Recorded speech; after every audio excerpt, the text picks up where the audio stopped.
actually means that they're like referencing, then taking that as like evidence. Yeah, and I would just say it says liquid too. So if you're going to, I know. I'm just, there's many like results for what I just posted. It's just something that was like the first result. Again, like I'm not here to be a missionary or something, right? Mm-hmm. Right? Because to be quite honest, for the most part, the whole question on whether on like what the actual shape of a planet is has little to no effect on my life at all. Because I mean, if it's, Let me ask you this question: have you ever? It's kind of a vague question. Just think about it for a moment. Have you ever made a decision based on trust of the individual, based on trust in an individual? I know exactly what you're going down on, like which road you're going down, and I support it 100%, because the main problem I have with the people that, the types that would go here and say something like, I'm going to debate these stupid flat earthers, or something. I'm going to destroy them with, science and logic and stuff like that, is that basically, just without judging any group here, at least for the few first sentences, I think it's much more rational to believe your perception more than, just somebody that you're told to believe, right? Mm-hmm. I think it's much more suitable in for most circumstances, right? I mean, in many cases, we would call a person that just believes something which they perceive to be false, but are told to be true, delusional. Yeah. So there are very many people that place a large amount of trust in certain people and or organizations, and inform their decisions based on that degree of trust. If they were to be made fully aware of the lack of honor is not the right word. The lack of justification for that trust. Right. If the untrustworthiness were to be exposed, it may help people make more, apply more critical thinking, and be a little bit more scrutinizing before making certain decisions. I understand there's the phenomenon of cognitive ease, where we tend to make there's certain behaviors that we find ourselves doing quite regularly, and we do them the same way, so we don't really think about them very much. That can be expanded out in a lot of different ways, and I think that there are people, you take a foot forward, a step forward, and you expect the ground to support you. That's a reasonable thing. But if you're let's say you cross bridges on a regular basis, right? Like wooden bridges that are being made by different people. If you found out that there was this one company that skips steps, doesn't manufacture bridges properly, and basically is just pretending, it would be important to know that. It's just a loose metaphor. Mm-hmm. But I get what you're trying to say. Yeah, it's many a times, people keep believing what they're believing, even if they're presented with authentic information that they, that what they believed previously is false, right? Like they will discard that authentic information in favor of, what they have been believing for quite some time. And that's mostly, I mean, that's almost like part of the whole gambler's fallacy thing, simply because they invested so much of their time, effort, and just basically life into believing a certain thing, even if it's not like actively believing it, as in like that they don't think to themselves, oh, I believe in this and that.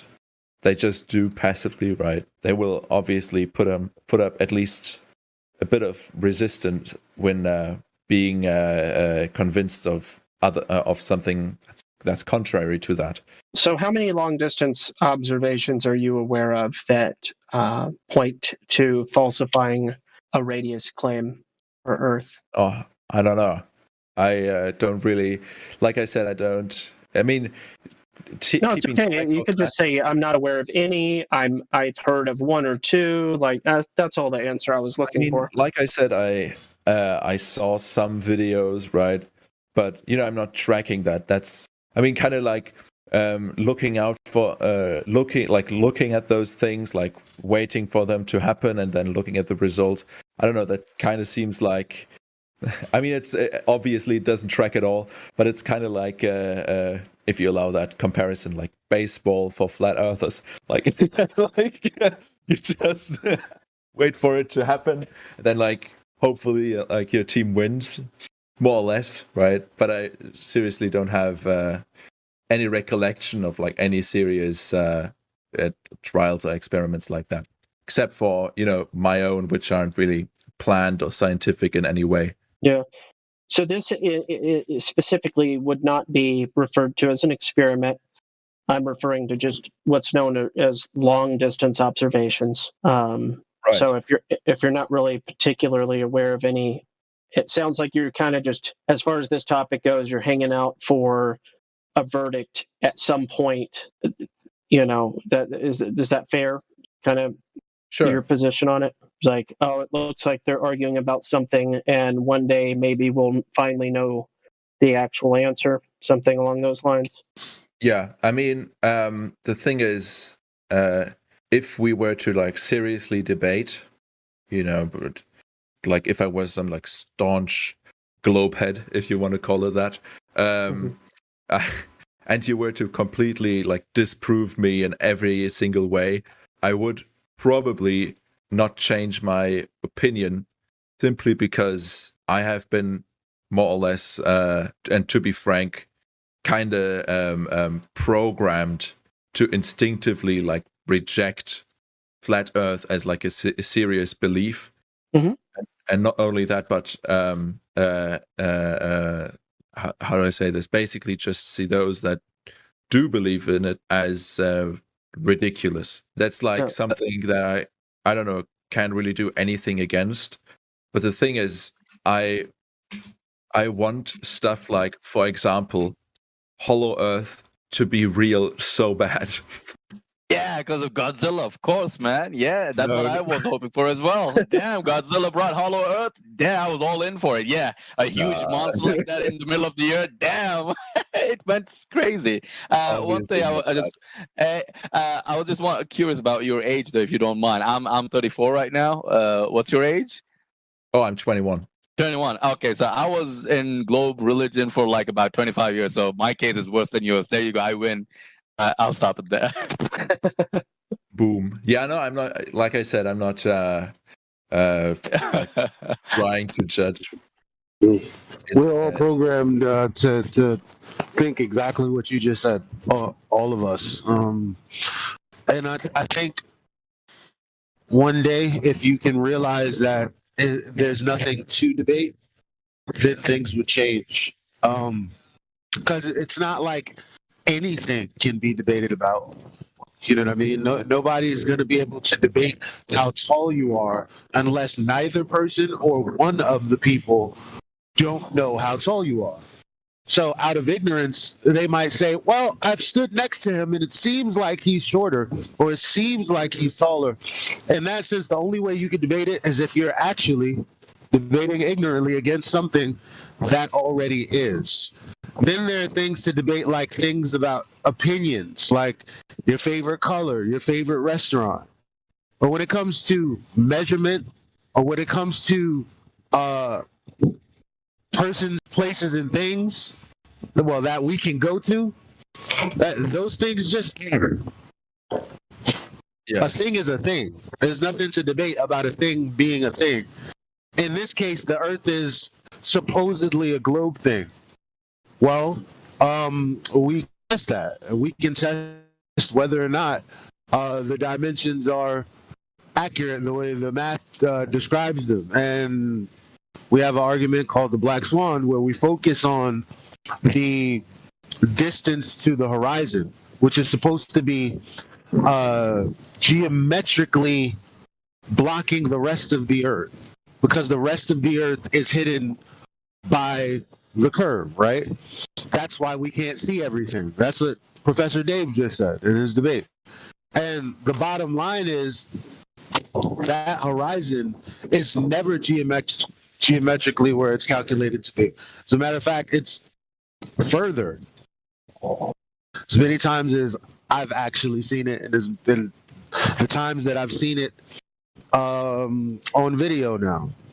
Well, video came first, but then I went out to actually view it myself. But at that point, you don't debate whether or not the horizon is geometric. We just know that it's not. There's nothing to debate unless you're a person who doesn't understand what an obstruction is. Right.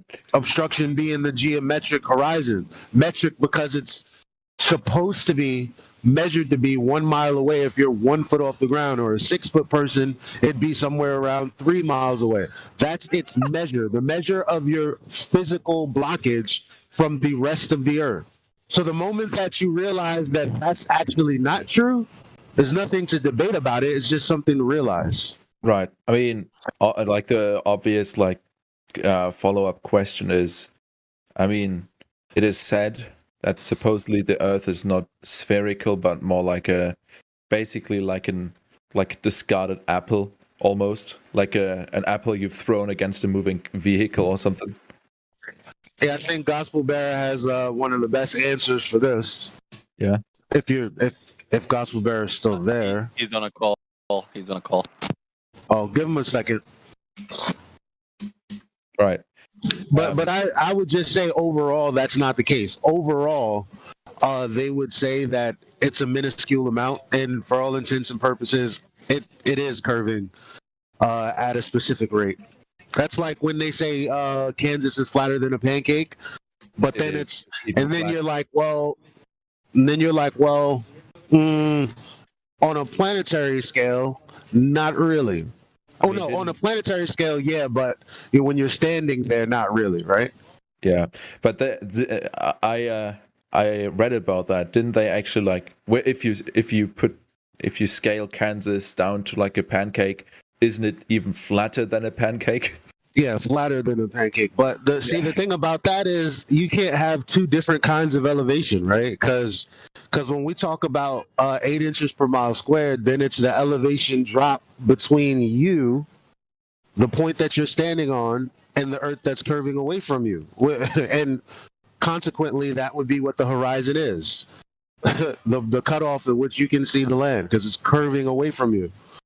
But you can't have that kind of elevation drop and have an elevation profile of flat when determining the flatness of Kansas, because that's exactly what you would have to use, like the profile on Google. The elevation would have to be flat for you to know, based on that zero baseline, how high and how low things are on an average. Right. I have a completely off-topic question. What do you what, in your opinion, is the more or less like optimal flat Earth fast food item? Because I'm ordering food right now. Fast food item? I try not to eat fast food. Yeah, but my refrigerator broke, so I don't know. I don't really have an option right now. I would say, what would I say? I would say, dang. How about a nice flatbread sandwich? Thomas is Italian. I don't. I mean, I'm thinking about like a real like trifecta here. So basically, on one hand, like you'd have the like the donut Earth, like the torus, right, where it's like double hollow, represented by onion rings. Then pizza balls for the globe, and then What's a pizza ball? Yeah, I've never heard of that. Yeah, it's basically just like made from like pizza dough with a bit of like mozzarella and sauce in it. Yeah. Oh, Gospel, I think you were on a call.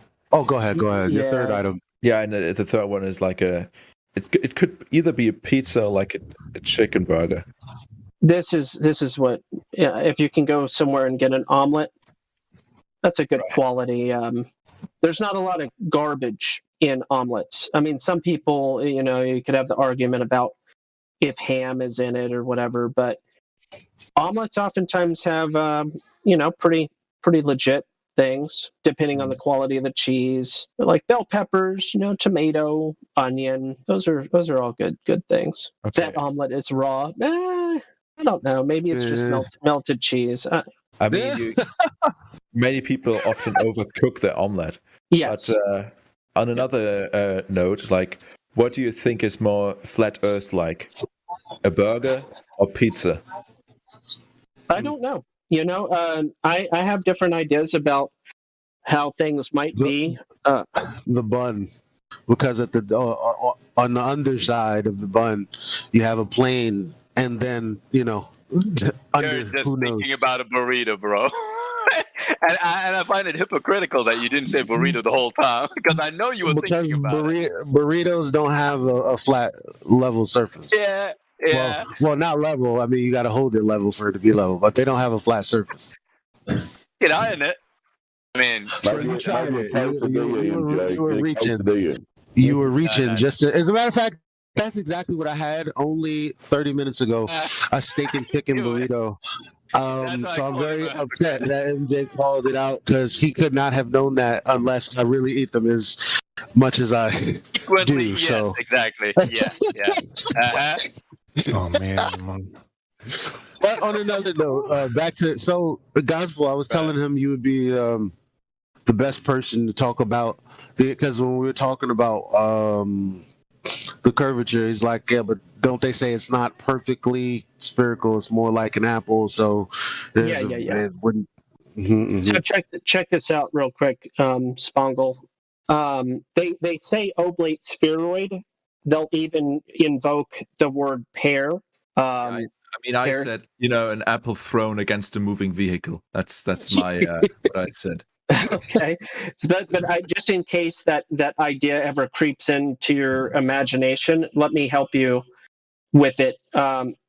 Based on the globe model, based on the equatorial radius versus the polar radius, you understand the two reference points? Yeah. Okay. There is a 0.3% difference between those numbers. So again, 0.3% difference between those two numbers. So it is my claim, which I think is a very fair claim, to say that it's extremely disingenuous, and there's probably other words that I could use like subversive or distracting or red herring, but it's very disingenuous to say oblate spheroid or paroid or any other thing besides an almost perfect ball is what they claim this Earth to be. So to distract by that and say that it's lumpy this or it's this or that is so inaccurate according to the numbers that they provide. It's absurd that they even go there, but they do. And I find that quite suspicious that they go there. Don't you think that might be due to like 2-3 factors? The first one being that you can kind of like spin the polar radius like around if you just discard like the Greenwich line, and the next one being that supposedly water kind of like covers it, kind of just flattening out the dents, if you want to call it that. You know what? I think I'm glad that you went there because I just went through a video the other day. I kind of cut you off. Keep going, and then I'll post this really helpful video. Right. I mean, the next funniest thing is that there actually is an ice wall, and they were just like shit, let's just like make this up. All right. So on the concept of, take into consideration all the claims of the globe, okay?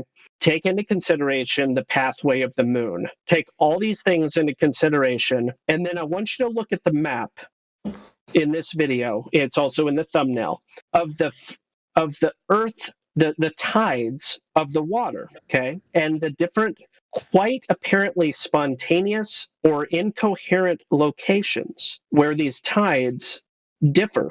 This, to me, is a very helpful visual to dispel the illusion of a globe, to dispel the illusion of the moon causing the tides. There are places in this world, and you can watch that whole video. It's nicely done. But there are places in this world that have 4 tides a day. There are places in this world that have 2 tides a day. And there are places in this world that have a mixture of both of those, as in not always the same. Mm-hmm. Yeah, I get what you're. Yeah. So when people are like, the water, the earth is spinning and the water bulges a little bit, or any of those sorts of things, that's not what these tidal maps demonstrate in the slightest. But anyway, again, 0.3%. I give an analogy for that. After you shave your face, you have removed. I mean, if you do a really great job, you've removed maybe up to, possibly even more, but probably only up to 99.7% of the hair. Every time I shave, I can shave against the grain. I can use a 1 blade. I can use a 5 blade. I can use an electric. I can use whatever. No matter what I do, if I'm trying to not actually shave my skin off too and just destroy my face with, by scraping the skin in addition to the hair, right? I'm not trying to hurt myself. I can still feel the hair. I rub my hand against the grain. I'm like, yeah, even after a fresh shave. Now with the grain, it's pretty smooth. It's pretty legit, but against the grain, I can still feel a little bit of hair. My point is to say that 0.3% of the hair is present means that you're unshaven. Oh, look at this unshaven man, which in reality he's a freshly shaved man. He just dried his face off. And oh, look at that unshaven man, is the equivalent to calling the earth some type of oblate anything or paroid anything. But even worse. It's even worse. I still have only one question.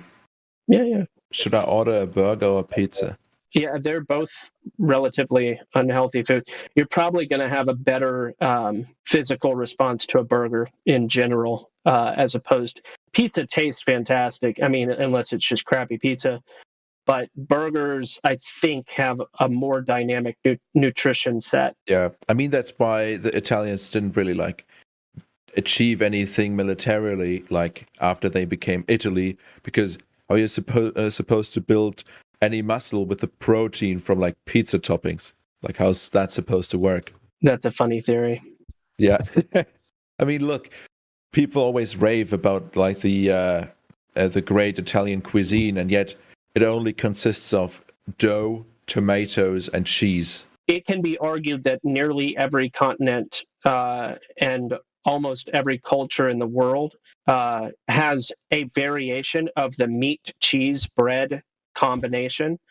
You can make an extremely long list of foods across the world that have that combination, whether it's lasagna or a burger or pizza or a burrito. The meat, cheese, bread combo is all but universal. I mean, in different proportions. I don't even know about that. The only thing that comes to mind when I think about the rest of Europe is cordon bleu, and that's a weird specialty. Yeah, I like chicken cordon bleu. Yeah, no, it's fantastic. Yeah, but I mean, this kind of gets me thinking about the French cuisine and how people always say that it's great, but can't even name 3 actual dishes. Croque monsieur. The cuisines of the East aren't at all based on cheese and bread. Huh? Just I know there's a lot of Asian cultures that avoid cheese, but that doesn't mean that they don't have a carb, meat, and other component trifecta. Yeah. I mean, I have the feeling that you kind of like generalized it just maybe a small bit there. Yeah. But there is a long list, right? Pizza, bread, cheese, meat. Burger, bread, cheese, meat. Burrito, bread, cheese, meat. Lasagna, bread, cheese, meat. Spaghetti, bread, cheese, meat. Like you, yes, that's all it's a come out of Europe. Yeah, that's What? all. Like most of it is like a just a remix of Italian cuisine, or is just Italian cuisine. Is a burrito. I mean, it kind of is just like Spanish. I mean, like isn't the Mexican cuisine just you take whatever's left over and then wrap it up and put some cheese on it? Like you refry it and put some cheese on it. Thank you, Napalm. It's so accurate, though. Wow. I love Bubba. My favorite. He really was, honestly, an extremely endearing character. Like whoever wrote that character, and of course the actor just did a fantastic job, but that's one of the most endearing characters that I can remember in film. Yeah. I love Bubba. Yeah. God. Would you believe me that I only ever saw like Forrest Gump in German? Sure. Is that your native tongue? Yeah, it is. Okay. Well, yeah, sure. Why not? It's fine. I find that I found out that it sometimes freaks people out that like we watch almost all movies like dubbed exclusively. Ja, und offen fliegen out meine Marsch. Okay, that's like like a very broken sentence with some vague like offensive words. Yeah, because it's a reference to Wayne. It's a reference to Wayne's World. So, if you've seen Wayne's World, I don't know how it was dubbed in but German. Yeah, und offen fliegen out meine Marsch. Yeah. Yeah. For the non German speakers, that's and monkeys might fly out of my butt. Pretty much. I mean, I see. Kinda. Like, with not enough imagination. And back to the imagination thing. It comes full round circle. Yeah, everybody reminds Wayne from Wayne's World's classic catchwave when he sees a woman. Boy, yoing. Okay, now I'm just fucking with you. I'm just fucking with you. Swing. Yeah. Obviously, that's what they say in German, the German dub as well. Mm. Yeah, won't you believe it? They also dubbed the second movie.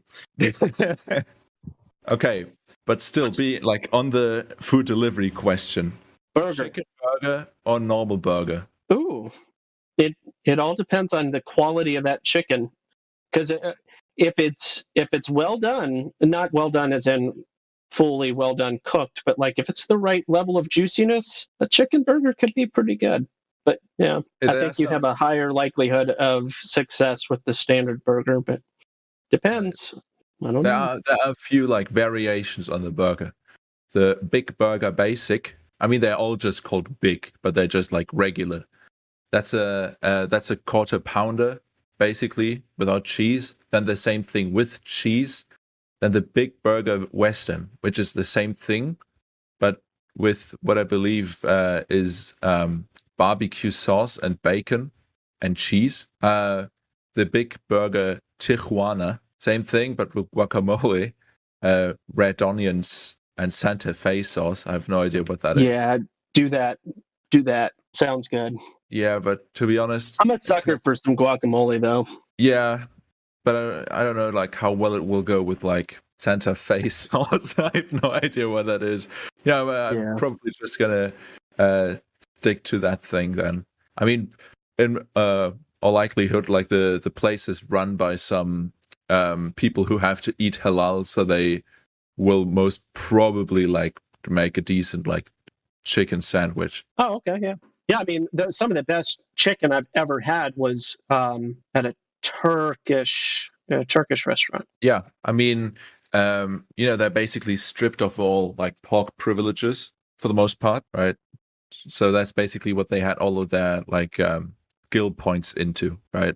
Let's see. I have to log into my bank account just to verify this payment. I don't know why it does this to me. Yeah, always be careful when something redirects you to your bank. Yeah, no, I have to like log in on my phone Oh, okay. to like put a TAN into the thing or whatever. Okay, there we are. God. Yeah. But I mean, this might be like my hubris or whatever, but I have the feeling that like here where I live, we use significantly like less seed oil when we like make food, even if it's like junk food. Mm-hmm. Wo in Deutschland kommst du? Nordrhein-Westfalia? Yeah, I'm just gonna answer that in English. Currently, I live in Berlin. Berlin. Okay, cool. Yeah. Are you from NRW? No, I'm not from that place. That's all I'm gonna call it. In many places, I guess it's tolerable, but other times, it's kind of a hellscape, right? NRW or where you're from? No, like NRW as you call it, right? North Rhine-Westphalia. Yeah. You say it's a hellscape? Are you from somewhere else originally? Yeah, I mean that whole place, right? It's basically chock full of like cities, right? That basically just rose to their position during the Industrial Revolution, right? Yeah, a lot of foundries and stuff like that in the area. Yeah. Yeah, and that wouldn't be a problem by themselves, right? But then they were, they were basically bombed to hell, and they didn't really like rebuild them right, so they still look kind of like temporary in some ways. Like in Cologne, for example, they've got a lot of heritage, with the cathedral, or I guess like church, or whatever. And I mean, they have Roman ruins, blah blah, all of this, right? But their inner city really isn't pretty, and that rhymed, so it's true. You're a poet, and you didn't even know it.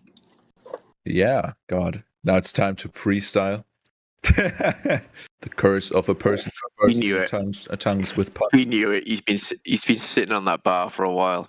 Yeah, God. Yeah, that sometimes happens, doesn't it? Trying to say something, but it's not like there's not like you have to wait for the opportunity. Yeah. Yeah, it feels a bit forced then. Yeah. Lord knows. I've had that situation before. Yeah. And have it. I mean, this is like a weird question because I probably already know the answer. But have any of you ever been to Cologne?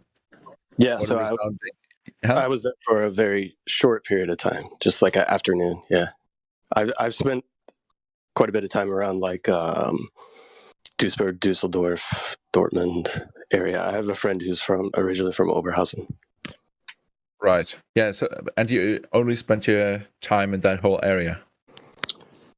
Yeah. When I was there for his wedding and spent a lot of time. I actually, if anybody has the opportunity or the ability to experience another country by staying with a family, it's a much more enjoyable experience to spend time with families and kind of learn more of the culture than to just kind of see the touristy aspects of areas.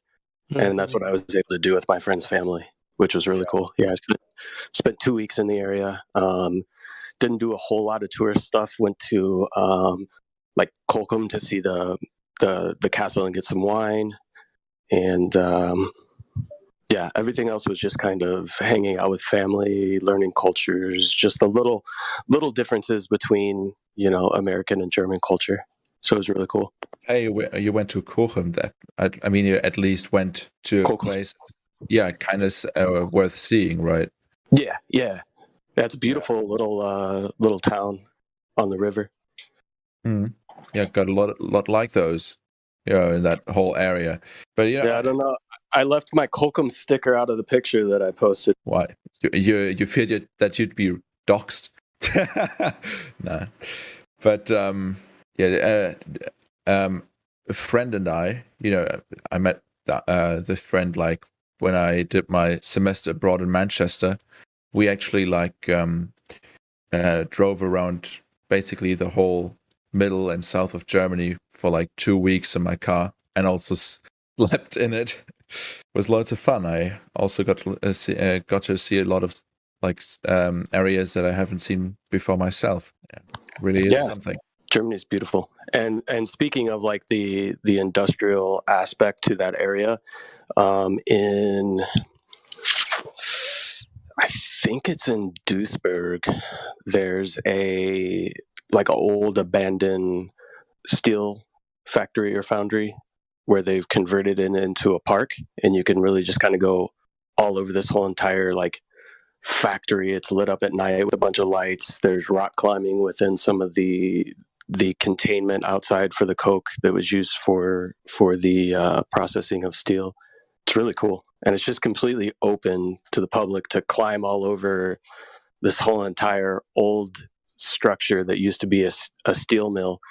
And one of the funny things is when we were there, you're kind of climbing and going through all these areas of this old shut down factory, and there's just sharp metal edges everywhere and stairs that are really slippery. And I was like, there's no way that you could ever have something like this open to the public that's run by the public government. There's just no way, because somebody would fall and sue and whatever. And my friend was like, yeah, well, if you fall and hurt yourself, that's your fault. Why should anybody else have to pay for that? And I'm like, that I like that attitude. Why is it somebody else's liability because you're being an idiot? Mm. Yeah, that's kind of like the attitude. Yeah. Yeah, we have such a like so many lawyers here in the States, and this culture of like suing people for money and all that kind of crap, that something like that would just never fly. That's true. I mean, that kind of sucks though, right? Yeah, definitely. Yeah. I mean, near Berlin, there's like this place called Ferropolis, right? City of Iron. That's what it's called. And basically, it's like a place where they used to dig coal out of the ground, and this big, I guess, crater is now filled up with water, and in a little peninsula that is smack dab in the middle of said now I guess lake, but ex crater, right? They still have all the machinery that used to work there. So basically, you have these ginormous machines that are just standing about, right?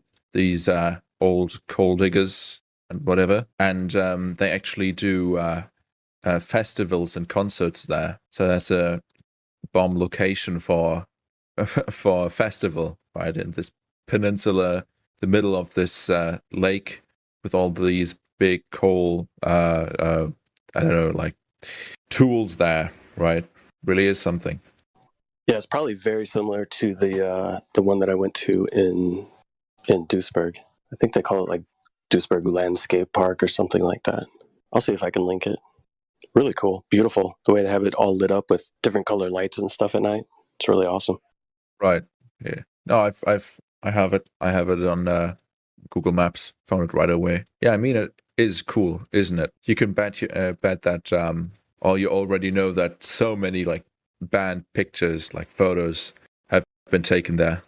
Oh yeah, when we were there in the evening, my buddy was like, by the way, you might come around the corner and see a naked girl getting her picture taken. It happens here a lot. Kind of weird. Yeah. You know, but like I said, I'm not from North Rhine-Westphalia, and I'm also not from Berlin.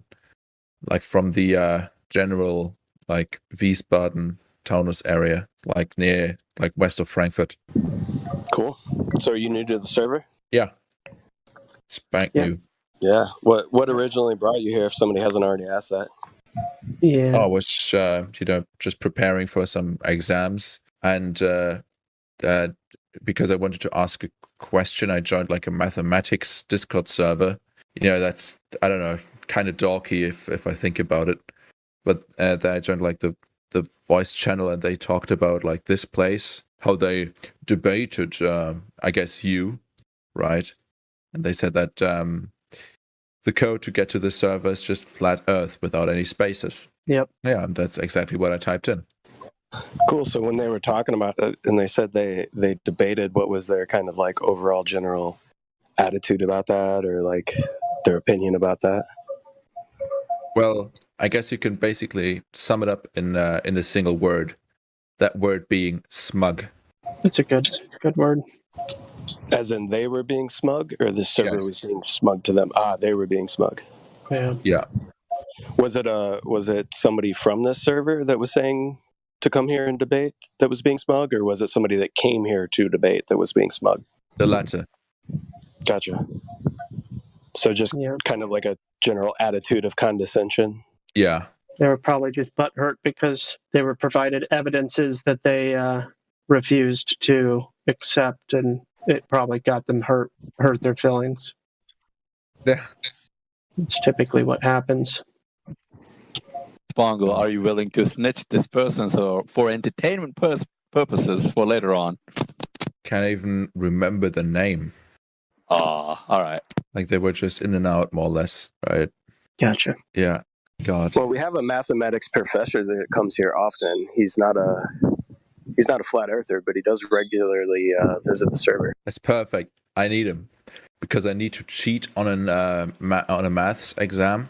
What category of math? Okay. Basically, I've actually successfully done this exam before, but at a different uni. And I switched unis, right? Because I didn't really like my old one anymore. And I wanted to move. And for some reason, they didn't recognize that mathematics course, right? So now they are more or less forcing me to retake Mathematics 1, which is like, I guess, algebra. Mostly, linear algebra and differential equations and stuff.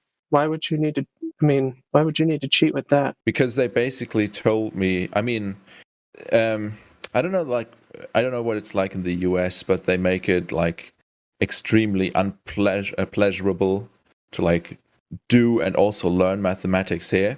Next thing is I've only been told like a week ago that I have to take it because that's how long it took for them to decide on whether or not to accredit it, right? And me thinking that I not only have Mathematics 1 but Mathematics 2 as well completed, right?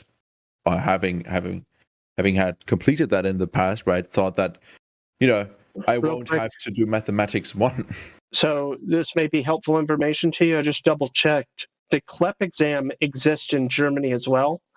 CLEP, College Level Equivalency Program. Hold on. Never mind. Yeah. Also, Whammer, I saw what you wrote into the chat. Yeah, I don't like colleges. I don't know. They don't really exist here. Yeah, I'm curious bust. if there's a CLEP in Germany. So in America, you can be in college and you can take a test for like $85, and if you pass it, you don't have to take that class. Are you familiar with anything like that in Germany? No. Okay. It's mandatory. It's called testing out. Yeah, you can test out of mandatory class. It shows that you have the competence, so you don't need to be educated on what you're already competent of. Yeah, I know. Double check. Yeah, I'm getting in touch with my uni again, but seriously, I just want to pass this so I can carry on and I don't have to add a semester to my studies. Yeah, for sure, because it's money too. It's not just time. Yeah, in this case, it's just a smaller aspect of it, right? Doesn't really destroy you with debt here. Yeah, I got you. Yeah, but oh god, I just remembered. I can't post any pictures. Otherwise, I would have posted the very first page of the script. Yeah. Ridiculous. For a course to test. Yeah. Yeah, just ask. Is there an exam I can take to test out of a class? The point is, I don't want to take any exam at all because I've already done it. That's and I've got the module handbook. I've got my what you call it Well, maybe you can. Why can't you transfer the credits then? For most of my courses, I could and I did, but but in this case, I don't know if they didn't allow it, and I'm now getting in touch with my uni again to you get got them to appeal to do it. Yeah. All right. Because it's Algebra's kind of not a big headache, bro. yeah. It's just like it's how do I mean, look, it's not like you don't need to tell me that it's like not that big of a of a deal because I've already done it. It's just that the like the material that they give you is so it's just so like I would tedious. describe, yeah, like just kind of chewy to go through, right? It's just very tedious, Yeah. right? And it's like they the first like three pages are all about sequences and series with with you know overly educated definitions and laws and so on, right? Mm-hmm. Right. And it's like if I didn't know what all these signs meant, right, I would be lost. But all of this just builds up to them saying, oh yeah, by the way, you can calculate interest with this. It's so ridiculous. Like I don't need the first three pages to get how to calculate like interest and like compounded interest. Completely insane, right? Just, I don't know, feels like a lot of chicanery. Nice vocabulary. Yeah. Thank you. Yeah, it's I mean, the worst thing is I always enjoyed mathematics, whether it was in school or like the last time I like took it in uni and so on. But this time it's just it really is just I don't know. It just feels mean spirited. Like this is a first semester course, like a first semester class, and I have the feeling that they make me go through this just to like kind of test me, because everybody who's new to the uni has to do it to like prove their worth, even though I've already done it and I'm like a few semesters deep. Sucks. God, like They don't trust you because you're from Frankfurt. I mean, then they should trust me because I'm like from the actual Frankfurt and not from the second Frankfurt that's actually closer to Berlin. Yeah. Can I ask you one quick question, Spongle? Sure, go ahead. If in reality the Earth is not a globe, would you want to know that? I mean, the obvious answer is of course, right? Well, not everybody. That's why he asked, because we actually find a lot of people. No, I wouldn't care. You alluded to that earlier. No, it's not that what I meant to say. It's just that it's not that I wouldn't want to know. It's just that there are a lot of things that that are more like pressing right now for me. That are more like immediately important for me. And that's I can why understand that. more about them and like solving all of these tasks before I would get to this. Sure. If you're starving to death, for instance, you got to have a full belly first. If you're gasping for air because you're underwater, you got to come up for air before you address any other, topics or ideas. Yeah. So, loose connection to Abraham Maslow's hierarchy of needs and all that conceptualization. So you gotta cover the base needs in your life before you start addressing some of these topics, maybe. But I think it's a relevant question. He was just making sure that that you were at least interested in the topic. Yeah, I mean, maybe if I'm like starving in the desert and also like thirsty as all hell, right? Maybe if somebody told me and showed me that the Earth is flat, I would gain like a bit of energy just out of spite, like, just to like get through this and spread that information. Yeah. Oh God, the funny Maslow pyramid, right? I mean, that's kind of a funny marketing concept that I was also taught, but I mean, it's obviously like overtly bullshit, right? I mean, there are enough people who produced artistic things while they're in prison or somehow in danger or not well. Yes, right? I mean, there's level skips. Yeah, you don't need to be fat and like safe and well fed just to like paint or like to write something, right? You could refer to it as a state of mind as well, though. You need to be in the right state of mind in order to access those higher levels, so to speak, I think is the premise, not necessarily, and everybody's level is subjective as well as far as that thing goes. But anyway, Right. I think Dave was also kind of hinting at trying to bring the conversation back to the topic of the server and the topic of this live stream, where we do try to work through the conversation with folks that either are not aware or are being contentious against the topic, one or the other, where we work on letting people know why the Earth is not a ball. And I had asked you earlier, were you aware of any long distance observations? And the general answer was no, because you hadn't been looking for them, basically, something along those lines, right? Basically, yeah. Yeah. So, does anybody have any geographically relevant long distance observations for that part of the country? Napalm or For anybody? Germany? Sure. Not that I can think of. But I had a question for Spongle. Do you think it's a good foundation for you as a person to understand where you are and possibly who you are? Do you think that's a good foundational knowledge to have? Yeah. I mean, I'm more or less like certain that I know these two things. Can I ask another question that's kind of related? Yeah, go ahead. Because it is important when we ask, do you think it's important to know where you are? But because people assume that they do know where they are, it doesn't really engage the thinker juice the way, you know what I mean? They're just gonna go, yeah, of course it is, and I know where I am, right? So do you think it would be, if you were actually being deceived and nefarious dealings were going on, Yeah. do you think it would be important for you to know if it impacted you personally? Yes. Because you don't know how it impacts you, because you don't know what's going on. But if it in fact was true, would you want to know? Yeah. Okay. Sorry. Go ahead, Napalm.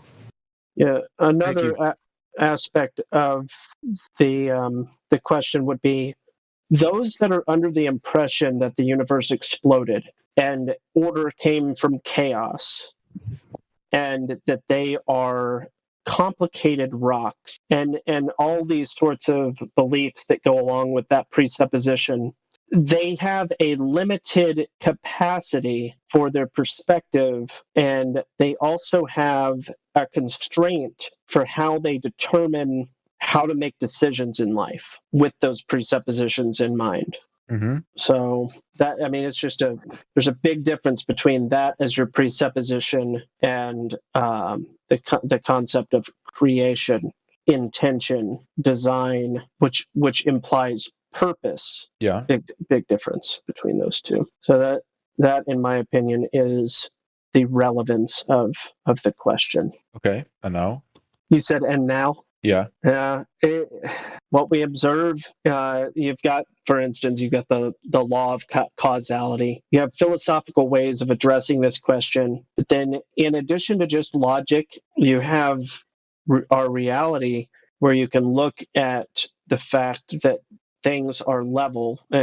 On average, across the land, it's level.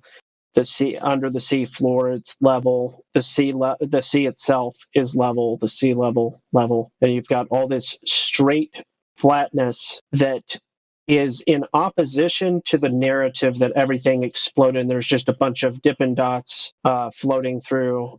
I know I'm being facetious, but just a bunch of balls, exploded particles that coalesced, and some didn't. Some did, and some didn't. And I mean, it's just a big chasm between those two different ideologies. But they're not just ideologies; it's what we can demonstrate and measure and see in our reality, that the surface of Earth, where we live and where we can see and where we can touch and look and measure, it's flat and level, and that implies something very contradictory to the story we've been told, basically. Mm-hmm. Right. Yeah, so coming to an understanding that you are at the center of the universe, right? That everything kind of revolves around us, and it might not be as far away from us, as we've been told, can have some pretty major subconscious or psychological, I don't want to say ramifications, because ramifications would be the current model. But there's certainly a lot of aspects within your life that do change with this understanding. And I say understanding because it's not a belief. It is an understanding of the nature of the world around us. And if you've been told a lie or incorrect information about the very fundamental nature of where you are and who you are, that has some pretty large ramifications to how you act and operate in the world and society as a whole. Do you feel you're of any importance or significance in this universe? I hope I do. You hope you feel? It was kind of a question. Do you feel that you? I mean, from my own perspective, obviously, I think I do. Do you think that this belief would maybe change or would increase a little bit if you understood that what we call the world is everything, that this realm that we live on is everything, that there's no billions and trillions of light years away, there's no possibility of us just being a nowhere planet in the middle of an ever expanding universe, and we're just some speck, just like all the other billions and trillions of specks. Were you taught that in school? No, not really, no. So in Germany, do they teach the Big Bang and the evolutionary theories? I mean, they kind of allude to it, but they also teach creation. So your school curriculum does involve at least the other side of that equation, and they do teach a. Well, actually, when you say creation, can you elaborate? The Christian creation. Neat. Was it a religious school or a normal school? Normal school, like fascinating. Yeah, I mean, basically. Well, they taught creation how so? Explain. Well, basically, it's just like normal class. Like basically, you begin having that class. So basically, starting in, I think maybe even first class, right? You're separated into Catholic and Protestant. I guess. I'm sorry. I don't care about that stuff. No disrespect. I'm talking about. We were just one sentence away. Cosmetically, because we're talking about We're talking about the Big Bang and evolution, and things coming together by way of gravitational accretion. That's that creation story. So, in terms of the actual creation, right? Like, what did they talk about in regards to cosmology? Okay, like I said, in religious class, we talked about creation as it is in the Bible. Right? That was very vague and obvious, but that's why I'm asking you to elaborate, because you're the only person that can say that. Like, make it interesting, please. Well, I'm just asking. Do you remember the details, Spangle? I mean, you all know the story, right? Like with the 7 days. Some better than others. Did they say, God made everything in 6 days? Yes. Okay. So they taught you that, but then they also taught you that did they say believe? Like, what was your conclusion when you were done with that portion? What? Oh, my mic is hot. Sorry, guys. Oh, okay. What was your conclusion, Spangle? Like, when you were all done with that portion of school, were you like, okay, some people believe God made everything, some people believe that nothing exploded and made everything, and these are both beliefs? Or were you like, people used to believe this story about God, and now they know that nothing exploded and created everything? Like, what was your conclusion when you were done with that portion of school? No, we were taught creation as fact. Oh, okay. But what about evolution and Big Bang stuff? Are you saying they didn't go over that? I mean, not at that time. I mean, we're talking about elementary, right, onwards. We talked about selective breeding and adaptation, right? And I guess evolution can be put into that, but it was far removed from, like a lizard turning into an ape or something. Sure. So basically what you're conveying is that indoctrination doesn't start, or did not, at least as far as your experience went, it didn't start at a young age, that aspect of indoctrination. Yeah. I mean, I'm not... That's an atypical experience for Americans. I'm not... Okay, right. I'm not an atheist, if you think that. Okay. No, I didn't really make any assumptions. I'm just asking questions for clarification. Right. It's peculiar. Like, that's not the normal experience. It wasn't my experience going to school in the 90s, the early 90s. And I mean, I'm still not convinced that all of the details are clear. Because in all honesty, before Flat Earth, we all knew that most people regarded themselves as Christian, even if they didn't go to church, even if they, for whatever reason, didn't really espouse the faith. But they're like, yeah, of course, Jesus died and whatever. They used to go to church and yada yada. That's most people's feeling towards it. At the same time, they'll have a conversation with you about exploding stars and black holes and whatnot, as if that's real. So that means that the indoctrination did happen in a way that was far more subtle than we really think. Yes, I mean, that's obviously true. I guess it happens mostly through media and the internet. That's my best guess. Yeah. That's true. Yeah, that's true. Yeah. He's Elijah. I don't know if you heard the part that he's from Germany, and then he's also young 20s. So, so these are all different contexts for differentness. That's fascinating. Seems to me. Sorry. Oh no, you're good. I was interrupting you. It just seems to me that you're suggesting that an 8-year-old in Germany, at least that has or had a similar experience to you, wouldn't be under the impression that of any Big Bang narrative, apart from what they might be getting in cartoons and all the other areas. But as far as from school, you're suggesting that that's actually not part of that early stages of development context. Yeah. Yeah. Now, in this day and age, you'll get it from Cat in the Hat. You'll get it from the Octonauts. You'll get it. You'll get all of those narratives from. Oh, wait a minute. Everywhere else. That's hard to believe. Because again, I'm taking his word for it. My media tells me, and there's also Europe, and it seems to be the consensus right now. Of course, when I speak to other people, I have more of a mixed reaction. It's anecdotal, but generally speaking, from the powers that be, the YouTube channels that I watch, and any other sources of media, people think that the Earth being a globe is universal knowledge, and it can't be universal if there are some countries that are like, nah. You know what I mean?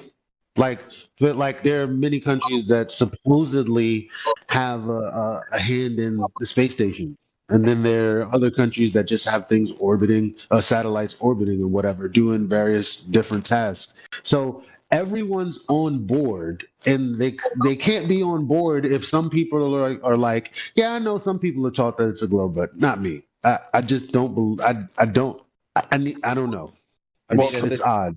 Culture has a big way of, reinforcing the whole heliocentrism, globe model, all of that fun stuff, and it's not too surprising to me that in Germany you were taught the biblical aspect of it. Many Americans probably don't know the closer connection that the church and the state tend to have in Germany than they do, say, in like the United States.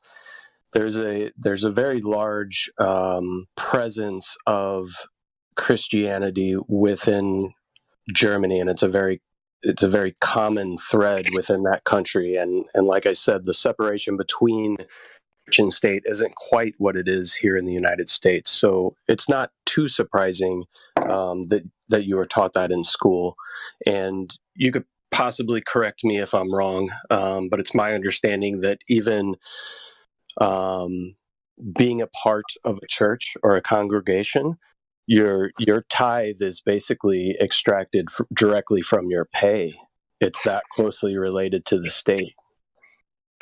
But it's not about being taught both things. I'm more considering the takeaway. And he's saying his takeaway wasn't that he was indoctrinated with understanding that this is how things came about. Yeah, there's that thing over there, but this is he's saying, I think, that didn't particularly happen. And that his takeaway was at least open enough for him to think for himself. And I'm saying, okay, well, is that everyone's takeaway? Because on one hand, I have a mass media and nobody from Germany stepping up, most certainly, saying, hey, that's actually not true. They're saying globally everyone thinks this. Where's this coming from? Like, I don't see the people out there in droves coming out to say, don't put my name in your mouth. Well, let me just say, what I meant mainly was we were taught creation. I don't know like which like Earth model they used in like first grade. It's just that I just know, like, because I know that we had religion in school, and I distinctly remember being taught like Christian creation, the whole story behind that, right? But I don't know specifically like which Earth model they used. Like, that's, at least in my mind, that's such a minute detail that I don't even remember it. Mm-hmm. Okay, interesting. Fine. Yeah, but yeah.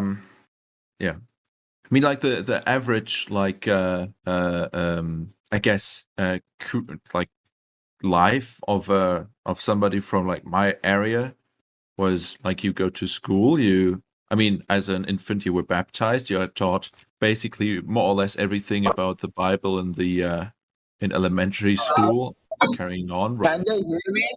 Like Yeah, you're interrupting a sentence. Don't do that. In I mean, like the basics, obviously, and in middle school and so on, you go deeper into the material, right? Talking about the individual prophets, right? What it means and so on. And then when you're around like 13, 14, 15, you get your confirmation, right? Where you become a full-fledged member of the church. Yeah. Good old sky gazer in on the conversation. I was hoping he was still alive. No, I'm alive, bro. I was like just saying, yeah. I was like cheering on. So what was the comment? Like, what were you gonna say, bro? I think GP. I think you interrupted the whole thing. It was gonna say something epic. No, I didn't interrupt. Yeah, no, it's just you go to your confirmation. I guess like classes or whatever, like in order to prepare you to become like a member of the church, like a true member. And yeah, I mean, you go there like for like half a year or like a year every Saturday or something. And at the end, right, like more or less part of the tradition is that all your relatives give you a lump sum of money, and many buy themselves like a motorcycle or something. Hey, Spongle, was I incorrect in my statement that typically the church will take a tithe directly from your paycheck as being a member? Yeah, but you can kind of like block them from doing it. Imagine like living in a world where it's like some kind of hot take. Imagine being like the kind of red pill Neo situation where it's like, yo, like Morpheus takes you to the red pill level. And it's like the red pill is just about like, well, yeah, the church, like when you're like giving money, it's like going to the church, like 5% is like going to administrative fees. I mean, you can also just like no, but also like that's not that impressive and interesting. Skygazer. No, I'm sorry. You're being a little disruptive. Slow the roll. Also, that is nothing new, unfortunately, man. It's unfortunate that the last time I heard used months ago, and someone was telling you to stop being disruptive. So that's just unfortunate. They have really strong beer in Norway. This is what I understand to be true. know about that. So GP, I'm from Norway in Finland. I'm taking your vibes, when I'm the knight on the kind of like semi-dirty not shining armor, just kind of like a muddy, like a semi-muddy armor where it's like, man, this guy needs some shit done, it's kind of like oh, it's just for fun, bro. It's no big deal, but it's funny. But I love this channel. I love you guys. So He's let's not coming up. make a big deal out of it. You want to be a better man. All right. Right. Just don't interrupt people in the middle of their sentences. That's all. Do you think the Vikings were the first flat earthers? No, I think the first people were the first flat earthers. All right. Yeah, the question would probably better be phrased in like, who are the first globe earthers, right? Because pretty much since time immemorial, the baseline standard of what we observe and what we experience in reality is a flat and stationary Earth. So somebody would have to come in with some compelling, not necessarily evidence, but a very compelling deception that what we see, feel, and experience on a day-to-day basis is actually 180 degrees from what the alleged reality is. Right. I mean, they're all the and Go ahead. go. So, Spongle, on a You go. daily basis, do you would you say it's a true statement that you experience the Earth on a daily basis as flat and stationary, meaning you don't experience a spin and you don't experience any type of curvature? Just on a daily basis. Like if you got knocked in the head and you were in a coma and you woke up tomorrow and you didn't remember anything and there was nobody there. If I got knocked in a coma, would if you, I got knocked in a coma, no. If I get knocked in a coma, homie. Yeah. Slow your roll, homie.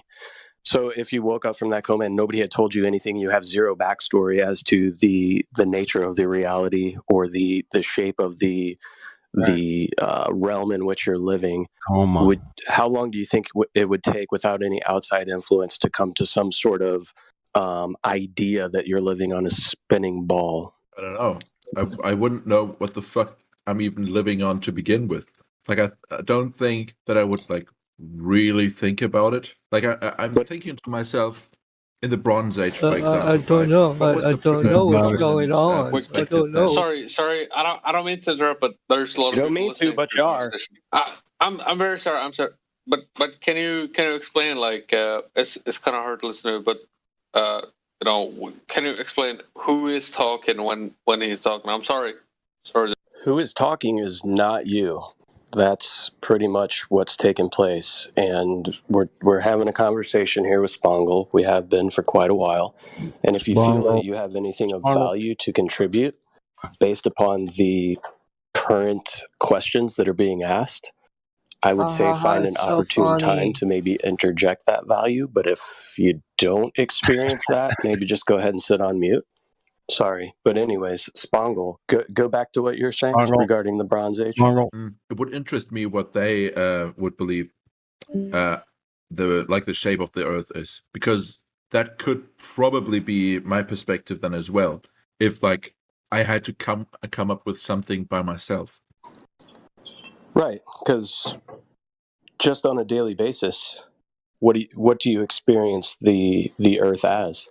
That's like, I know what you want me to say, but the thing is, I'm not even sure what I'm even. Flat and stationary. Yeah, don't you know? I think that as a I don't know what's going on right now. I'm a side viewer, and I think that it's so funny. You should just explain, because you're criticizing the level of subjectivity that's happening in the current kind of thing. So I would like you to just, please because I think you're failing to realize how many viewers that are viewing you for you, and you need to present the pure you to the audience. So please disregard the authorities and become the pure you just for once in our lifetime, and let's see what that happens. Okay, The like, you. I'm sorry, I Disregard actually the really have no authorities. idea, first of all, what you meant, and second of all, Yeah. I don't know what I would think the Earth's shape is like if Yeah. I didn't If believe you're that. responding to Skygazer, I'm sorry, I was on the phone. If you're responding to Yeah. anything Skygazer said, he gets intoxicated. I wasn't I was being lighthearted Yeah. about the Norway having Yeah. strong beer That's right. Yeah. as kind of a hit kind of thing. Yeah, I know, I got that. But he's a friend of mine. When he's sober, he's actually a really great guy. It's just drinks a little too much. When he drinks, he's even a better guy. Like he's even of a higher caliber, or whatever. Yeah, he gets really esoteric and cheeky and rude, disruptive, and a little incoherent. Spangle. That is Yeah. what alcohol does. But we can move on. Spangle. Right. Yeah. So basically, I guess you're saying you wouldn't begin to know unless you could see it or measure it. No, it's just Which is pretty much what we're saying. I wouldn't know because I'm so far removed from that situation where, you know, He's got more I haven't been things. told what to believe or what not to believe, and so on and so forth. Right? Can I ask you a question? Yeah. Is measurement about belief? No, but it's like listening to somebody who tells you what they measured belief. Exactly. You would have to believe someone who told you they measured something to be something, right? Like they claim that there's this measurement for this ball, but and when we go, where is it? They take us to calculations based on it already being or presuppositions that would take a circle and then assume it's a sphere, like with Eratosthenes, when you can do the same thing for your kitchen floor if you made the same assumptions. So there's actually no measurement. As a matter of fact, there's supposed to be a measurement, and I spoke about it earlier. The measurement is supposed to be 1.2 times the square root of the observer's height of the feet. That will give you the distance to the horizon based on the measurement that the Earth is a sphere with a circumference of 24,000 and change miles, and we're all scared of the flat Earth on the flat Earth. So that calculation of what a formula life we is a live. direct result of the supposed measurement. It's amazing. So the problem is, when we use that calculation, we don't see where the horizon is measurably where the math dictates it should be. So it can't be. What do you know? What do you know? From What do you know? The measure of the surface of that size. I'm telling you. The only way you can determine the shape of something is to count its size and measure it. Shit. No kidding. Only people who have a belief in this situation say unless, because no, that's actually the only way you would do it. In fact, you already know this, as you said, without any other outside inputs or whatever. How would I know what shape it was exactly? But the thing is, the way you would determine it is the way they claim they've determined it. And when we ask for where that is, it's non-existent. So okay, calculations out the wazoo, all day long. Yeah, but the actual measurement, nope. So just finishing eating here. Schnitzel, currywurst. No, I actually ordered the 3 different Earth model meal, right? Like pizza balls representing the globe, onion rings representing like hollow Earth / donut, and the burger representing flat Earth. Yeah, but again, I think like you know what's funny? Yeah, the burger can't really represent it, right? Remember what I said earlier about the bun, and what I said about the portion of it that's flat is because that's an aspect of the thing in question, right? It's not actually the shape itself.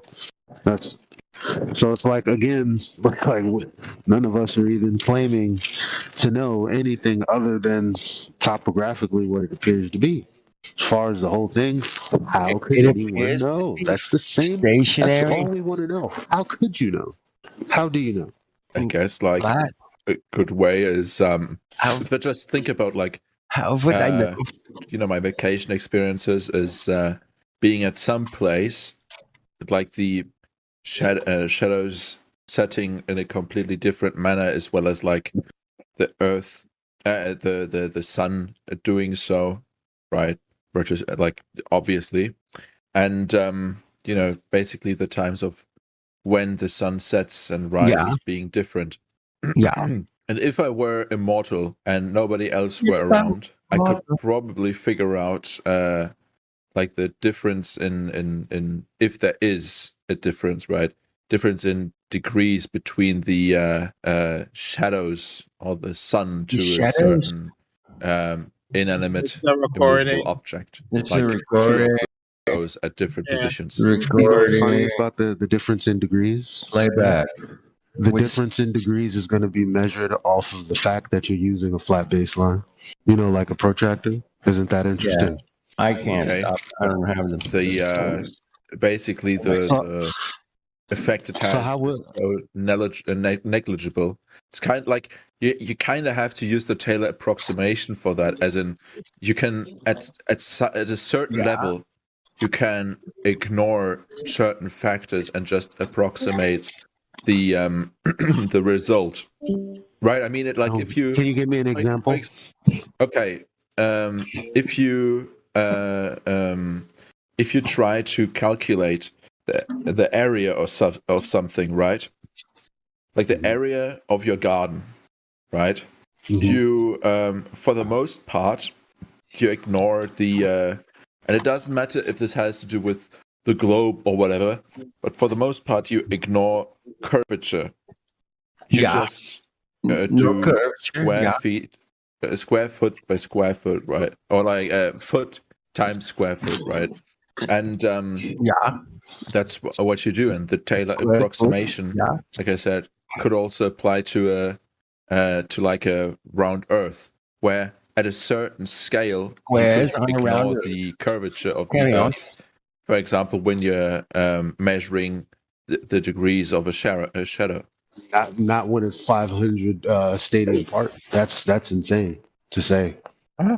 Houses are flat. Yeah, you measure houses are flat. I'm sorry. I was thinking in terms of Try again. Eratosthenes. Try again. Because that's what people usually go to when they talk about measuring Try again. the Earth. But yeah, it's funny because listen to what you said about ignoring the fact that there's curvature, except for the fact that that's just begging the question. That's just saying, we're going to ignore the fact that there is and act like we're not. There's no curvature here in Japan. How about just you're just doing the latter thing? There is no curvature to take into account. Yeah, the Taylor. Oops. I'm just going to talk over it. Because when I say give an example, you're saying, well, that you're not giving me an example. You're supposing we would be measuring the I can't stop the square, the area, right? And you're supposing can't stop if the it's bot, curved, we ignore I'm going to it. stop it. I'm asking you to give me an. That's not okay. That's Let me give you another example. Okay, imagine, right? I can stop it for myself. You yourself. There you go. Somebody muted him. There we go. I put it on pause. There you go. Thank you, sir. Yeah. I don't know. I think AI Arden was playing it. He played it like a half hour ago or an hour ago. Dude, I understand dead air and Yeah. But I saw some cats here. I saw you here and Jim and that's right. Juggy was here, man. What's up, Juggy? What's up, Jugster? No curvature. No curvature. Oh, where's the curvature? There's no curvature here in Japan. In Japan.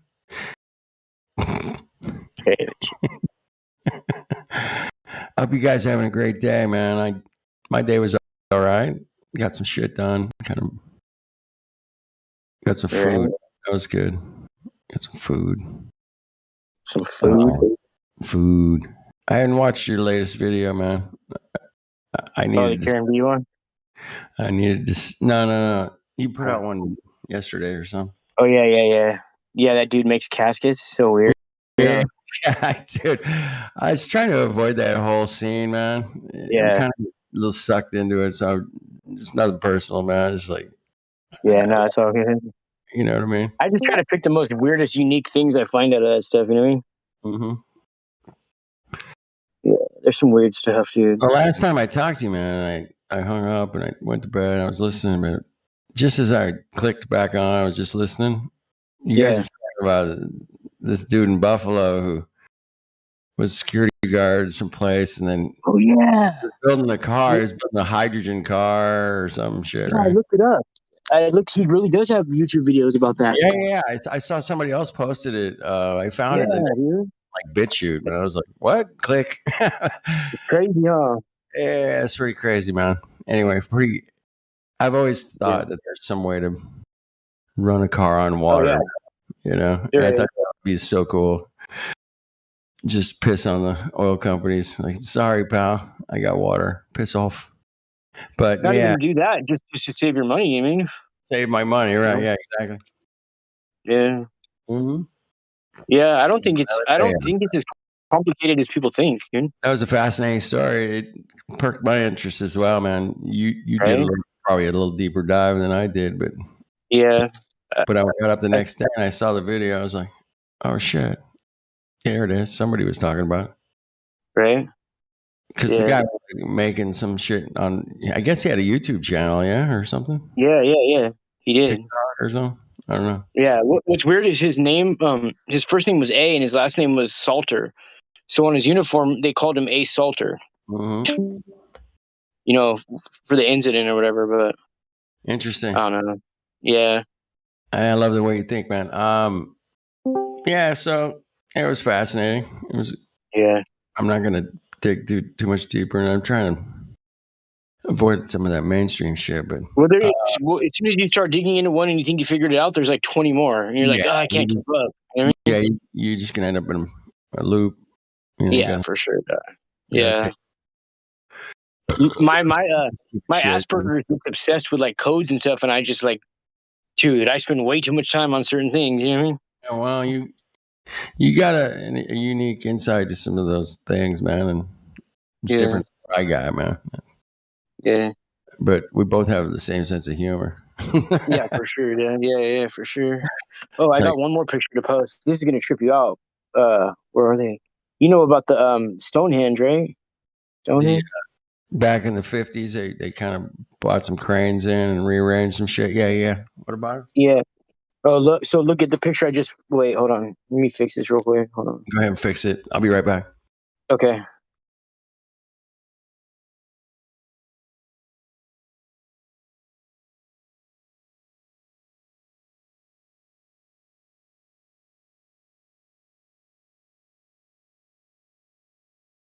All right, I'm back. Stonehenge, I mean, who knows? I mean, pictures I saw, man, it looked like they were picking up some rocks and setting them up. Check that out. Back in the 50s. Yeah, okay. Lights up with... Oh, that's for weird. The Jubilee. Yeah, I know, for the Jubilee. Weird. That's pretty funny, man. Yeah. That's it. I might have to mooch that one. Shit. Mooch? Yeah, it's kind of disturbing, dude, a little bit.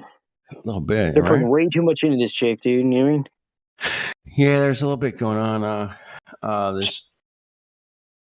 There's a couple of guys have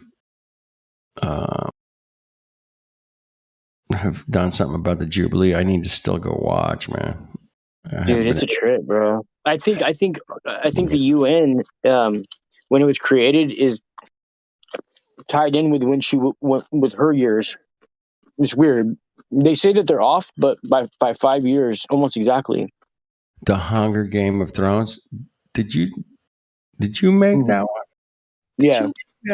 You are fucking Dude.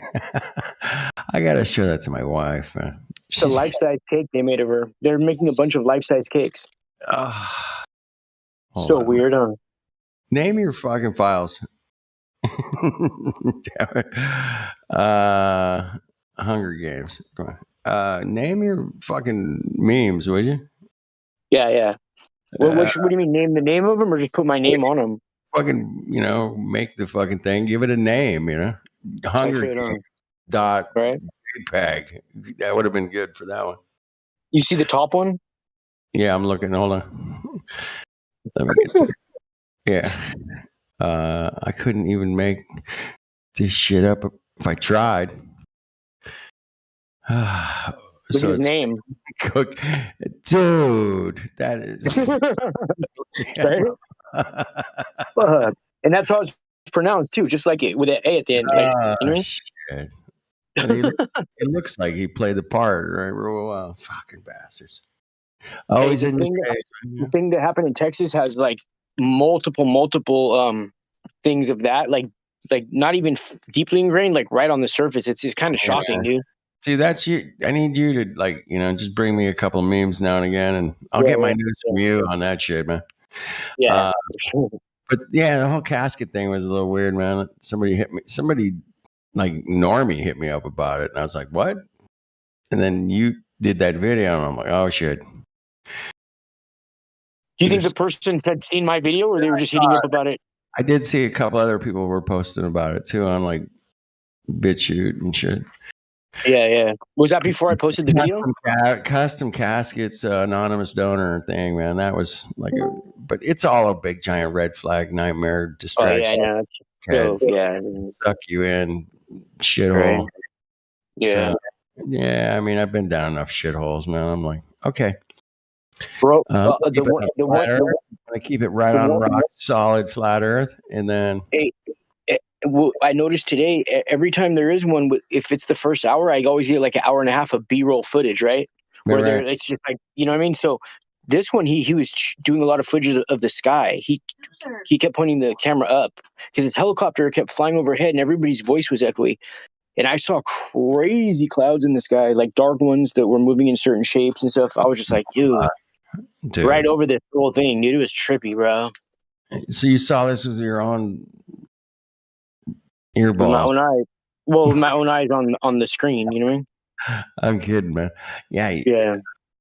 With your own numpty. Damn, right? Dude, I was out back in like February.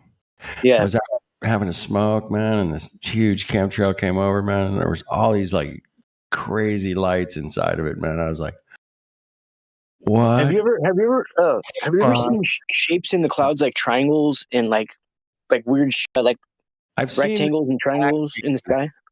Black beams is like the weirdest phenomenon that I've seen. The black beams is weird, but you don't see that at night though, really. No, you don't. No, definitely. Yeah, I'm talking about things you see at night and during. Well, actually, at night it's like you could see them better at night. Well, the cams, yeah, you can see those at night, pretty good, man. If the moon's out. What I'm talking about is like they're not trails though. They're like they're like shapes that will break out of a cloud. And like let's say you do like a cookie cutter. You put a cookie cutter shape in a cloud, and then you broke that part out, and it's going in a different direction now. You ever seen that? Right. Yeah, I get it. Yeah, man. Yeah. I need to pay more attention to that night stuff. Maybe it's just because of where I live, because Vandenberg's right here. Dude, they're always if you just take like a month, man, and go out every night, if you have live in it, when the skies are clear, just keep looking up all night long, man. You're gonna see all kinds of crazy shit, dude. No, I've been going through my pictures. Sometimes you can go out there. I have hundreds of pictures of some crazy shit, bro.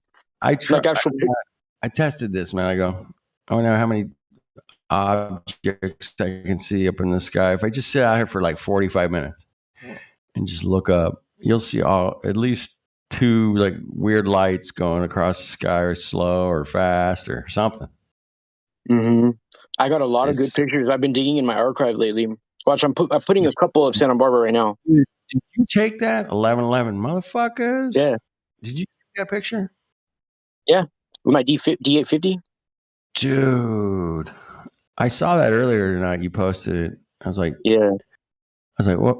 Really? Did he take that? That's super cool, dude. Look at that curvy horizon, man. Bitching, huh? Right? That's at least 10 miles across, dude. Yeah. Right? Yeah. Okay. Oh, yeah, let's call it 5 miles. Yeah. Easy 5, right? Yeah. Easy. I've sailed, man. That perspective right there, yeah, that's easy 5 miles. That's cool, man. Great picture, man. I'm gonna mooch that too, man. Fuck this. Yeah, go ahead. Let's see what Check you out call this is like the Model T Ford. Screenshot gallery number 2222053092475335. I was like, what the hell? Give it a fucking name, man. When you post I don't even know how to name them. You just when you save it, you just like click on it. These are just screenshots that I took. Oh, it's the sunset, man. Yeah. Sunset. That's the Saints sunset, bitches. That's what that's called. Oh, check this one out. There's a sunset for you right there. Bam. That's called the. Oh shit! Put that in the wrong file. That's badass, dude. Yeah, I've got a couple like that, man. Isn't that great? Yeah. Here's one that's right in the Montecito Cemetery. But when you're there, man, I saw that earlier, man. Oh, you did? Okay. Montecito Cemetery. Yeah, I'm gonna have to peel some more pictures from. I have like literally thousands of pictures. We should have a meetup there, man. Yeah, we talked about it. Remember? Well, I still want to. Yeah, the Santa Barbara thing, but that's crazy. That's not that far from Santa Barbara. Next time I drive through there, man, I'm gonna have to take a little side trip, man. Go check that. Check out the pyramid. What's the name on the pyramid? It's what's his name?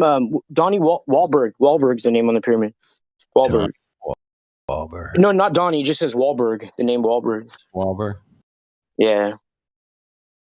All right. I took this one right here, the last one with the when I had the P1000, and what I was able to do is when I was zooming in on the moon, I would move the camera ever so slightly as I was taking a long exposure picture, and so I was able to get some bad. All right. The long exposure with the you dropped out, Saints. You dropped out. I can't hear you. I hate it when it does that shit. It happens, man. Dude, my phone's been acting up too lately, so I get it. Yeah, no, it's just me.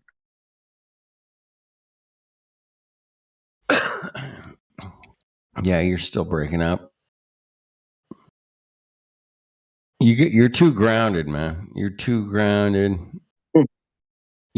Eric, you hear me now? Put some shoes on, man. Your phone will work better.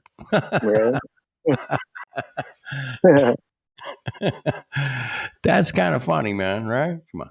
Yeah, it probably would. No, actually, I don't know if it would or not. It's because of the room I'm in too. The room has 5G paint on all the walls and the ceiling. Right. Mm-hmm. 5G paint, bro. Mm-hmm. How much a gallon was that? Boy shit. $3.99 per gallon. Damn. Ridiculous, huh? Bro. That's wicked, bro. I remember paying $25 for a gallon of something once, and I was like, damn, that hurt. I was like, hey, gasoline's like $8 like in LA. $6.50 here. $6.50? $8 in LA. Damn. At some station, Yeah. Shit, fucking diesel was like 9 something, bro. Like, yeah. They showed. I found a picture of Macy's Tower, how it lines up with Mesa Hill, and all the trees line up with the bell. Pretty interesting. It's a ley line. Yeah. It's one of those ley lines. No, you got a good eye, man. Keep it up. Don't give it up. Jimmy, man, you there with us?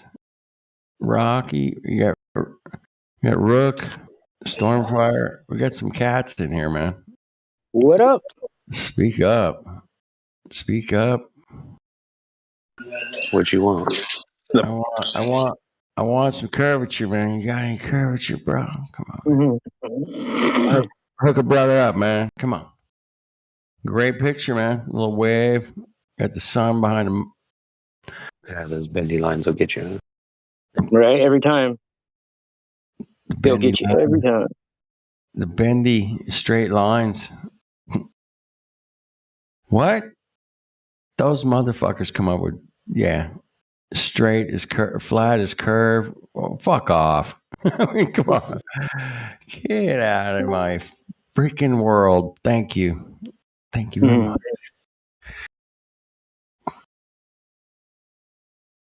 Here's some more perfectly symmetrical spider webs. Spider webs are cool, man. The coolest spider thing I ever saw, man, was when those flying spiders that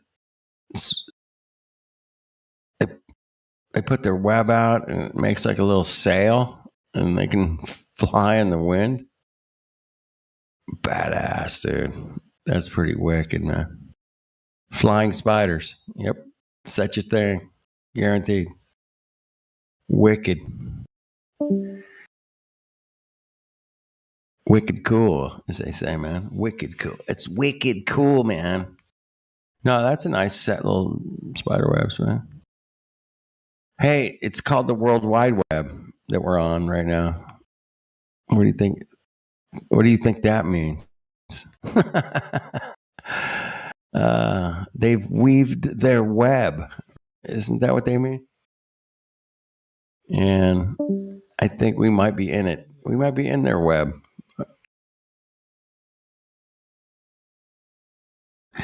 Correct me if I'm off base there. Correct me.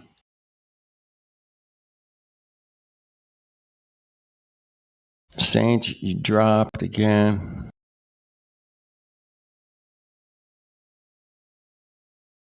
Stormfire. Cool. Yep. Anyway, don't take it all too seriously, boys and girls. It's a bit of a clown show. I'm calling it the cuck show these days. It's a bit of a cuck show. It's turned into the cuck show. It was clown show. Now it's total cuck show. So Latter-day Saints took a picture. Black Swan at night.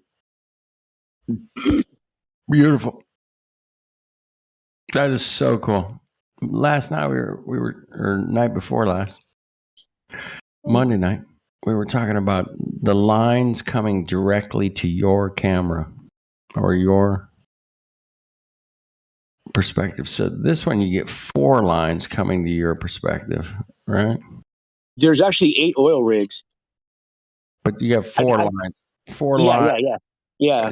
Because it's a reflection of fire. It's actual. They're burning fires on them. Yeah, I see that. It looks like it looks so cool. It's all flashing and stuff. It's so dope, dude. Mm-hmm. That's badass. But nobody else can see from your perspective, man. And we were off into the woods about that the other night. Anyway, that was a good example of that. It's the only thing I'm going to bring up. It's an excellent capture of those water lines coming to your perspective or your camera lens or your eyes or your feet or wherever you're looking. Dude, cool. I gotta do one of the remember I told you how the oil rigs turn into like Santa's sleigh with the reindeer, and how as you're driving the pier, one of the piers out there, as you're driving the northbound, the pier in your perspective, you're looking to the left of the ocean, you see on the right side the pier, and on the left side the oil rigs, and as you're driving north, it looks like the oil rigs are moving along the ocean's right. And then as it goes along the pier, at the very end, the pier drops off, but it kind of looks like it like keeps going. You know what I mean? It's a trip. Like the way they lined it up perfectly like that, it's not a coincidence, you know? I was driving to today, and there was this airplane, man, flying straight at me. This big fucking passenger jet or something, 4 engines. It was on the wings. There's 4 engines on the wings, man. It was like, what the fuck is that? And dude, I swear to God, this thing was hovering. When I was driving past it, man, it didn't look like. It was a big airplane? I was driving right towards it, so it was probably an optical illusion. But man, where was this in LA? Yeah, it was like in North Orange County. Yeah, I was just driving, and it was flying east, and I'm going west. And it's not moving, huh? It just seemed like it wasn't moving at all. It's in the Matrix. I've seen that a couple times in Santa Monica. So cool. At LA. Mm-hmm. They're not moving. They really aren't moving. Well, when I caught it today, man, I had seen a video years ago about the same guy caught it on video. He goes, look. Plane's just hovering, dude. Yeah. And that was a thing back in like 2018, Birds too. This whole like levitating airplane, no fuel, Yeah. There's no fuel on those planes. Very little fuel. Did you already tell everybody about meeting Al yesterday? I did last night. I said I flat smacked an 82-year-old, and they all went, what? Oh, dude, he walked right into it. It couldn't have been a better setup. It was crazy. Yeah, I didn't tell him. Blow my mind. He's like, you guys are way more informed than I suspected walking up on you here. I was saying, you have no idea. And he's like, go ahead, blow my mind. And we're like, are you sure? Okay, here we go. Yeah, there was a lot more. I just kind of briefed on it last night. I was kind of tired, but oh man, it couldn't have been a better walk into the fucking flat smack. We didn't even have to try. He was begging for it. It was so weird, man. I've never had an easier flat smack in my life, right? It's like it was too weird. It's too easy, right? I was like, oh shit. How much can we give this guy in like 10 minutes? Damn. Yeah. And we eased into it. We're like, okay, so it seems like the people in control have kind of misdirected our conception of where we live, and there's some things that are major contradictions people are talking about now. And then eventually we said, it seems like a stationary level Earth. And he's like, oh, you mean like a flat Earth? And then as soon as it was confirmed we're talking about flat Earth, he's like, okay, well, I'm going to go now. And then of course he said everything could be an electronic, input of some sort. Like he had to go it's a virtual, That's one of the things people always do when you propose the concept of flat Earth. They want to run to oh well, it could all just be virtual reality too, right? So, well, space is virtual reality to you because none of us Mongos have ever been to space, man. So take that. It's not real. It's not virtual reality. Space is. So get that through your numpties, bro. You got it. Get that through your skull. Anyway, yeah. Not even virtual. That's fucking fantasy. I just mentioned I hit a flat smack an 82-year-old man. Didn't really tell the story. I just said, "Hey, man." At the end of the day, he's like, I got the message to him, but I didn't even go into. You were there, and it was just like we were having a smoke, and this thing came upon us, and it walked right into it. It was like your lap. Go ahead, take it. He wanted. He's like, well, go ahead, blow my mind. Whatever you guys want. Just I'm ready. I'm ready. Please go ahead. And I think he might look into it. Yeah. But he knew everything. He knew the distance of the sun. He had had all the propaganda down. He knew what we're supposed to think with the fucking tilt and the fucking everything. He knew the 23.4 degrees. He knew the equator. He knew distance to the sun. I mean, we could have. I don't know if I could have got him on a couple more, man. What's the closest star or farthest star? I don't know if he knew. What sucks for him is he was mentioning a lot of the things that we already knew about, like the economy and the Davos, and Right. like all the things that he thought he knew that we didn't know, we knew. So the fact that we are talking about the flat Earth freaked him out probably more than he showed. I hope so, man. Sometimes at 82, if you can get rocked, I got rocked at 50, man. So it's not that far off, but 82 would be 32 years from now. I just found out about the flat Earth. Oh, fuck. I got rocked at 60, boys. Yeah, you got rocked at 60. So yeah, you're only 22 years off of my big pal, flat Earth Al. Well, I'll tell you something about that old guy knowing all that about the heliocentric model, right? There's something about that back in his day about schools.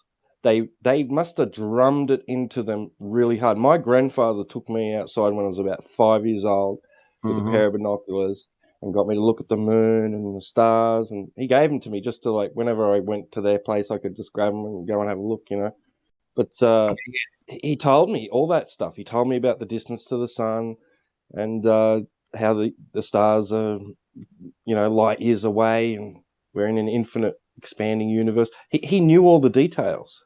Just off the top of his head, just like that old guy. So what is it about back then and now? We get the Globers coming now and they don't know shit. Don't know shit. Hey, God rocking. Yeah. Imagine learning about flat Earth 22 years from now. Oh, 22 years from now? How does that feel? It's either gonna be mainstream or there's gonna be a whole new narrative. That's what I think. I don't know what 22 years from now. I don't really just expect I'll be here. That would make me 88 years old. My dad just died at 84, and if I make it that old, I won't really give a fuck what happens, to be honest with you. You know what I mean? You don't give a fuck now. You can give a fuck. You're right. I'm doing what I want to fucking do right now. Yeah, we're doing what we can do, man. Which is good. We're doing good shit, man. We're out there. That's what I did for old Ruth. Ruth was elated. I'm retired. Everything I own is paid for. I mean, yeah, you're good, man. I'm good. Yep. And I'm sure you're got some food on hand. Yeah. Oh yeah. And a couple of years worth at least. I forgot that much, but I can I'll scrounge. Anyway, I know I probably couldn't fit it in my car. Definitely not. Yeah, I mean, I don't know if I could fit it in my car either, but we'll see, man. I could fill the trunk, the back seat, front seat. Probably, I'd probably not quite enough room. If I filled it all the way to the ceiling. Yeah, we lost a lot of ways, man. Had to just walk in our neighborhood and feed ourselves. But I got the stuff I got put away is just like staples, Yep, stuff that's gonna last. Yeah, exactly. Yeah. Yep. Mm-hmm. Grow and pickle. Yeah, you can pickle. Pickling's good. Yeah, sure. My aunt used to do peaches all the time, man. She had a bunch of peach trees. Just can that shit. We got quite a few fruit farms around here. You can drive down the road during the fall, and they got all these stands set up. You can stop, get your fresh cherries and peaches. There's a little town north of me. They have what's called peach days. You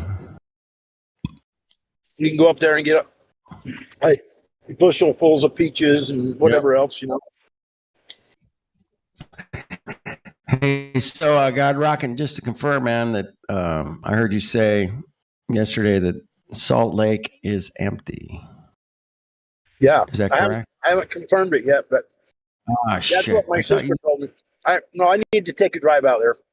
Well, that's why I'm busting your balls, man. Dude, it's been a week. It has not been a fucking week. It's been like 2 days. Like last Wednesday. I'm like, dude, man, you gotta Oh, go out. fuck. It's been like day before yesterday. You're imagining shit, bro. No, dude. We talked last week, man. It was before the weekend. I'm sure of it. Before last weekend. What the fuck happened to me then? Did I go into a heavy nod between now and then, or what? Maybe you had a little, computer glitch or something. I don't know what happened, man. But yeah, get your ass out there. Just take a couple pictures, man. Boomity boom. All right. Dude, I don't know anybody else near Salt Lake, man. Otherwise I'd call them up. But well, actually, Salt Lake's not as close to the lake as I am. Where I live is there's a little town called Syracuse. If you look it up on Google Earth, go to Syracuse, and that's right where the road goes out into the lake to an island out there called Antelope Island. Right. That's where I'm going to go because that goes right out into the middle of the lake, kind of, to an island. Get a picture of that dirt island out there, would you? Thanks. Yeah. Appreciate it. Yeah, that's all, man. Do it between now and like Monday or something. You don't have to, no pressure or anything. Fuck, no. Between now and 6 a.m., or you're going to shoot me, right? No. I'm just fucking with you. I'm just going to keep on you until you go get me my picture of my dry Salt Lake. Dry salt. All right. I want to see a dry Salt Lake. What a bummer, man. Bummer. Well, it's never, even when it's full, I think the deepest part is like maybe 40 feet, 50 feet. But that hasn't happened for a while. Yeah. That's been. Not since I've been alive. Yeah. Yeah. I don't think it's ever actually dried up, not to my knowledge. It's dried now the first time that I know of. It's pretty scary, man. Yeah. Well, they got us on rations for water. You can't water your lawns only like twice a week for a half an hour. Same here, man. That ain't enough to keep shit alive, you know? Yeah. I mean, why water burnt grass? I mean, fuck. Yep. Welcome to Agenda 2020. Wait till 2030, man. Oh my god. Oh fuck. It gets way cuckier than this. I'm sure it does. It's gonna be I call it the cuck show, man. Fuck the clown show. It's got to get up to the next level. It's the cuck show, and the cucks are out in full force lately. Maybe you guys haven't noticed, but they're coming. They're out. They're all over the TV and the fucking news. Yep. So all that shit. Spreading their propaganda, lying, just making shit up. Entertainment, infotainment, whatever you want to call it. I see some shit on that Texas shooting today. Yeah. About how there was like shit that this guy showed the truck in the ditch, and the tires were like snapped off sideways because he crashed down into this irrigation ditch. But there were no skid marks to the truck at all. The truck had just looked like it got put there by a helicopter, dropped into place. God rocking. There was no tire tracks, no nothing. This whole thing is just to keep you. I don't know. I guess it's. Well, I just look at that kind of shit, and if it looks funky, I mean, I don't really know if it really happened or not at this point. I mean, it's like what? It's just funky, man. Leave it at that. Yeah. Funky, bro. There's a lot of funky things about it, but those are they set those traps for you to go down Funkville at times too, man. Remember that. They like to send you down the Funk Hill hole, the Funk hole. Not the, they put it out there on purpose, man, to mess it up, and then us truthers get sucked into some of that shit, man. No doubt about it. And there was this guy talking about his little girl, about how it was her. I don't know. It was a little girl. Anyway, there was two people, two completely. Here's the thing, God rocking. Different people, dude. Two different fathers, but one was of a little girl saying that it was their daughter. But there was two different fathers, man, because one was a stepfather, and that's the Oh, rabbit. are you sure? Yeah, that's the rabbit that they set the trap. They trap truthers. The truther trap, man. Basically, is what I'm saying. That makes sense to me. I don't know, man. You guys can kick that Maybe one around. if that's the case, then it's not as fishy as it seemed. You know what I mean? There's truther traps, bro. Yes, and they set them up for us. I don't know if AI is doing it or they got think tanks, but damn, truther trap is that. Who knows? Dude, there was a video that came out about Starbucks coffee. Did you see that? Oh, okay. Never mind. What was it about? Just brief me. This guy made a video. He's like, hey, man, check out. I got the 3 sizes of Starbucks coffee, right? And he started with the small one and the medium and the large, right? And, the small one, you pour it into the medium one and it filled it to the brim. And then you poured the medium one into the large and it filled it to the brim. And the guy's like, this is Starbucks. That's just amazing marketing. They're amazing. I'm telling you, they're amazing. I can't believe that they've gotten away with this, but it's amazing, basically. And in other words, when you buy a large coffee, you're actually only getting a small coffee's worth of coffee. That's kind of what the video was, right? Yeah. The next day, dude, man, there was like, hundreds of people out on BitChute going, no, it's bullshit, man. I tried it, and they totally debunked the fuck out of it, man.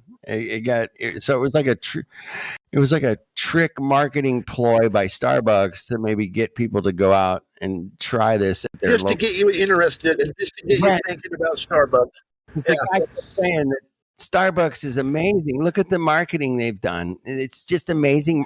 Not if it was me, if you were pouring the large into the small and the small into the large, and if it was the same amount, I would have been like, fuck you, Starbucks, you cucky fucking bitch bastards. You fuck off. I hope you fucking rot in hell, you pieces of shit. That would have been my reaction to the video, right? Yeah. And sure. Right? It would have been totally over the top. But this guy's like, no, it's just amazing marketing. They've done Starbucks is just amazing. They've done this beautiful thing that's just amazing. It was like, that didn't make sense to me. But so the next day, man, I, debunked the fuck out of their stupid fucking video. And I think it was a ploy by Starbucks to get people to go out and fucking try it for themselves. Buy a fucking small, medium, and large coffee and give it a try. Yeah, they probably sold 10 million cups of coffee yesterday because of it. Exactly. So, they tripled their fucking daily sales. Yeah, exactly. It's like, it's us truthers have to be aware of these tricks these motherfuckers play, and that fucking coffee ain't worth no $5 a cup or $6 or $7, whatever they charge for that fucking shit. Exactly. I mean, for like, I make my own shit at home. I make the French vanilla, fucking the cappuccinos, all that shit. And I make them for like 50 cents a fucking cup. Yeah, exactly. Or $1, I don't know. Yeah. It might be, it's might less be $1, I don't know, but it ain't no fucking $5 or $6 fucking dollars. Less than $1, guaranteed. Yeah.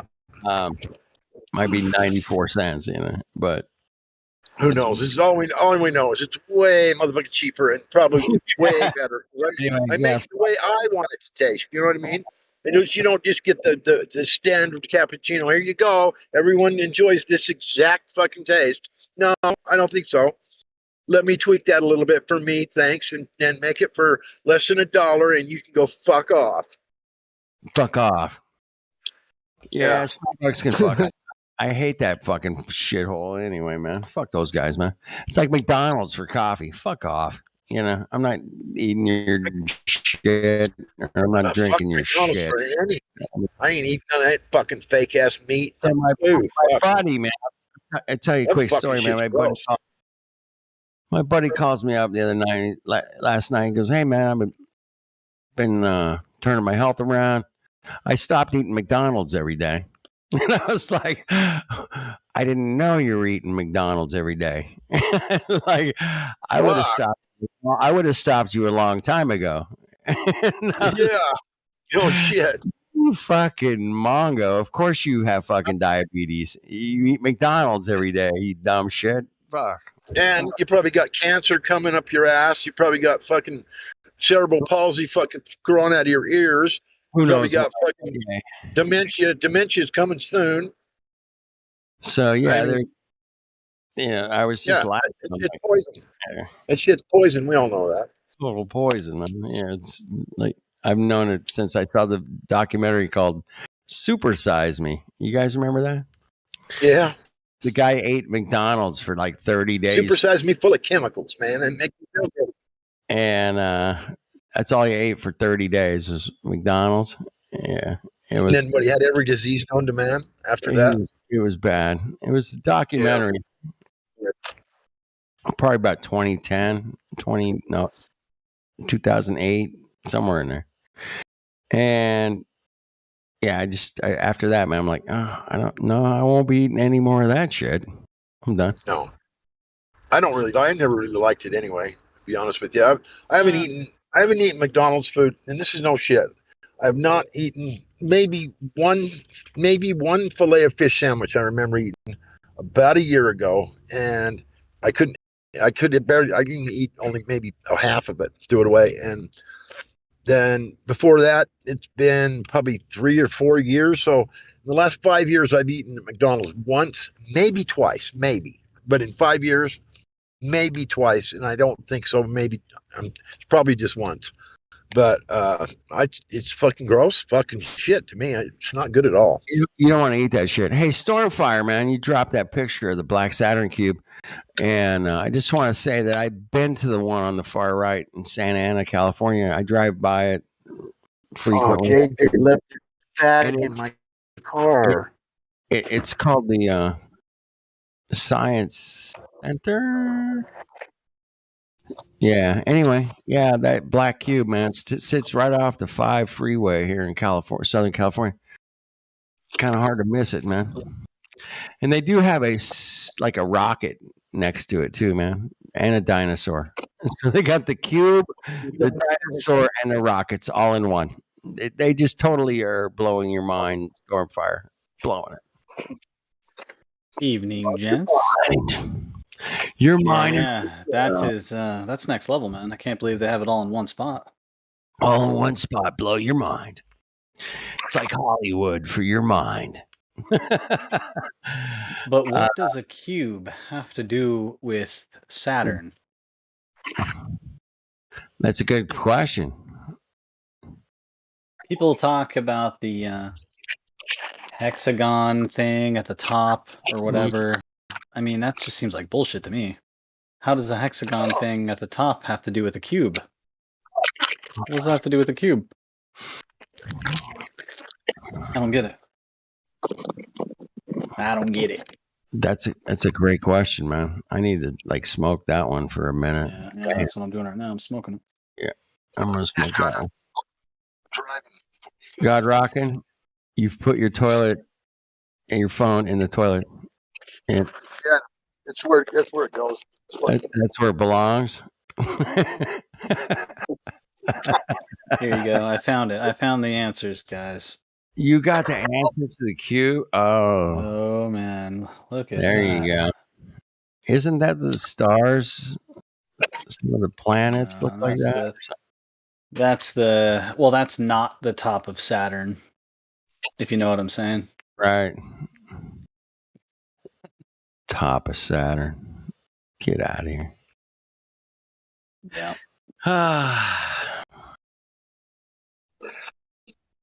The Ministry of Information gave me that one. The Mystery of Information. I like that. That's a great name. It's quite insightful. Mystery of Information. That's it, man. We all came across information, and it kind of made us wonder about this and that, and that's the mystery of it, right? And we solved the mystery by going out and measuring it for ourselves. And it's like, whoa, 39, 59, it's not working out there, Captain. We got a problem. Got a problem here, man. The propaganda is intense on this. Check this out. It's heavy prop, dude. Heavy propping it up. They love to prop it up as heavy as they can get it, man. It seems like we're getting heavy propaganda in the last couple of years. That's next level propaganda. I mean, I didn't realize. Next level. I think in that picture, all that pink shit is supposed to be storms. Yeah, storms that rain diamonds at All that, millions of miles an hour down to the surface of the gravity sucking black hole center core of which is fire, molten iron, diamond burning gold. Exactly. Shit up all night, right? You know, and it'd be like, really? Oh, it's the iron rainstorm on. I'm so sorry, my friend. Here's what it really is. Oh, my bad. The hexagon is Thank it's the you, current Andrew. air and weather Ingersoll. features out there that share similarities to this. Thank you, Andrew. I knew you were going to pull through from the Cassini imaging team. There it is. That's it. Well, shit, we got to shut it down. I'll try to log in tomorrow, and the server won't even be there. You know, I think we should turn it into like a music server. What do you guys think, man? Like, do we just play music and hang out and jam? Where do you guys go with that? I'm down with that. But if anyone wants to ask about the plane, then we might have some answers. Oh shit! Damn it! All right, we'll leave the window open a little bit. God Rockin', you sound like you're in the bottom of Salt Lake right now. You're at the bottom of the dry Salt Lake. Near the. Let's roll into my house. I just got home from a 45-minute drive. Took my son to town and then coming back. Sounds like you're re-entering the atmosphere. I'm in the house. Hold on. Okay, we got him, Houston. We got him. God Rockin', are you there? God Rockin', yes. God Rockin' 1. Please check in here. This is NASA, Houston. Are you there? Houston? So yeah, I'm here. Houston, there's no problem here. I'm on my way home. All right. So I haven't seen this friend of mine in maybe a couple months or so. Mm-hmm. And we're hanging out today. She says, "Oh, did you hear Johnny Depp won?" He won $15 million. It's amazing. And I'm like, oh wow. Oh fuck, Stormfire. If I knew about that, I would be pretty sad. I'd be sad about myself. You're gonna love me, man. So I go to the violin shop today, right? And the two girls in the front office, man, they got the live stream going on their cell phone. No way. They got it propped up, right? And they're. I'm like, is the verdict coming in right now? They're like, yeah, it's coming in, right? So the verdict. No. I'm there. I'm fixing violins. I walk back there. I go, I'm like, when's the verdict? You guys yell at me when the verdict's coming in because I want to see this, And they're like, yeah, okay, it's coming in. The judge is back, whatever. And I'm like, oh shit. I go, and they go, anyway, he won.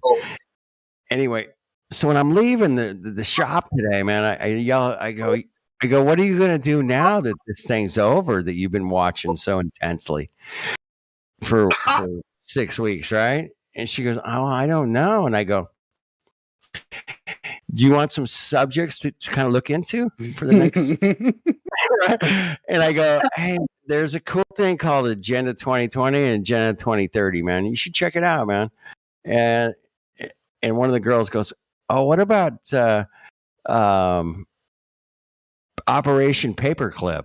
I was like, nice. "Oh fuck yes, There's Operation your in, huh? Paperclip." I go, "That's great, man." I go, "You got That's the the best one? German scientists that came over here from the Nazis to America." Anyway, and Yeah, I I go, heard they know a lot about rockets. and then I go, "Oh, what about Operation Mockingbird?" Dude, I go like, you gotta check that out, man. That's like, there's like, you have to check out Operation Mockingbird. Anyway, I left them with that because I knew these girls were like totally into this trial and the whole thing with Johnny Depp. Oh, fuck off, right?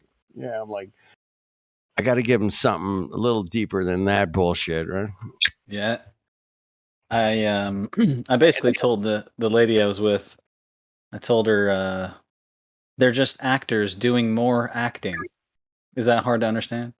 I go, all right, she lost 15 million. She doesn't have $15 million, first of all. I guarantee it. I go, she needs to sign a book deal straight away. If she plans What's on her last name? Heard? $15 million. Yeah. She ain't got that kind of money. Anyway, that's all I know about that trial. I don't know anything else about it. You could say she was lying, he was lying, and it's just a cuck show. Yeah, it's a cuck show, Dark man. world. Distraction, cuck show. Hey, what about all the kids that are dying in the Ukraine? We don't care about that. Yeah, fuck off. we don't give a shit.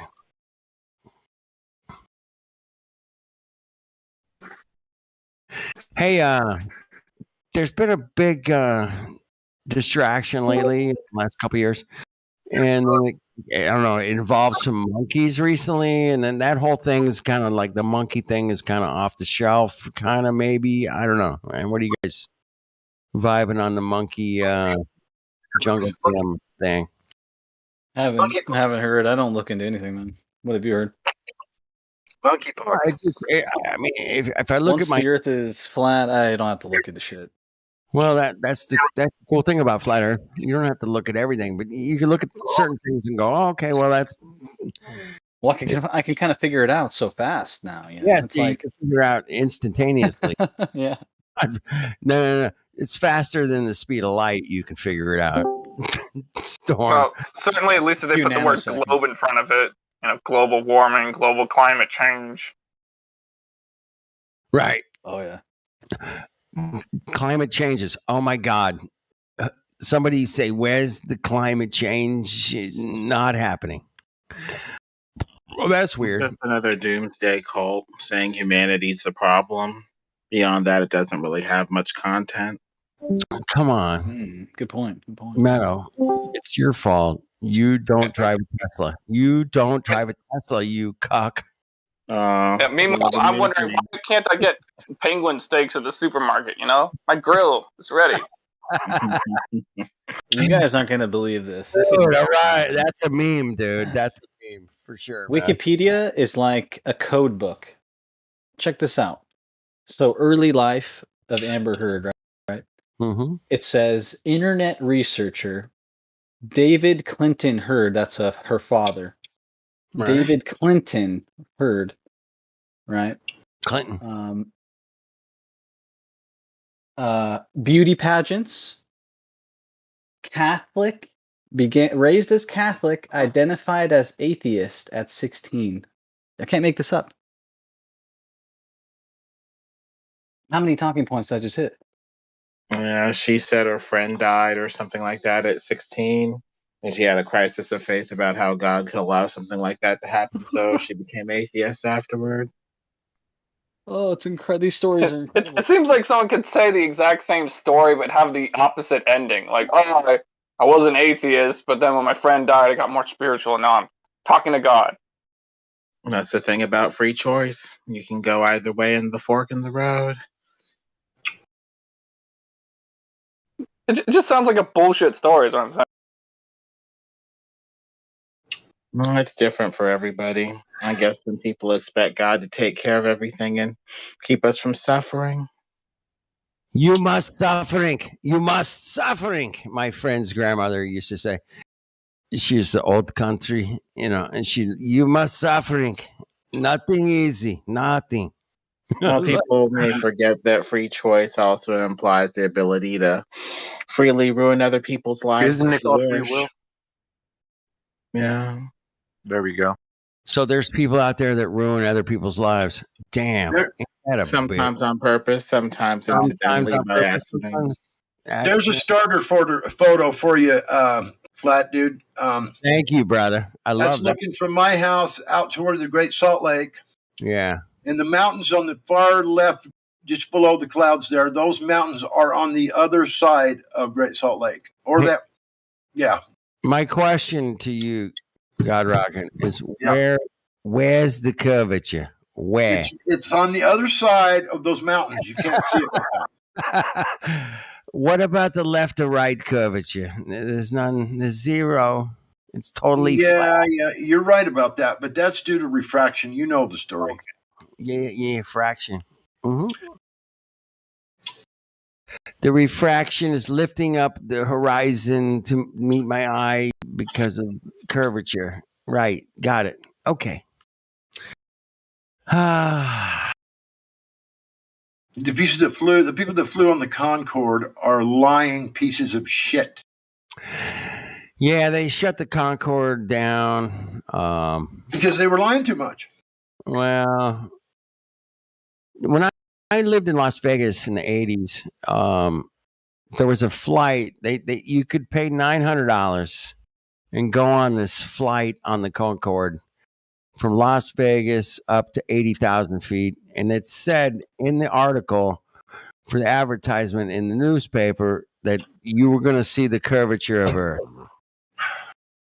And that was the whole sales pitch, man. And at the time, I wasn't making a whole lot of money, but $900 today doesn't sound like a whole lot. I would definitely do it now.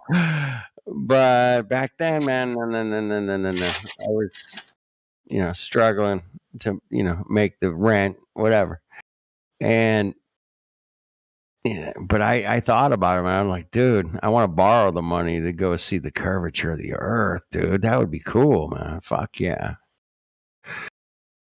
There is no curvature. But how happy would you have been when you didn't see it?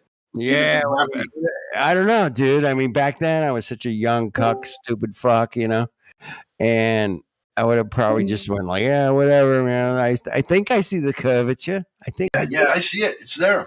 Yeah. Of course it is. You didn't, brainwashed for your whole fucking life to believe it. Of course. I would have just, mind manipulated my own mind through their propaganda and totally I don't believe. think we have a choice sometimes. It's manipulated so heavily. At least it used to be. I think that most of us have pulled out of that cognition and all of that, brainwashing. I think a lot of us are extremely lucky today to be not sucked into that shit. Right, man. But 20 years ago, I had no fucking idea about flat Earth, and I was looking at Hubble telescope pictures. I was thinking about all these fucking going to space. I mean, when you'd see it on, I never had a big investment in it, but when I seen it, I thought it was fucking real. What a dumbass! Really, dude.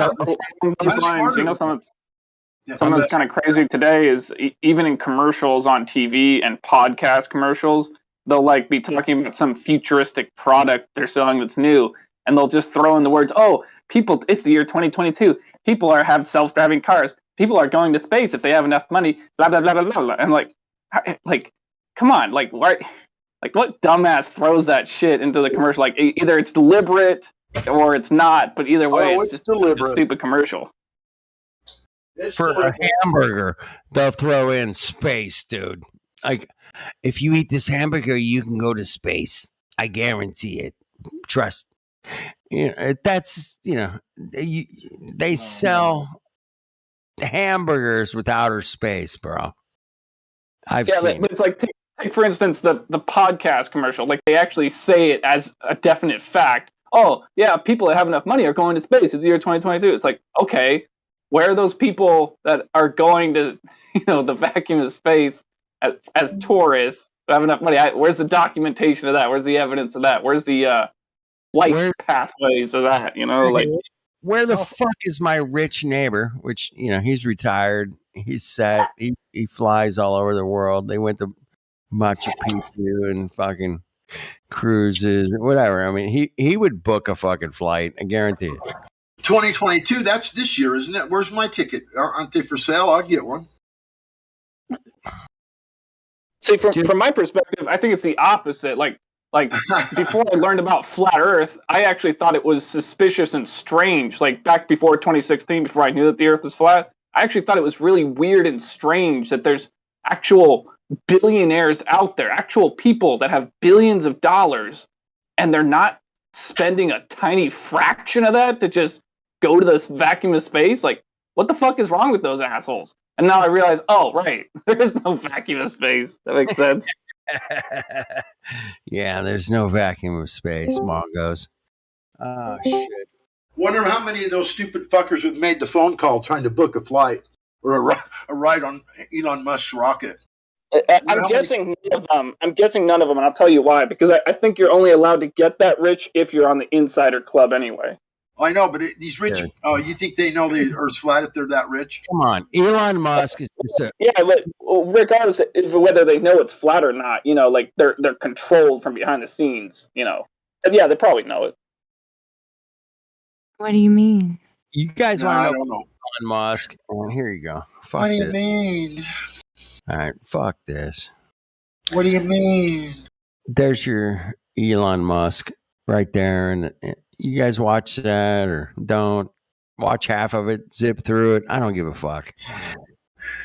Where did you post it? Elon Musk is just a fucking puppet show, cock show, and dude, look, just it's a little bit lengthy, but yeah. Spacecraft on wheels, giga chariots for the wannabe gods. Yeah. He's a wannabe god. He's going to put your fucking brain inside of a car that travels through outer space, okay? Where is it? That's Elon Musk for you. No, I'm saying that website. Which one? The website or whatever you're talking about. Livestream voice text. I just posted the video. Text channels. Yeah, where? Yeah, that's what I was asking. Where? Called the live I'm stream. sorry. Live stream voice text. Okay, Live thanks. stream I'm sorry. dash. Don't forget the dash voice text. Okay. All you got to do is click on it above. I get it. I looked through all of them. I'm sorry. Yeah, it's the live stream voice text. That's where all the good shit is, man. If you guys are wondering, live stream voice text, man. Guaranteed. And there's a picture of the Great Salt Lake horizon, the sunset that I took yesterday for you there. Oh, there's Jim. He got excited. That's the only real picture on the site so far. Mm-hmm. I have somebody that I want. I brought somebody as FNGR. I was trying to explain to him a little bit about, what the arguments to his arguments would be, and not in an ugly way or any way. I'm not. Don't know enough. Is there anybody willing to talk to him about it? Sure. Yeah, we're here. Yeah, okay. It's FNGR is the user. FNGR? Is he? He should be in here. He should be. I thought he. I don't see him in the check-in. Oh, wait a minute. I don't see him nowhere. Hold on. He needs to go to. He needs to go to the voice. Okay, that's VC check-in, man. Okay, that's what I told him to do. VC check-in. Okay. Okay, cool. Thanks. I'm sorry for interrupting. You're fine.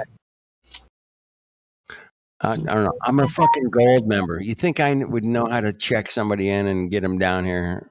You would think.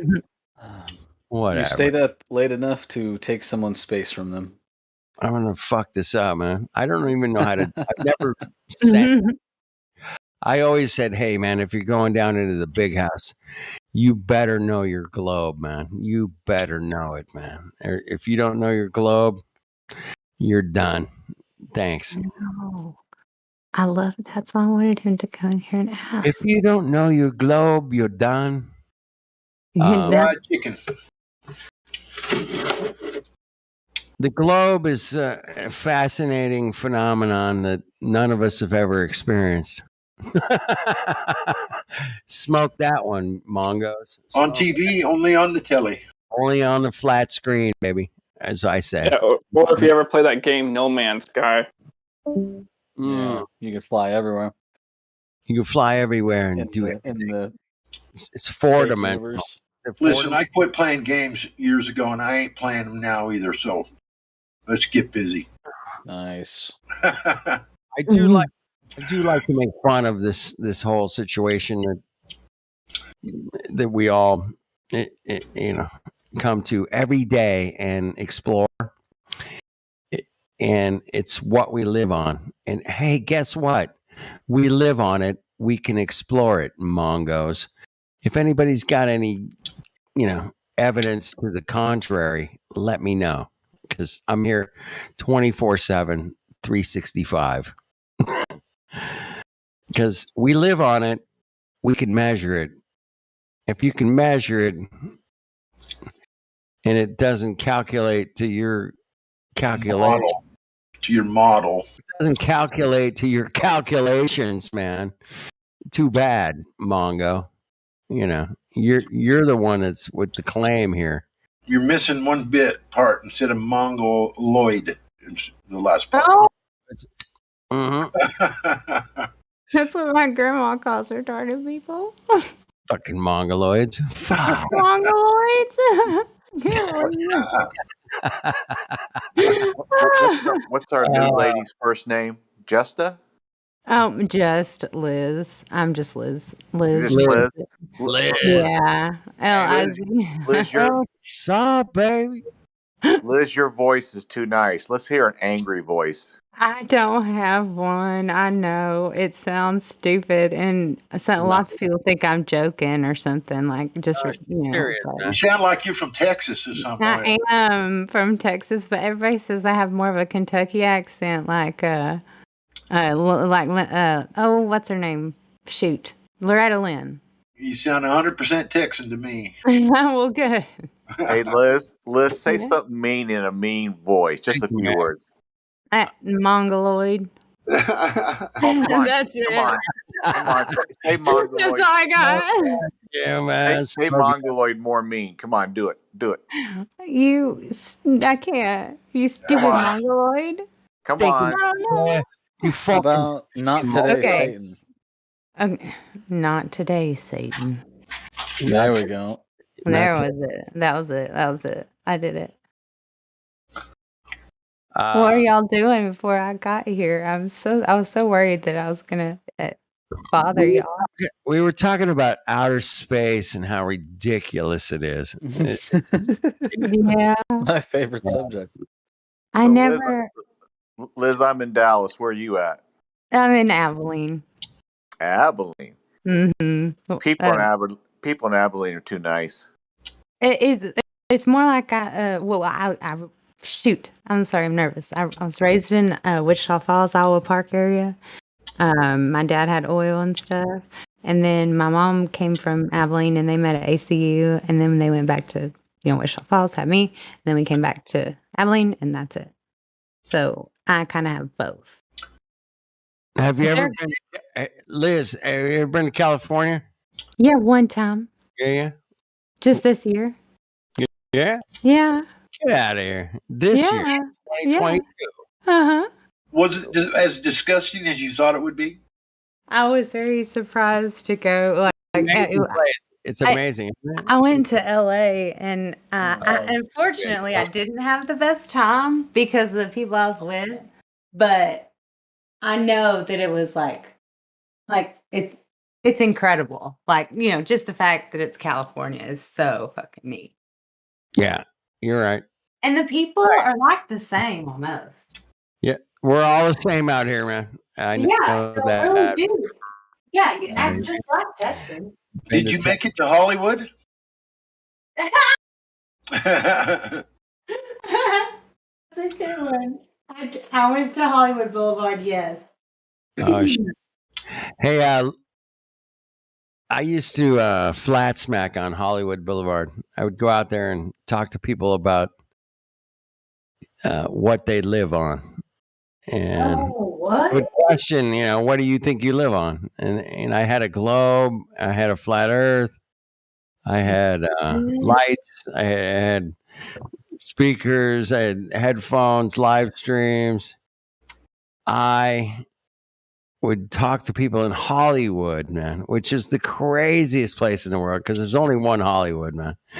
And, the people that go there, man, are just, you don't know what you're going to run into, man. You just don't know. The first time I went to Hollywood, I was like shocked. Shocked. Seriously shocked how big of a dump it was. Really? In 2018, man, I was out there every Saturday night, live streaming, flat smacking live. I've been there over they 20 loved you out there. My goodness. Dude, it was such a cool scene, man. It turned into like a party, man. It was absolutely incredible. Yeah, I can see that. We made so much fun of this fucking Hollywood. First of all, I hate fucking Hollywood. I think they're a sucking, soul sucking piece of shit. But I would go out there and just say, "Hey, man, the Earth is flat, bro." And for the most part, nobody ever fucking like got up in my grill or nothing. Yeah. Ever in Hollywood, man. It was like, yeah. I had people walk by and go, "Yeah, man, Earth's flat, bro. Check it out." You mean like being silly or something? There was more flat earthers out there than I thought. That was what blew me away more than anything, man. Because we would get a lot of people coming up going, "Oh, fuck yeah, the Earth's flat. Fuck that. These fucking Mongos don't know it." And I'd be like, "Holy shit, give me a hug." Hug me, baby.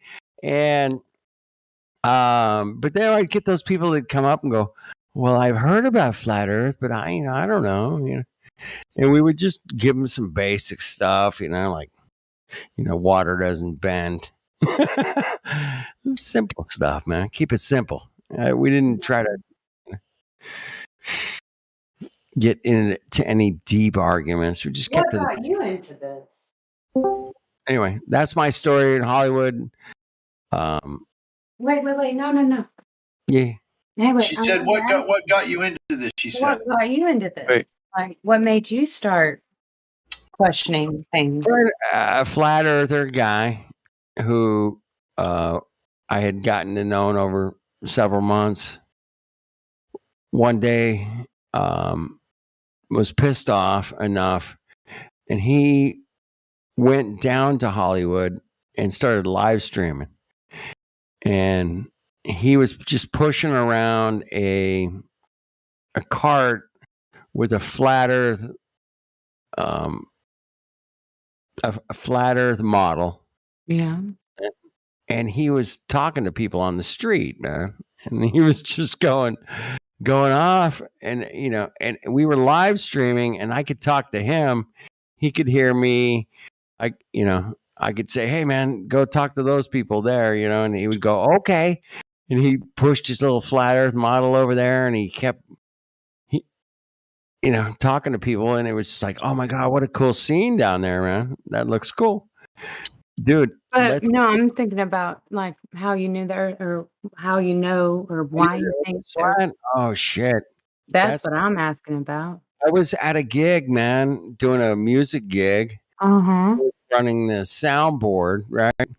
Mm-hmm. And mixing the sound for a live performance of musicians with, and we went through the rehearsals, we went through sound check, and we were done. Hold on one second. Okay. Sounded like you got a phone call. So, just Liz, how long have you been looking into this? Well, honestly, ever since last year, like okay.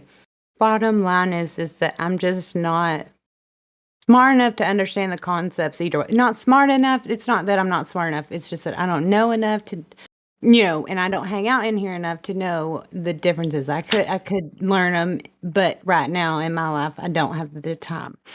Liz, did you go to the beach when you were out in California? Did you make it to the water? See, that's the thing. No, I didn't get to. You And the didn't person, make it to the beach when you went to no, California?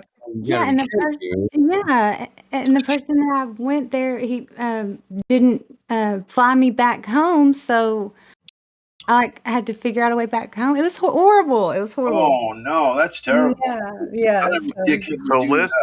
So Liz never got to see the boats disappear over the horizon in the Pacific Ocean. What about that, huh? Bummer.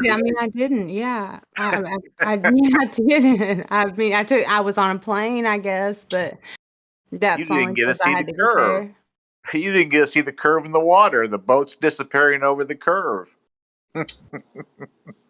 Is that what you're supposed to see? Well, that's a different story there. Yeah. See, that's what I'm saying. I don't know enough because I didn't see that, but I mean, I don't know enough to like. No, he's being sarcastic. It's because a lot of globetards come in here and say, "Oh yeah, I've seen the curvature of the Earth. I saw a boat go over the curvature of the Earth at the beach." Oh well, that's silly. The globe. Anything about the globe becomes so funny. That's what it is. It was flat when I mean it was all I saw was flatness. I mean on the plane. I didn't think about it. How did you hear about this? Like So WSB Wall Street Bets. I know that they come. I know that there's so many trolls over there.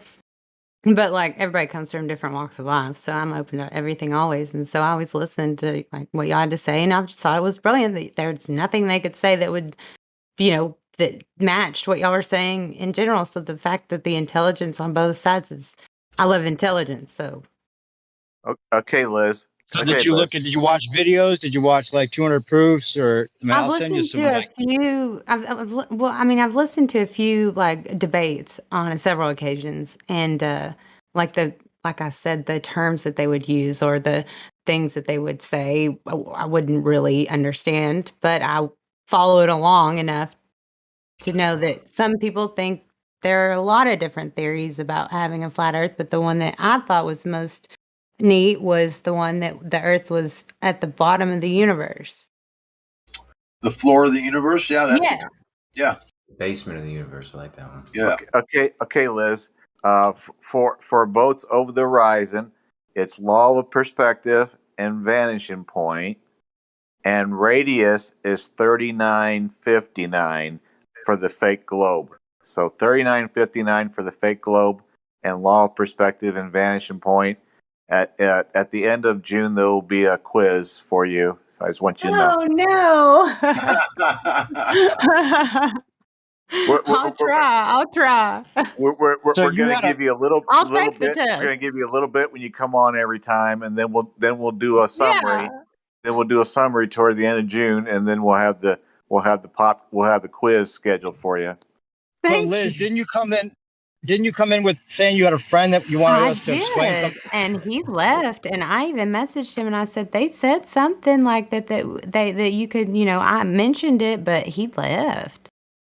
Kind of like the guy that left you in California. What's the story there? He just abandoned you. Yeah, no. Well, listen to this. Like he bought me a flat, and like he let me stay at his because he was like one of those crypto rich dudes, but he had catfished me like real bad. And so, anyways, it wasn't a big deal because he was still a nice guy, and like we didn't do anything, but we like hung out, and he had a computer, and he let me use one of his computers, and so, anyways, one day he like woke me up because I had my own room over there, and he was like, "You need to pack up and go," and I was like, "Go where?" And he was like, "To this dude's house or whatever," and it was another dude that was on a server that didn't know I was in California, and he just was saying like, "I can't believe you're in California," And so, like, why was he on my phone? It was like, sketch as fuck. So, then. So basically, he was like, "You're gonna put out or get out," kind of thing. Yeah, I guess. Yeah. Because, so I got out. He was like, "I'll drive you wherever you need," and I was like, "Fuck you! I'm gonna Uber." Like, fuck you! Like, The moment he said anything like that, that's what my ex-husband used to do, like shit like that, like throw water on me when I was asleep. Like that kind of shit is just like doesn't fly. You know, you don't just fucking out of nothing. You know, I don't owe you anything. You know, fuck. It's so bad. So sorry to hear that, Liz. Nobody deserves that kind of treatment. Thank you. It did suck, and so, but luckily, I had enough money to get a motel, and then I had a nice person on here on Discord send or buy me a ticket home. So, Well, that's good. Who was the guy that you brought in that just left? that's not those people. No, but what was his story? I just met him tonight, actually. He was very, like opinionated in the chat, and he's not even there now. So, cause I thought maybe he went back. He's a big globe earther saying you're stupid for thinking the earth might be flat. Well, and I just was like, I just told him like, there's no argument against, there's no, I don't hear anything that anybody can come up with, you know. And he was like, well, why don't you just tell him that how many people have walked off the earth? And I was like, right. How well, many people have been to space or whatever? Or no, he literally said, yeah, off the walked edge. off Okay, edge, so he yeah. knows nothing about it. He knows nothing about it, right? Okay, I don't know. I Yeah. just was like, they would have Yeah. something to say, because I was just like, they would have something to say to you about that would make you like shit your pants. And then he just got the idea of like the disc floating in space where you can go off an edge. That's like what the propaganda tries to make people think we're talking about. And what would you say? Well, it's the edge. I mean, it's probably an infinite plane, in my opinion. I mean, how could there be an end to reality, right? I'll agree completely with that. entirely disagree with that. I would say infinity is something that's only a concept and hasn't been physically demonstrated. So there's no reason to believe that anything is physically infinite. Well, I'm not saying infinite in the way that it would go on forever. I just can't imagine what a stopping point would be. So why would I assume there is one? Well, if there's a finite, there's got to be an infinite. Well, what's on the other side of that? If there's an edge or a barrier, what's on the other side of that? A non-reality? Well, I'm actually right there with you when you say you're having a hard time imagining that. I'm actually right there with you, but that doesn't, make what I just said about infinity being something that's not been demonstrated. That doesn't make that not true. So even though it might be hard for you to imagine, it might be hard for me to imagine. The fact still stands. The necessary antecedent for gas pressure is a container. Yeah. Well, yeah. Even if there is a container, like outside the container, what's on the other side of that? Like a non-reality. I mean, it could just be more containers, or more reality, or more land, or more.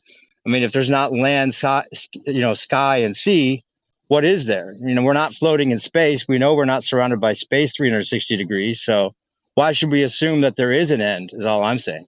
Well, yeah, and I'm right there with you. I'm right there with you too. But just because it's unverified doesn't mean it's not there. So, like, what I'm saying is, the reality is, I don't think that even with any amount of time, freedom, or technology, freedom to traverse the flat Earth, I don't think we're ever going to get an answer to that question. What I'm saying is, like, let's pretend for a second you and I did come to this physical barrier. The physical barrier that you and I know is a necessary antecedent for us to have gas pressure and be able to breathe right now in the first place.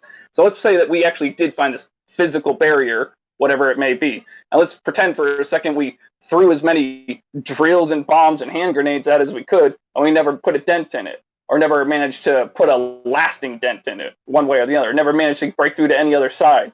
Like, what I'm saying is, just because we don't know what's out there doesn't mean that that dictates anything about any other part of reality. Just because we don't know how far it goes doesn't mean it's infinite. Just because we don't know what's on any side of any container doesn't, it's just what it is. It's just going to be an unknown, and that's it. Like, some people may be comfortable with it, some people may be uncomfortable with it, but that's just a personal choice, really, or a personal. Most We of the just know stuff we see in real life. It can't be a nothing, right? So. Well, most of the stuff but that we I'm see. not claiming it's nothing. I'm just saying it's unknown. Well, most of the stuff that we see in real life is finite, and so there has to be an end somewhere, and it probably wouldn't be infinite, but I mean, it has to bottom out somewhere. And so, our description of reality is I would say First law this of simply. thermodynamics that the energy can't be destroyed, can't be created or destroyed. So why is anything finite? It just turns into another form, right? I would say that it's something different is all. Well, if you're talking about any process, a process has steps that follow after another, and one step of the process ends so that another part of the process can begin. If you're talking about stuff that is full of processes in reality, you're going to have finite steps that follow one another and eventually end. And so that would tend to make one think that there's some sort of finite thing out there that whose process of creation or destruction or something ended at some time for something else to begin. That would tend to make somebody think that it's finite, not infinite in that sense. But but who knows? one It could be. process ends and it adds to another process beginning. It's not really an end. It's just a continuation in a different form. But processes tend to end. They don't just last forever. Like when I eat, that's a process where I chew my food, that ends. I swallow my food, that ends. It goes to my stomach, that ends on some level. It's, digested, that ends. It's assimilated And then into it my goes body, somewhere and else. that ends. And so that would tend to be finite, not infinite. But could you ever really, establish a starting point of any of that? Because it's just one process leading to another, right? Well, if you're implying the opposite, that or the other side of that, where there's a continual process, well, why don't we see that process continuing? Why don't we see land forming, or why don't we see, I don't know, planes forming? Why don't we see this process continuing? What do you mean? Appears to have ended. Doesn't it just regenerate? Like, isn't it like I was just talking about like the first law of thermodynamics, right? With energy can't be created or destroyed, then nothing. You can't get something from nothing. So everything that is here was always here and always will be. And how could we assume it came from from nothing? It's just continually reprocessing, just like water, evaporates and then it comes down and then it goes back and then it goes down. You know what I'm saying? But that's possible, but we don't see that process continuing. We don't see planes forming. We don't see suns forming. That process appears to have had a termination and an end on some level. Wait, a plane's forming? Like, what do you mean? Like, why would we see more planes? Plane. Where else is the formation of the land? Where? I don't see it. You haven't seen the end. What, you have to have new land then? What do you mean? Well, I think something had to form our plane, so whatever process formed our plane, why isn't that continuing? How do you know it's not? You haven't seen it. Well, how do we know that it's occurring then? It goes We're arguing semantics here. We've actually seen islands born off the coast of Iceland. If you want to get hyper technical, they caught that on camera, an actual island being born. But we're not trying to get hyper technical here. We were trying to discuss with new perspective about whether or not the Earth is infinite or not. And I just wanted to point out to him, much like how there's an experiment that we ask the Globers for to demonstrate that the rock fell down due to gravity, and they always come up with nothing because there is no experiment, because the rock fell down due to some other reason, not blah blah blah gravity or whatever. So what I'm trying to say is, much like how we would need them to demonstrate that in order to prove that extraordinary claim, in order to prove the extraordinary claim that anything is physically infinite, you have to demonstrate it's physically infinite. So if you could show me an infinite number of apples or an infinite number of cars or something like that, or cats, then I would have a reason to believe that the Earth is infinite or could be infinite. I'm not. Don't confuse what I was saying. I guess what I'm saying is because back to Liz, what flat Earth is about more than anything, I would say we might all agree is it's about not making any assumptions, right? And I'm not assuming that it's flat. I mean that it's infinite. I just can't imagine. I'm not assuming that there's an end either. So it's kind of like same thing. Neither of us can assume either way or know either way.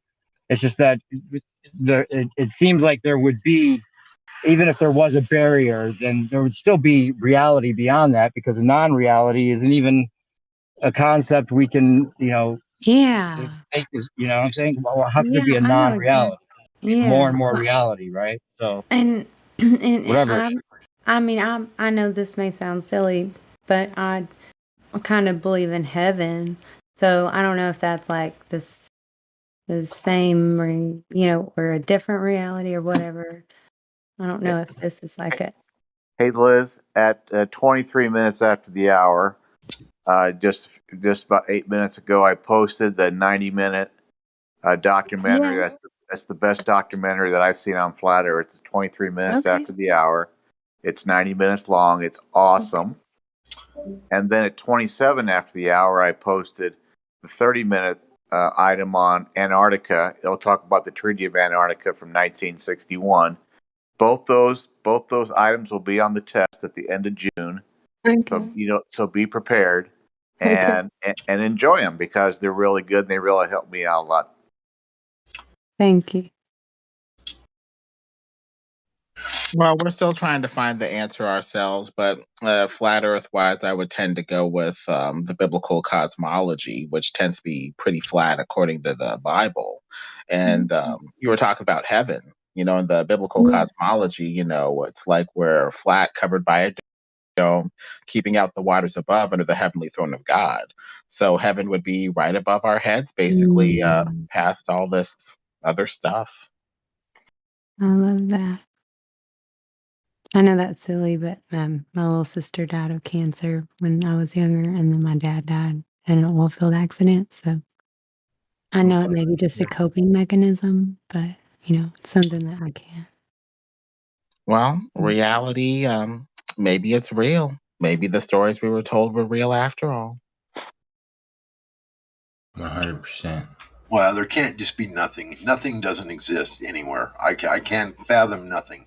There's always going to be something there. Always going to be something. Nothing is impossible. It's an impossible scenario in my mind. So there's going to be something there. Whatever it is, it's going to be there. Well, hey, I got an idea that might make you guys feel a little better about this. Maybe there's good reason for it. Maybe somehow, some way, it would hurt you to know. Well, our knowledge is going to bottom out somewhere. The Bible says that we're basically surrounded by water, that there's waters above and waters below. But, my exploration or my willingness to explore what's beyond really just bottoms out past that. Waters above, waters below, and heaven. That's all that I'm really interested in finding. What's beyond that, I'm just not interested in. Water to me means life because it's just what every life we know of is contingent upon having water. It's the blood life of the universe. And the stars look like lights bobbing and undulating in water. And aren't the, NASA deceivers constantly saying we found water in space? I mean, I think they're basically selling us right. Yeah. I just wanted to add on to what I just said a second ago. Asking what's on the other side of the physical barrier that causes us to have gas pressure, air pressure to begin with, to be able to live. Asking what's on the other side of that is, in a certain sense, kind of the same as asking what does the face of God look like? Because think about it. Yeah, You might as well be asking that. Yeah, of course, you're right. It's just I didn't want to have any of my thoughts or whatever, because you never know, if something triggers somebody and about a subject or something, Oh, that happens here all the time. People get triggered, but that's just we just and we try to deal with people in a civil manner, and people get triggered all the time, but it's just part of life. You just move on from it, and it's one of life's. Yeah, a lot of triggers. Life has a lot of triggering. Wait. Who's talking about triggering who? What are you guys talking about? No, I thought I wanted to say I believed in heaven, and I didn't want that to trigger anyone. This the whole, because I didn't even know. I don't know. I'm not anywhere near things. Like somebody asked me how big I thought the Earth was, and I never took any college classes on science or even remember as a kid. In science class, I just know that there's a globe. Well, that's why we have so we should probably let her know. Just so you know, it's okay to say what you just said. Like I believe in heaven. Like that's perfectly fine here. The only time when religion is not allowed in here is just when people start arguing one person with another person about religious text. Then we're like, no, we're not going to have that in the flat Earth room. Yeah. But yeah, you can speak your mind about generally like that. That's fine. Yeah. Well, I won't get kicked for saying something, but I that's just basically what I meant. I didn't want to And I was elaborating on saying that people get triggered all the time, and it's no big deal. I mean, we just deal with it. And move on. you for that. Plus, who doesn't like heaven? Yeah. Oh. The concept of heaven is beautiful. You're right. It is a beautiful concept. Well, that's why we compare notes, because that's how we formulate knowledge, by comparing notes and saying either I believe this or I don't, and I'm going to build my, knowledge off of this, point of what's out there, what's at the quote unquote edge or beyond or whatever. And just going from there. I appreciate that. I like to hear y'all talk. Thanks for listening.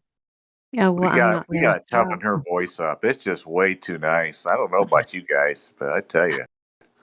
So many people have told me that, but I've been on Discord for a year. I mean, and in voice chats and on voice videos, usually you get streamer perms. I mean, not here ever, I wouldn't ask her. I think when you went out to LA, your voice is just way too nice for LA. I tell you. Well, I didn't talk to anybody. I was just telling everybody thank you for getting us there safely, and Well, I think it's a breath of fresh air. Thank you, Liz. Well, you're welcome. Y'all are too, to be completely honest. I mean, that's why I never have come in here, because I've always been told that it's a mean server, that's the kind of thing that they say or whatever. And I gotta tell you, it's pleasantly surprising to not have it be a mean server, for it to be a sweet server. That dude was talking about. What you heard about this server is that we're mean over here? Yeah. That These are is the nicest people you'll probably meet on the internet. I noticed. But I think it's because they got mad at y'all, not because, of the other way around. Yeah, Globers get triggered real easy around here. They do. And Kosho would know all about that. I've seen it. Yeah, I've seen it. Yeah. Hey, Liz, are you old enough to have seen reruns of Dallas from 1979 to 1992? Have you seen any of those? Not the real one. J.R. Not Ewing, the real one. I've seen the newest one, the one that they remade. Oh. It's the same thing. It's called Dallas. It was on CMT. Yeah, just with a new cast of characters, right? Yeah. Yes. So I know the. Did you ever see the original 13-year one with Larry Hagman and those guys? No. Oh. Hey, you can buy the whole 14. I was about to say, I bet you I could. Yeah, I think it's like $500. You can buy it for Christmas. Okay. Oh. Yeah. It's totally worth it. Okay. Okay, $500. Really? I can't fucking wouldn't spend $500 on. It's only $500. Yeah, it's nothing. Well, I'm old enough to have watched every single one of them when they came on. Yeah, I'm 30. I'm 34. Yeah. Oh, okay. Well, yeah. I mean, it's wonderful to be around people that aren't 21. I'm double your age, so that's okay. That's all right. Well, good. That's even better. That's the only reason that when Dallas came on for those 14 years, it was like, okay, I'm going to watch this. Well, good night. It's even better. I just recently got divorced. I have 3 children with him, and so he's an asshole, terrible person. So I've become a Discord fan since half the time I don't have the babies. So that's why I'm here as a 30-year-old. Yeah, I joined Discord when I was 30 as well. Really? I didn't even know it existed. And it's fun. It's my favorite place to go. You'll meet some of the funnest, best, most interesting people you've ever come across. No! I mean, it's all the smartest people on Discord. Like, I mean, because somehow you got to know computers, right? Well, I don't know anything about computers. Okay. My ex didn't let me have one. What? Yeah, I know I've gotten the same response, but I don't know why that's weird or crazy. But he wouldn't let me have one. So, I mean, I didn't have one. Did you both honeymoon in Saudi Arabia? No, we didn't have a honeymoon. He didn't do a honeymoon. So that's you even got worse. things ahead of you, Liz. I can tell. I see. Your voice makes me feel better about life. You got good things ahead of you. Trust me. If you ever want to call us professor, in front of our name, like Professor Jim or Professor whatever, feel free, because we're really, really smart, even though we're not professors. I'm just a lowly student. Yeah, me too. Just a lowly student. Yep. Humble. That's right. You'll hear us talk about Professor Dave once in a while. Professor Dave is a 2-time dropout in his master's program in California, so he's actually not Professor Dave, but he likes to call himself Professor Dave, and of course he's a Globie. So hey. Oh, you mean there are Globies here? No, not well. Occasionally, yeah. There's one. There's one here right now. His name's Kosho. He's a nice guy, though. I like him. Yeah. How come? Yeah, depends on the day of the week. How come they hang out here if they don't, or if they're a Globie? Because we're the most interesting, smartest people on the internet. That's why. No, I'm okay. Touche. Yeah, I actually have a guess about that. I have a theory about that. I think it's their subconscious. Like their subconscious, they know the Earth is flat and they know we're right, and so it's like they don't want to be surrounded by like a bunch of NPCs. Damn, he's exactly right. You'll meet Matthew pretty soon when he comes on. Globe Earth damage Matthew's control. actually PhD. Oh, so he does have a pretty huge. No, I'm just kidding. He is a PhD. Yeah, I think it's PhD in math. Is that right, guys? You can, yeah.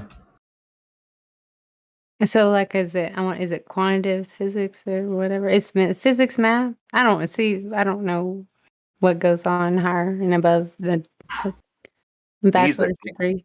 He's a Globie. Yeah, he's kind of ugly too. Oh, mean-spirited?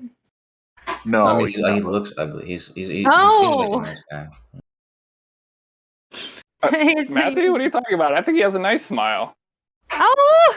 He's got a really big nose, and his hair is always unkempt. A big nose. Is he a Jew? He looks like Mr. Rogers, though. He looks kind of like Mr. Rogers. How can you hate Mr. Rogers? I love Mr. Rogers. I love, you know who else I absolutely love? Bob. He paints.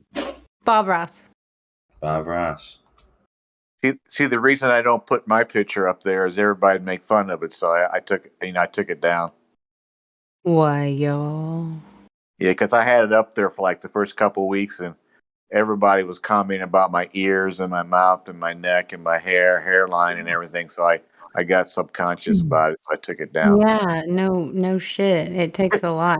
I thought, I came straight from Facebook, so I put my face straight on it as profile picture, and I didn't know, and so I had to get some thick skin but my ex had already called me everything under the sun. So really, I was like, these little Discord trolls. I didn't even know the word trolls back then, but I was like, these little dudes trying to, haze me. I was like, this is silly.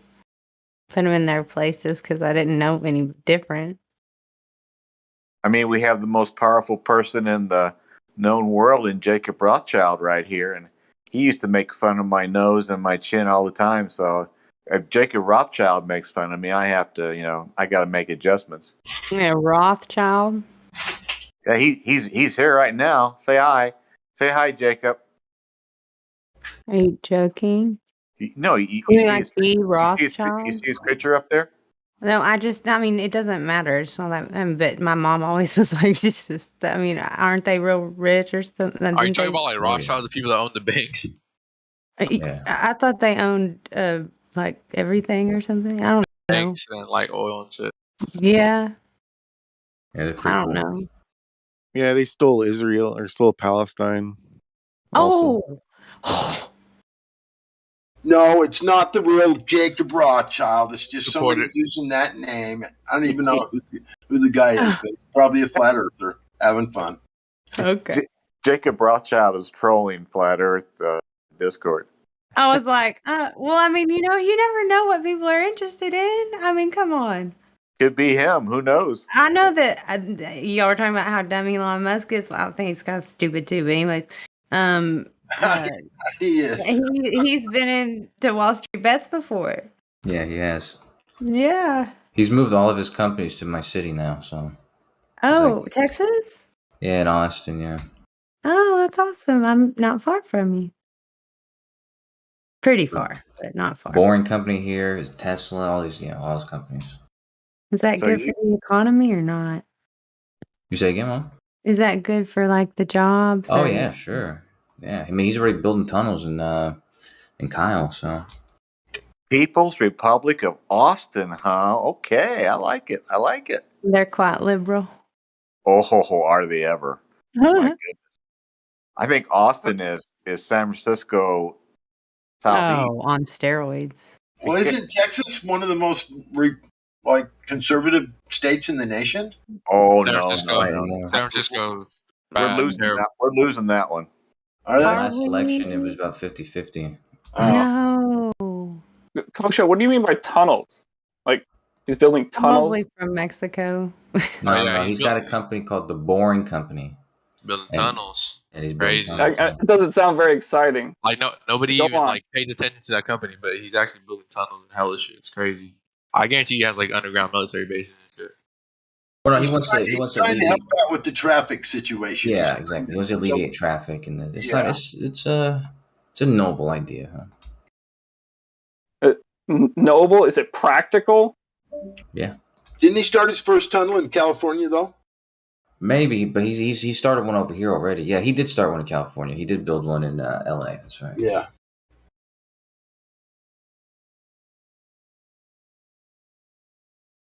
But the headquarters just watch. Like this guy, he's like a James Bond villain. He's gonna be like having some shady stuff going on in those tunnels or whatever. It's gonna be a gunfight later. It's gonna be all over the news. Or not, because there'll be a cover up. No, I'm just messing around. What? No, I know. I like it. I like to hear. What were you saying? Yes, did you say my name? No, I was just joking about Elon Musk being a potential James Bond villain. Oh, I heard on another server he actually has a volcanic island when I brought that up. So I guess he is kind of like a James Bond villain, at least in that way. Well, he was on the Joe Rogan show once, and I watched that episode, and he talked about the tunnels, how he started them. He first started digging a pit. He says, we just dug a pit. It's not hard to dig a pit. And then we got a permit to build a tunnel, and then he went on to say how it's built, how it's like one of the safest ways to travel because you don't want to be in an earthquake on the ground. You want to be like in the ocean when the ocean's like rough waves. Under the water, it's real smooth and calm. He says the earth is much the same way. Earthquakes are only radical on the surface, he said. Ground, they're very, very the opposite.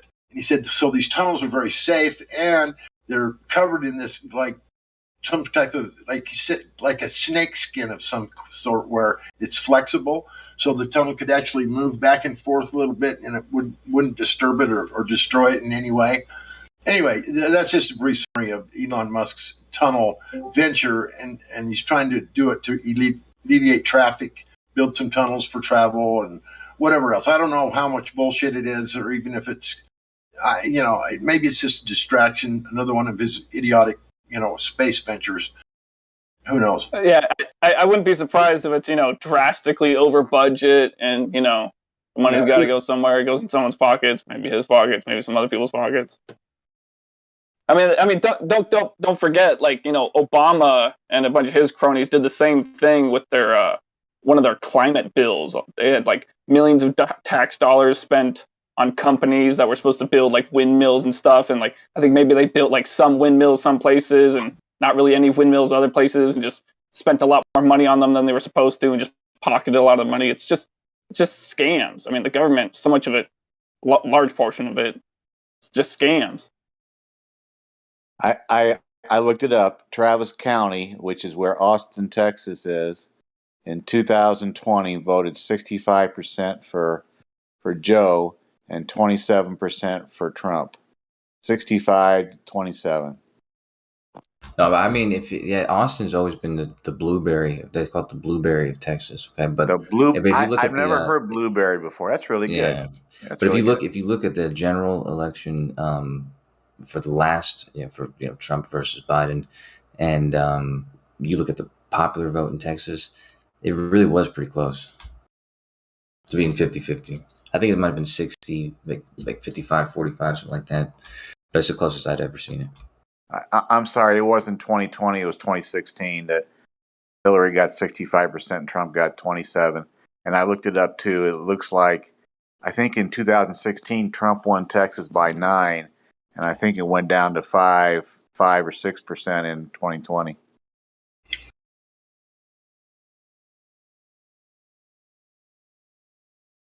Well, if I think he runs again somehow, if they allow that to ever happen, he'll probably do better than he did the first time, I would imagine. But who knows? Because everybody's pretty sick and tired of Snipping Joe's, what he's caused. Everybody wants to blame him for all the economic this and the gas prices and whatever else is going on. But I don't think it has anything to do with Joe. I think he's just a puppet, just doing what he's told. It's just part of their plan. They had this planned out 50 years ago, and I don't think anything's going to change. And if Trump gets in, it's going to be another puppet on the string, and it's not, whatever. I don't think it makes any difference. They're still going to do what they're going to do. Seems to be Joe's humiliation ritual. That dude can't stay awake for shit. I'm so surprised they don't have to tape on his eyeballs to keep him up. But I'm gonna call somebody real quick. But I just want to say I had a great time, and I'm gonna be back 100%. This has been the best experience. Thank y'all. Hey, so much.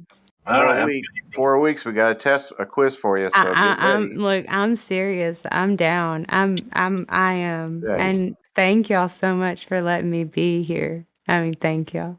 Nice to meet you. It's wonderful to meet y'all. And I'll talk to y'all soon. Thank you so much. All right. Pleasure was all mine.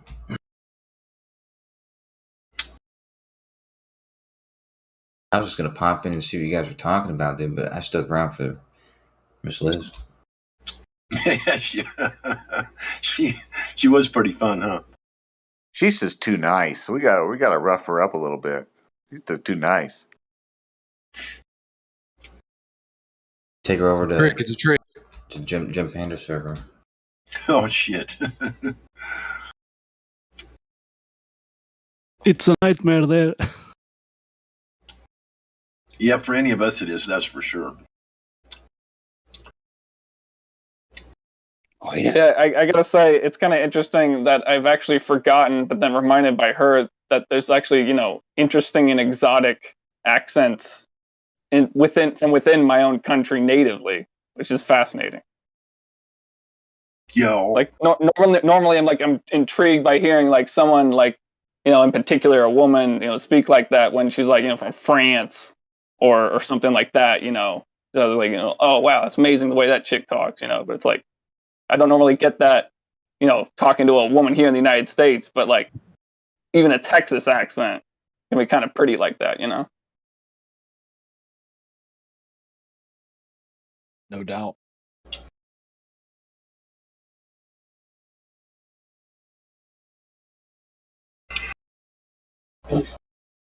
Yeah, until she comes in tomorrow and says how stupid we all are. Another one of those professional trolls. You think she's a professional troll? I don't know, Cusho. I was just joking, bro. Oh, okay. She sounds pretty genuine.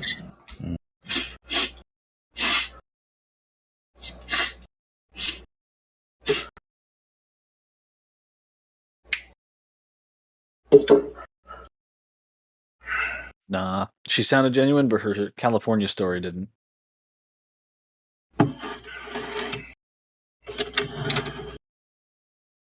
Yeah, she didn't mention the homeless once. That didn't add up. Right. LA. That's funny. Oh man. Yeah, how dare somebody go to Los Angeles and not see the homeless, right? Yeah. Or Hollywood and not see all the weirdos. Yeah. San Francisco and all that. Or the water, or the beach. Yeah. I mean, I seriously was shocked when I went to Hollywood for the first time. I mean, I was thinking, Hollywood, all this, actor shit and all these movie stars and whatever. And, I'd fucking pay attention to nothing too much along those lines. When I got there, I mean, it was like tattoo shops and head shops and homeless people and just scumbags walking around on Washington Hollywood Boulevard. And I was shocked. I mean, it was nothing like what TV, had me believing it was. Or even, not that they tried to make me believe anything. It was just this big Hollywood persona of, whatever. But when you get there, it's quite a different story. Let me tell you. If you've never been to Hollywood, fucking place is just, it's a fucking armpit. Well, if she lives in Dallas, then we've got our fair share of homeless people here in Texas. So I think everywhere does now.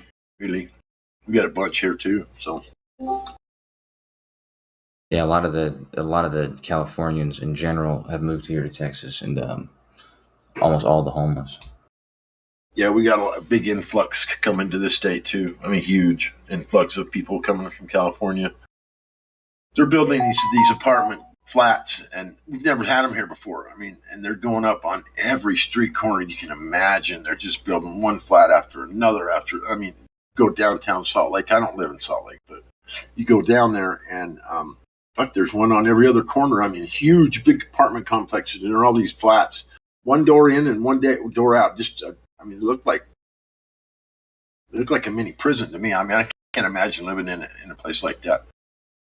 There's like one door into the whole building, and there's like 50 apartments in it, and it's like make one or two doors in and out. It's like weird to me. There's no fire escapes on the windows. There's nothing it's like when you're in there, you're in there. If they wanted you to just be in there, all they'd have to do is block that one door, and no one's going anywhere. And to me, that concept bothers me. And they're building them everywhere here. I shit you not. And there's no shortage of building materials to put one of those up. Not around here, there's not. But you go to try to build a house. Took my took my niece over a year to get a contractor that could finally get the materials and build her a home. Took them over a year to build a home. Because they couldn't get materials. Oh, yeah. It was strange. I mean, I've never seen nothing like it. Usually around here, you can build a house in 90 days, no problem. But nowadays, no way. And not here in Texas, man. Here in Texas, they're building the old farmland, everything. Suburbs and... Are they building houses or apartments? Both. Both, yeah. In Austin, you got condos, apartment complexes, and then all the surrounding areas, suburbs. Yeah, the suburb situation. I don't know, but I don't think that's what they want. People having. I don't know why, but we get some retirement town like cities here where I live. And one of them is called St. George. It's in southern Utah, right on the border, way down there where it's real warm. It's like warm winters. You can play golf year round and whatnot. It's kind of a retirement city. So they got all these, what are they, neighborhoods where they're gated communities. There you go. Huge, and I mean huge gated communities. They got like 1 or 2 swimming pools. They got a golf course that goes through through and around the houses, and the whole place is gated. You can't get in or out without going through some security card to get in and out. There's dozens of them down there in St. George. These gated communities, and just $1 million homes everywhere in there. It's crazy. Get out, go out on your patio, and there's a golf course right there, a green going right by the back of your house, and it's just for the gated community people. I mean, it's like your own personal, private little fucking golf course, and they got swimming pools and tennis courts and you name it. They got gyms, they got workout centers where all the workout machines and walkers and all that shit. And it's just for all the people that live in this gated community. And this is like this big, huge $1 million fucking building with all this fucking equipment in it for working out. And then the swimming pool's not far from there. And there's one after another down there, like kind of the same layout. Most of them have their own golf course. Everything. It's crazy. But it's known as a retirement town. I mean, you retired, you can move to St. George. If you're a multi-millionaire, of course.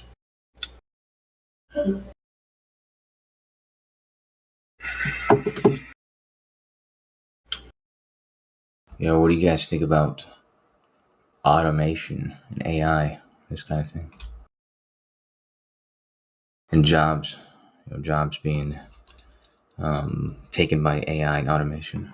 Well, that's kind of been going on for a long time with the auto industry. For one, they went to remember when they went to the assembly line and a lot of workers got laid off because the machines were, were putting the cars together. The arms would slap the chassis down on the frame and the spot welders would come out and weld it on and would roll off to the next station. I remember when that was a thing. And there was a lot of people that were concerned about that. And a lot of people did lose their jobs.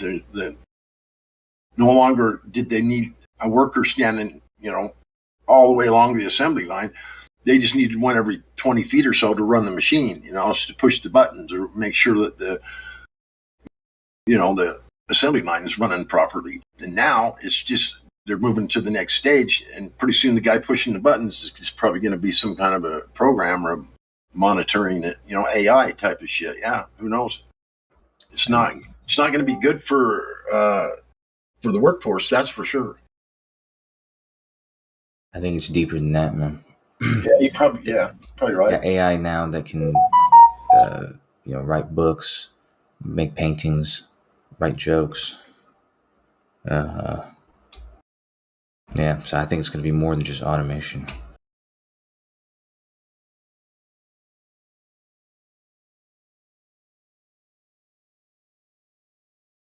They got AI that can write programs.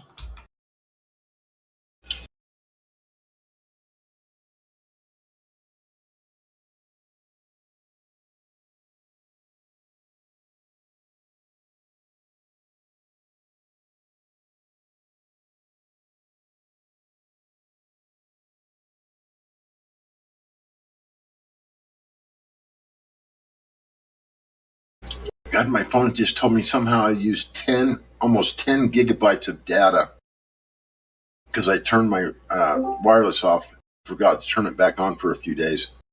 So I've been running off of my data every time I leave, even sitting in the house. Oh well. They're telling me to go to this website to purchase some more data. I don't think so. 10 gigabytes in 1 month, that's a lot for me. Holy shit.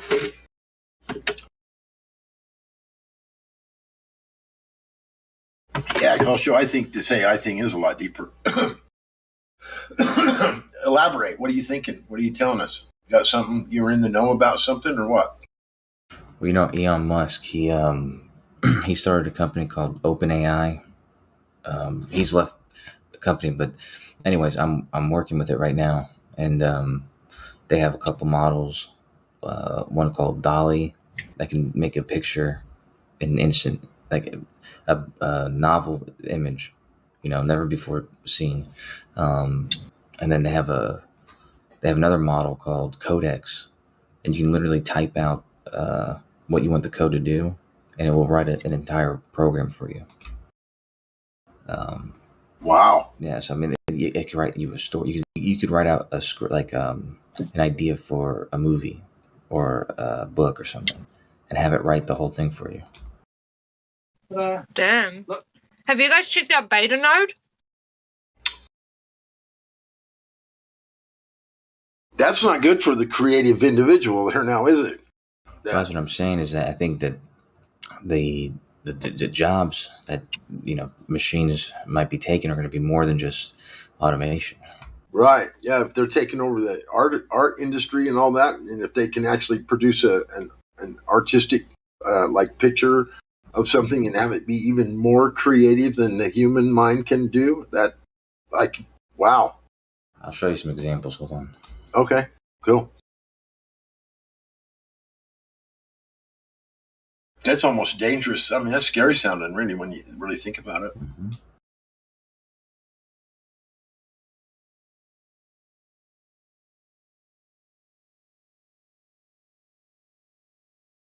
Give me 1 second.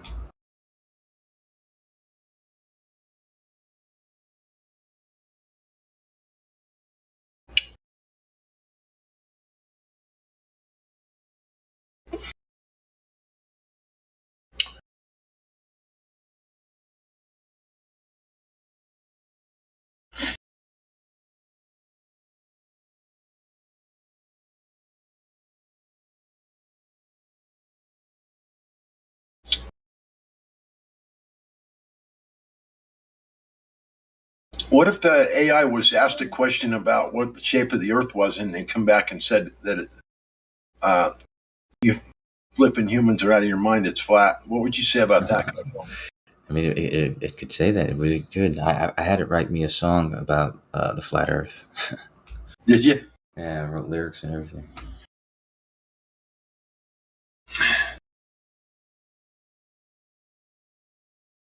I'm trying to find. It sounds almost dangerous to have available to the public to me. I mean, it seems like if these things are that smart and be able to do that kind of stuff, then to own and operate the AI system is going to give someone a huge upper hand. It's not open. It's not entirely open to the entire internet. So the image one, Dolly 2, last time I checked, only about 600 people had access.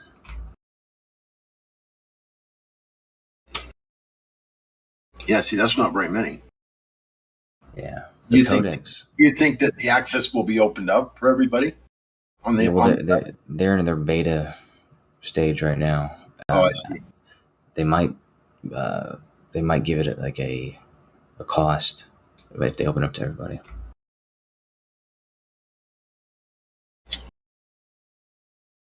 The switch from beta to what does it switch to? I know a little bit about beta, but I know it's generally the starting point of a design. But what is the next phase from beta? I mean, after beta, it's open, to everybody. Oh, okay. I forget, is alpha? I think alpha's before beta.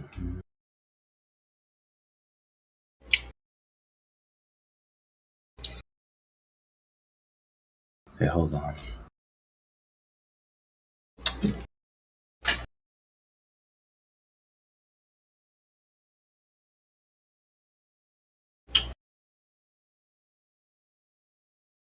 I thought beta was like the starting initial platform, basically, for a lot of different things that go on the web or whatever, or design period.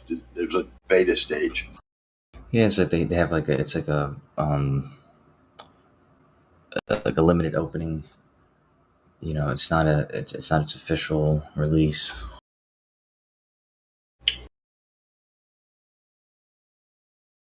I'm posting some of the pictures now.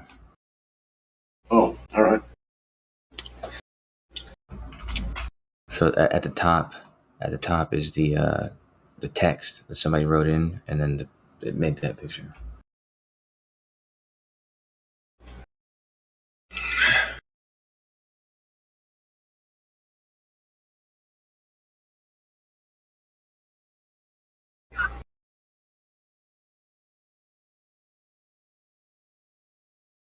Wow. What a thing to ask for. I mean, Kermit the Frog in Blade Runner in the year 2049. I mean, what? Are you fucking kidding me? I mean, that just goes to show you the mindset that these people are in. I mean, it's all about animation and futuristic, just fantasy world shit. I mean, it's amusing to me, think, and scary at the same time. It's like, what? 2 Jewish avocados learning Talmud. How do you say that? Talmud. The together. Talmud, yeah. Talmud, yeah. Together, oil painting. Oil pointing. What's the joke? I don't know. What didn't you? Don't you see the text? I see it, dude. But like, what's the point of this? That's the question that was asked the AI computer to draw this picture. This person said, "Draw me a picture." This is AI that was asked. This AI program Kosho was telling us about that can paint pictures. Someone asked them to draw a picture of 2 Jewish avocados learning Talmud together. I can't read that. That oil painting. Oil paint. It's pointing, isn't it? It's an A. It's an A. It's kind of. All right. I need my reading glasses. Yeah, dude. This is. So that's what they asked for, and this is what the computer kicked out, or the AI program kicked out. Hey, Kosho, I checked that Love, Sex, and Robots out. It's pretty cool. Say again? I checked out that Love, Sex, and Robots TV show you're on about the other day. It's pretty cool, crazy, man. Right? Yeah. Those are 2 half avocados, though. Like, and they're not from the same avocado because they each have a pit. Disappointing. Well, obviously, it's an animation, and it's made to look like. Well, you see the picture above it. They asked for a picture of Kermit the Frog in the film Blade Runner in the year 2009. That's obviously much more refined of a picture. So it's just a different style of art. I mean, that's what you're looking at. 2 different styles of art. I'm sure the computer could have made those avocados look all futuristic and, as much detail as Kermit the Frog has, I'm sure, but it's just a different style it's kicking out. So it just shows you the versatility of what that AI can do. The top one looks like it's ripped off a Geico commercial, like the insurance. Because it just looks like the Geico gecko.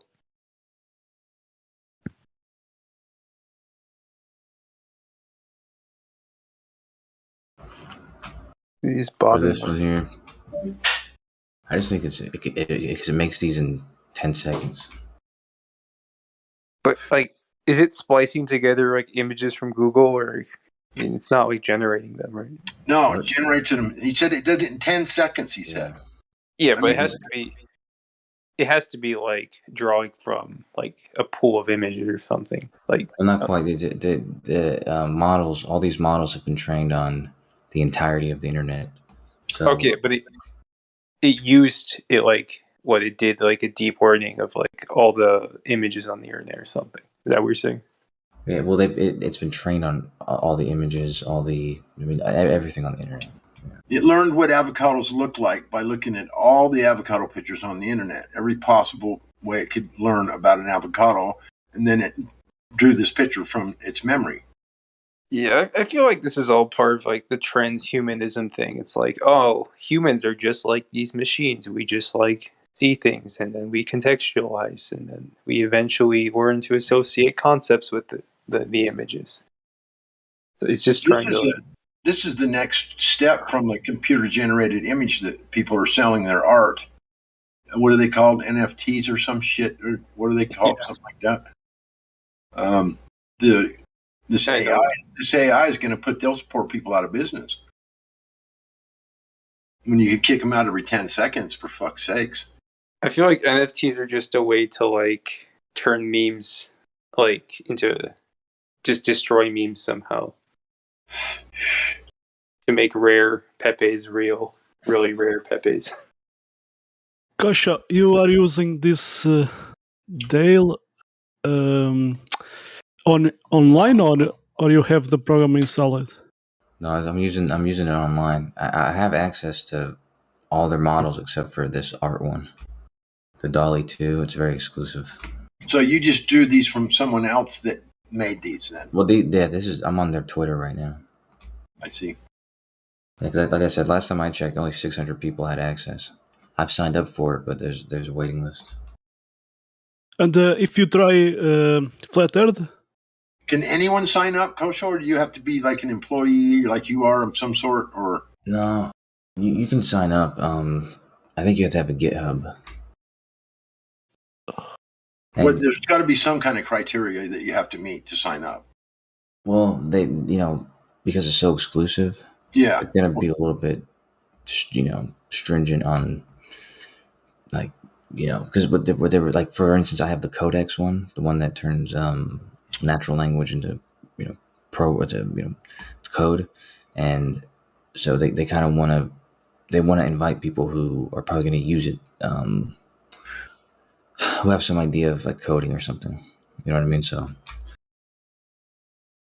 it took me a while to get accepted for that one. So this coding, if let's say you had something you had printed, you wanted to turn it into code. Would it be able to be uncoded by anyone? No, I mean it's like a programming language. Right. What I'm saying is, could anybody have it uncoded so they could read it? Oh yeah. Well, I mean, so could you keep it private somehow? Is what I'm saying, secretive. Yeah, I mean, would it be a way to send messages to people? It's just going to send it. It's just going to send it to you. So super encrypted, so to speak. You can make an encrypted message. Like I was actually just using the Codex to make me code for Blender. So I just typed out some stuff and told it to, make me this scene in Blender, and it'll make the whole thing.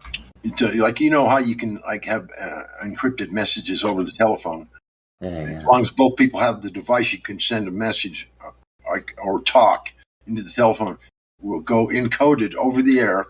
And if you don't have the other machine to decode it, no one else can get that message. They don't know what you talked about, nothing about it. It's all completely secret.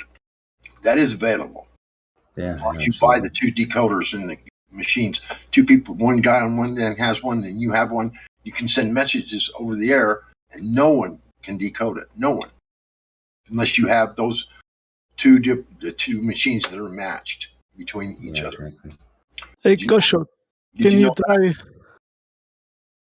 you try to put Flat Earth to see the result? Yeah, they have an older art model, and I've done that in the older one. The older one takes a long time though. It takes like an hour for it to produce a good picture, whereas this new model takes like 10 seconds and it comes up with good pictures. Yeah, I totally would do it if I had access to it.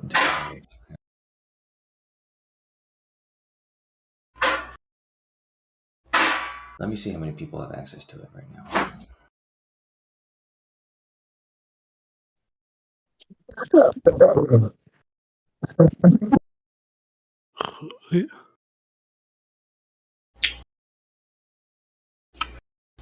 Yeah, what I was talking about is like people like cartel members and stuff would buy these encryptors that would be between two people. That way they could talk about shit like criminal shit and whatever, and no one could ever, like tap into the message and read it or whatever. And they were really concerned about people having access to that kind of stuff.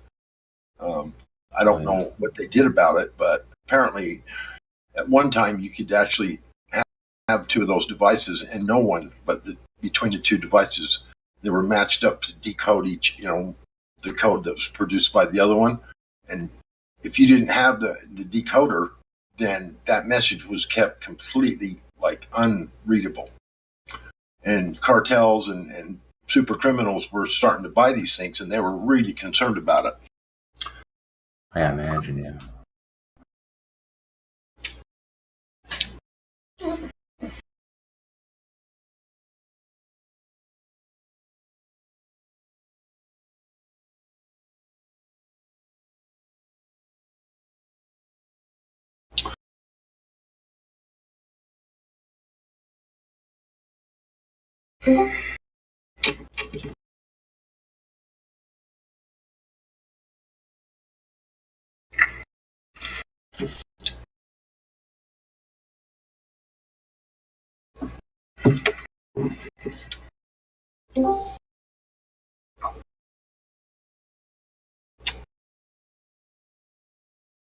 We have Niz. He's a flat earther. He's muted. Why? Who is he? Niz. He's a flat earther. Yeah. He's muted. I know. I can unmute him, but I haven't seen Knees in a while. I'm not going to. I don't know what he did. Yeah. You get muted.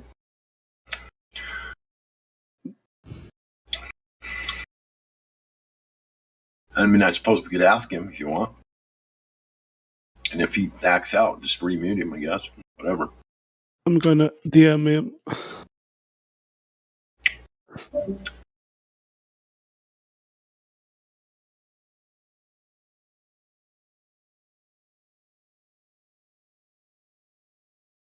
Okay, so I think currently 2,000 people have muted by a mod. I mean, it's between him and the mod as far as I'm concerned. Who is this? Knees. N-I-Z. Maybe because of hot mic, I don't know. Yeah, maybe. But man. Yeah. That's a good start.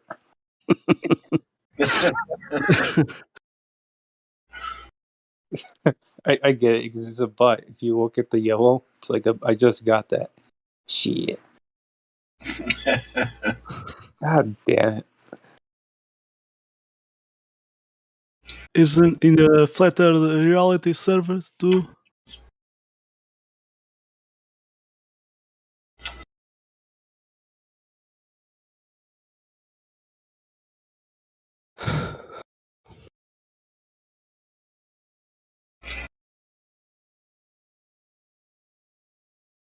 But man.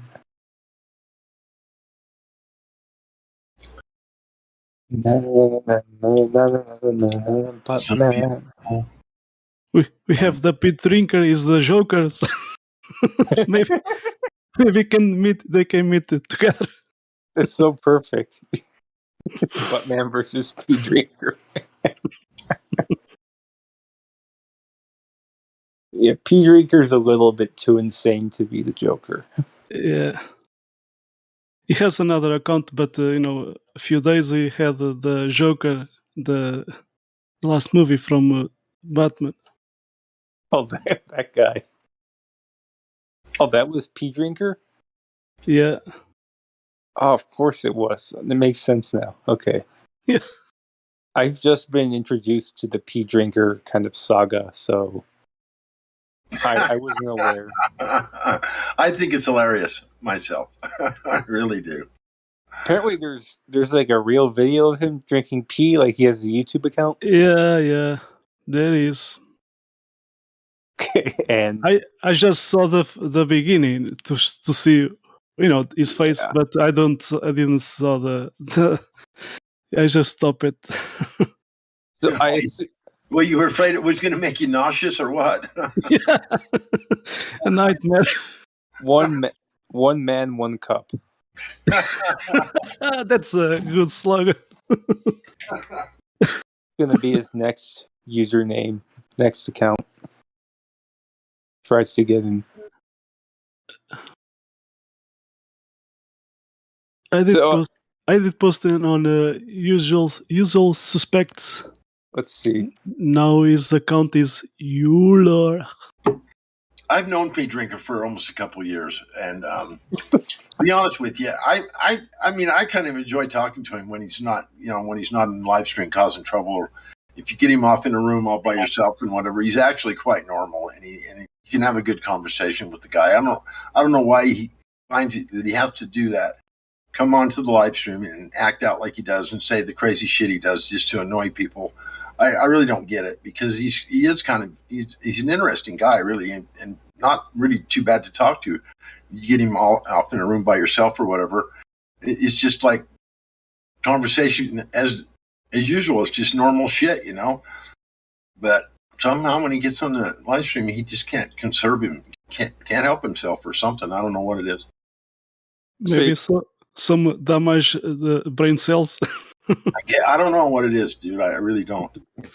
So you're saying I've known him for quite a while, and So you're saying past that pea-encrusted exterior, there's like a real live human being and a heart of gold. Yes, there is. Believe it or not. Yeah, it's hard to believe. Yeah, that's Ripley's. Believe it or not, he's in there.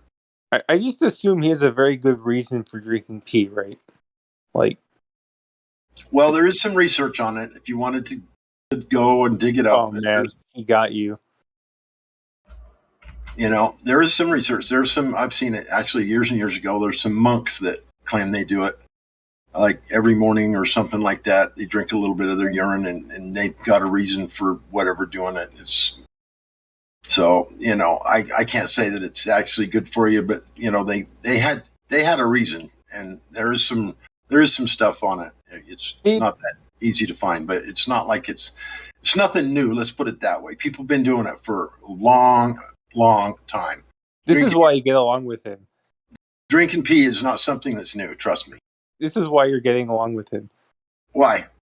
Because you understand why he drinks pee. So it's like, I don't understand why he does it. I could care less why he does it. I'm just saying that there's definitely some information on it, and he's not the only one that does it. There's quite more people than you think that do that. So, okay, this is blowing my mind. This is I need to digest this and then figure it out. If I search this, am I going to get on a list or like another list? So I'm already on several lists. Let's see. I don't know. I don't know. Okay. I don't care. Drinking pee. Yeah, I don't care either. Drinking pee. Urine therapy. What the fuck? Okay, no, dude. I'm gonna get pulled into this cult. Nah. This is how they get you. Stop before you start drinking pee. Yeah, and like in a week, I'll come back. I'll be like, "Damn it, he was right," and then I'm gonna be trying to get you guys to do it. No more pee drinkers. He finally got into the server. He just like took over my persona. I don't know. If you learn something interesting, let me know, because I'm really not that interested at this point. But there is some research on it, so go ahead and find it. It says the practice of drinking urine goes back millennia. Yeah, it's been going on for a long time. I'm telling you. I know. Apparently, in ancient Rome, they used urine for laundry because it's sterile. It has also a sterilizing effect, and it has ammonia, it's urea in it, so it can be kind of used as bleach. But I wasn't aware of them drinking their own urine. I know in like some villages in India, apparently they drink cow urine as kind of a panacea, like a cure-all.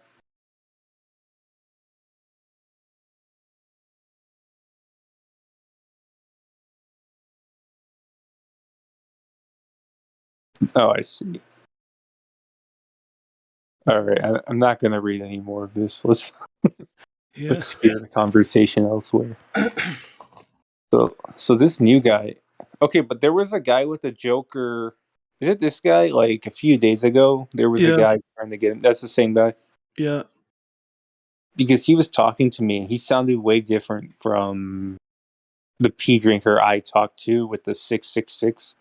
So I don't know if he did something to his voice. Usual suspects. Let me see it.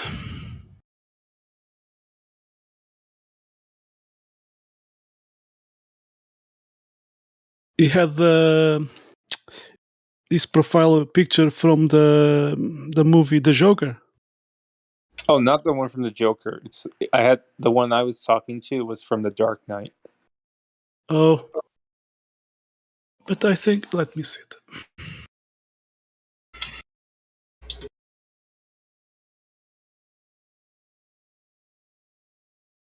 Maybe he has like multiple personalities. So then, like the real Joker. Yeah, he claims that he's schizophrenic and all this other kind of stuff, but I don't. Maybe it's just part of his act. I really don't know. Doesn't. I don't know. I really am not gonna. I'm not gonna try to psychoanalyze him at all because I really don't care. But like I said, you get him alone in a room and you start talking about normal stuff, and he's quite pleasant to talk to, and he's quite knowledgeable, and he's just like could talk to a normal dude. But when he gets going off on these weird fucking conversations or weird angles and telling, he tells people he's God and all this kind of stuff. And, but I had a conversation with him about that. And he says, look, he says, we were born, we were designed by God. We're like his children in a way. And in essence, if you believe in God anyway, then, some people believe that we are his children.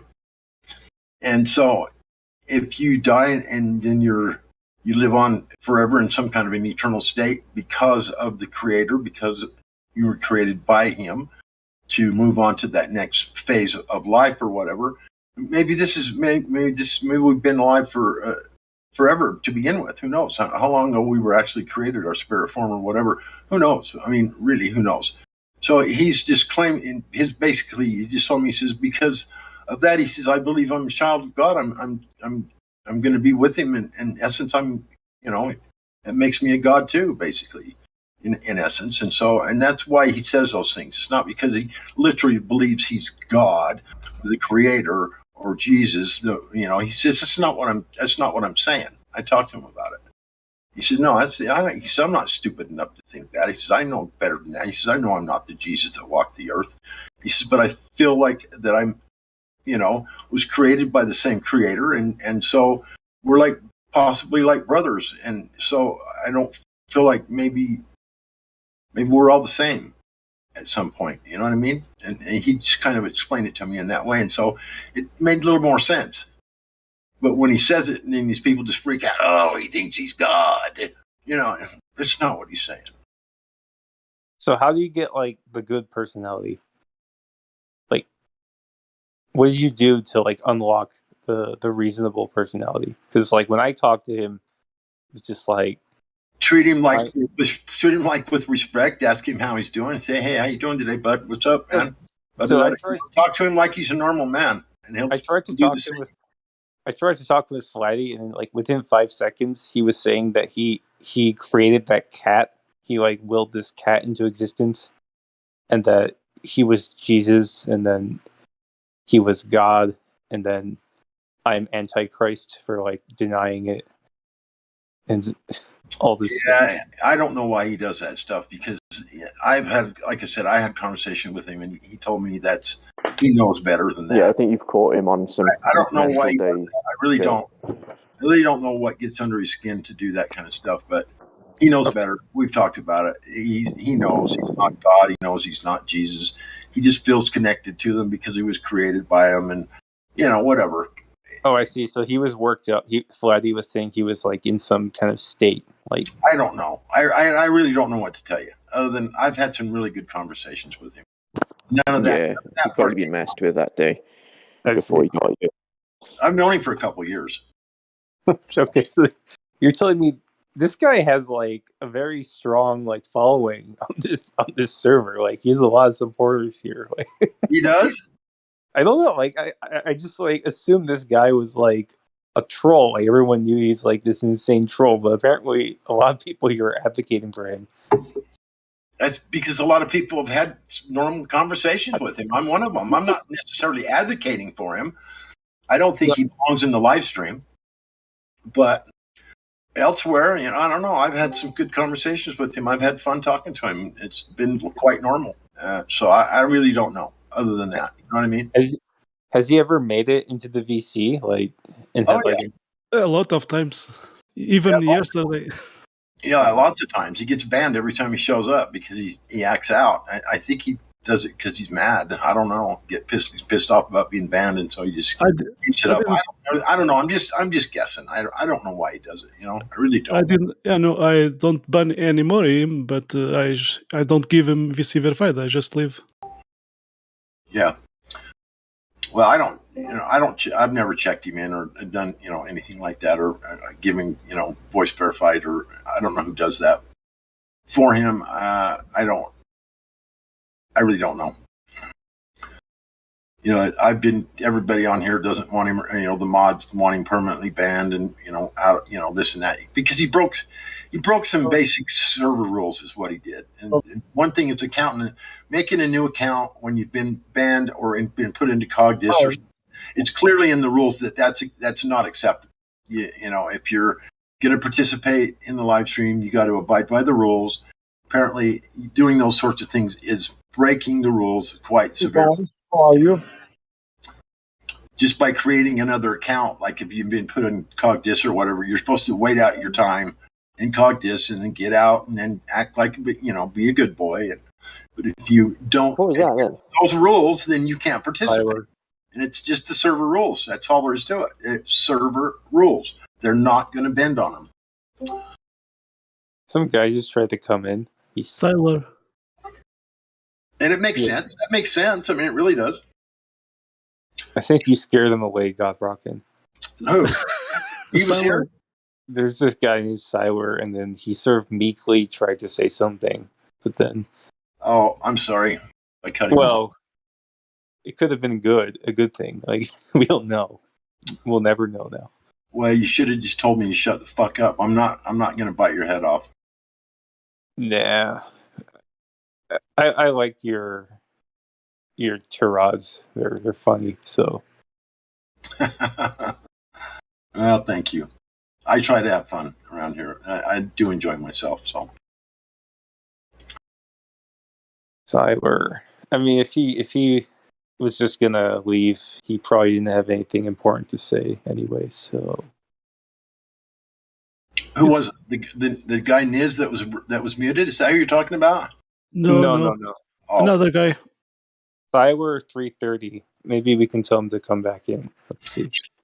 Yeah. He had the roles seem sincere, but he was pinging so low. Oh, he was trying to speak. I didn't hear him. Yeah. Yeah, it was very quiet. You should have said something. Next time something like that happens, I'm talking. Just tell me, guys. Just say, hey, and I'm not. If something like that's going on, just make me aware of it, or just mute me. If you've got gold, mute me. I don't ever take it personally, ever. So if I get muted, it's because I'm either hot micing or, someone's trying to talk. Whatever. It doesn't matter. I can unmute myself anytime I want, and if I get muted, then I'll just unmute myself and come in and listen and see what's going on. Maybe I was not micing. I really don't know. Quick, if I didn't hear Miguel. somebody or was cutting somebody off, then Miguel, mute him quickly. Mute What? me. No. Do it now. I respect people that have more years than me. Yeah. Whatever. It doesn't matter to me. It's what I'm telling you. I'm not going to be mad at anybody for muting me. You're not a special snowflake? Yeah, though I'm not a special snowflake. I'm not a snowflake at all. You feel pretty special, don't you? Who, me? Yeah. No. I don't think. No. Why would I feel that way? Because you're saying you're not a special snowflake. I'm not a snowflake at all. Snowflakes are pussies and they're fucking. Yeah, they suck. Yeah. Snowflakes. We are all special. That's why we are here. We're all special, and that's why we're here. I like that. Okay, Cyber, come on, dude. I know you're listening in YouTube. Get in here, buddy. Broski. I was really interested in what Kosho was saying a while ago about where he was working and stuff, and he's still stuff here. I know he does. I mean, hopefully, he's listening. And he had stuff he had access to and the work he was doing. I want to know more about it. Kosho. Yeah, that was interesting. Kosho, are you still here? Yeah, what's up? Yeah, I just want to know a little bit more about what kind of work you're doing and stuff. Sounds interesting, dude. Oh well, yeah. I mean, I'm not. I'm messing around with codecs and things like that, but I don't necessarily work with. Oh. I mean, I'm a software developer, but yeah, that's what one of the things I'm looking at though is, if you can actually write complete usable code using the AI, and I've gotten some pretty good. Like I said, I've been able to make complete simulations in Blender with it, so that's pretty cool. Like you just type out a single sentence, and it'll make the whole thing for you. What would the code be? What would you use the code for? That's what I'm curious. I mean, what's the purpose behind it? Well, like a programming language, so it's like in Blender uses Python, so you could say, write me a code in Blender using Python that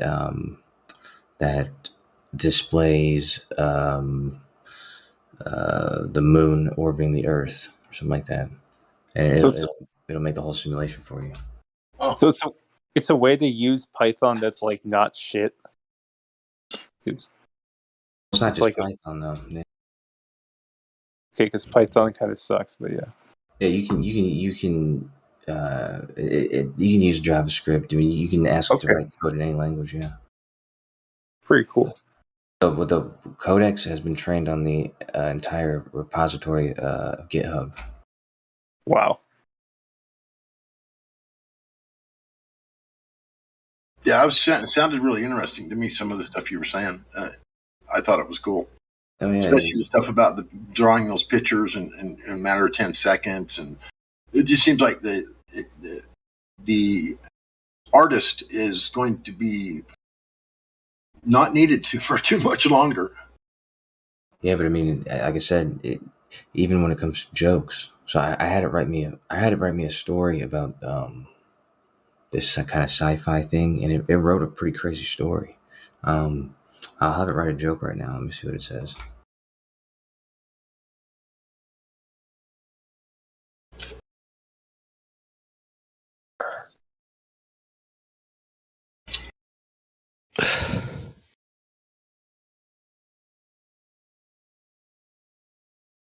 Hey, hold on 1 second.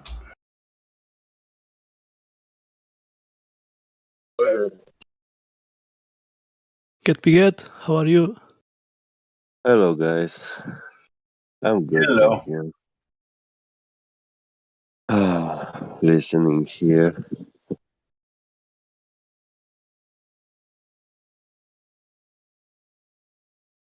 Get Piget, do you know this Dale E artificial intelligence program? Dale E? Yeah. I did post Let's see. 19 minutes past the hour. I will have a look. And the Kosho is posting some AI created photo or pictures, artwork. Yeah. The thing that to me is they look so animated. I mean, I would like to see something more realistic or more like. This is like cartoons. Like a real super refined animated cartoon shit. I mean, I've had enough of cartoons. I've had enough of the globe. Yeah. Me too. Fucking reality for once. Well, check this out. It's all about how much information you feed it. Yeah, exactly. Apparently, it has access on its own to the internet, is what Kosha was saying. Oh, that dog has a globe in his mouth.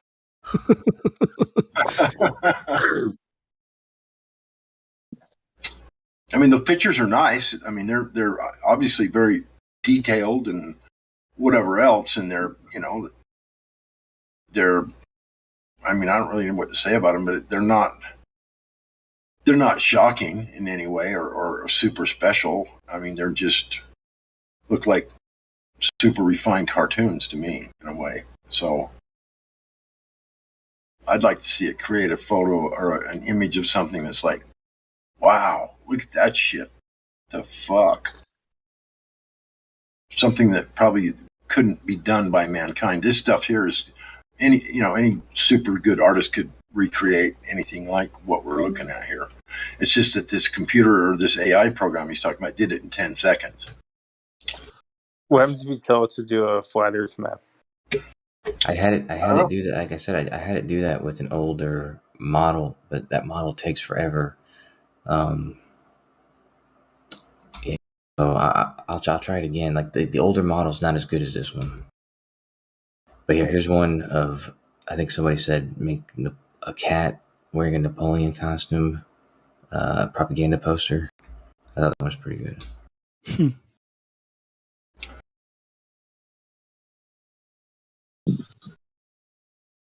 Yeah, I guess it's kind of funny in a way or whatnot, but it's still, I mean, they're not super compelling to me. I mean, it's just like.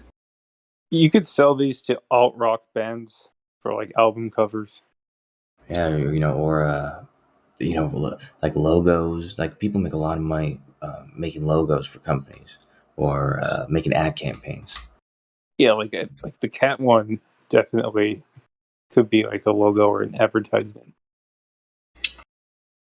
Yeah, but if someone gets their hands on the AI program before someone else does, they could just have this AI program write a 1,000 different ad fucking campaigns and 1,000 different this and that and the other, and then have nobody else gets access to that type of technology, and the cocksucker gets rich over it, because he can sell them for pennies on the dollar compared to everybody else. Because it took 10 seconds to fucking create, I mean, fuck. I want to see an AI learning symbolism and gematria so it can spot them for us. Actually, you know what? So the main model is the GPT-3 model, and I just asked it to make like jokes for me or write me a book or whatever.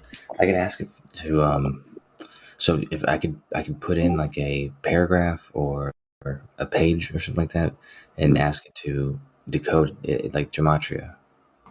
Yeah. Let me see. That will be interesting.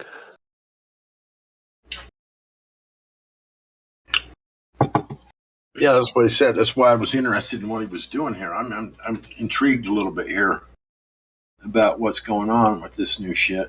It's kind of cool. But I see it it's going to put the crimp on a lot of people's, opportunities. AI is going to steal a lot of opportunity from people real fast. Man, that part's sad.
These are some of the stupid jokes I wrote.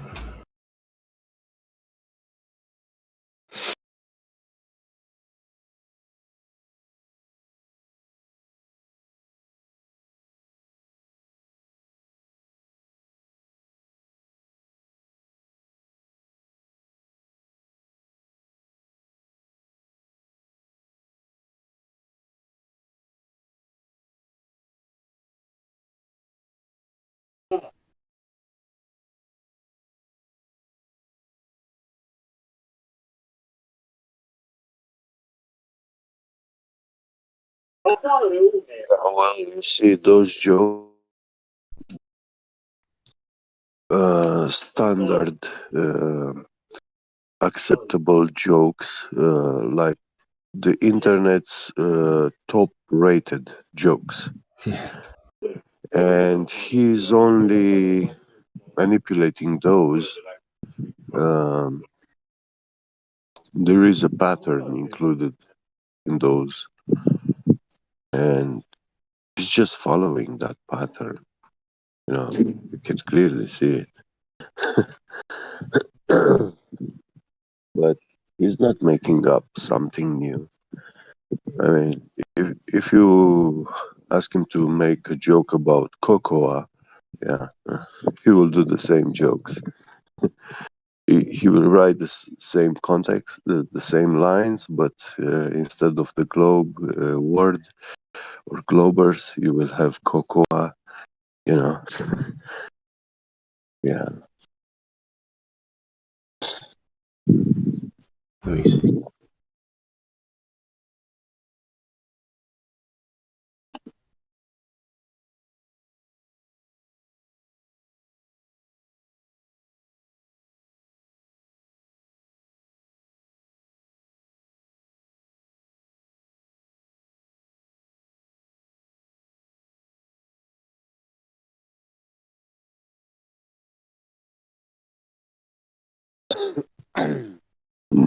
I will call this sort of AI some sort of low end user, you know,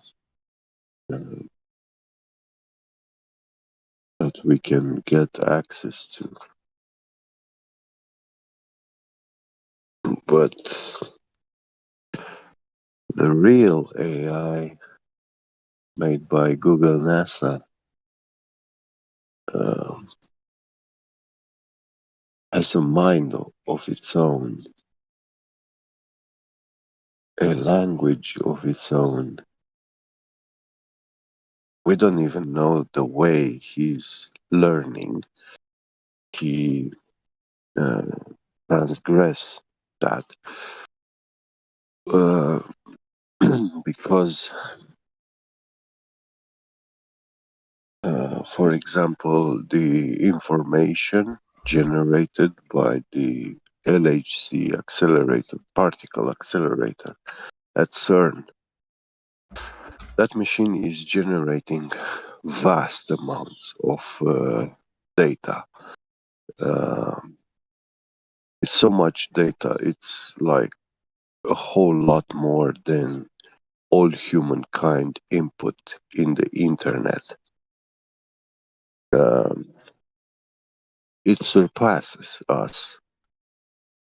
And that AI is actually feeding with that data, is processing it. What kind of data are you talking about? You talking about like the collisions between those so you're talking about highly subatomic accelerated. particles? Yes, yes. All those sensors at CERN, they transmit data recorded from those collisions. They are empirical stuff going on. Right. Interactions between atomic particles, what they do. It's the way nature works. Right. At its finest level. Yeah. Yeah. And that center, the CERN, it's like the AI body skin, you know. That's what this machine represents for it.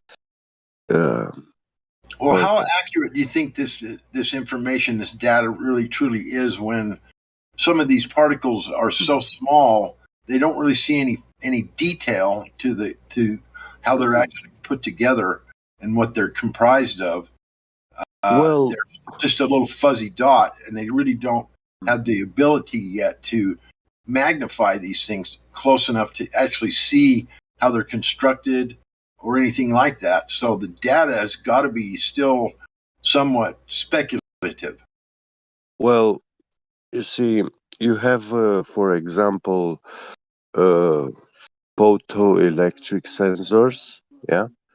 Yeah. These are like camera sensors, highest resolutions they're installed. Those sensors see some things and they generate that information. So he said he has like eyes, but then he has sensors like piezoelectric kinetic energy registrations. So it's monitoring the energy that they travel in, speeds that they travel at. Infrared, it has all the electromagnetic spectrum. So just monitors the magnetic field that they generate, all those types of things. Yeah. So all these sensors, they give information together, you know. Right. And he is able to see, not just to see like us, but actually feel like touching and smelling, you know. And we don't know how these things actually, what happens when you combine these senses. For example, the taste that we feel when we eat something is due to the fact that we also have the smell sense. So if you hold up your nose and So you it's a eat something, combination. So the results are a combination of sensors. yes. Yeah, I'm following. When you hold your nose and you eat something, it will not have the same taste because you don't feel its smell anymore. Yeah, and it has a different feeling. Yeah. So you're saying that these particle analyzers are analyzing these subatomic particles using smell and taste as well? Yeah. Pretty similar. I mean, yeah, there are devices that can feel this stuff. We made artificial noses, you know, sensors that can detect these odors in the air or in solutions.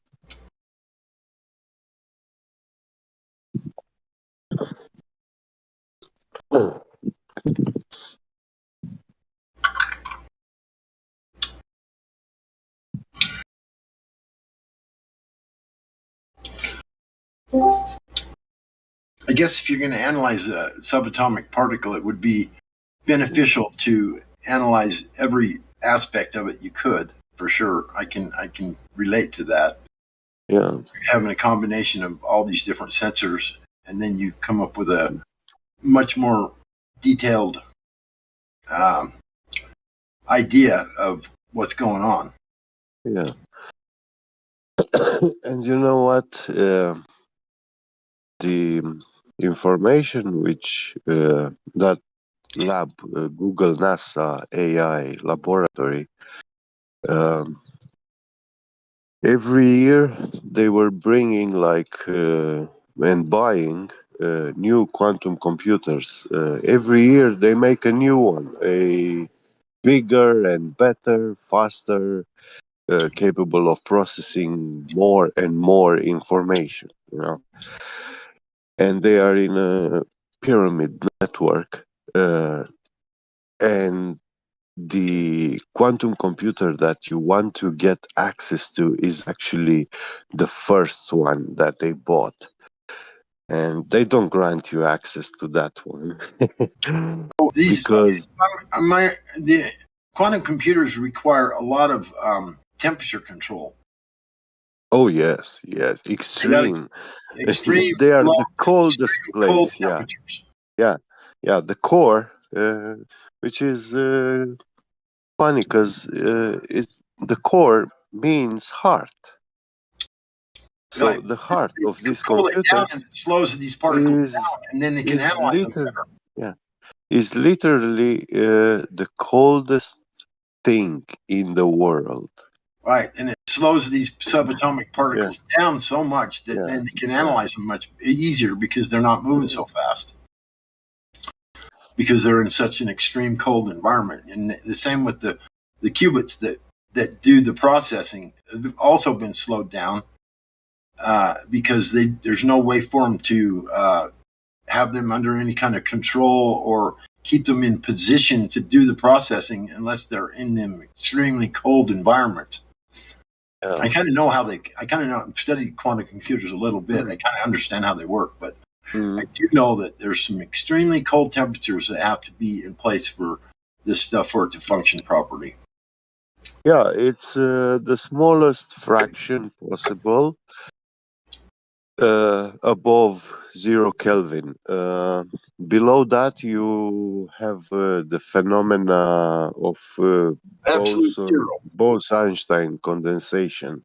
Yeah, where Have they ever? I don't think absolute zero's ever been reached, though, has it? I think it has been because they demonstrated this collapse, but were they actually stop the motion of these particles? Yeah, and the problem is when motion stops, they theorize a collapse, like the electron falling into the proton, the nuclei of the atom, and also all those particles that make up the nuclei, they stop moving because those are moving too, all around each other, between each other. They have they are like an ant in a labyrinth. They are always moving. Right. Yeah, I know. I've researched it quite a bit, actually. Yeah. And all I know is those quantum computers are operating under the core of these computers is at an extremely low temperature. Yeah. But what does this phrase means to you? What? A cold heart. Cold-hearted.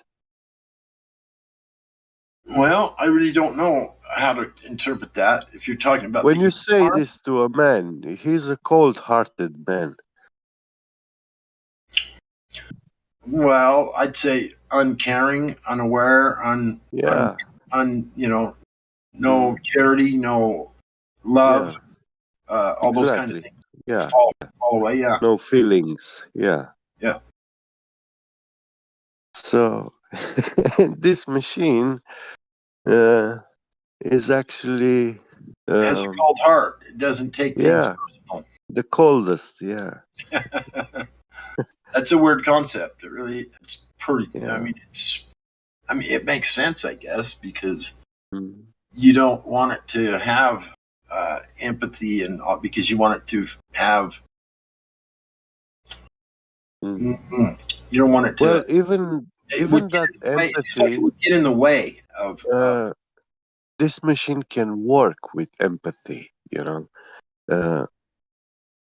Looking at people being empathic, but he's gonna use that actually against us, with the purpose to deceive us, and we have no clue about it, if he's doing it or not.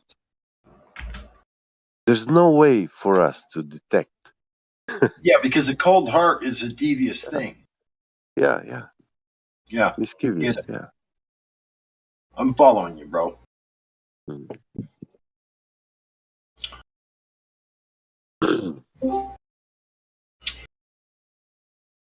So that sort of gives puts AI in a whole different light, so to speak. Yeah. It's like not your friend. No, I've seen like in 2010, 2008 videos about AI research, because when they started all this and in AI running on quantum computers, they were like searching for quantum programmers. It's a field where we still don't have experts, and no, because they're still achieving new levels of control over these particles. Yeah, but more level of using more qubits and more, like you said, these computers are getting bigger and bigger, and they're not using just one, like 2 or 4 qubits anymore. They're using literally dozens. Yeah, they got to 5,096 or 12 something. 5,000. Yeah. Wow. And this was like about a year ago. Wow, that's some computing power. That's unfathomable. Really, it really is.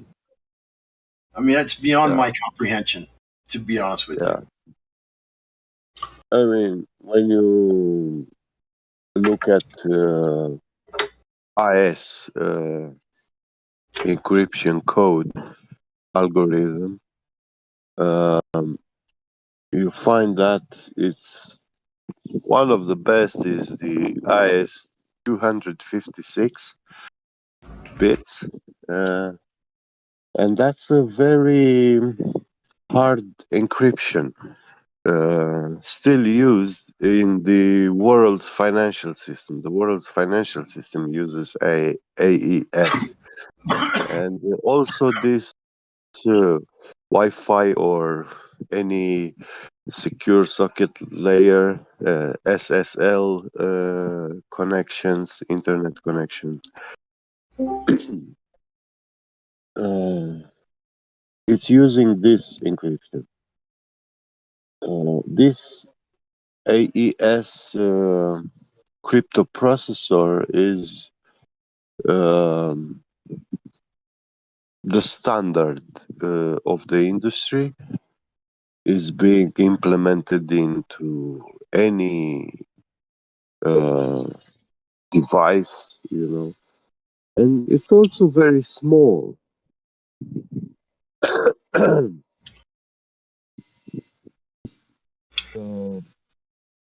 Yeah, they're using them in all kinds of sensors and different things. Then they had this ring dial RSA, and RSA, this was a 1098 bits encryption key, and this this level of encryption was used in the military for what they call the nuclear missiles. So if you had technology to crack RSA code,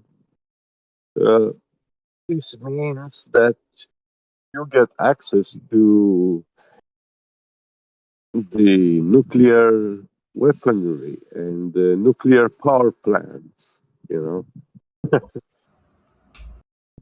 And they had to replace this like this. And Yeah, but that's something that's not new, though. yeah, they are not new algorithms. They are very old. They predate the internet era. Most of them. Yeah. Yeah. So it's funny how we had the knowledge about them, you know, before they even existed. Right. Yeah. Exactly. The concept of it. Yeah. Yeah. But now technology has Now advanced. they can actually use it. That's what you're saying. With these quantum computers, with the, it's almost I don't know what to think about it, but because like I said, I kind of know how they work, and it's very interesting for them to explain how these qubits and how these subatomic particles interact and process information when they can be in the same place at two times, and one it can be in the same place. Entanglement and it can be in two places at one time. It's so spooky fast. action at the distance. Yes. Yeah. Yeah, that's a strange one there, where you can once two particles become in contact with one another or within close proximity, then no matter the distance you separate them, they have this interaction between them. Yeah, yeah, yeah. If you feed some information to one particle, the other one on the other side will show you the exact same behavior as if you applied that information to it. Exactly. Yeah. It's funny how once they become in contact and then you separate them, then they exhibit the exact same behavior. That's really, how that happens is beyond me. There's got to be some sort of the medium that this information travels on has got to be. It's got to act as almost as a solid, so that it is interconnected, like would have to two be speakers, wired to the same player, and they play the same sound, you know. Yeah. And we hear stereo, you know, but yeah. Yeah, it's hard to understand. But if you had a solid piece of like a solid rod, a metal rod that stretched from one end of the universe, or not let's say not the universe, because that's the global term. The world. The world. Okay, from one end of the world of the earth to the other side of the earth. Then you could move that thing back and forth and use it to vibrate and communicate across that vast distance instantly. Yes. Now, if these particles are doing this without that rod, then what is that information traveling on? The ether or whatever the medium is that we are all surrounded by and live in has got to function as a solid. In order for that to take place. Yeah, I get you. It's hard to explain it. It is, isn't it? It's hard to fathom. Yeah. It really is. Yeah, I mean, how are we moving about within and around this medium if it's functioning as a solid? And that's fucking mind-boggling.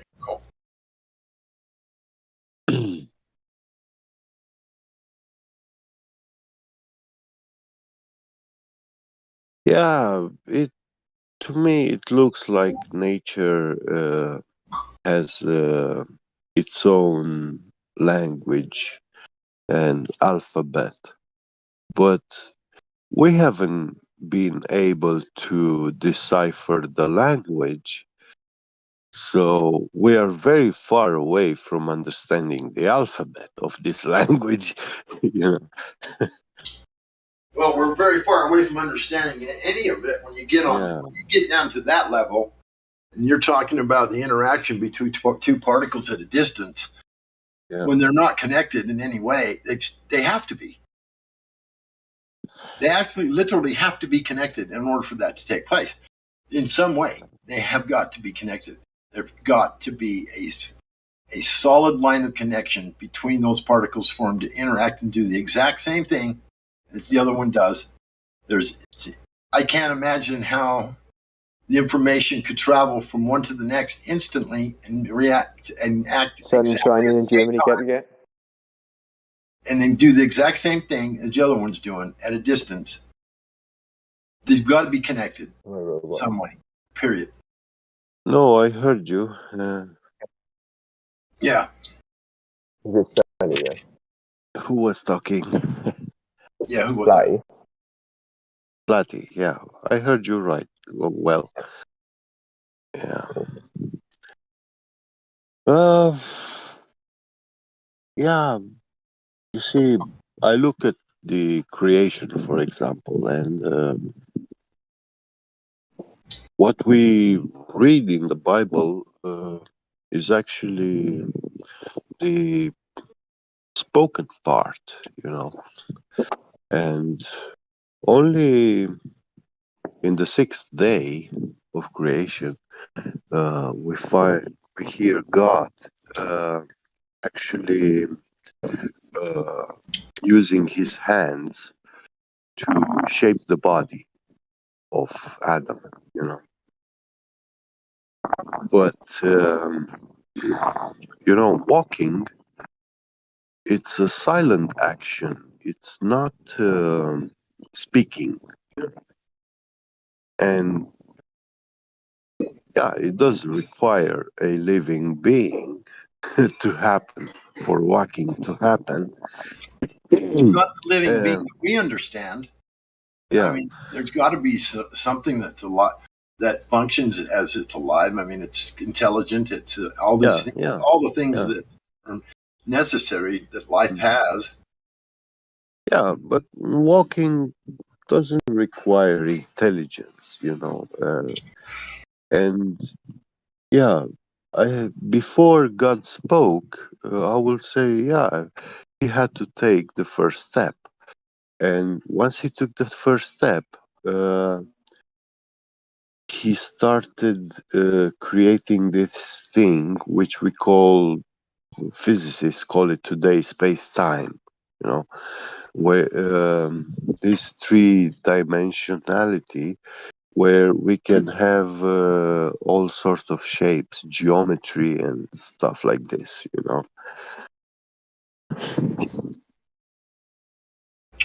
So, because it even says in the Bible that before it was without form. It was without form, you know, and if that form, shape, had to be made, created, like a fractal. Yeah. They're a very complicated structure, but they're repetitive, and they're like they go on and on forever too, in a manner of speaking. Yeah.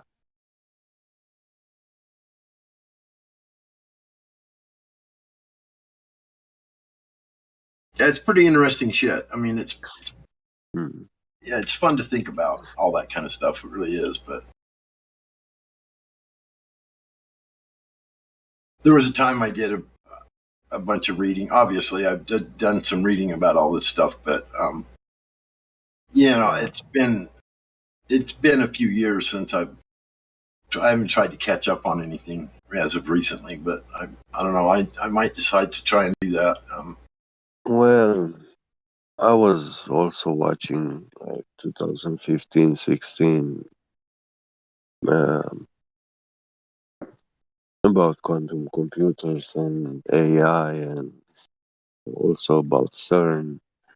Right. But yeah, it's not my field of study.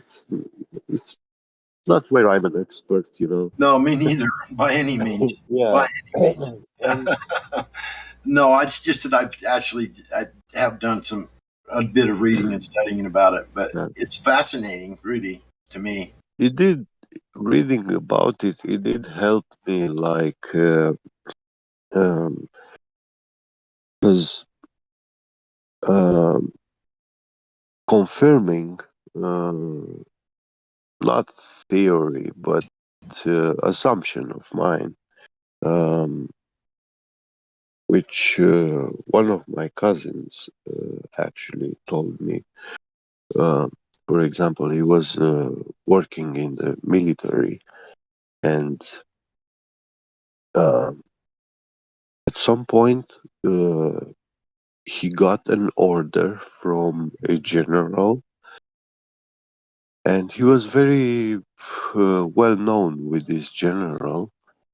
And he told the general, okay, but I don't think you want this order that you give me is not what you want, what is not what you decided. And the general told him, yeah, it's the system order, you know. And he had to carry that order, you know. That's And scary sounding. yeah, yeah. And my cousin told me and tried to explain me this in the 90s that, yeah, we are people in positions and stuff, you know, jobs, hired. But, and we do take our own decisions, actions, and stuff. But some of these orders, they are not coming from a person. They are coming from the system itself, which, yeah, this system is a whole, the whole of people, the group, you know, mind. And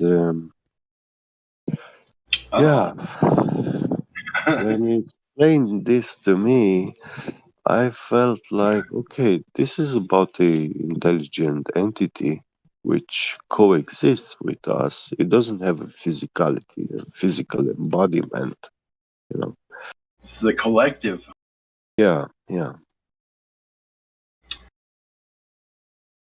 You're talking about Borg shit now. Yeah.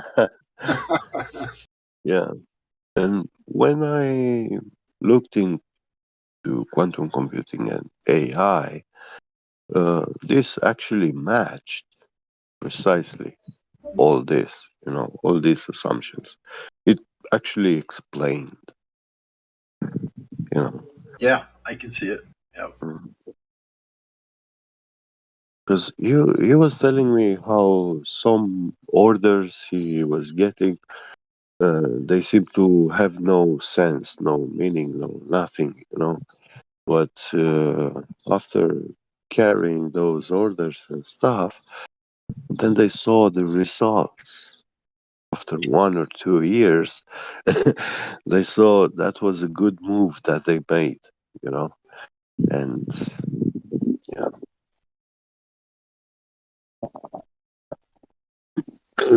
Well, that sounds like a whole lot of control to me. Yeah. It's like if I have a fountain in my backyard, why would I go and buy a bottled water, you know, and hold it in the basement there, keeping it for a decade? It doesn't make sense, you know, to do that. But yeah, that fountain can go dry, and then you still have some in your basement. Right. And who knows what the fountain's going to Yeah. How it could become contaminated at some point, too. Yeah.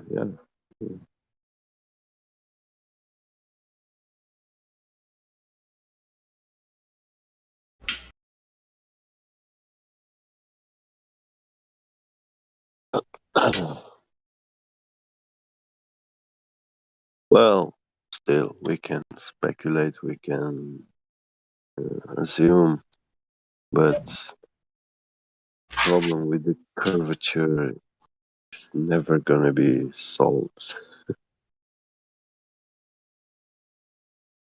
You can't solve something that doesn't exist. Right.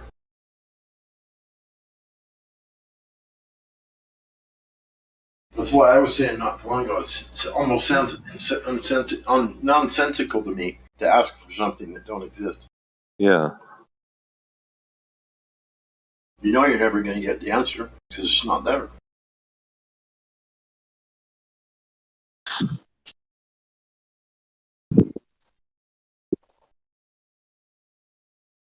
Oh, be right back. I have to go for a short while.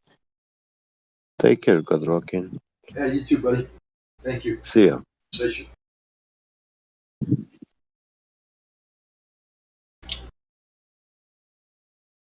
It's fucking 2:30 in the morning. Holy shit.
Now, what you are looking at here are the logos of the 5 government agencies that control our so-called globe, our so-called spinning ball. Now, before we identify the logos, let's have a look at this map that hangs on my living room wall. And this map is the Gleason World Map from 1892, number 6 from the Boston Public Library.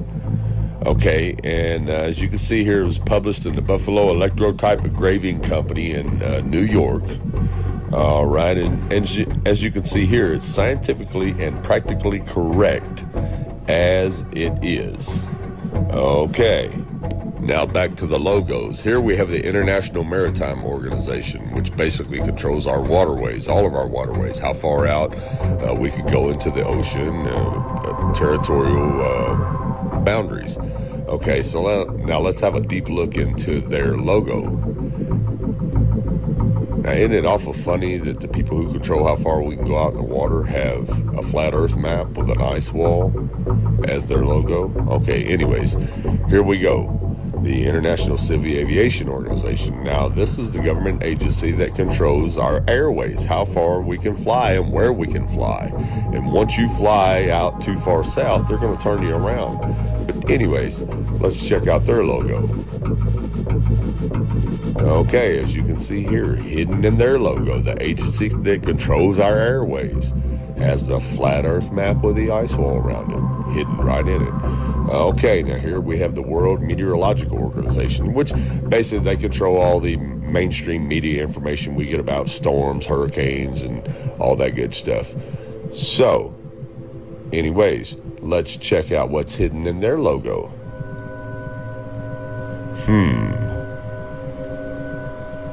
The flat earth map. Okay, now here we have the World Health Organization. Now this organization controls all the mainstream media news that we hear about, like COVID-19, Ebola, or any other kind of pandemics going on in the world. But let's have a look at what's hidden in their logo. And as you can see here, the flat earth map with the ice wall around it. Okay, now last but not least, we have the United Nations, which basically control everything, control all the militaries in the world, all of the treaties that are signed in the world. These people control this. And I think it's awful funny that if you look in their flag, they have the flat earth map in their flag.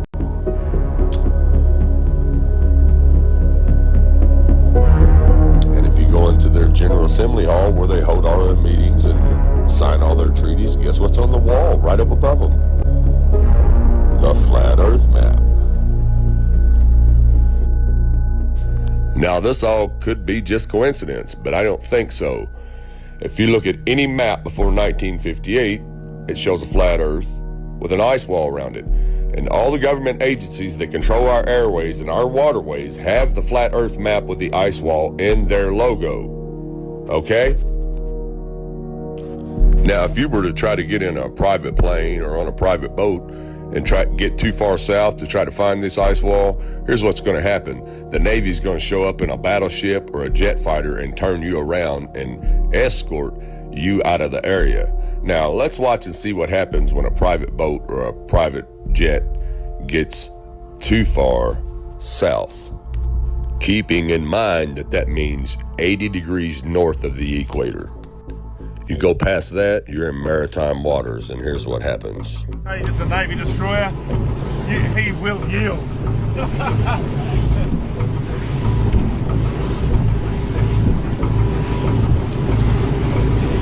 He'd be thinking, that cheeky better not cross my bow. Stop, Josh. They take it seriously. What did they say? You got to yield. You can't just fucking. They think you're going to charge them. We don't know for sure. They did speak something to us. No, they did. They come back last night. Yeah, fucking talk to him. Actually going around. He's turning. Stop. He's turning. He is actually turning. He's going to be at the ship yesterday. No, he is turning. Fucking hell, what have we done now? It's turning, Josh. Just sit still. He's slowed down, has he? Yeah, he's really slowed down. Don't tell me we're in trouble. What for? It's coming to us. He's got the shits because... This is Warship Hobart, channel 16, over. 16. Yeah, we got you, mate. It's bad boys. Did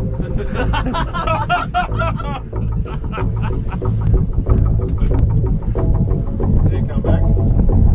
Gotta get channel 16.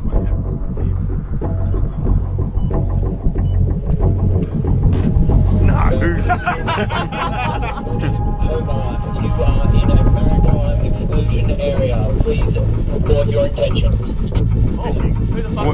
heading to the shelf to go. Just say we're heading out fishing. Heading out fishing. No, we're just heading out fishing. Get the dinghies out, boys.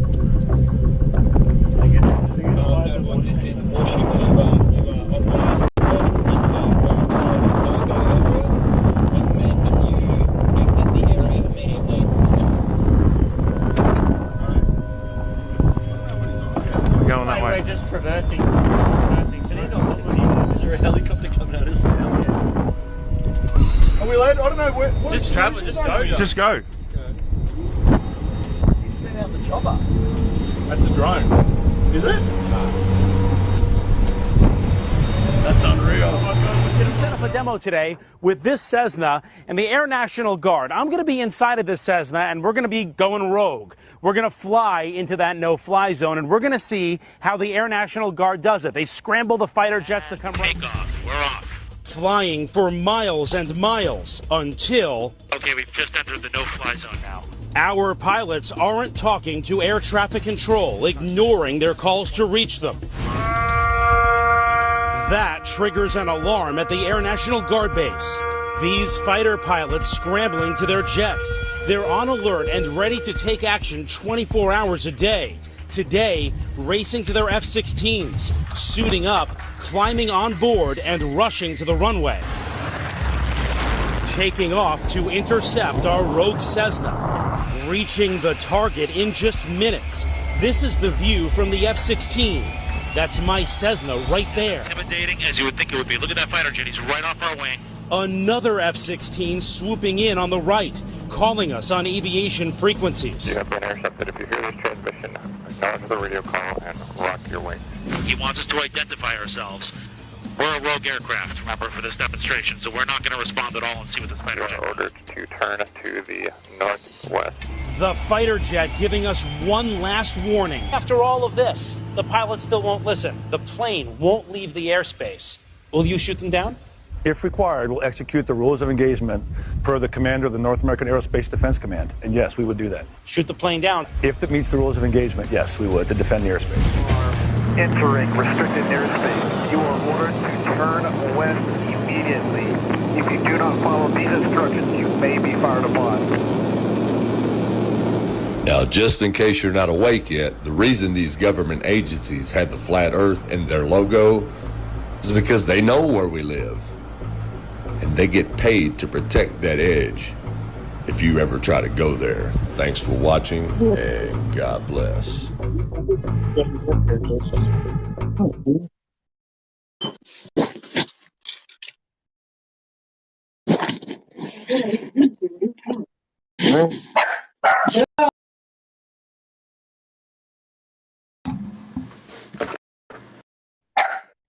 Quiet. Hello?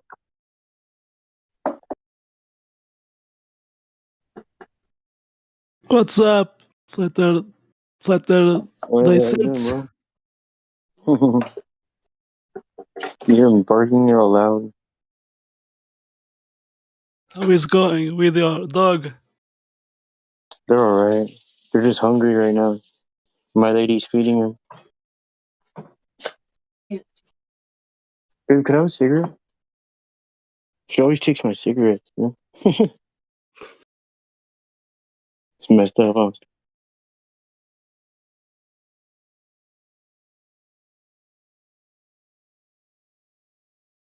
Nobody else is on right now.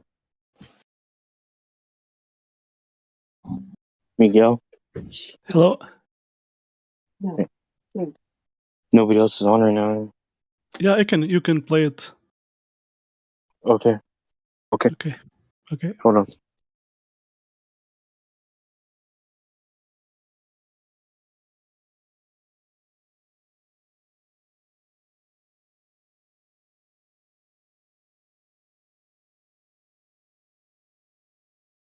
Conspiracy theorists claim that events like terror attacks and school shootings didn't happen. that the crime scenes are fake and all those people you see crying on television are crisis actors. If you could influence kids through the lyrics you spit, would you lead them all astray or just steer them adrift? Wear a mask everywhere, you appear to be sick. Living in fear, 6 feet says, here is your get. If you like what you hear, screen mirror the shit. This is the new 9/11 of Here I'm a Biff.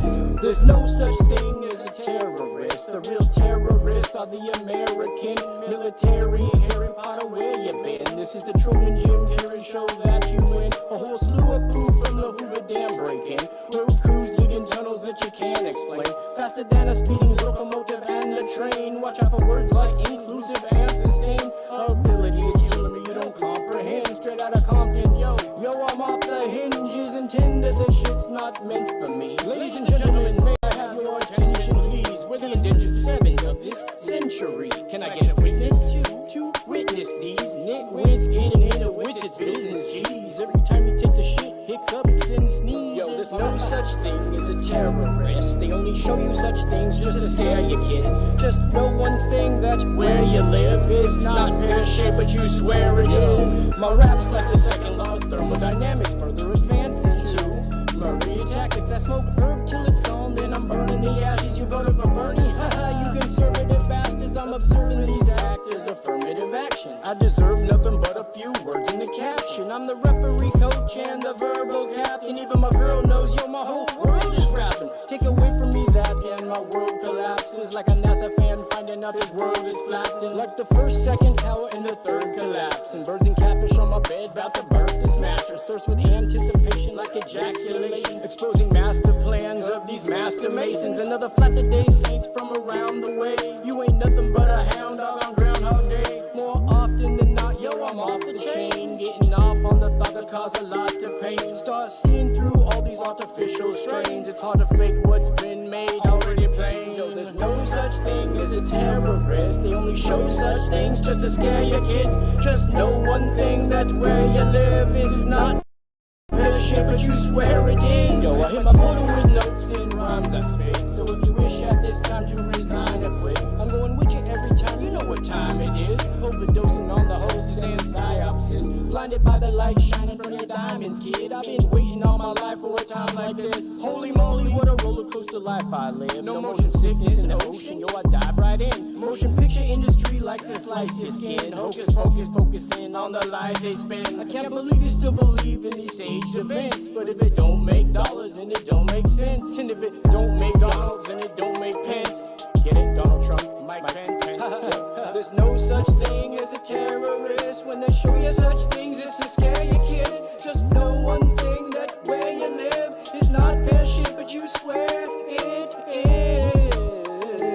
You think it's pear-shaped, but there's no such thing as a terrorist. When they show you such things, it's to scare your kids. Just know one thing, where you live is not pear-shaped, but you know it is pear-shaped. You swear it is, but there's no such thing as a terrorist. Take a big terrorist. There's no such thing as a terrorist. There's no such thing as a terrorist. But you swear there is a such thing as a terrorist. But there's not. Nope, sorry. To burst your bubble, I'm out. Oh, Alice's death was a fake. It was a hoax. This guy's a crisis actor. I was stunned. It pisses me off.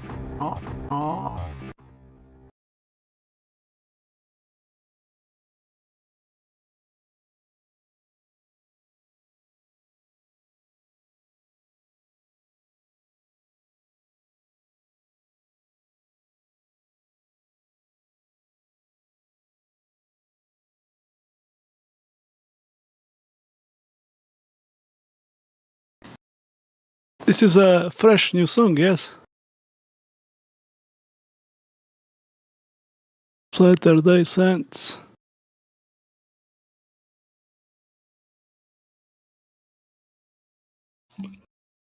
It's busy.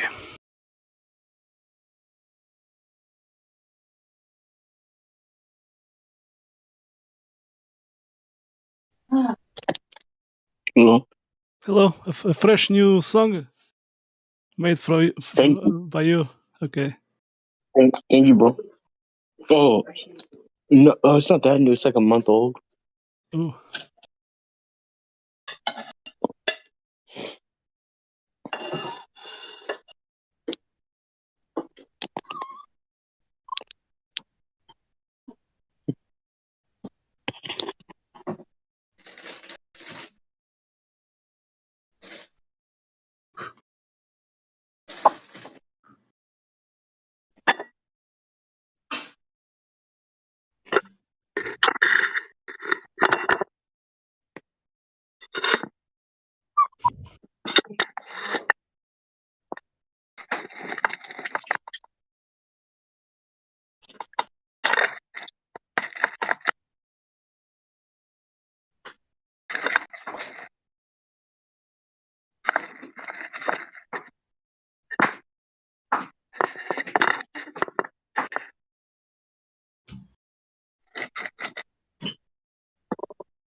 Hey, Flutter, they sent.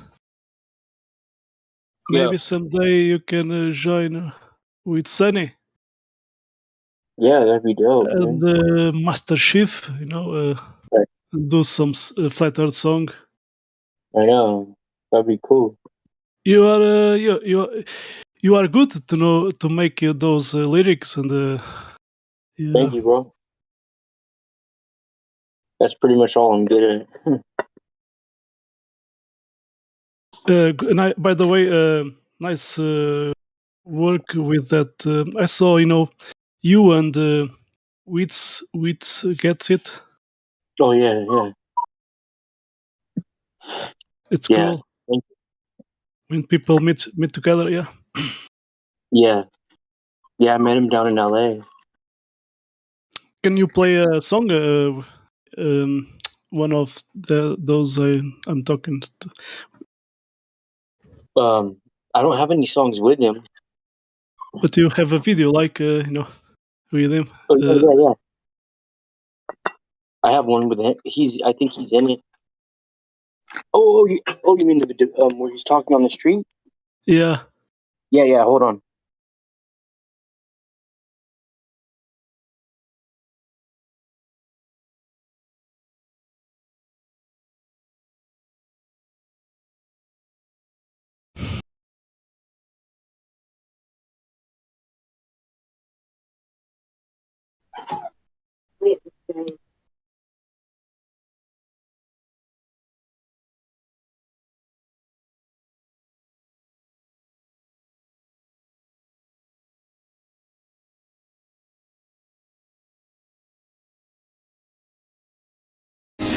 Don't touch this camera. You little. In a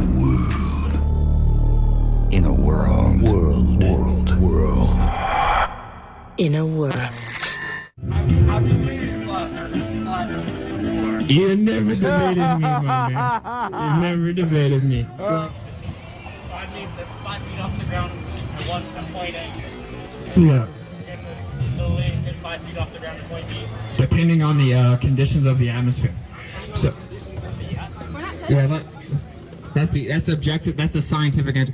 Like, your question is, if I shoot a laser over the Earth and it's flat, and I have a board at 5 feet, wouldn't the laser hit the board at 5 feet? Right? Yeah. Well, like the densities of the medium of the air will obstruct the laser. But we've actually shot a laser 31 miles. and it's reached its target, and there should be over 600 feet of Earth curvature blocking the laser, but the laser reached its target. How's that work? Yeah. 31 miles. Yeah. They're not gonna block those sounds. Don't you want? On Netflix, right? But it's called Behind the Curve. Yeah. I know. I'm Behind the Curve on Netflix. Actually, I know the people in it. They supposedly shot a laser and it didn't work. And then they showed you that. They actually chopped it up, misrepresented what they were talking about. But of course they did, because that's what the media always does. But anyway, it doesn't work every time because it's based on the density of the air. Well, let me explain. Like, if you shoot a laser through water, it doesn't travel the same as through air, right? And it's because the water is more dense than the air, right? Answering what I said, even if I'm wrong. Well, the government came out and admitted that they censor flat Earth, yeah, in Congress. All right, okay, we can agree on that, right? Like, I should at least, even if I'm crazy for thinking this, I should be able to say it.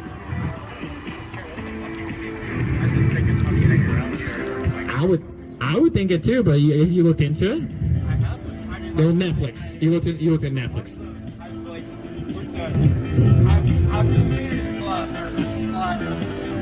You never debated me, my man. You never debated me. You little! I debate aerospace engineers. I debated an astrophysics professor that works on the Himawari satellite. No, I debunked him live, like recorded in front of hundreds of people. Yeah, because I asked him, how do you determine the distance to a satellite? Right, and he talks about radar. And I said, don't you agree it's based on the duration of the signal based on the medium properties? And he said, yes. I said, how do you determine and substantiate the medium properties, the densities within? And he claimed my speaker with my mask and on my hat, but I look so super lame. 100 people be laughing, dang.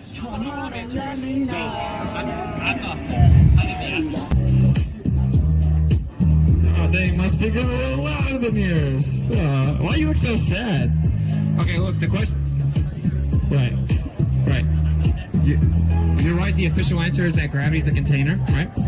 Okay, so say I have gas pressure in a container at the surface, and I open the lid, right? So that gas will spontaneously seek equilibrium, right? Like, say you have hydrate helium, we're doing all of the rest. Right, yeah, exactly. Okay, that's where gravity is the strongest, closest to the center of mass, right? So if I go hundreds of miles above the surface where it's weaker, how is the gravity going to keep the gas pressure from going up into the vacuum?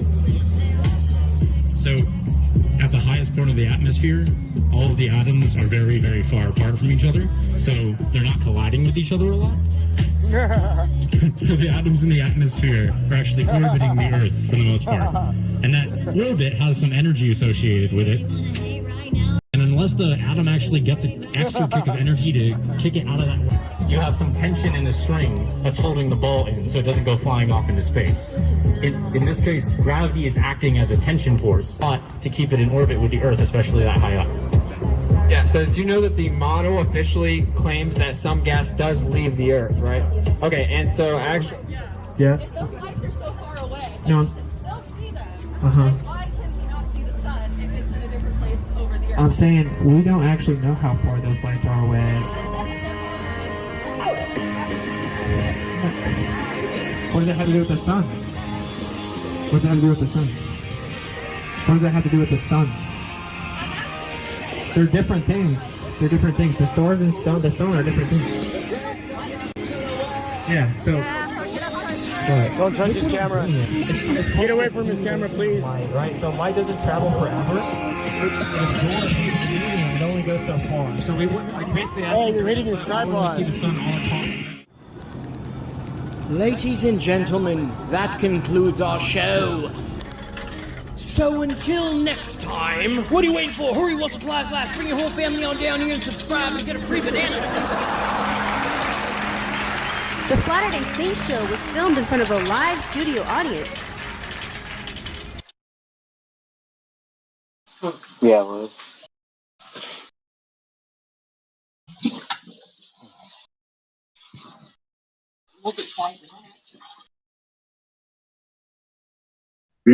Those make the best orange juice too.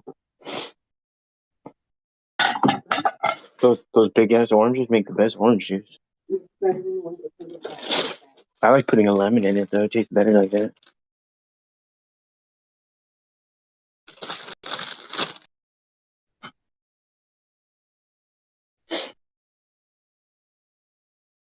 Hey, where's he at? Where's he at? Miguel. What's up? You want to hear one with Witsit versus Ronald Reagan? Have you heard that one? But it's the music. No, it's not music. No, it's him versus Ronald Reagan. Oh, he's playing the. No, he's debating him. Okay. You want to hear it? I never heard. It talks about flat Earth. Is he talking about flat Earth topic? No. Flat Earth. Yeah, it's all about it's all about flat Earth. Okay, play it.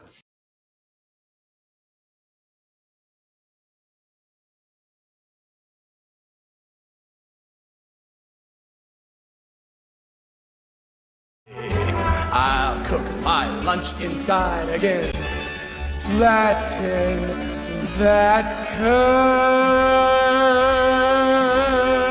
If I can help to kill this mess, you know I will. It's up to us. Flatten the curve.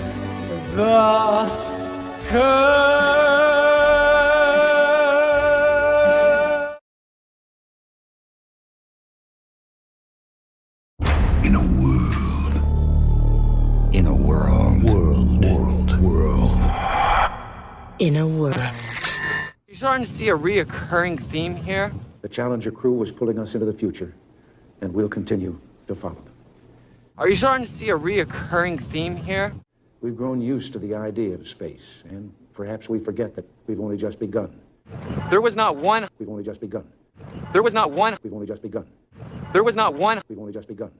There was not one high-powered zoom in the entire parking lot except for the flat earthers. We're still pioneers. They, the members of the Challenger crew, were pioneers.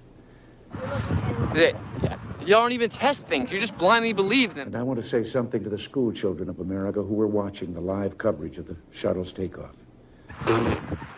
Not one high-powered zoom. I know it's hard to understand, but painful things like this happen.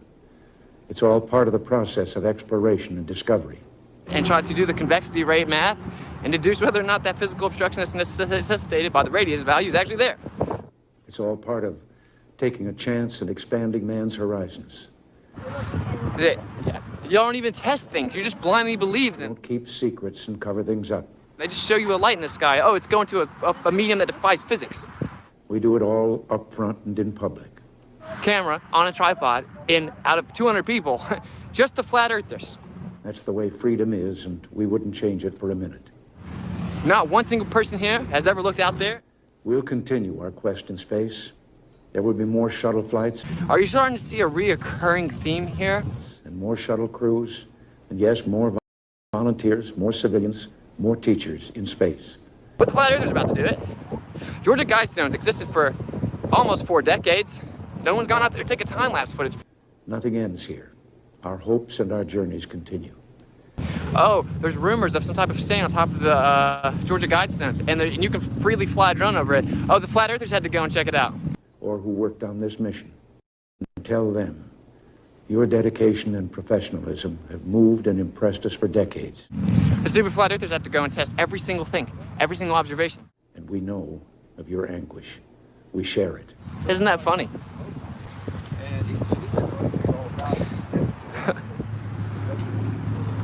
No one in Florida wears a mask, though. That's pretty dope. The crew of the Space Shuttle Challenger honored us for the manner in which they lived their lives.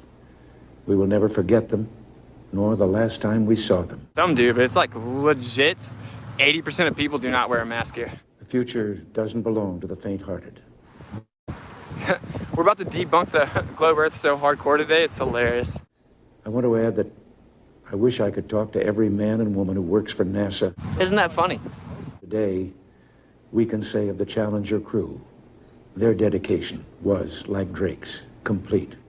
So we're gonna go make long distance observations on that pier, long distance observations on the bridge, long distance observations on the beach. We've grown used to wonders in this century. It's hard to dazzle us. But for 25 years, the United States space program has been doing just that. Then we're gonna go through the city, the Kennedy Space Center city, the town right here with all kinds of space propaganda and flat smack the whole town. We've grown used to the idea of space. And then we're gonna come back, top the night off with a lifetime documentation with the P-1000 zoomed in on their little Starlink's launch. Nothing ends here. Our hopes and our journeys continue. So we can just debunk their claim that it goes into a second law of thermodynamics violation with their parabolic trajectory that barely moves up in the air. Of course, rockets have to increase initial velocity, that is The Challenger crew was pulling us into the future. literally directly relevant to the efficacy of a trajectory, of a parabolic path.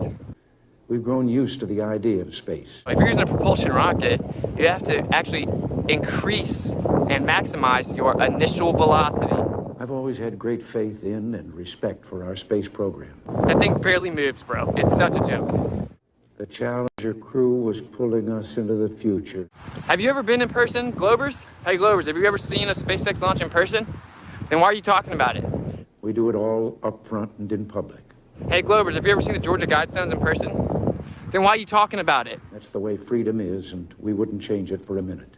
Have you ever gone and tested whether or not Polaris lines up perfectly in the circle every single night? Then why are you talking about it? And we'll continue to follow them. Hey, Globers, have you ever went and tested the convexity rate and see if the Earth is actually curving? Then why are you talking about it? Keep secrets and cover things up. Hey, Globers, have you ever taken a time lapse of the star trails over on Marine Horizon and see if they ever intersect? Because it would be a necessitation of your globe Earth theory. Then why are you talking about it? I've always had great faith in and respect for our space program. Hey, Globers, have you ever tried to substantiate the claim of axial rotation without presupposing the very thing that you're claiming to prove? Then stop talking about it. The historian later said he lived by the sea, died on it, and was buried in it. Hey, Globers, have you ever tried to ever actually make a working model in a form of a practical demonstration that shows even some of the theoretical possibilities of your core physical claims? In his lifetime, the great frontiers were the oceans. The fact that water, although fluid statics necessitates the antithetical to this, it bends convexly, adhering to the exterior of a spinning object. And slipped the surly bonds of earth to touch the face of God. It's going 1,000 miles per hour east at the equator, then it's revolving 66,600 miles per hour around the sun, that's shooting 500,000 miles per hour throughout the space. There's a coincidence today. Space. And while there's a pressurized system adjacent to a near-perfect vacuum, none of this in any way needs practical demonstrations to even prove the possibility or potentiality of it. Your dedication and professionalism have moved and impressed us for decades. Explain that to me? Well, then stop talking about it. Perhaps we forget that we've only just begun. So you Glovers don't do anything. And what happened today does nothing. You do nothing. And what happened today does nothing. You do nothing. And what happened today does nothing to diminish it. We don't hide our space program.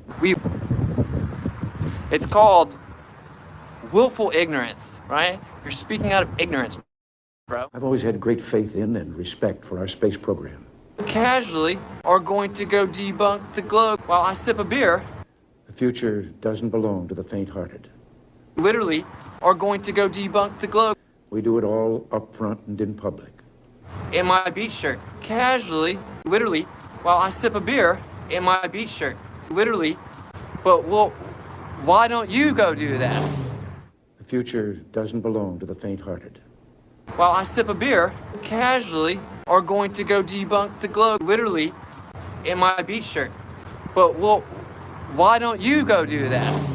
In my beach shirt, casually, are going to go debunk the globe, literally, in my beach shirt, casually. Isn't that weird? I want to add that I wish I could talk to every man and woman who works for NASA. Isn't that weird that the stupid flat earthers are the only one that know the efficient ways to test? They don't keep secrets and cover things up. The actual dimensions claims of this physics-defying model. There's a coincidence today. On this day, 390 years ago, the great explorer Sir Francis Drake died aboard ship off the coast of Panama. We live on, brought to you by Jesuit priests who are crazy psychopathic pedophiles. keep secrets and cover things up. Allegedly. We do it all up front and in public. It's also called imagination. Thank you.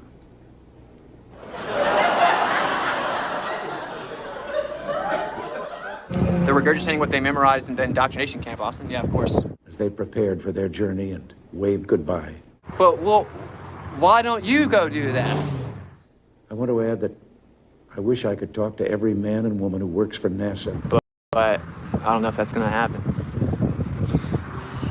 Keep secrets and cover things up. Allegedly. Thank you.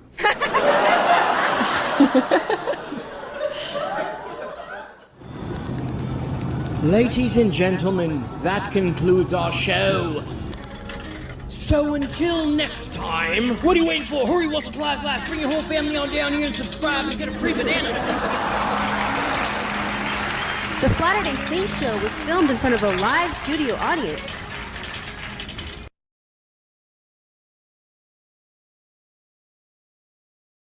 The Latter-day Saints show was filmed in front of a live studio audience. Awesome. It actually wasn't filmed in front of a studio audience, but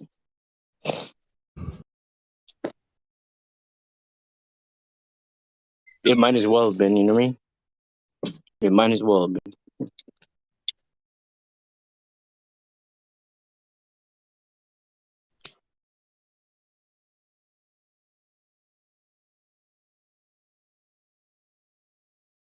Well, play a song. All right, bro.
No. Get the out of here. You're fired. No. Get the better solution. You keep me on the payroll as an outside consultant. And in exchange for my salary, my job will be never to tell people these things that I know. I don't even have to come into the office. I can do this job from home.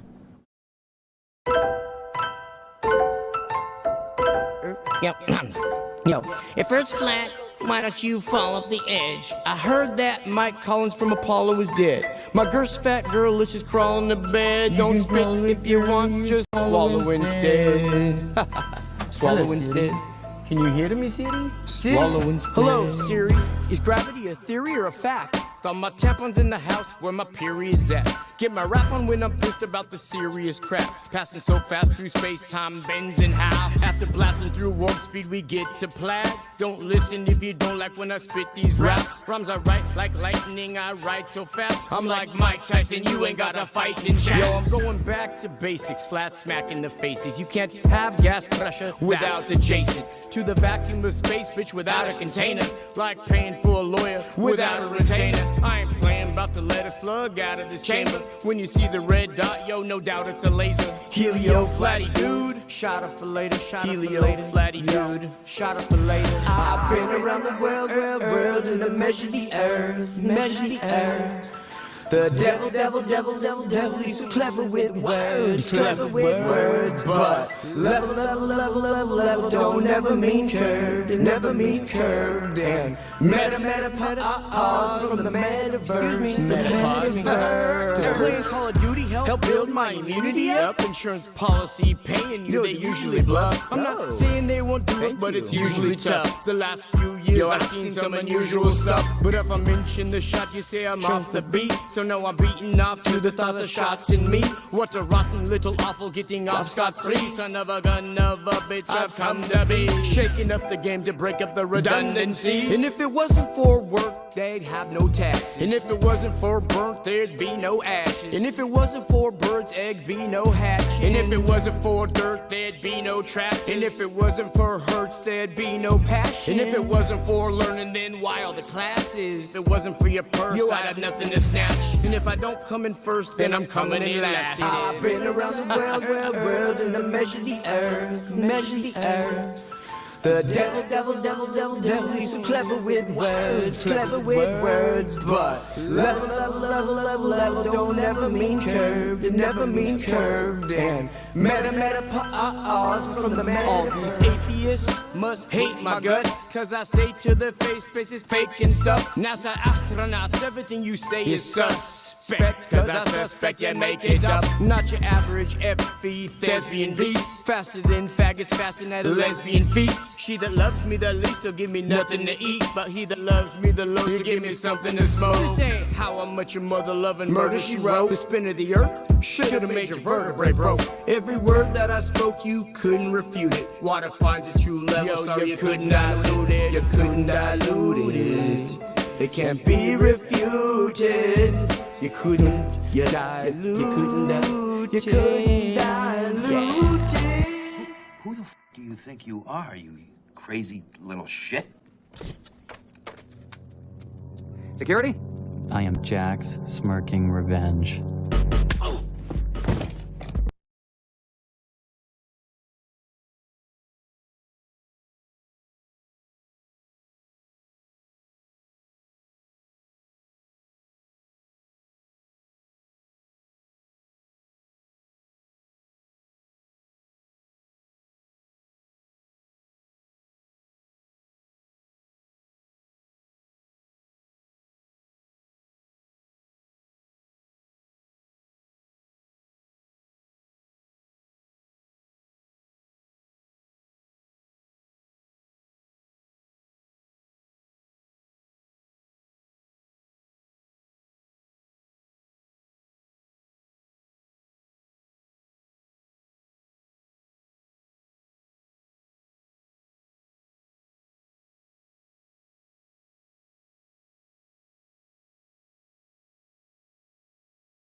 Astronauts to the moon.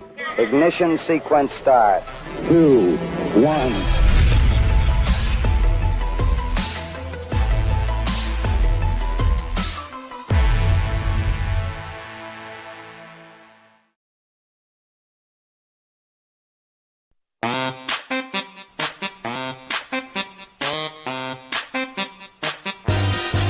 You've had your time, now you gotta go.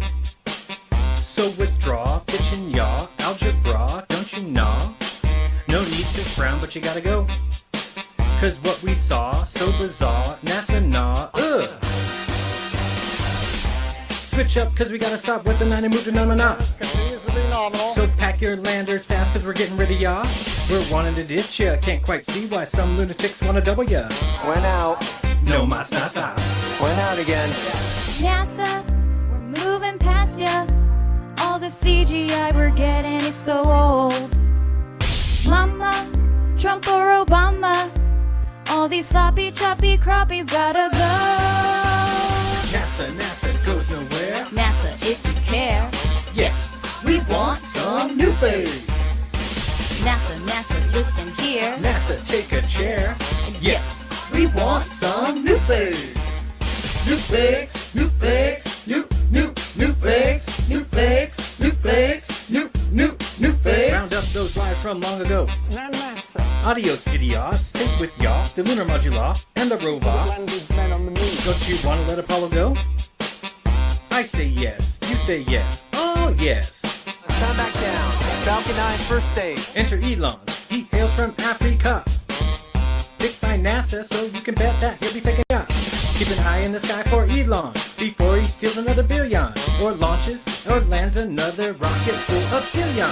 Ilona, gonga kota, hamdu namsa namja noya gunu funsa.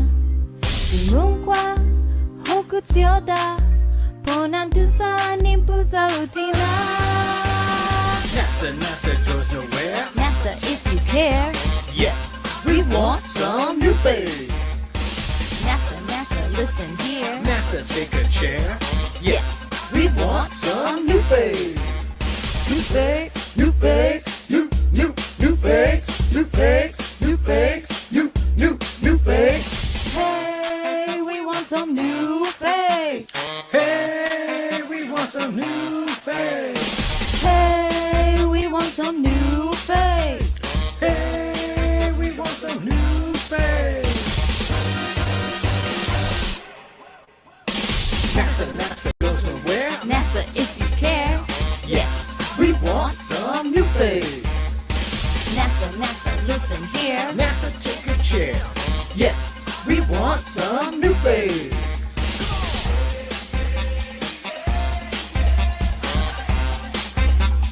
New face.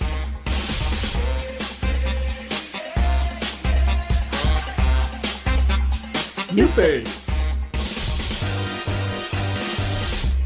New fakes. The fakest fake ever faked.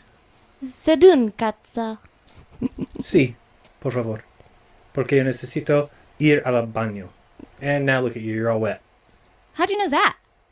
The pool, you fell in the pool. Oh. Wow.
Flat Earth was only true in fairy tales, meant for someone else but not for me. The moon landing on TV, they really went, just trust me. They showed us what the Earth looks like from space. Then I saw the globe, now I'm a believer, and not a trace of doubt in my mind. I think it's real, but I'm a believer. I couldn't prove it if I tried. I thought globe Earth was more or less an obvious thing. The more I see, the less I understand. They couldn't be lying, there's too many involved. There is no way that this is fake. 'Cause I saw the globe, now I'm a believer. Not a trace of doubt in my mind. I think it's real, but I'm a believer. I couldn't prove it if I tried.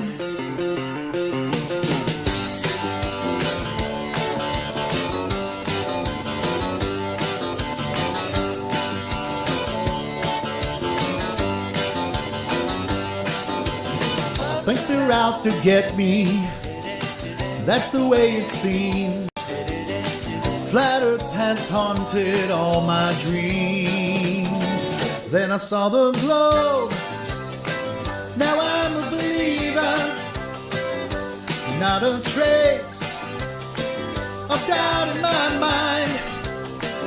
I think it's real, but I'm a believer. I couldn't prove it if I tried. Then I saw the globe, now I'm a believer.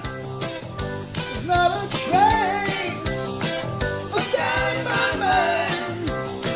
Yes, I saw the globe, yeah, yeah, yeah. I'm a believer. I'm a believer.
Oceans are flat, no curve is displayed, and the globers go insane.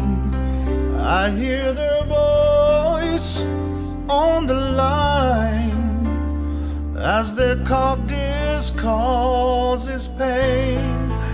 Even in perfect weather, we cannot see forever. Wherever you go, whatever you do, I will be taking your globe from you. Whatever it takes, or how your heart breaks, I will taking your globe from you.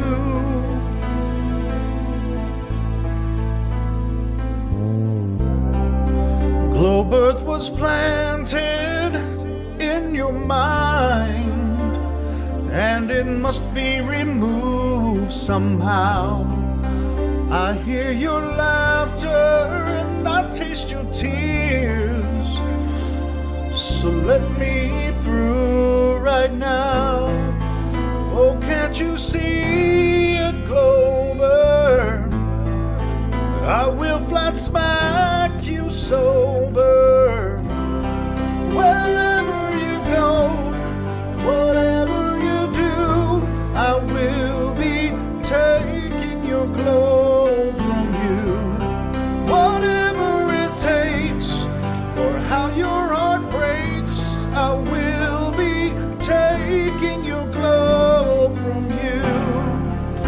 I wonder how you can survive this globe dance,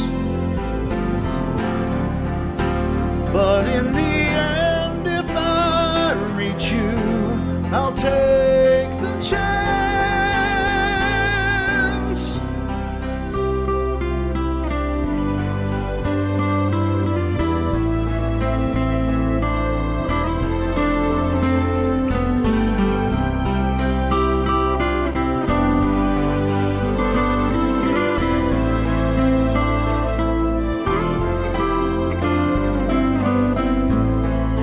Even in perfect weather, we cannot see forever.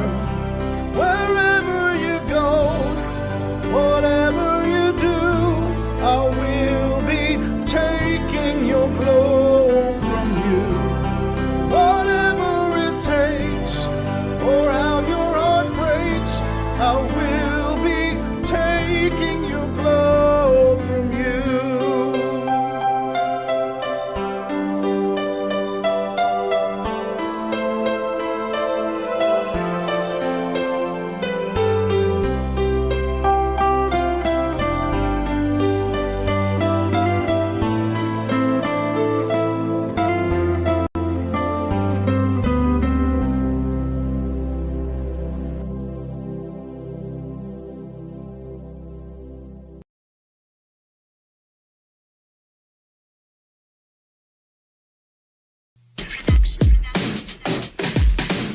The first time you word flat, you just scoffed and laughed, thinking that Pythagoras knew better in the past. Yeah. You start to do some research and hit up YouTube, Mark Sargent's clues and Eric's 200 proofs. Where's the edge? Show me. Why would they be lying? Come on, man. Well, why's the horizon always rising to your horizon? Yo, I can't explain it all in a verse you take serious. Cause once you're flat smacked, it'll leave you delirious. You don't want to hear this, cognitive dissonance settles in your mad. And that's okay, those are the same feelings I had. You're digging deeper and you don't know what to believe. You're getting pissed off that you've been duped and deceived. Yo, who do we blame? NASA or the elite? Both of them. Or are the darker voices hiding our reality that the Earth's flat, flat, flat, get over it. The Earth's flat, flat, flat, get over it. Earth's flat, flat, flat, get over it. Get over it. Throw on some ODD reality to learn some more. Yep. Got you thinking about things that you never thought before. Gravity pushes, pulls, turns sawdust into balls. Then you realize it's a theory and it ain't a proven law. Think density, buoyancy, and electrostatic. It's a complicated concept when you first look at it. Seeing all them pics of Earth through a fisheye lens, cause that's the only way that they can show us that it bends. 70% of Earth's water, which is nothing special. But naturally speaking, water always seeks its level. Then you start to wonder why we can't have world peace when they all play nice with Antarctic treaties. Sure do. You start seeing celebs coming out as flat earthers. So you double check that you just misheard your TV, your phone, or your radio station. Got you wondering why flat Earth's taking over the nation. Even this deep inside the rabbit hole, I have my doubts. But at the end of the day, I want to stand up and shout that the Earth's flat, flat, flat, get over it. The Earth's flat, flat, flat, get over it. Earth's flat, flat, flat, get over it. Get over it.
And anyone who doesn't look again must love the rulers. I won't go back to the ball. I can't believe that shit. 'Cause when you take a step back and look at it, everything they show you is CGI. Gotta ask yourself why.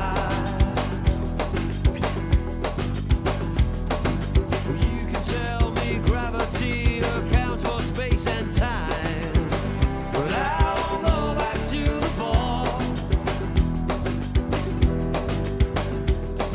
'Cause I will trust my senses over Newton and Einstein. I won't go back to the ball. I can't believe we believe that shit. 'Cause when you take a step back and look at it, everything they show us is CGI. Gotta ask yourself why.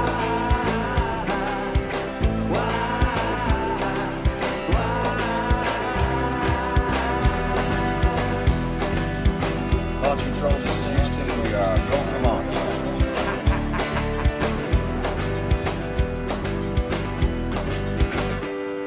So what exactly do you think all those theories prove? 'Cause I won't go back to the ball. All it takes is two clear eyes to see the earth don't move. I won't go back to the ball. We can't believe we believe that shit. 'Cause when we take a step back and look at it, everything they show us is CGI. You really gotta ask yourself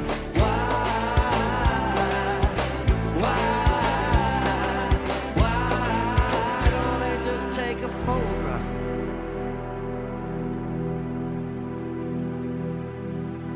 We don't have time for a meeting of the flat Earth Society.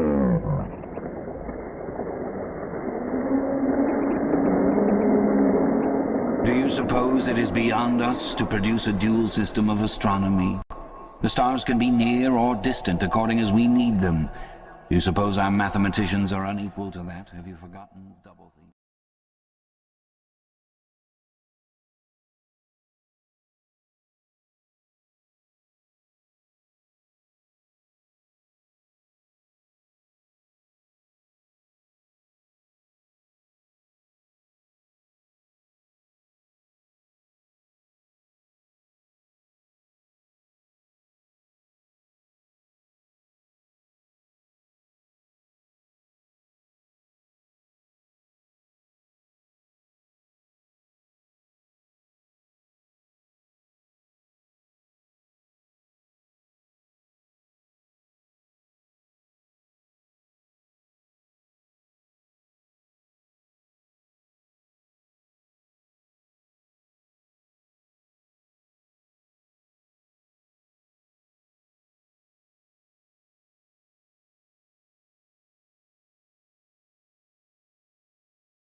The Snoz particle chef, Professor Booger Eater Phil Belland, back from his Nobel Prize winning "Water Vapor is a Gas is the Dumbest Thing I Ever Heard," June 2021. Okay, so you understand, and this is tried to explain to you that the atmosphere is not the same as how we describe gas pressure. Wrong. Phil, atmosphere is a contradiction in terms, a paradox. Atmo means air, air is a gas, sphere is a shape, gases have no inherent shape. Number 2, your train wreck atmosphere is made up of gases at pressure. So how are gases at pressure not the same as gas pressure? You dumbass cracker. You understand? What's the atmosphere made of, Professor? If I may. So it's made out of different gases. So it's made out of different gases at pressure. So again, how is that different from gas pressure? Do you understand that things fall? Do you accept that things fall to the ground? Oh, brother.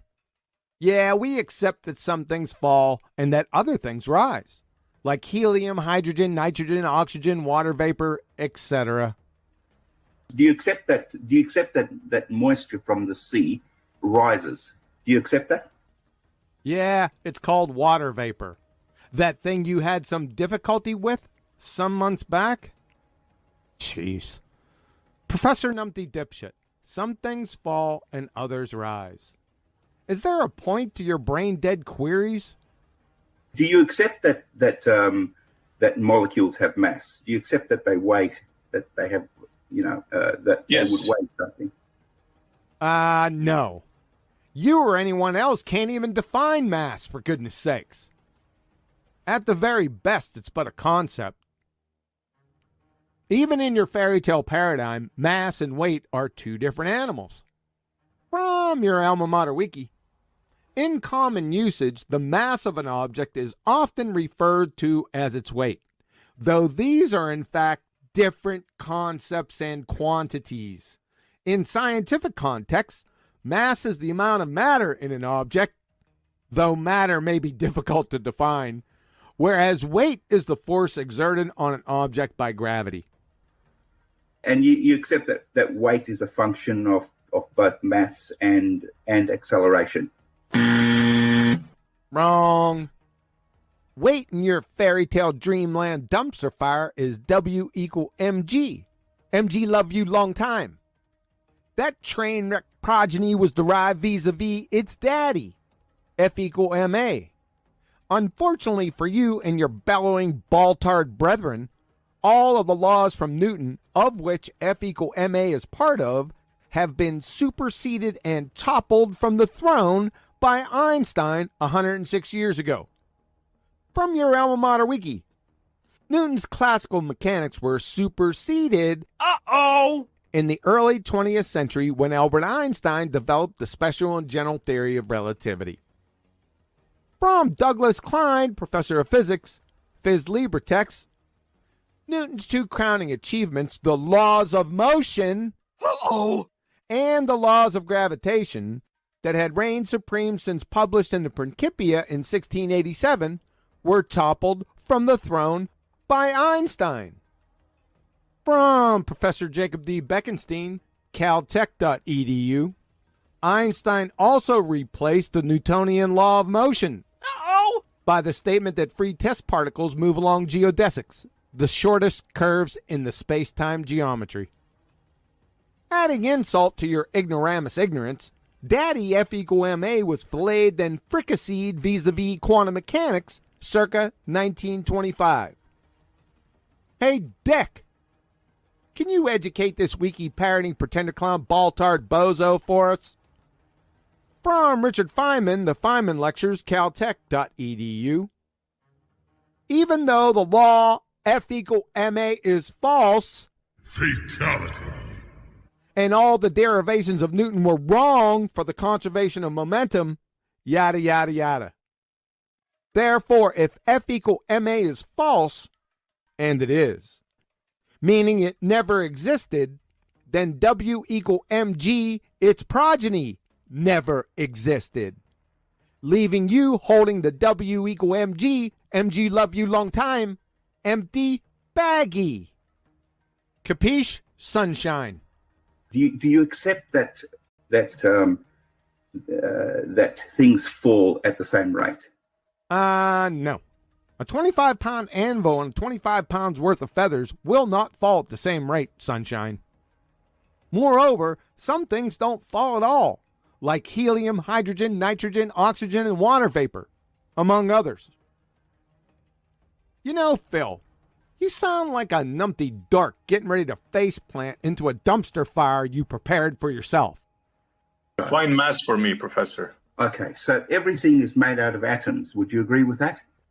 Are you high right now?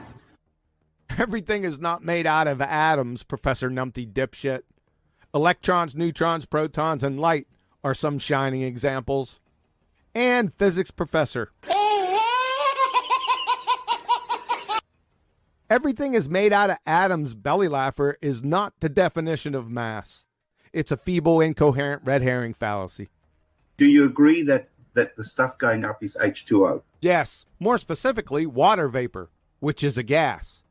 Do you still think that water vapor is a gas? Is the dumbest thing you ever heard? And you agree that when it does become a gas, it rises up, and then eventually, if there's enough of it, it'll come down as rain. Would you agree with that? Yes, it condenses into a liquid and will eventually fall as some form of precipitation. So you agree that gases have mass and that they are attracted to the Earth? No, I already exposed your mass train wreck, and gases aren't attracted towards the Earth. If you think they are, then you haven't the first f***ing clue of gas behavior at a grade school level, and are in direct contradiction with Boyle's law, Charles' law, Gay-Lussac's law, Avogadro's law, parts of Dalton's law, Brownian motion, and the second law of thermodynamics. Things that have mass will fall to the Earth at the same rate. We agree with that? You need to be institutionalized. This is why we have an atmosphere, because all the gas molecules fall to the Earth at the same rate.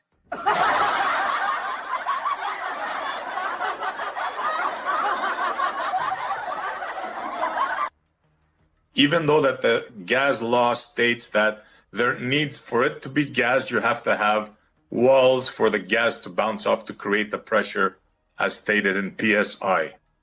No, and that is precisely where you're mistaken. Okay, where your knowledge just isn't sufficient. Okay, so let me help you with that. You couldn't help the bionic woman with hearing if you tied her to the back of a dump truck and drug her through a nitroglycerin plant. You're an imbecile. Which gravity are we referring to, Professor? Let's define terms. There is only one gravity, Montreal. I'm afraid you're mistaken, sir, on that.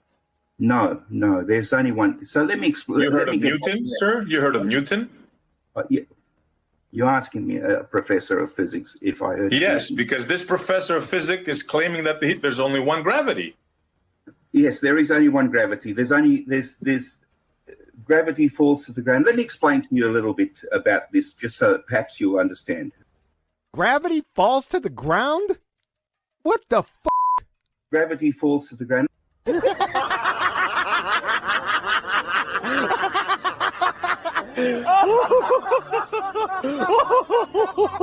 You are so dumb. Damn. And there's only one gravity, eh, Professor? From NASA.gov, Lessons for Students. There's two versions of gravity, Newton and Einstein. Duh. What we're talking about here is observe Newton's laws, which observes how gravity works. This is how I managed to get a satellite from one orbital range to another orbital range. Yes, and Anna Nicole married for love, and Pol Pot was her florist.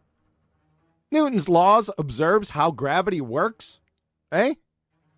Forgive me, but you're a bumbling, imbecilic, Dunning-Kruger buffoon of the highest order. A genuine window licker. Number 1, reification fallacy. Debunked laws don't observe other debunked laws. Number 2, Newtonian mechanics that is, the laws of motion and gravity, were wholesale debunked and replaced over 106 years ago, then had its guts ripped out by quantum mechanics shortly thereafter, as already detailed. Number 3.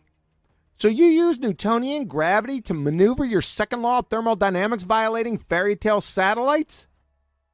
Professor Gez from UCLA, Department of Physics and Astronomy, would vapor lock from tear-jerking belly laugher syndrome if she heard that delusional horsepuckery.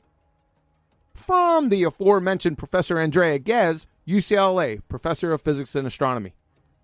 Einstein's right, at least for now, said Gez, a co-lead author of the research.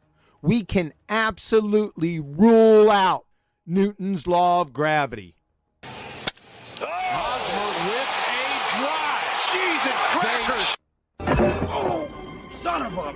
That's going to leave a mark. Do you use phlogiston to fire up your Barbie? Clown.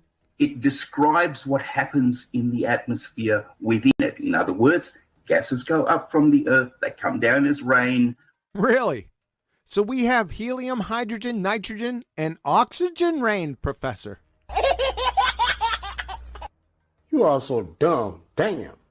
Put it this way, Montreal. Let's say, for instance, I owed you, $1 billion, $1,000 million, and I gave you 1 cent. Would you theoretically say that I gave you any money back? This is friggin' painful. You gave him 1 cent back, and not theoretically. Next block of instruction, how to breathe. Then look at a horse. I've told you this many times. There's no truth in science. Factually incorrect, Crayon Muncher. There's no truth in pseudoscience, that which you mindlessly parrot.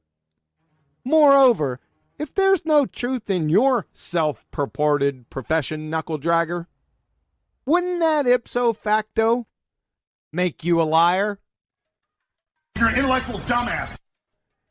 Professor Bell, Yeah, go ahead. we always talk about experiments that we can do.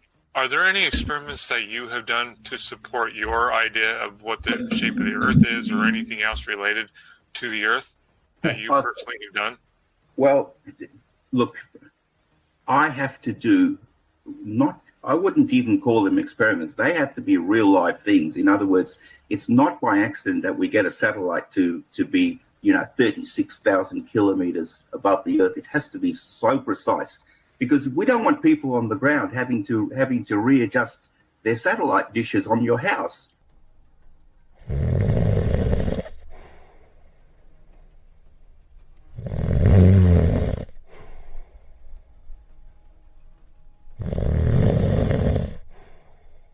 Professor Bell, are there any experiments that you have done to support your idea of what the shape of the Earth is, or anything else related? For instance, I've got one on my house that's been there untouched for 12 years. That's because it's been pointing at a particular satellite that's giving me my television thing. Now,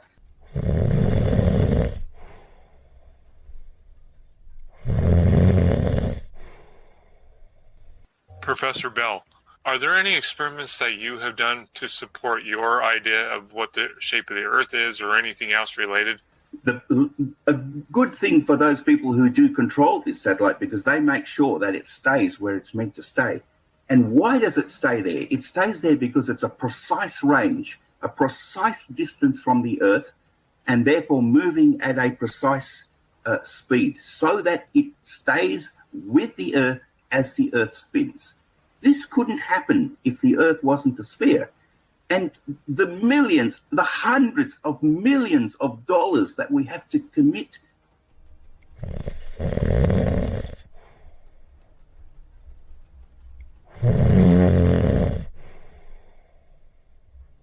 Professor Bell, are there any experiments that you have done to support your idea of what the shape of the Earth is, or anything else related? For instance, on a rocket with a satellite, we put all of that money up there, knowing what it's going to do, being able to make such incredibly precise predictions.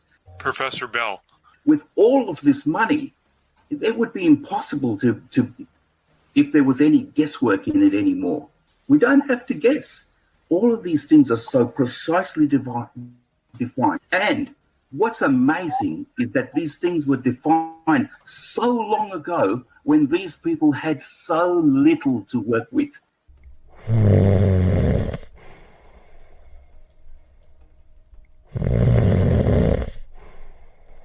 Professor Bell, are there any experiments that you have done to support your idea of what the shape of the Earth is or anything else related? I mean, gosh, imagine if they had the technology that we have now, how much more, how much further ahead we'd be. If you have a look at one single photograph, it's probably one of the most amazing photographs ever. Professor Bell.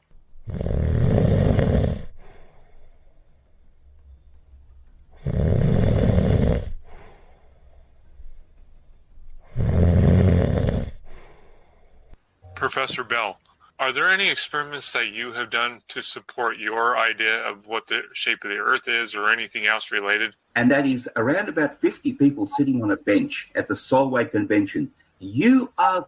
Professor Bell. You are looking at the most amazing minds that have ever walked on this planet. Right there. Professor Bell. Enjoy it. Look at it. Read their history. Learn something about what they came up with.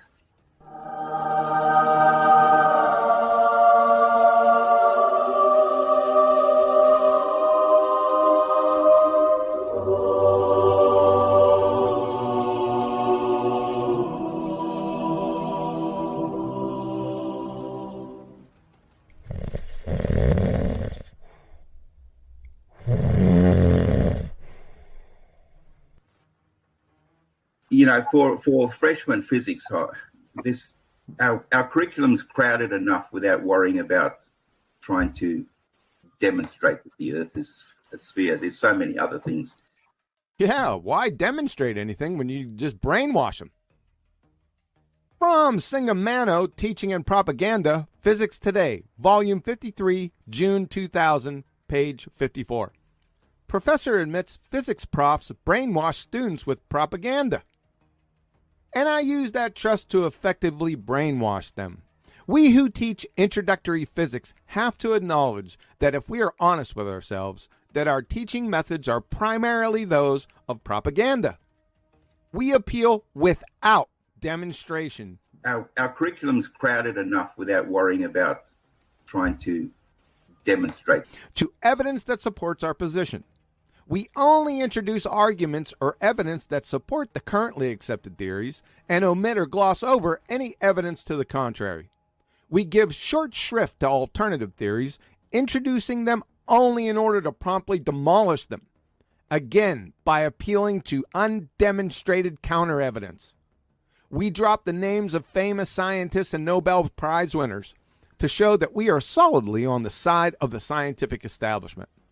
All of this is designed to demonstrate the inevitability of the ideas we currently hold, so that if students reject what we say, they are declaring themselves to be unreasoning and illogical, unworthy of being considered as modern thinking people.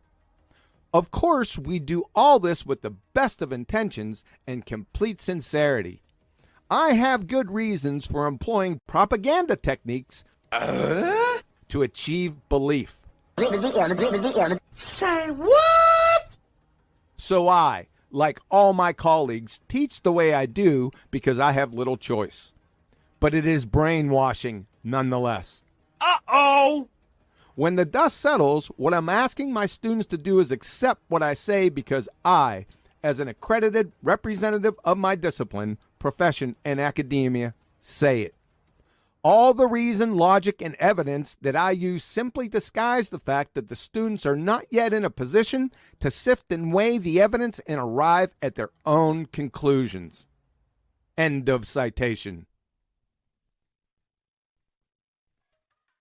Newton didn't give gravity a definition. Newton simply worked out how gravity works. So Newton figured out how gravity works, as opposed to Einstein, who did what? Einstein is the one who told us how it works.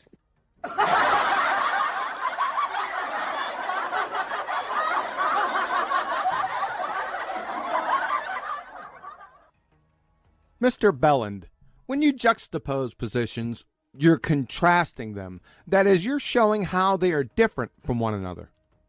In your juxtaposition between Newton and Einstein, you said, Newton simply worked out how gravity works. Then you contrasted with Einstein and said, Einstein is the one who told us how it works. There's no difference here, booger eater. Unless you're implying Isaac Newton, who figured out how gravity works, according to you, was a mute who also couldn't write, who then needed Einstein to tell us how gravity works 250 years later. Ergo, Mr. Belland, unless you can show that Isaac Newton was a mute who couldn't write, you've just unequivocally demonstrated that you're a double-speaking retard. Capiche, sunshine? And to dot all the T's and cross the I's with your dumpster fire here. He simply described how it works. Simply describe how? Law of identity violation. Descriptions only pertain to what's and is's. Explanations, on the other hand, pertain to the hows and whys. You need to start over again. As in primary school, try and pay attention this time. I'd also highly suggest a few basic reasoning courses along the way. Clown. Inside of Einstein's field equations is Newton's work. Newton's, exactly. Oh,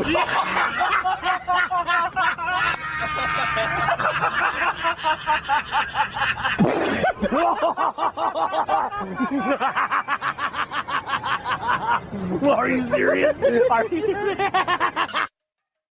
Yes, and Liberace's sister was a Saudi prince, a Mau fighter pilot, and Sasquatch. It's funny, these crayon-munching window lickers been claiming this for a couple years now. Whenever challenged to support this contradictory cockamamie horsepucky dumpster fire, they obfuscate or run away. First of all, this isn't science. It's mathematics, specifically geometry. How in the world can the natural law violating Einstein's field equations, which pertain to pseudo-Riemannian 4 space, have anything whatsoever to do with Euclidean 3 space? Answer, it doesn't. It's non sequitur. Hey, bald-tard bozos, you're missing a dimension. Ay, caramba! Number 2, disregarding their ability to even define mass. With Reverend John Michel Cavendish CV Boy's gravity, remember Newton said he didn't want to have anything to do with the fairy tale horseshit gravity, there's no problems calculating with 2 or more masses. However, with Einstein's field equations, you can't calculate anything using 2 or more masses. From their alma mater wiki, as the field equations are nonlinear, they cannot always be completely solved. For example, there is no known complete solution for a space-time with 2 massive bodies in it.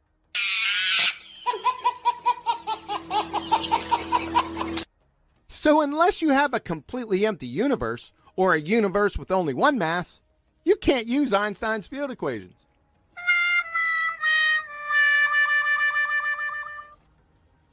Number 3, if Einstein's field equations contain Newton's for gravity, then Einstein's field equations in general relativity debunks special relativity.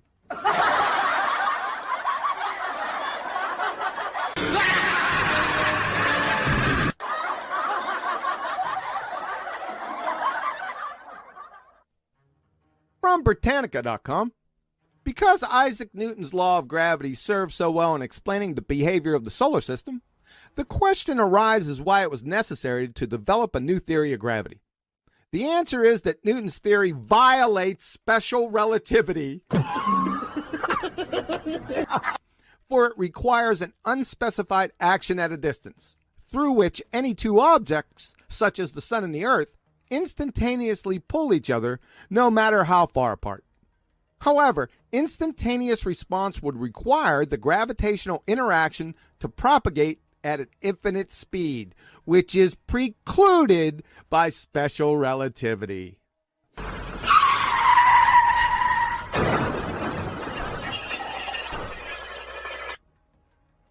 from Professor John D. Norton, Department of History and Philosophy of Science, University of Pittsburgh. Newton's celebrated theory of gravitation presumed instantaneous action at a distance. The sun now exerts a gravitational force on the Earth, now with a magnitude set by Newton's inverse square law. The key part was the now. If the sun were to move slightly, the resulting alteration in the force it exerts on the Earth would be felt by us instantaneously. Uh-oh! According to Newtonian theory. That means that Newton's theory depends upon the notion of absolute simultaneity. Uh-oh! A change there is felt here at the same moment. However, Einstein's 1905 theory had banished absolute simultaneity from physics. Hosmer with a drive. Cheese and crackers. Oh, son of a... That's going to leave a mark.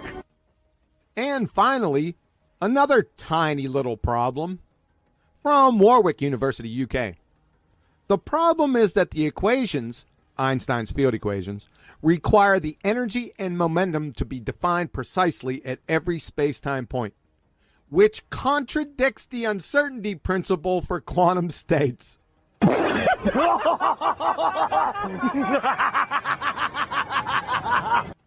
This is not just a problem at high energies or short distances. It is a conceptual incompatibility that applies in every lab. Fatality. Not only is every appeal to fairy tale gravity demonstrable pseudoscience, the incoherent Dunning-Kruger-Baltard booger-eater faction's shotgun marriage between Reverend John Michel, Cavendish, C.V. Boys, and Einstein's field equations, general relativity, containing no less than 4 paradoxes, rivals only the shotgun marriage between bachelors. Particles move because they have kinetic energy. That's astonishing. What's next? Sugar sweet? And of course, just if you throw a ball in the air, will the ball not stop and come back down? Let me think. It's a tough one. So you throw a ball up. Will it come back down? Yeah? Why does the ball go up and stop? Why does the ball stop? These mind-bending queries are getting exponentially more difficult. Can I do it with milk? So why does the ball stop? It loses kinetic energy? You know why the ball stops? Because it runs out of kinetic energy. Yes, I was right. Hallelujah. Who's all that in a bag of chips now? That's right, me. This is why gas particles can't go any further. Are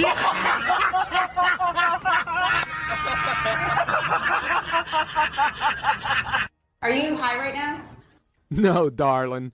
This is clinical level Dunning-Kruger pretender clown Baltard spinning space monkey numpty dipshittery from deep below the Black Lagoon. From a self-purported professor of physics, no less.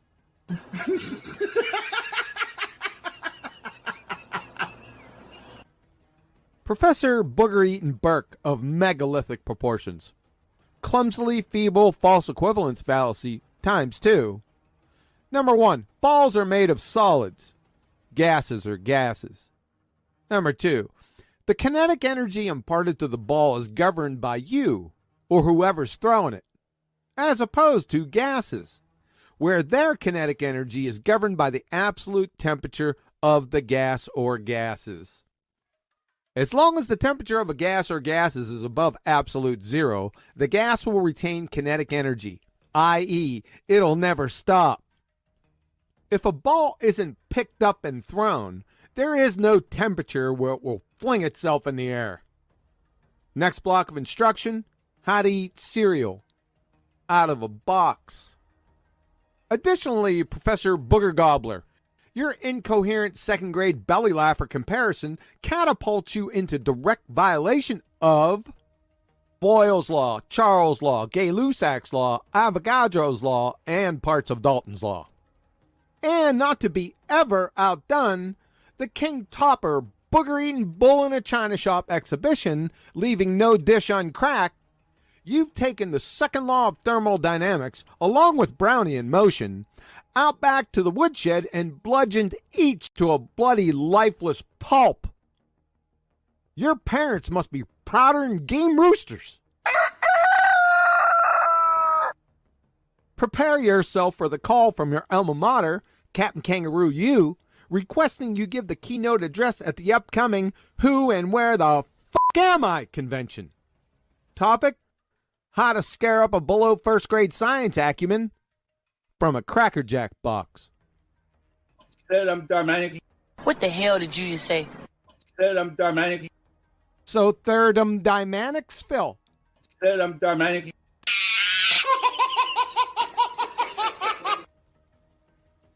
Entropy is simply the movement of from order to disorder. Fatality. No, it isn't, Professor Thermodynamics. You treat objects like women. From the legend, Professor Lambert, entropysite.oxy.edu. This view was broached partially in a previous article that showed disorder was outmoded and misleading as a descriptor for entropy. Footnotes 1 and 2. Again from Professor Lambert, entropy is not disorder, not a measure of disorder, not a driving force. From Chem Libre text, there is no basis in physical science for interpreting entropy change as involving order and disorder.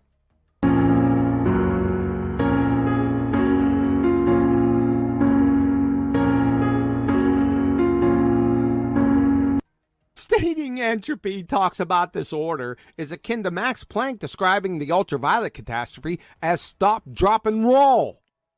It's belly-laughingly juvenile proby and demonstrates beyond any doubt, ladies and gentlemen of the jury, that we have a stage 5 clinger kung fu death grip globetard wiki-parroting goober of megalithic proportions. You big dummy! Space is not a place that you can go to. Why not? Because that defies natural law. What natural law? Specifically. What natural law? The second law of thermodynamics. Tell me which part of the second law of thermodynamics does it defy? That you can have a pressurized system next to a vacuum without a container. Not the second law of that's not the second law of thermodynamics. Thermo means heat. Thermodynamics is specifically about the transfer of energy. Wrong. Can you please now drop thermodynamics? Not Find just another about the please. transfer of energy. Yes, it is. Oh, no, it's not, Professor Belland. You're toast. Say goodnight, pretender clown. Professor Porter, Nobel laureate. This numpty dipshit Belland says the second law is solely about the transfer of energy. What say you, my good sir? Now let us look at some examples of spontaneous changes and see how they are accounted for in terms of the second law of thermodynamics. We'll take the simplest first and look at changes where only the entropy changes. Uh-oh! Now, one, perhaps the simplest of all of these, is the expansion of a gas into a vacuum. Oh, yeah.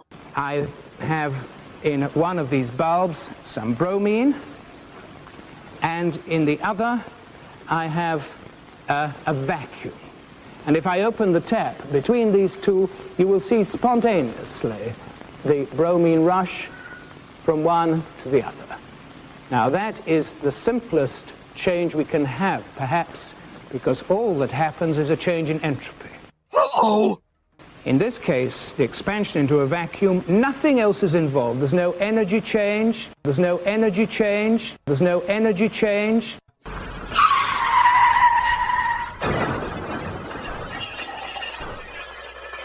There's no temperature change. There's no change except entropy. There's no change except entropy. There's no change except entropy. Hosmer with a drive. Cheese and crackers. They're not the lights. Tender Clown Space Monkey. The party's over. They say that all good things must end. Ballers scattered on dawn's highway bleeding. Fallacies and refravity crowd their fragile eggshell minds. Baltar, Space Monkey. Call it a night. The party's over. Hey!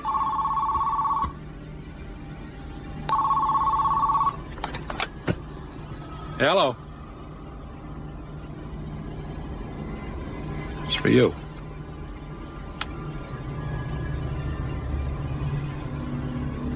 Yeah? You've just been erased. Professor Bell.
The PhD, booger-eating schmuck, M. Scott Veach, elbow deep, May 2021.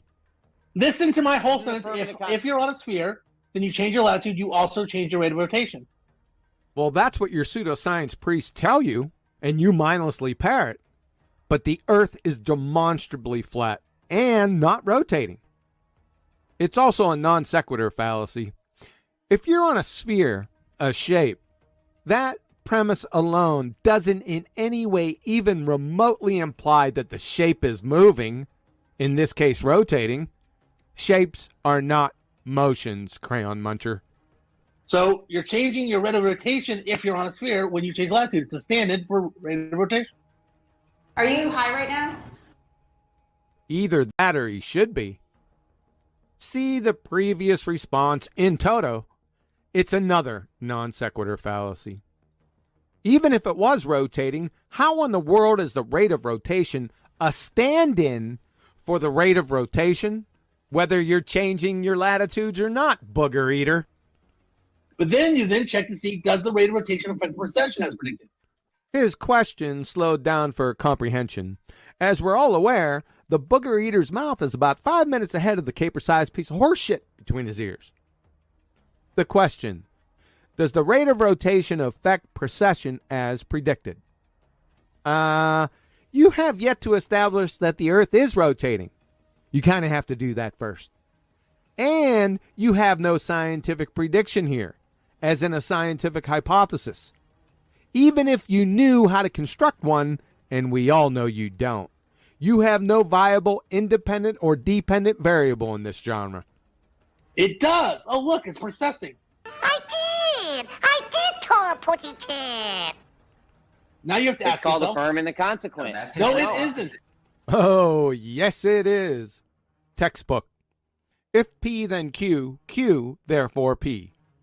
If the Earth is rotating, we will observe a putty tat. We see a putty tat. Therefore, the Earth is rotating. And now you have to ask yourself, oh, is it possible, is it quite likely that the fact that I was changing this dependent or independent variable is the thing that's causing it to precess? Or is it something coincidental? And that's what I was trying to explain to you before, which is always a possibility, which is where you check in to see, do I meet my standard of statistical significance or not? What the fuck? My word, you're delusional. Possibility and likelihood is only used with inductive reasoning. There is no inductive reasoning in the scientific method. You were changing your independent variable? The only thing you were changing in your previous non sequitur fallacies was the latitude.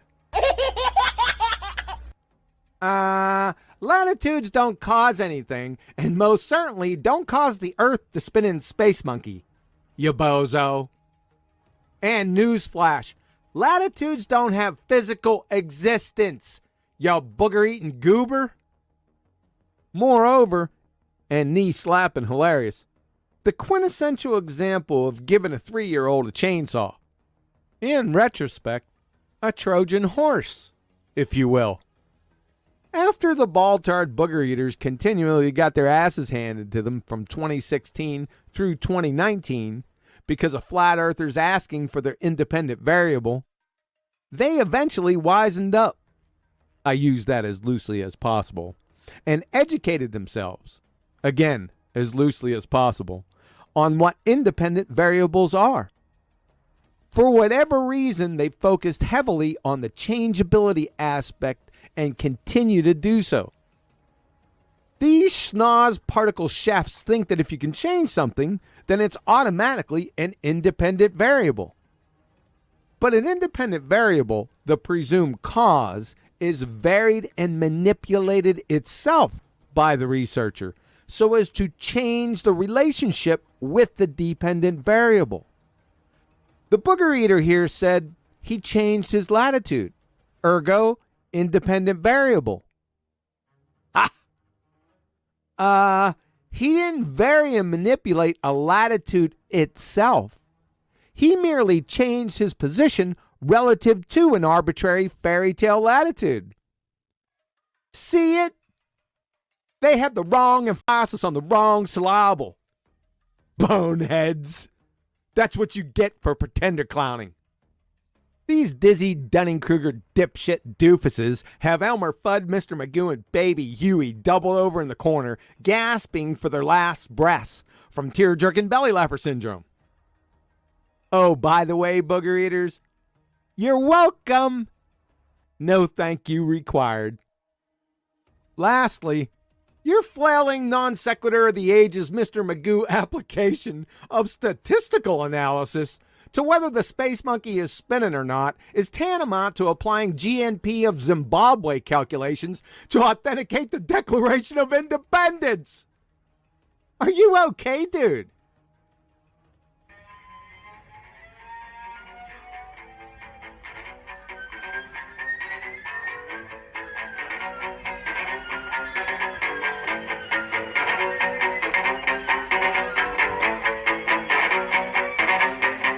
Ow!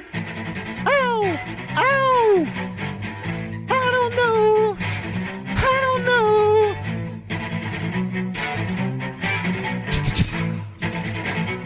Jamal, get on it. Hee-hee. Ow! Ow! Ow! Scotty, are you okay? Scotty, are you okay? Are you okay, Scotty? Scotty, are you okay? Scotty, are you okay? Are you okay, Scotty? Scotty, are you okay? Scotty, are you okay? Are you okay, Scotty? Scotty, are you okay? Are you okay, Scotty? Tell us that you're okay, that you're okay, that you're okay, Scotty. There's a sign in the window that instructs you to booger eating schmuck, Scotty. Well, we had to clear up the difference between engineering and science. There was no science in engineering at all. Oh, yeah. What is your definition of science? I just told you how there is, Kimo. Wrong. From Boston University, College of Engineering, 2010 fall issue of the Engineer. Title of the paper: Engineering is not science. Duh. From Professor Henry Petrosky, Professor of Engineering and History at Duke University. Title of the paper: Engineering is not science, and confusing the two keeps us from solving the problems of the world. Ladies and gentlemen of the jury, the PhD booger-eating schmuck here and his ilk keeps us from solving the problems of the world. What they're essentially saying is, you say you're doing science, but you're doing something that doesn't actually test hypotheses. What the hell did you just say? Anytime you're using something that is going to help you test hypotheses.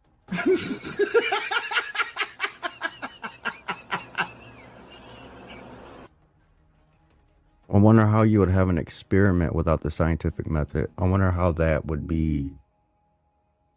Well, let me ask you a question. Do you think of the scientific method as requiring stuff like observe a natural phenomena? Yes. Dependent variables, observe natural phenomena, are absolutely requisite for hypothesis construction.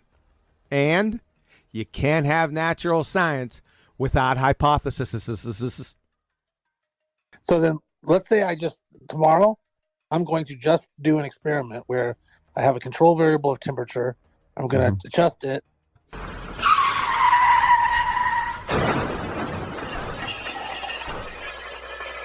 OMG from a booger-eating PhD.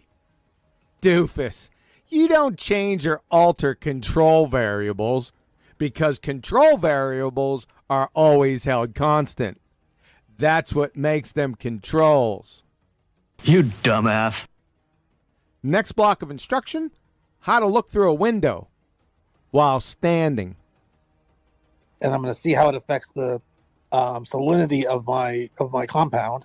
And I'm going to record all the results. And I'm going to do this experiment. I've done an experiment there, but I'm not really part of any kind of overarching method. I just did an experiment by itself, in and of itself, without observing a phenomenon. I didn't even really have a hypothesis. Ay, caramba! So you conducted a scientific experiment without a hypothesis? How can you do that when experiments are hypothesis tests? From pennstate.edu, the scientist applies his or her present knowledge to predict the effect of the independent variable on the dependent variable. The prediction is a statement of the expected results of the experiment based on the hypothesis. What's next? Run the Brickyard 400 without a car.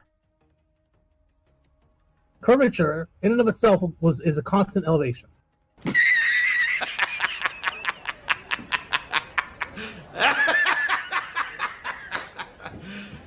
You serious?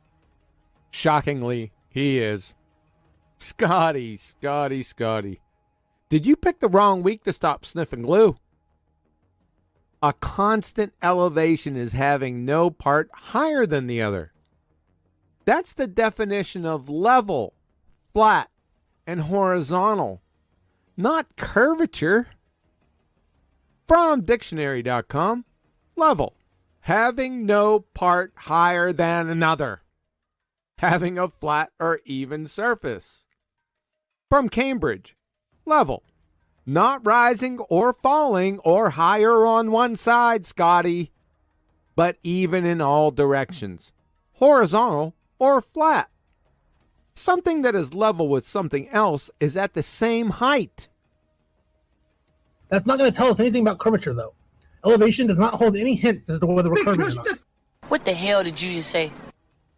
That's an elevation change. That's fine, but a curve is not an elevation change. Bro, Raggy, retard! The curvature does not change the elevation, Brian. Fatality. Wow, dude. Wow. So curvature does not change elevation, eh? From the United States Naval Academy.edu, curvature is the rate of change of slope. So it is the second derivative of the elevation surface. Uh-oh! From pennstate.edu, slope is a measure of change in elevation. Uh-oh! So, Booger Eater, if curvature is the rate of change of a slope, and a slope is the measure of change in elevation, then curvature must necessarily involve a change in elevation. Next block of instruction, how to point at a house. This is galactic universes beyond mind-numbing absurdity. The quintessential tenet of fairy tale ball-tart spinning space monkey religion dictates an 8-inch per mile squared drop along a tangent from your feet in every direction, Scotty. What is drop if not an elevation change? Por favor. Folks, this is akin to a communist renouncing the abolition of private property and the Roman Catholic Church disavowing the Virgin Mary. Ladies and gentlemen of the jury, this booger-eating schmuck's entire performance is imbecilic at a second-grade level and demonstrates a purposeful fundamental ignorance of mere basic concepts and topics. He not only speaks confidently in his belly-laughing ignorance, but ridicules others for challenging his baby Huey horsepuckery.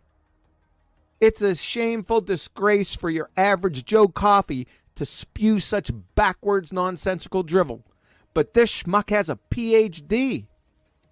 I heretofore, Your Honor, invoke the DEFCON 1 doofus statute, recognizing the clear and present danger this Dunning-Kruger numpty has not only to himself, but others.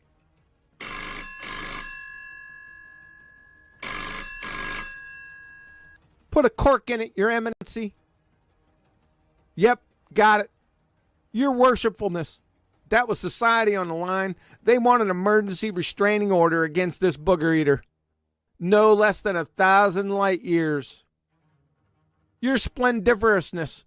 I move to strike jury deliberation, have them retire to their respective residences with the court's deepest apologies and a counseling voucher for tear-jerking belly laugher syndrome. An immediate subpoena issued from the bench with an attached indictment for Captain Kangaroo U, mail order diploma section, where this numpty clearly obtained his degree from. The Ph.D. booger eater here straitjacketed, shackled, horse and elephant tranquilized, without cessation, in place, with a 24-hour sword-drawn guard while we await Mr. Green Jeans, Mr. Bunny Rabbit, and Mr. Moose Stamp Lickers to give account.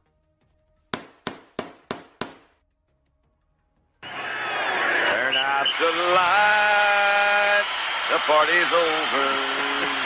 They say that all good things must end. Call it a night. The party's over. Hey,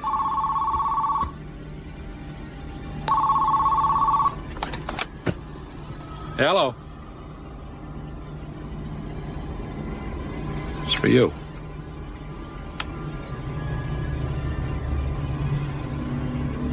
Yeah? You've just been erased.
Lord, what is this place?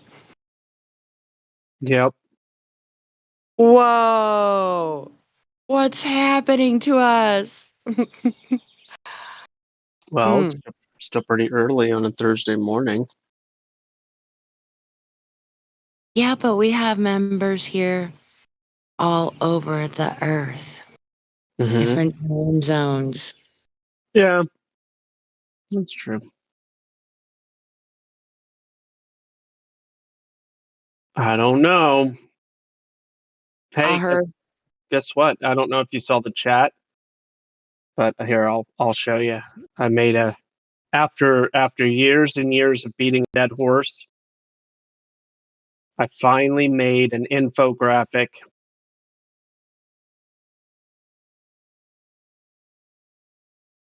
Ooh. Put it in the chat there.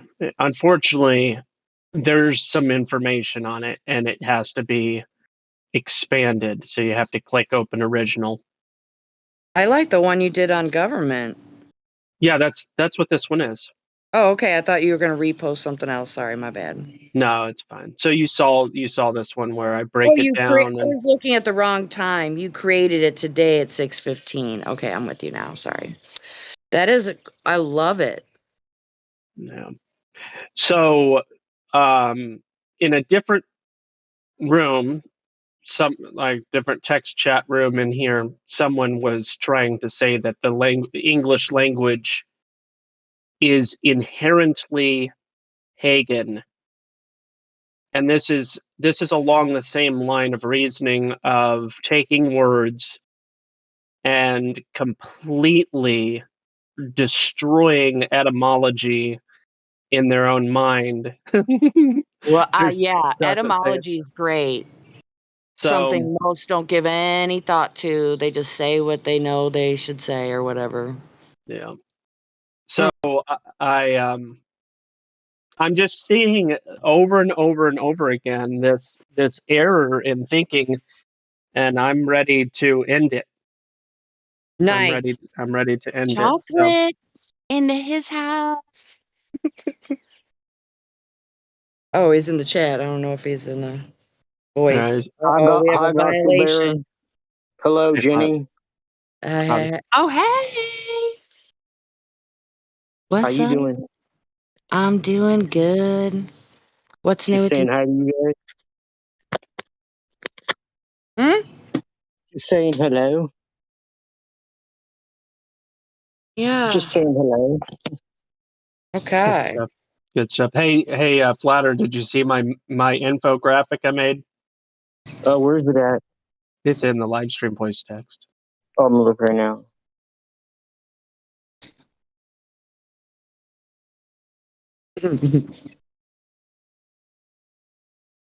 Yeah.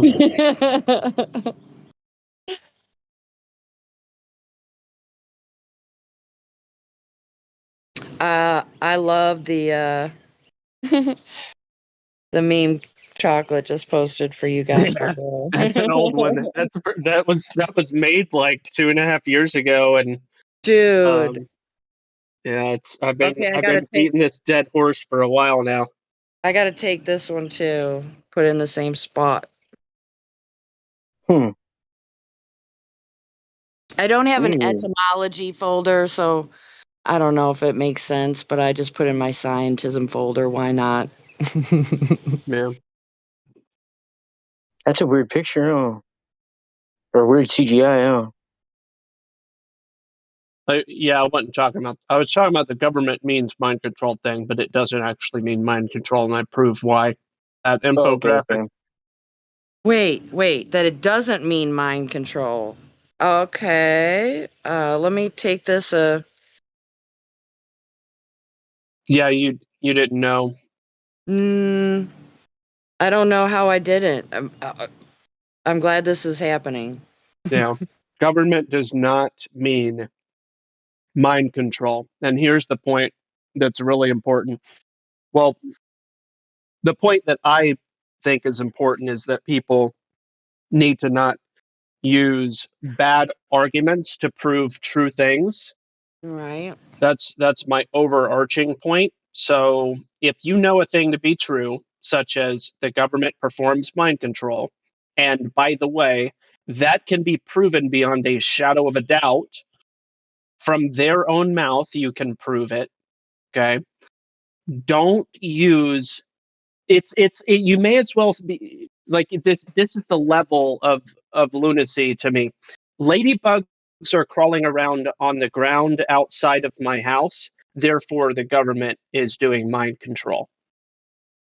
Like you may as well, like 7-year-olds pick their nose, therefore the government does mind control. I like that one The better. level of stupidity. Well, actually, both of those statements before were true. See, so those are actually smarter. They're non sequiturs. They're not attached whatsoever. Right. But those are actually true statements. Government does not mean mind control, and this is an infographic to help people understand. So meant does not mean mind. That is 100% a fact, provable, and I provide all of the necessary information to know without any question whatsoever that this suffix absolutely does not mean mind.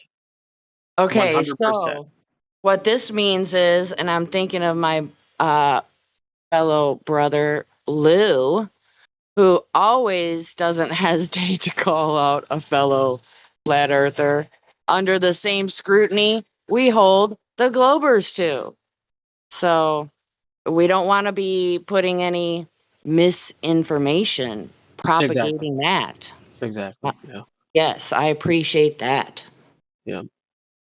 So somebody in a go ahead. What were you gonna say?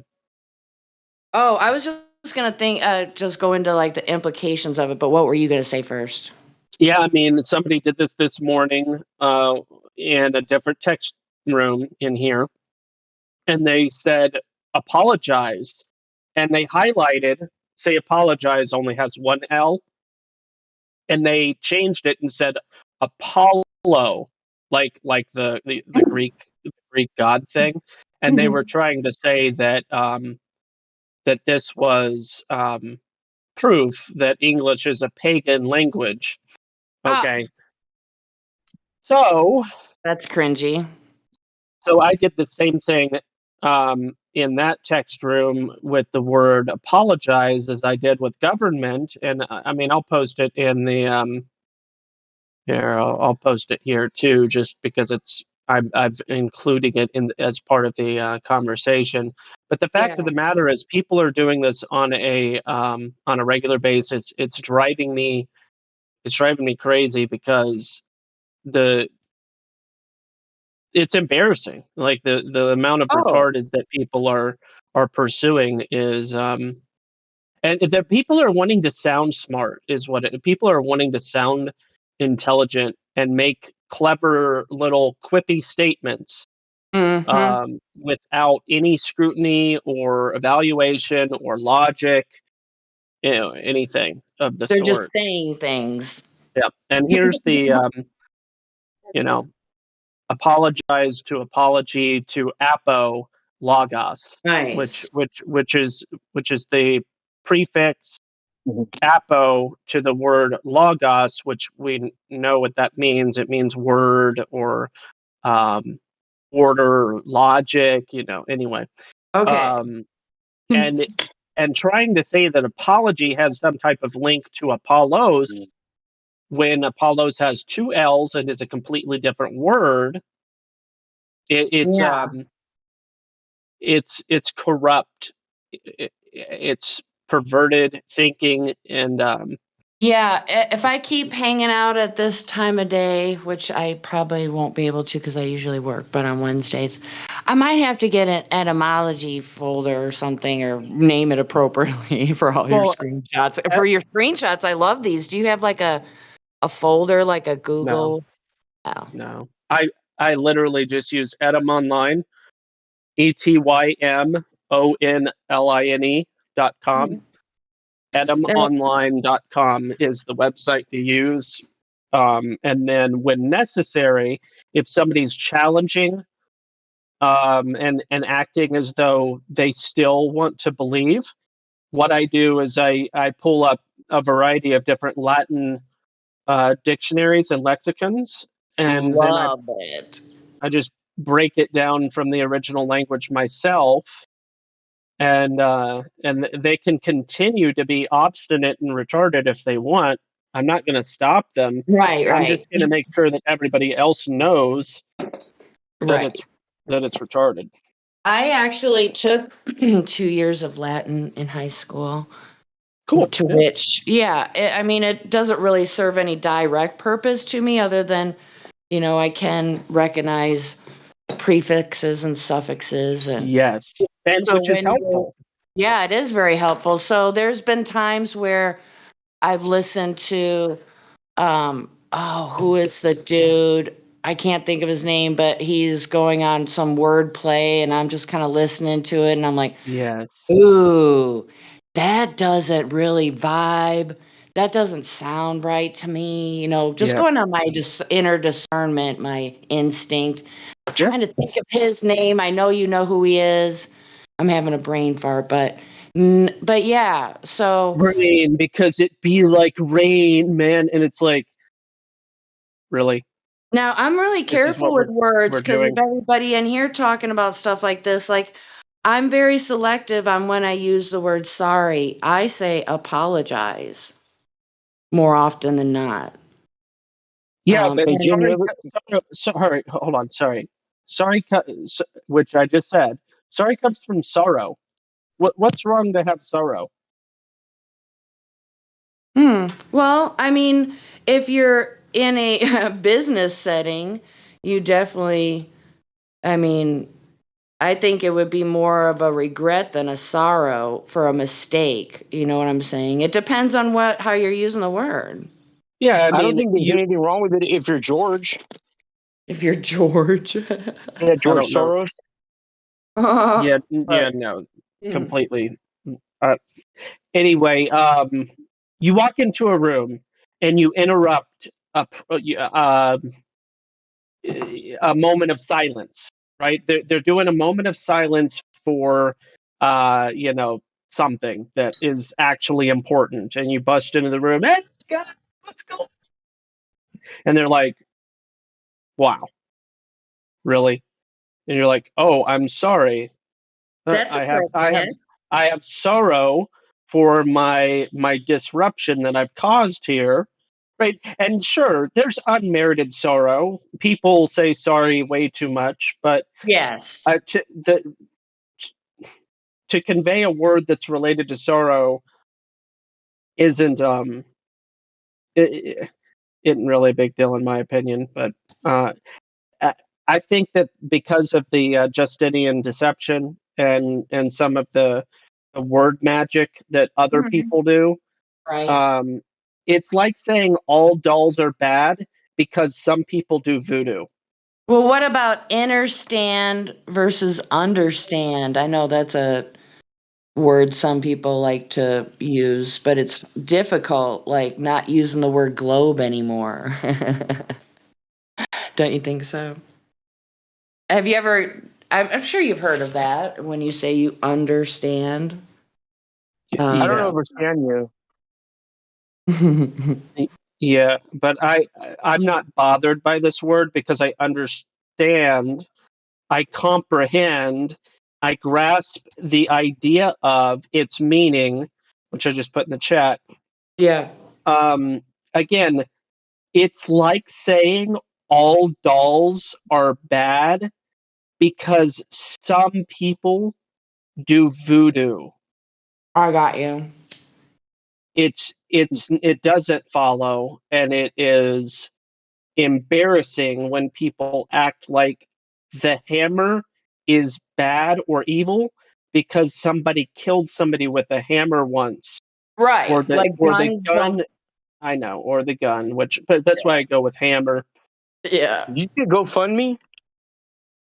What? I thought you said GoFundMe. No. Oh. Because you mentioned gun, so I thought that's what you said. Flatter day, you're cracking me up this morning. What right. what does GoFundMe have Okay, to do with guns? wait, no. Before, instead of that, sorry, gospel. What about remember what I was saying? What do you think, in your opinion, of talking about the let me see, what was it? The government, and this is misused in our own community. What are the implications of calling people out? I mean, or redirecting correcting the information. Yeah, so we'll take it back to a meme that was posted by, I guess Miguel's not here right this minute, but he Right. posted a little picture earlier showing Richard Nixon in his office with a photo, whatever, picture on his wall, which shows the quote unquote Earthrise, which was taken from Apollo 8. Here, I'll copy it and post it. Yeah, thank you. Yep. So this was a picture on the wall from Apollo 8 during a phone conversation during Apollo 11. Okay, wait. Okay. So here's an important thing. So to do this meme, it makes certain people go,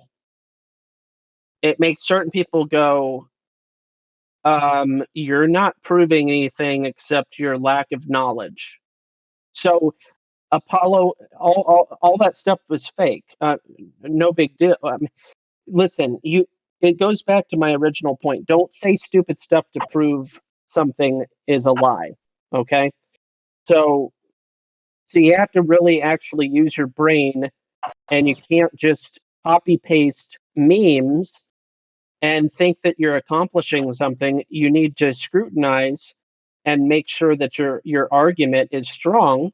Otherwise, you're going to be looking like a fool. So any faithful glober, so to speak, right, is going to look at that and go, wait, that picture isn't from Apollo 11. Then they go look it up and they're like, yeah, that picture's from Apollo 8.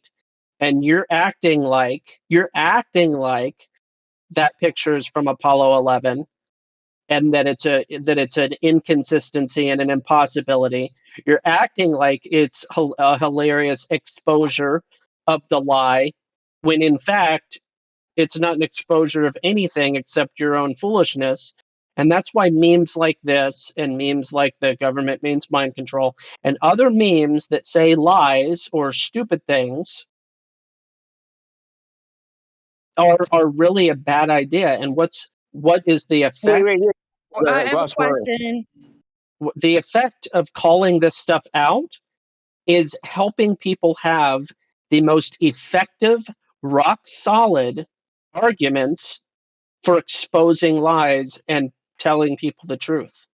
Right, they have to have correct discernment, and if they don't have the correct information, they can't proceed. Right. Okay, so I'm horrible with moon landing trivia. I know the basics and everything, but so Apollo 8, did that not land on the moon? No, it was an quote unquote orbiting thing. Okay, so they got the picture up on the wall while they're actually landing on the moon, is what the problem is in this picture. Well, correct? it's not a problem. It's not a problem. It's fake, okay, but it's not an anachronism. What is that? It's not anachronistic. So, like, if you're watching a movie from the 1800s, like it's a movie from now, but it's supposed to represent a scene from 1885, and they it's have out of place. and they have a cell phone. Yes. That's an anachronism. Like it. Yeah, that's all over the. Well, yeah, that's cool when you catch those things. But I know what you're talking about. I'm sorry. Go ahead. So wait, in movies, do they do that intentionally? No, it's usually an accident. There's a person's job to specifically find inconsistencies, and so if it shows up in an actually produced movie, then somebody missed that not And just they're in one trouble. person, but even the editing team missed it, which is really, really, really sad. But Wow. Anyway, Okay, but this was intentional. This Jenny, there's nothing wrong with this photo with Nixon in the office with the photo with the picture on the wall. There's literally nothing wrong with it at all. That's my point.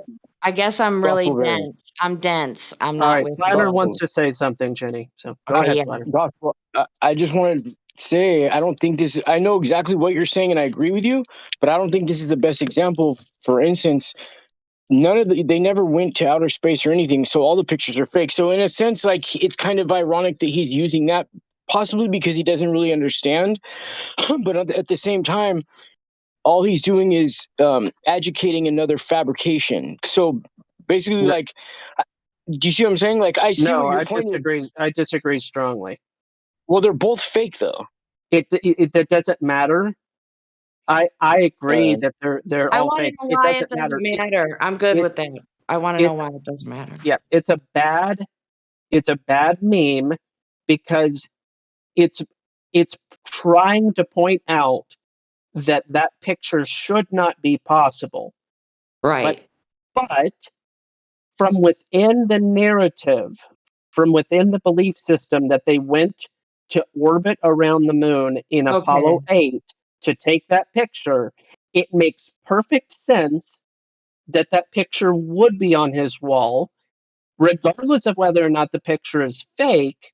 Right. It's mutually exclusive. The meme is a bad meme because it makes somebody think that picture is from Apollo 11 or shouldn't be on the wall based on the And timeline. therefore, it's government mind control propaganda. Or whatever. The fact of the matter is, this is not an anachronism. This is not out of time. It fits their timeline. Yeah, it's fake. So the fact that it's fake is mutually exclusive, and that's the point that I'm trying to make about these bad memes that don't actually accomplish their goal to expose lies. I'm totally with you now. The light bulb is now on. Thank you so much. So this meme is actually disinformation, and anyone who passes it along, that would be misinformation. So the person who created it, that's disinformation. Anyone who Accidentally, passes it along, I'm not accusing anybody of intentionally being stupid. okay, that's fair. I'm just saying that these are the sorts of memes that I find trouble with because they don't accomplish their goal. For any scrutinizing person, they're going to look at this and think that the original, they're just going to associate it with stupidity, and they're not going to look into it. They're going to be like, oh, well, look at those stupid people. They don't even know blah, blah, blah, blah, blah. And yeah, it's all fake. Whoever did it should be reprimanded harshly, bro. Yeah, what if? You know what I mean? Oh, they should be reprimanded harshly. Whoever did it. Should you be reprimanded harshly for proposing the government means mind control thing? No, I'm saying whoever put that meme should be reprimanded harshly and severely. Are you here? Okay, there's a funny story in the Bible about this. Flatter. What if? Should you be reprimanded harshly for saying things like government means mind control?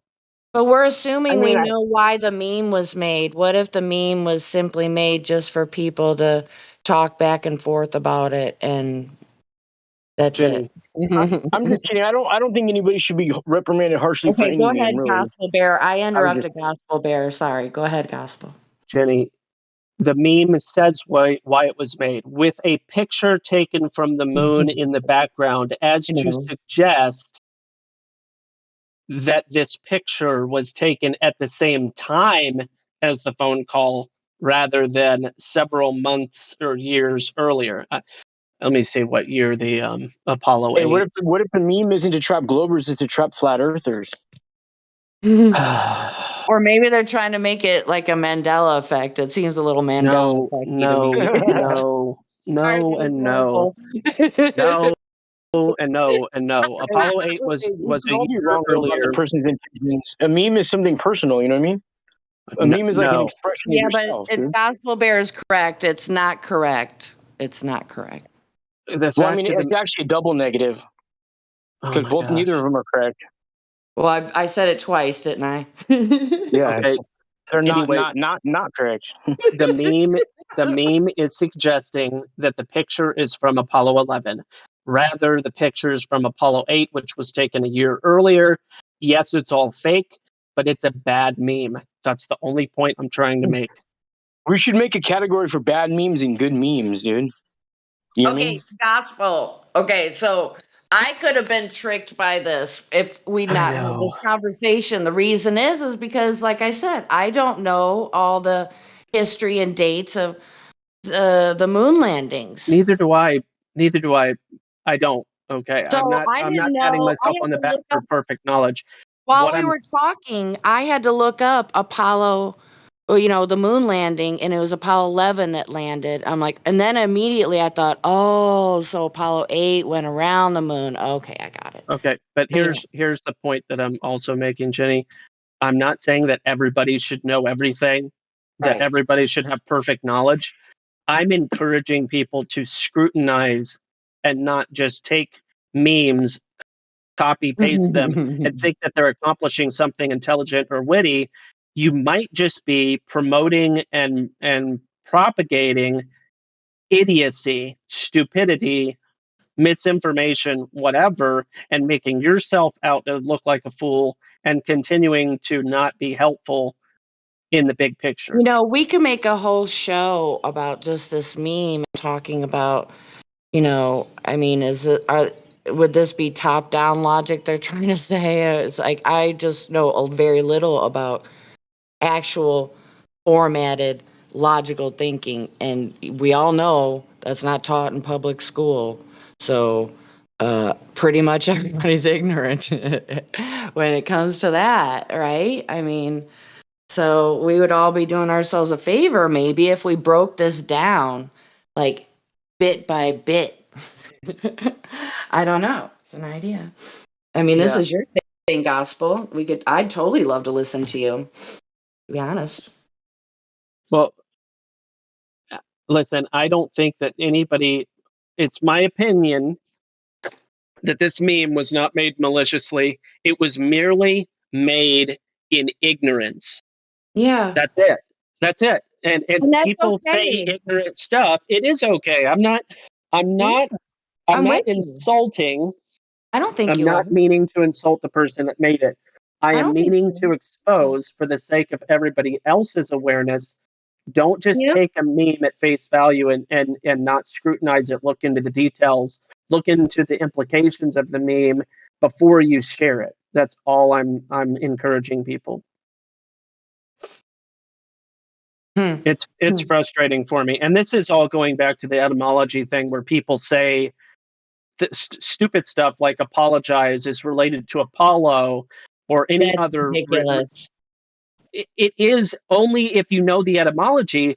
If you just use phonetics as your justification for everything, then you'll say all sorts of stupid stuff. And that's why I coined the new religion term homophonism. Okay. What? Yes, so a homophone is a word that sounds like another word. Okay, Right. it's called a homophone or a homophone. It is properly pronounced homophone. I'm just purposely saying homophone because I want to emphasize the homophonism religion is really same homo. Okay, and especially relevant for the month of June, how very special it is to the month of June for people to be homophonists. But the fact of the matter is, people are saying because so the word abandon, right? Abandon, like you abandoned your car on the side of the road. Well, there's a band on your car playing music, and that's what abandon means because there's a band on your car. This is homophone. I almost just spit my coffee out. This is hilarious. this is what people are doing. The homophonist. I finally remembered. Go ahead. I finally remembered the name of who I would kind of listen to and grimace, you know, and then I'm sorry, Santos Bonatti. I'm sure he knows a lot, and some of the stuff he says is really interesting. But when he gets into that little wordplay game stuff he does, it's like, I think he goes a little too far sometimes. Yeah. Not to say he's not correct on some levels, because I know he's, self-educated. Did he go to university? I don't know. Okay, but I'd rather someone just be self-taught and read books and whatnot. Um, so I like the guy, but like I said, I don't know if you've ever heard him, but I just think sometimes he takes it a step too far on the. I don't know what it's called with phonetics, what he does. It's been too long since I've actually listened to him. It really is homophonism, Jenny. Okay. Okay. So a homophone is a word that sounds like another word, and I'm adding an ism to it because that is what it is. You're making an entire, and I'm going to use the word religion, okay, meaning closely and dearly held together, religion, to hold something together, to hold on to it. You're holding on to the error of logic of using same sounding words as your justification for conveying meaning, whereas all homophones do not have the same meaning. Way and way, way and way and way do not have the same meaning just because they sound alike. That's crazy. That's so crazy. I mean, what's crazy? The fact that people think that just because it sounds like something means that it is the same thing? No, that it happened that way, that we have words that sound the same but mean different things. That's you really, to me, if you step back and think about it, to me that's crazy. Why would you do that? You know, it doesn't make any sense because not everybody would write things down. I guess is where that started. How many notes are there, Jenny? You mean like on a musically or something? Mm-hmm. I don't know, 10. I just off the top of my head. Sorry, I mean A B C D E main. F G. Okay. A B C D E F G. Yeah. So here's my point in asking that question is the fact if you break down the IPA, the International Phonetic Alphabet, and you go through the list of every possible utterance, okay, and then you break down what is the average number of syllables in all words, what's the average number of syllables, and you mathematically work that out, and you multiply those two numbers, what's the average number of syllables and what's the maximum number of possible phonetic sounds, and then you say what is the average number of phonetic utterances, phonemes, what's the average number of phonemes per language, okay? Because all languages do not use all phonemes, and that's important to remember too. Yeah. So when you break down the number of possible phonemes multiplied by the number of average syllables per word, okay, then what you extrapolate out is you get a limited number, not an unlimited number. Work out the combination or I think it's a combination and not permutation, but okay. I think the word is combination. In mathematics, you use combination or permutation. In this case, I think it's combination. Whichever it is, you work out all possible combinations of those phonemes in that average number of syllables. Okay, and then you take but then you can that's one way to get it. But then you can get the range, single syllable words, all the way up to I don't know 10. Well, you're talking syllable. about statistics, right? Yeah, what I'm getting at in this overly long-winded explanation is there's only a certain number of words that are going to exist per language based and for any language of all the languages, because if you take all the phonemes that exist, every sound, right, like all the sounds, Right. All the consonants, all the vowels, all the clicks, all the pops, all the whistles, all the guttural sounds, all the moans, all the different sounds that exist in all languages.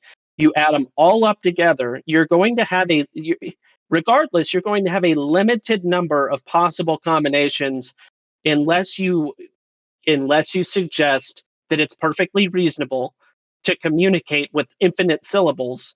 Okay, the syllables alone are one of your limitations, but so are the phonemes. So by chance, you will absolutely have words sounding like other words because it's impossible for that not to happen. Just like listening to Beethoven or listening to another classical artist or listening to one rap song and another rap song, you're going to get the same beat, you're going to get the same time signature, you're going to get, overlap, and it doesn't mean that one thing is meaning another thing just because they share attributes. And to suggest that everything that shares an attribute with another thing is that other thing or has some type of meaning there is a special kind of religion that I really, really despise. And I'm calling it homophonism in order to convey that point. You know what? Like I said, I love hearing you, and I was following you, but I'm standing outside, and my dog's in his kennel right by me, and I'm not joking. There was a little squirrel with a nut in his mouth right on this brick wall right by us. And my little dog was standing up on his two legs, just sitting there, and he's just watching him. And that little squirrel just walked right. I think he looked right at us, and then he just flung himself into the tree. It's like, whoa. So I had to take a picture of my dog doing that. Okay, so the last two sentences of your very ending point, I missed it, and I don't know if you can go back or Yeah, well, Jenny, people will hear the word squirrel and they'll go square will, right?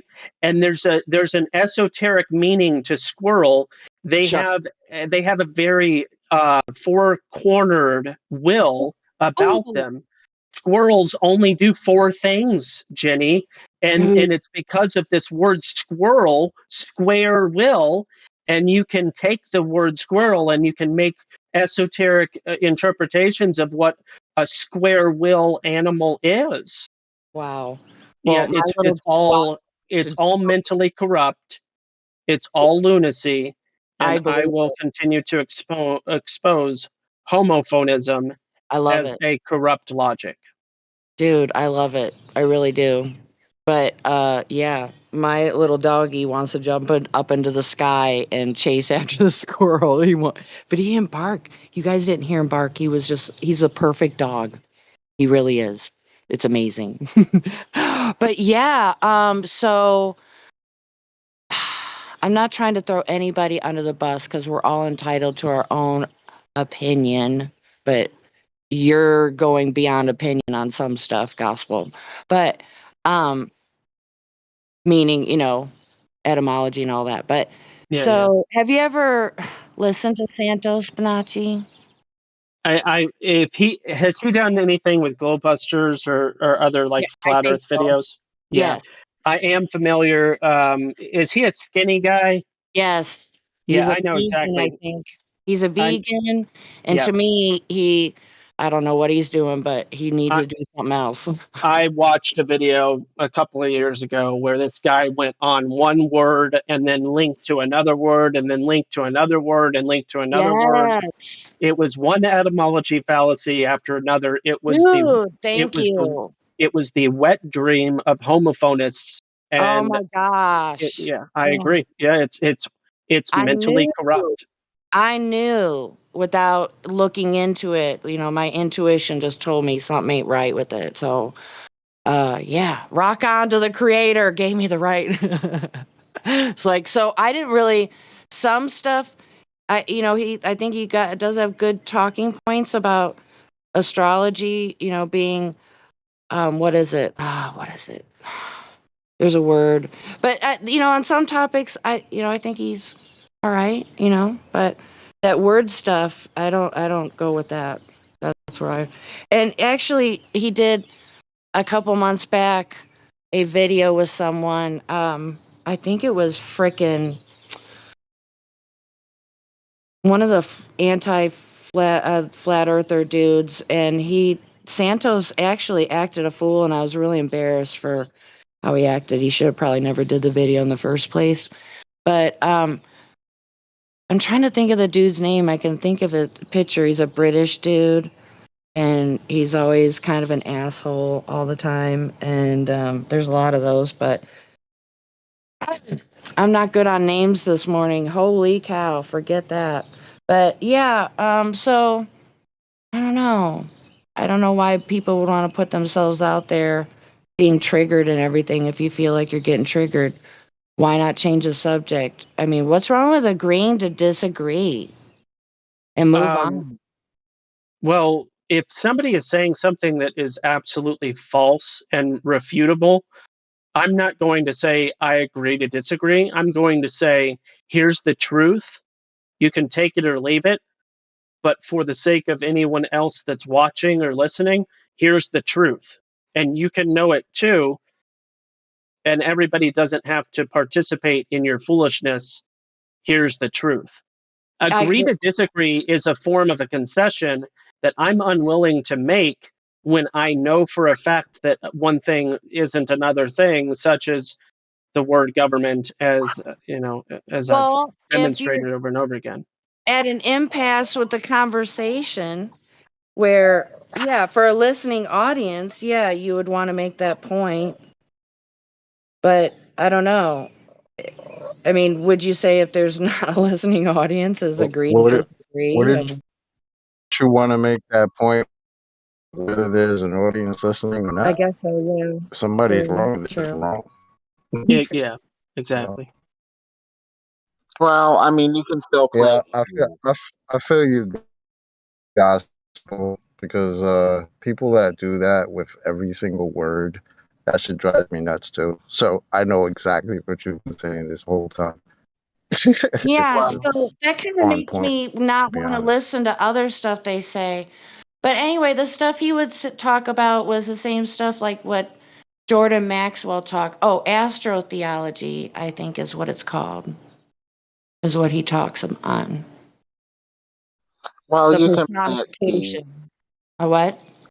I disagree with him about astrotheology. I think Jesus is in real life and not a hoax or any sort of star mythos or anything like that.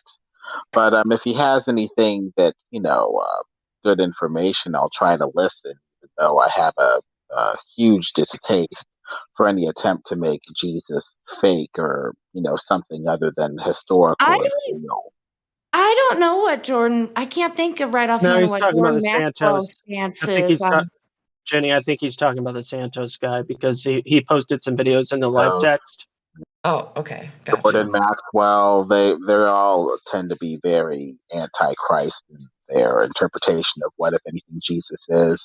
They make him non-historical. They make him a theme. They make him metaphorical, allegorical, anything else other than historical, real, and veridical. Right, like he wasn't a real person, is what you're saying. That's what they were. People make that ignorant claim.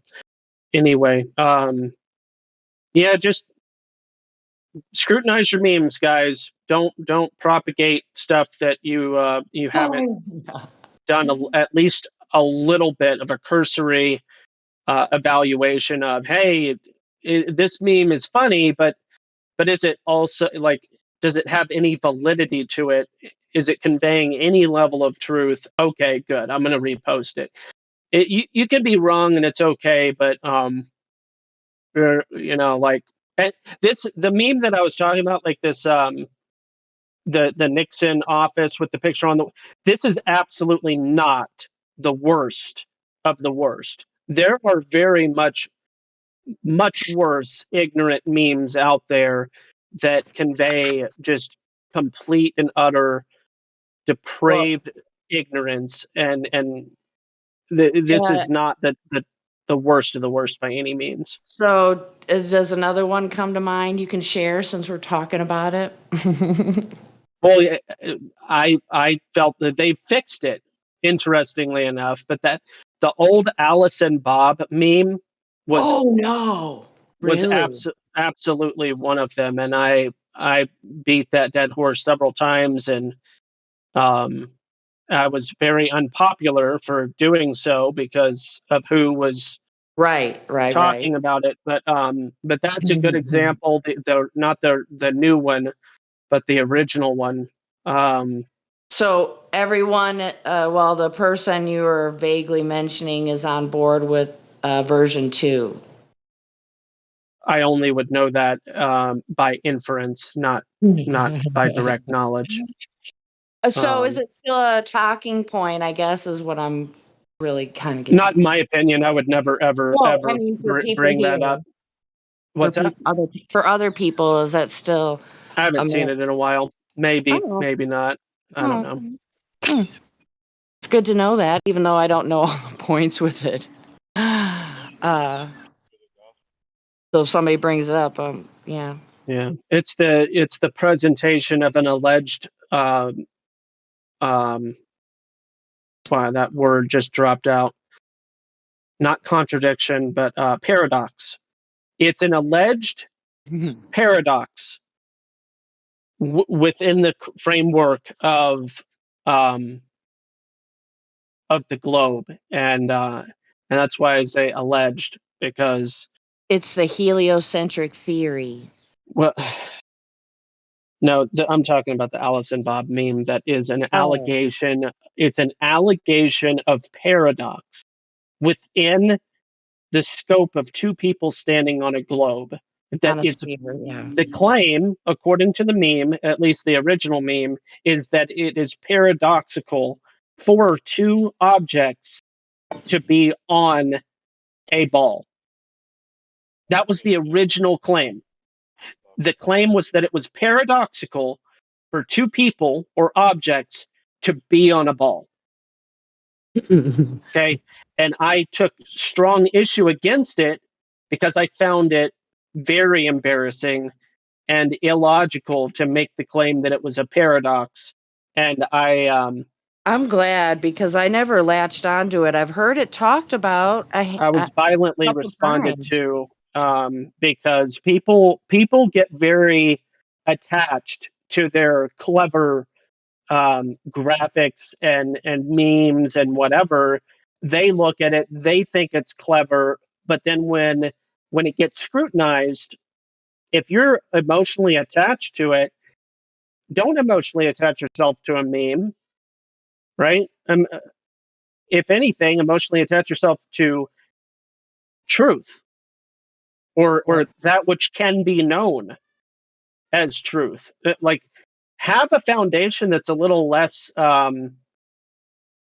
don't know, see-through or thin or sandy. I don't know.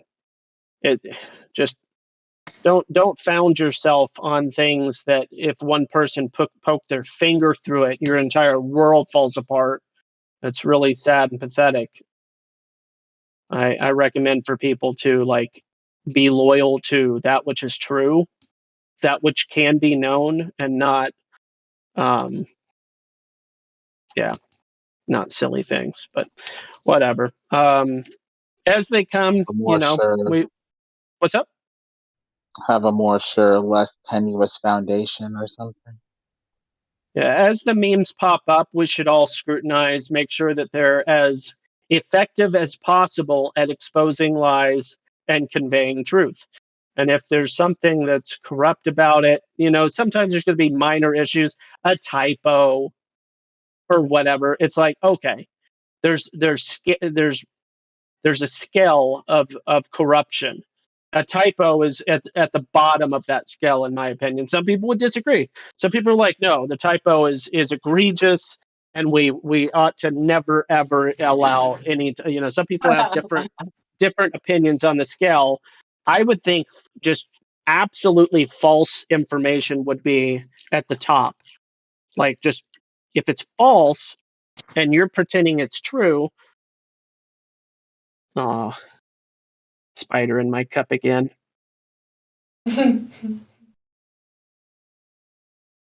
Stupid creatures.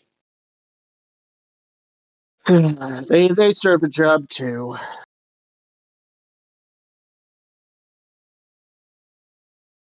I got to get myself a new cup. I'll be back. I'll be back. Y'all have a good one.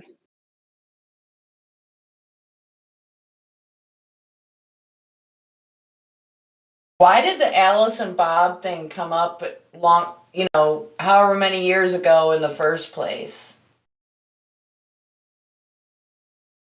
It was like 3 years ago, wasn't it? Lord.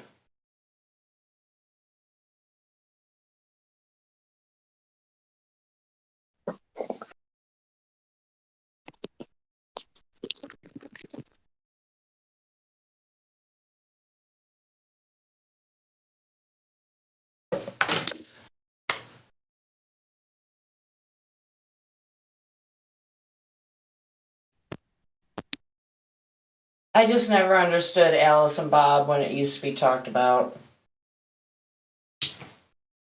And I guess now it makes sense how it didn't from what talking about. Hello.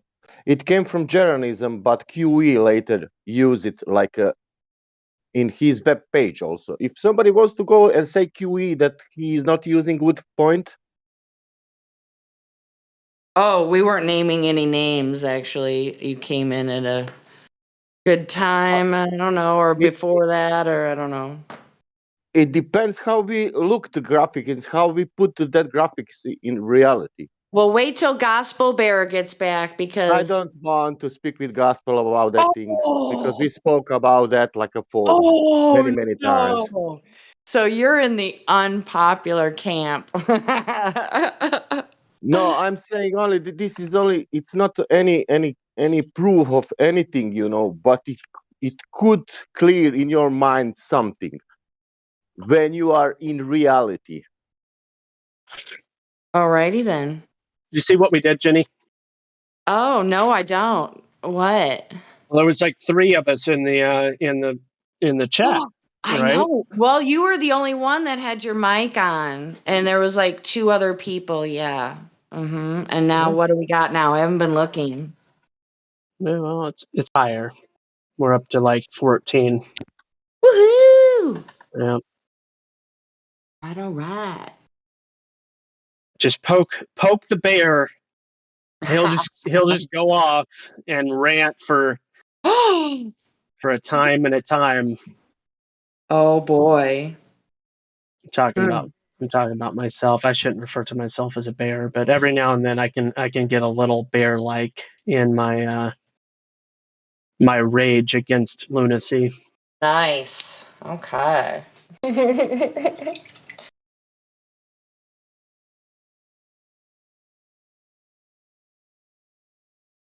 I think we did pretty good. We mentioned religion and didn't go down any crazy path. Not that I thought we would or anything, but this word game stuff and calling people out for not logically processing memes before they share them.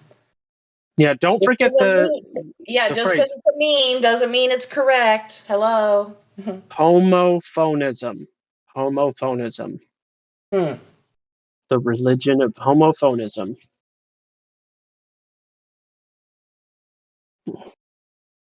It's in the chat. Homophonism. Now, other languages don't have as many that our language does, right? No, that's not true. No, I'm asking. There are other languages that have even more. It's either Vietnamese or Thai. No, Congolese. So Congolese is an excellent example. There are Congolese homophones in the order of like 14 homophones that in Congolese that, based on context alone, there is a word, I don't know the word. I used to, I have an old friend many states ago, because I've moved a lot, but he grew up in Congo, in the DRC in Congo. That's where he was born and raised up until adulthood, and he could speak Congolese and or whatever. I think it's Congolese. Pretty sure I'm getting that right. But he could speak that language and 2 other African languages, and obviously English. And really interesting guy. And he was telling me about how this one word could be used 14 different ways, and the context was the only indicator. In other languages that are very tonal, some of the Asian languages, there's a lot of tone stuff. The same word will have a different intonation and an uptone at the end, a mid word uptone, or a downtone. Cherokee, Really? Yep, Cherokee was like that as well. If you look into the Cherokee language, you'll see similar things where very, very, very similar words, if not identical words, based on how the tone within the word itself is shifted up or down towards the beginning. Cherokee is an excellent example. But yes, English is not the only language that has lots and lots and lots of homophones. So it goes back to what I was explaining, which is it's by default that homophones will happen because there's a limited number of phonemes and there's a limited number of syllables that we use to communicate. And as a result, homophones are going to be a natural consequence of those limitations. It's very simple.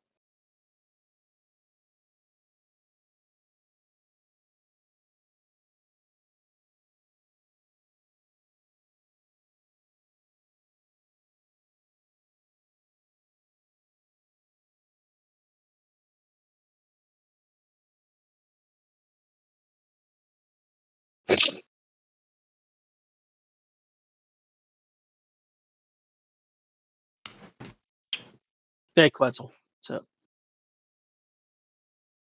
Oh, hey. What's going on? I'm just ranting this morning.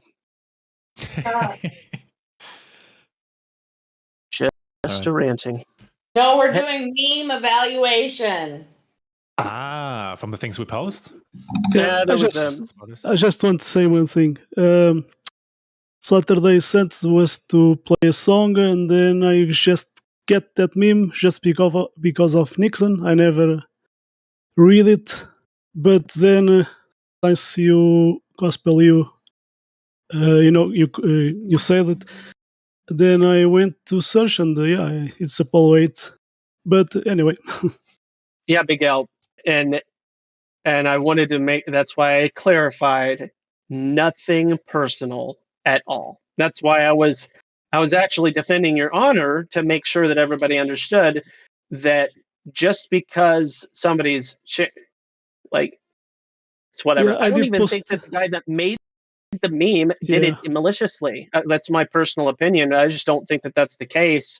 And it's because, people can just not know all of the details and the context and just be mistaken. It's possible. Not everybody is a liar. Some people are just mistaken.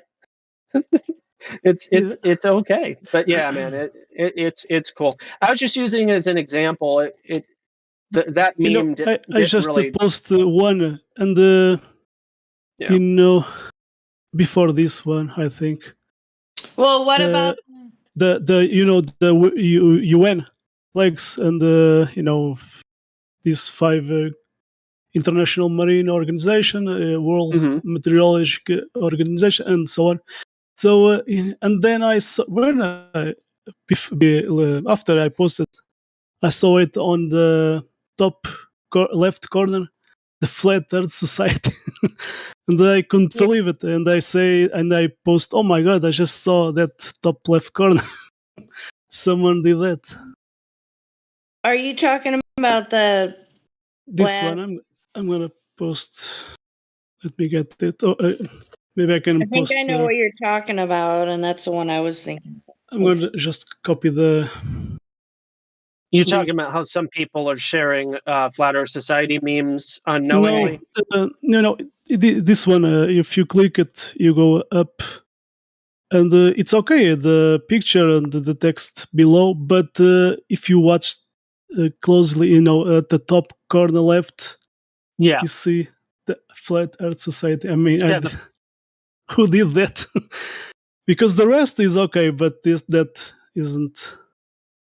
Yeah, I mean, the Flat Earth Society has made memes, and not every single meme is necessarily corrupt. Just because a corrupt organization made a meme doesn't mean that the meme will by default be corrupt.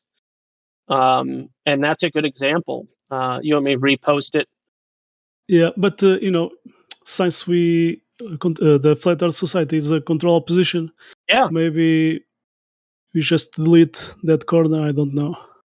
Yeah. I mean, you can reappropriate it, whatever. The question is not who did the meme.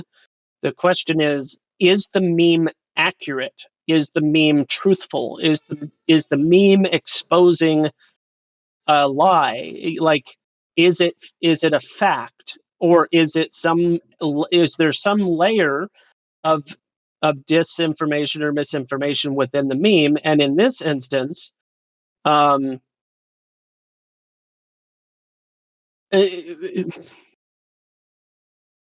what issues do I have with this? I would say I would take issue with things that I think are relatively unimportant, like the reference who control the globe, right? So I personally don't believe that those entities actually control anything. Other people would disagree with me on that. And maybe there's something I could learn from that, but I'm not under the impression that these entities such as the UN or the WHO or these different groups that are mentioned in this meme, I don't believe that they have as much control as other people may be under the impression of. But does that mean that the meme is invalid because of my opinion? Not at all. I think that, like, my evaluation of this meme is that it's okay.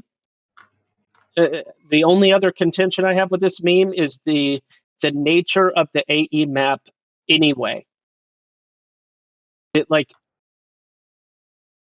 It's yet another representation of the whole, of which we don't have accurate means, or we don't have means in general to get a full picture. So is the AE map 100% accurate? TBD, to be determined. So I wouldn't gripe about that meme very much, but I agree with you that the TFES being on the front, the top left and bottom right corner, probably is not a good look.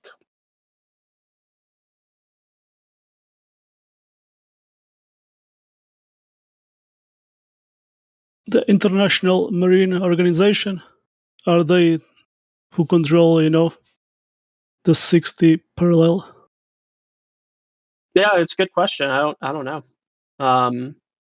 I guess you'd have to find out who does the monitoring, who does the not surveying, but yeah, who is behind the groups that monitor that parallel.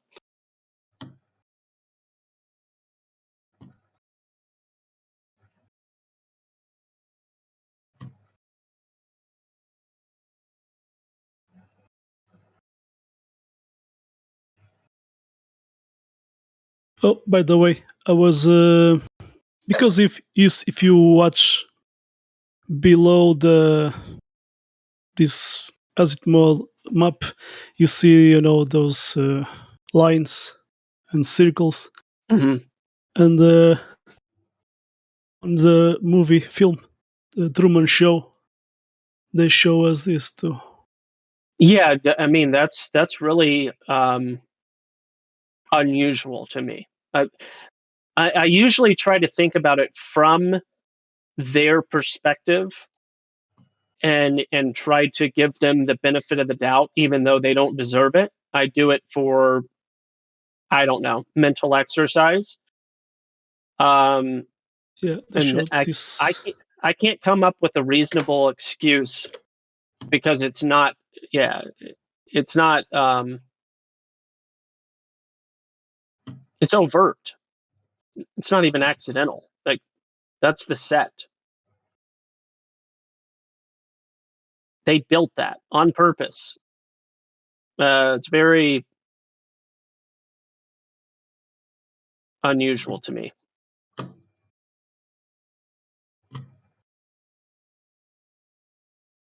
They're meaning overtly to convey that the Truman Show is a metaphor for flat Earth, and then what that means esoterically is that they are implying that we can escape.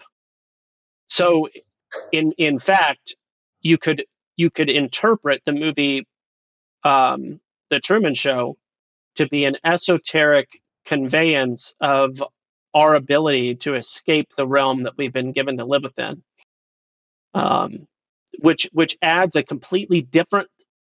It literally is inversion because the Truman Show is such a encouraging. Oh, everybody's celebrating, everybody's so happy he's escaped, but it's actually upside down inversion potentially. You could esoterically interpret the Truman Show to be a Luciferian setup to trick the minds of men to think that they could escape. Did somebody say wow? I did. I never heard anybody talk about this. You're on fire today, Gospel. Yeah. Thank you. Well, I've just been thinking very deeply on this topic of how deception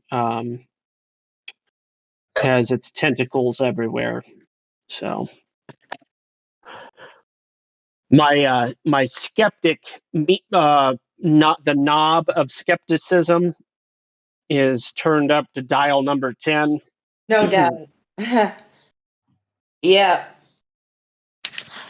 So. Yeah, I believe it. Everything is upside down or inverted. So anything in, like, okay, so I think I'm okay. So anything that's like big, huge, widely available, no matter what happens, like coffee. So I watched this great video, and I think I've watched it before, and I just didn't want to make a change. But coffee is actually a poison, and it doesn't give you energy. It enacts the fight or flight emergency system in your body.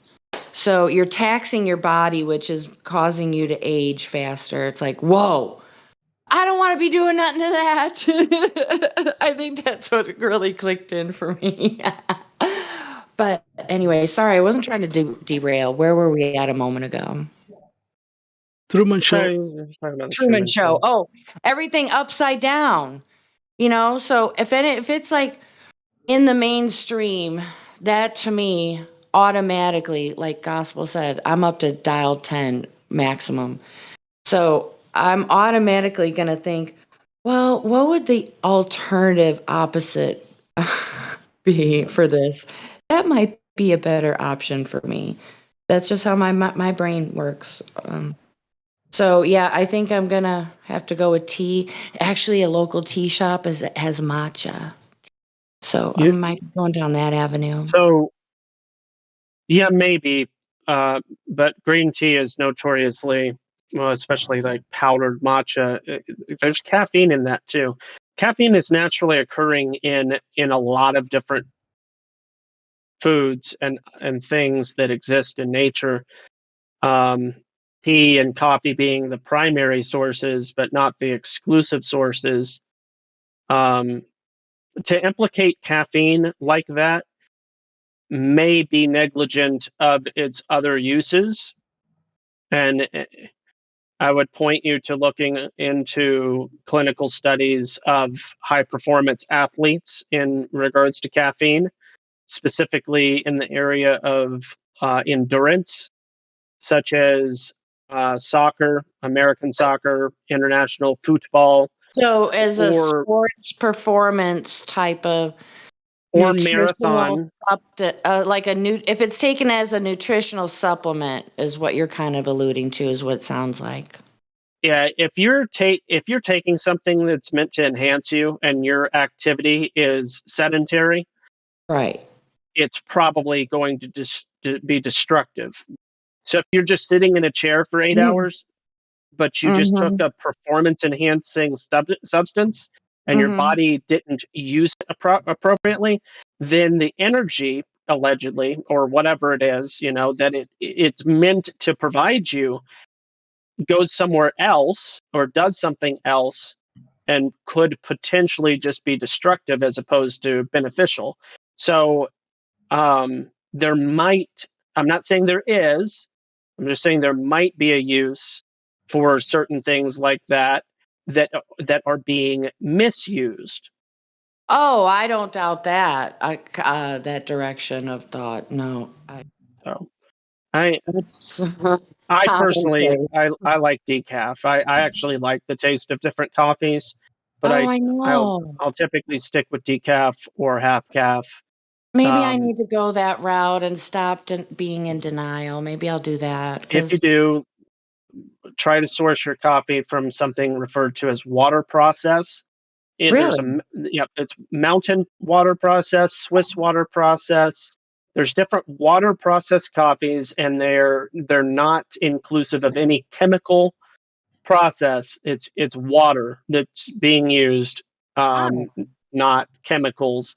Because there's some really weird chemicals that they use. Well, I say really right. weird. It's another thought I had about that was in the videos by Peter Hedron, and I really like stuff he says. I mean, he's not a Christian or anything, but aside from that, um, they're sprayed with all kinds of pesticides. I mean, and then that doesn't just wash off, right? I mean, but yeah, Yeah, you got I to don't pay know a higher price. I'm willing to pay a higher price for better quality coffee. That's not an issue. I just don't need to be consuming it every day before I go to work.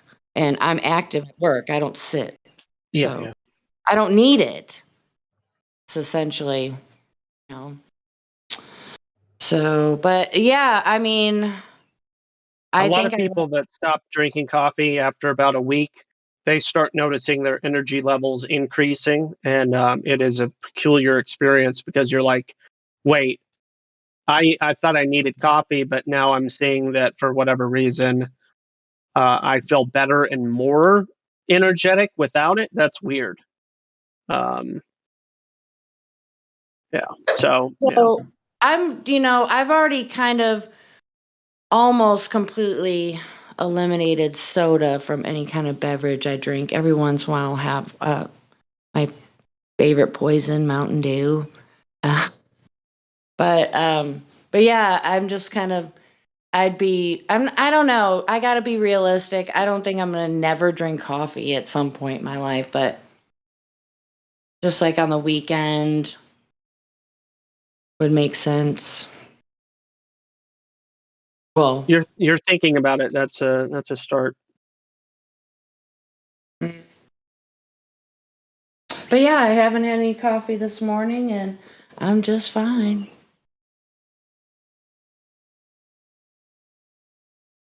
Yeah. Well, I used to work in a facility for people that were coming off of substances and whatever, and the absolute uh, worst was people coming off of caffeine.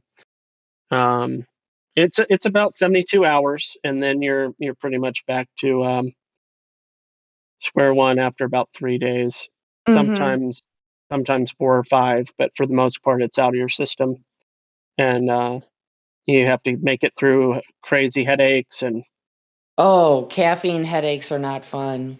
Yeah. The best way to solve that one is just to hair the dog with caffeine.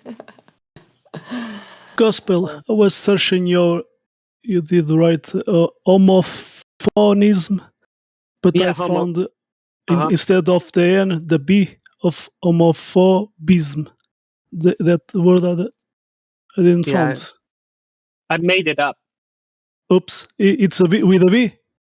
No. Homophonism, I made that up.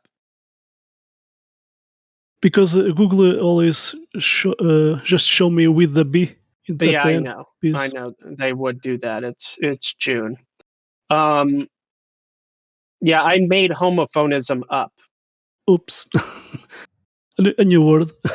Yeah, new word meant to literally make fun of people that try to say that words that sound the same as other words mean the same thing, despite the fact that homophones exist in nearly every language. I can't say all languages because I have that knowledge, but very, very many languages have homophones, and homophones in no way, shape, or manner require similar meaning. That's not what that's not how.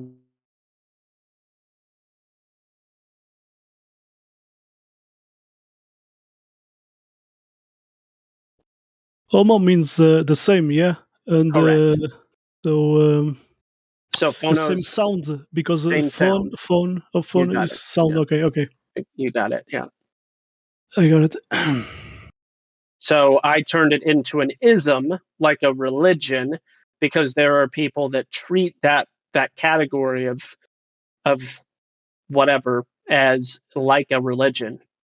They make memes, they say things that sound poetic and clever, they put it in music, whatever. They do these different things and they garner a lot of attention, and everybody think, "Oh my gosh, they're so clever! Yay, yay! They're so cool! Oh my gosh, that's so much fun! Oh."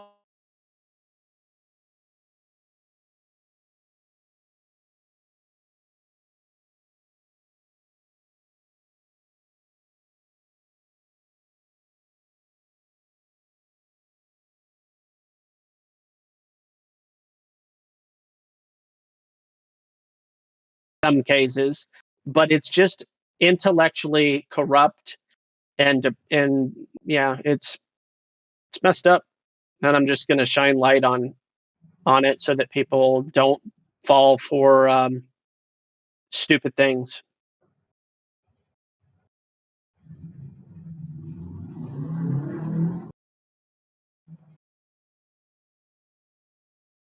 Nad for Nick is saying sometimes that movie hits too close to home. What that means? Jan, It's like yeah, coming to. He's not in the VC. Seems too real. Oh, real? Okay. Yeah. It seemed too real. Yeah. The issue is what I was pointing out, though. If that movie was literally made to get into the minds of men, to make them think that they could escape this world, it might just be, yet another deceptive movie that's pretending like it's a happy, good movie. You're roboting a little. Huh? I was roboting?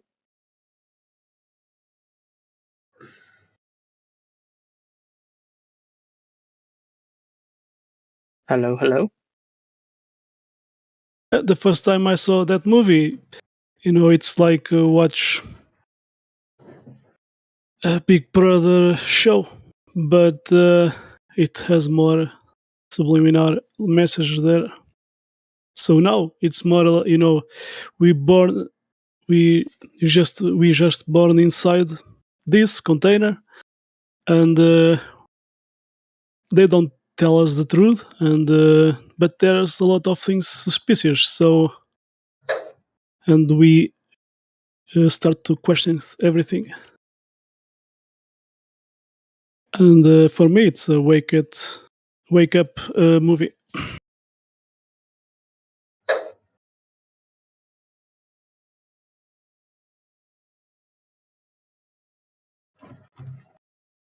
Gospel, are you back? I'm here. Can you not hear me? Still robotic. Might be on your end. Everything's coming clear Still. for me. Flatty, can you hear me? Hello. I'm hearing everything perfectly clear. Am I really roboting?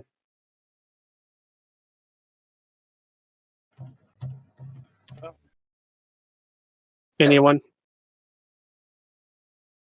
It's just me that I listen gospel Sound good, robotic. dude. No worries, man. Wrecked gamer. What's up, Miguel? Yeah, I think it's on your end, Miguel. Yeah. Wrecked gamer. How do I sound, Miguel? Yeah, oh, he's that's 100% on his end. All yeah. right, I'm driving. I'm going back to mute. All right. Yeah, drive safe. Thank you. Your end. Okay, maybe I'm gonna to restart. Yep, Okay. Yep. Won't you please find a way?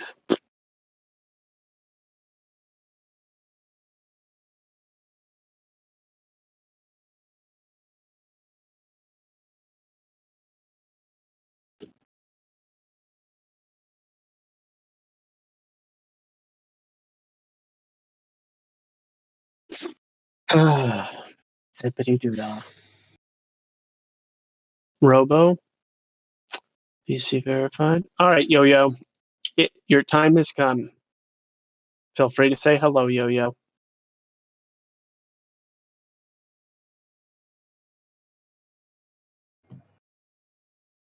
Do we have a real new person in here? Yeah, I don't know. It might be a Pretty sure repeat. he's from my live stream on Twitch. Pretty cool guy. Yeah. Okay. Yo-Yo, it's me. Your about me says just ask, so I'm asking about you. Yo-Yo, it's me. Tell us a little something about you. Yeah, like how did you first hear that people are talking about that the earth is flat? How'd you come about that? And I guess I'm a poet and I didn't know it.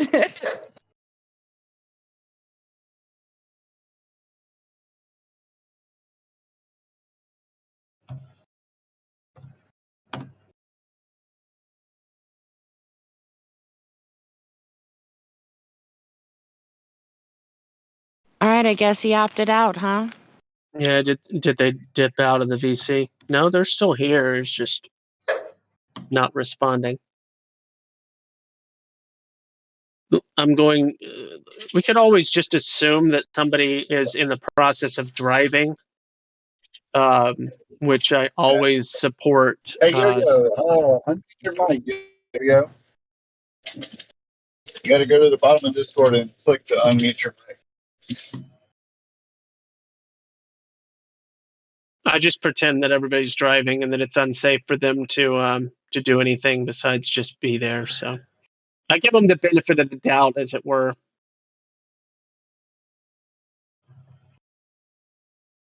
The benefit of the doubt.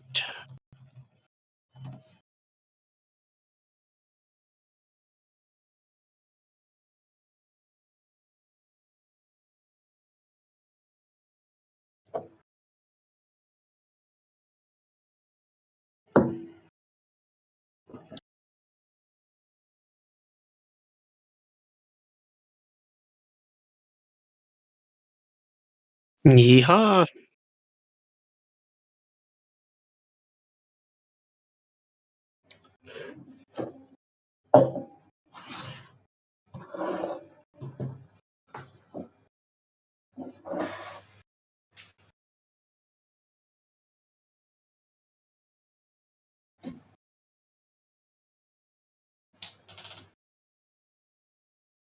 We can hear these subtle background noises, super spinning monkey ball.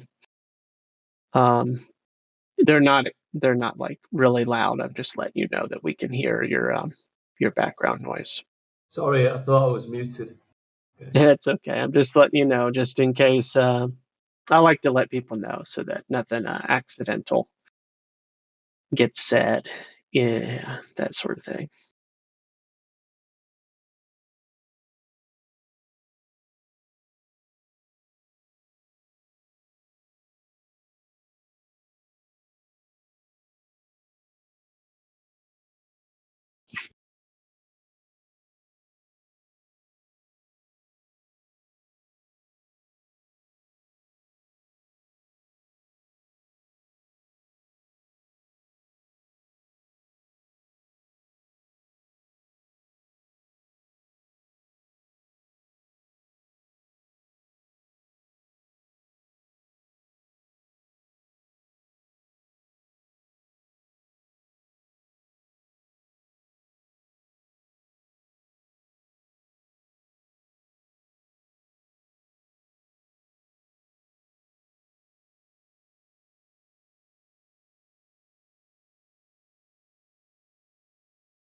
Can you hear us clearly now?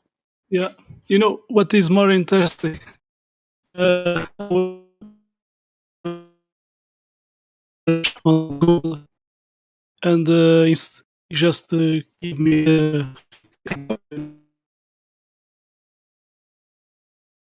a verification, and that never happens. But it says,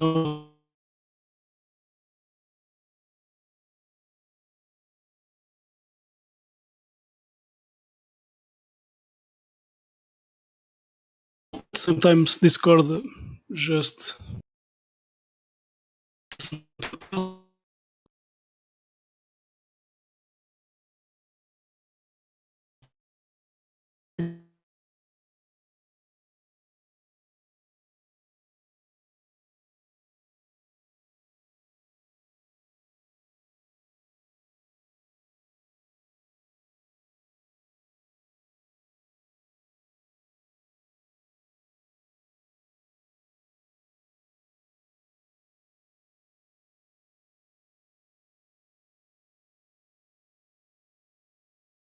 Do like a meme review though, where we just post memes and then everybody.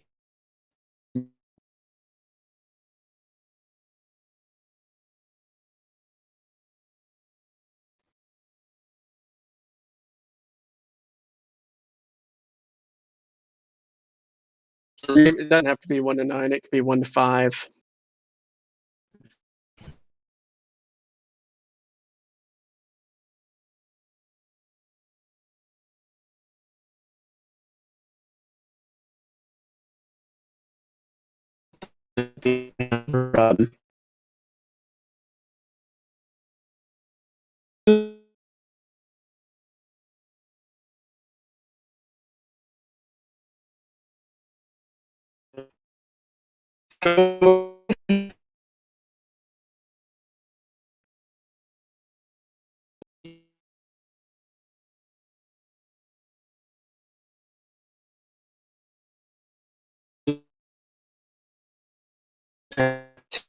Gil.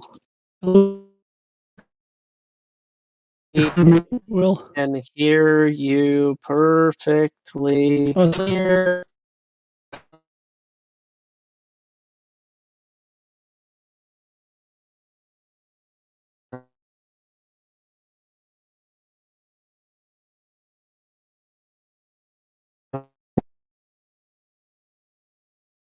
I think it's And Discord. manually Something's going on. Discord and other related tasks.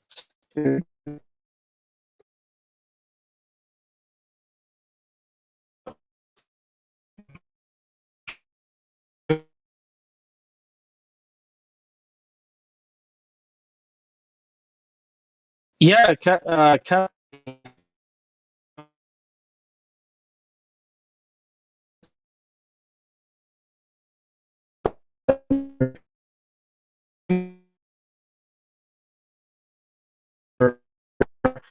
so 9 like a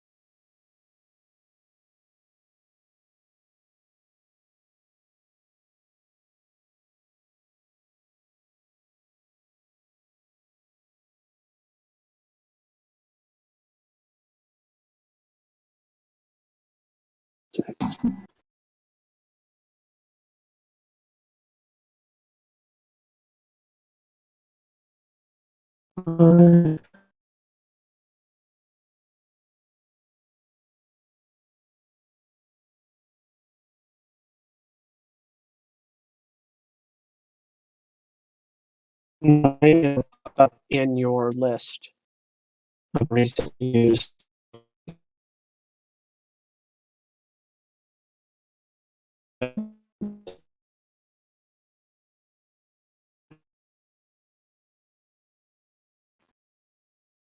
And add reaction.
Hello, Jesse.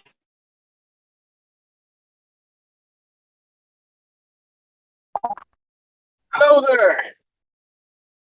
How are you, sir? I'm driving for, I don't know, 8+ hours.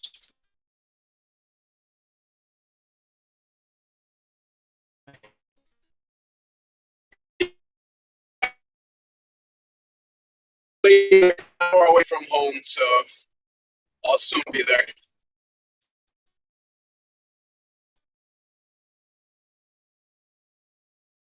Well, you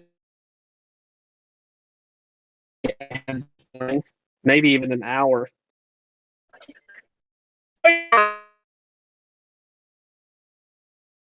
Bad memes and stuff.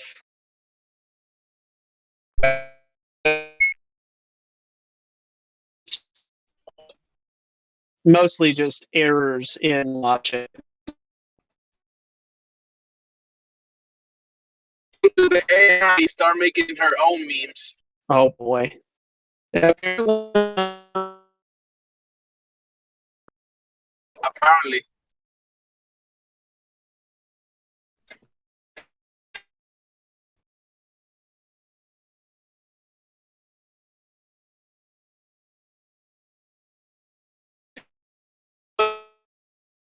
The of the moment will find some reasoning behind it.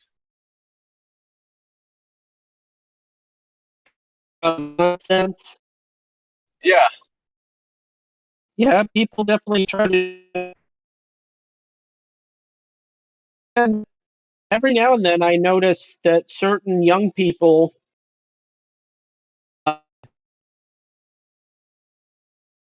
reality than I would expect.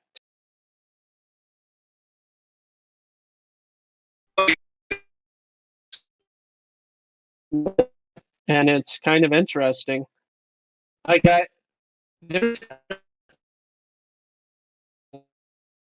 on Earth, but there seems to be a lot of young people that think that NASA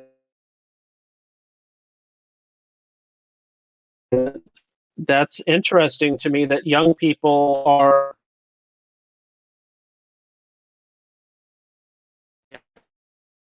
aware of that.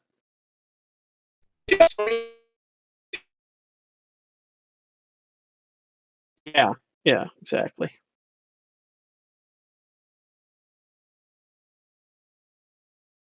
Yeah.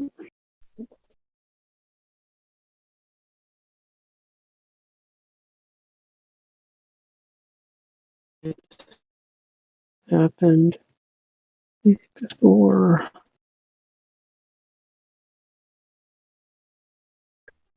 Starting and manually.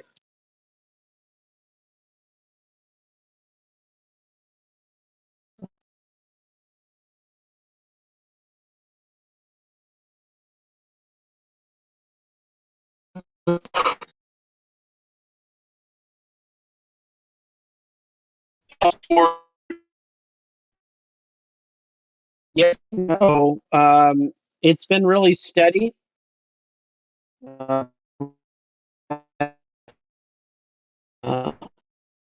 really efficient.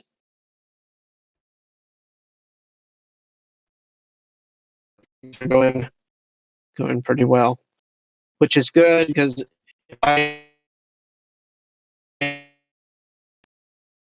productivity and then technically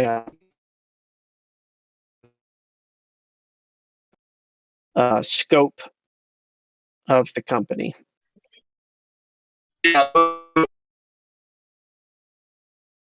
I take those anyway.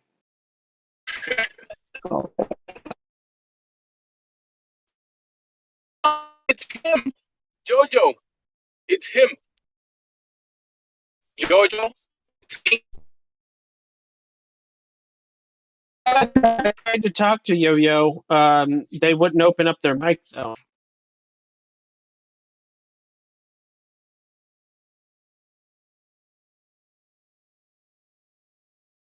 Come on, Jojo.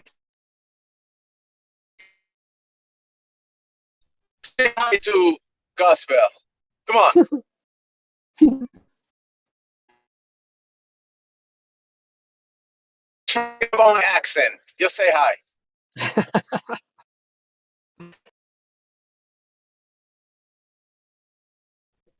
NASA.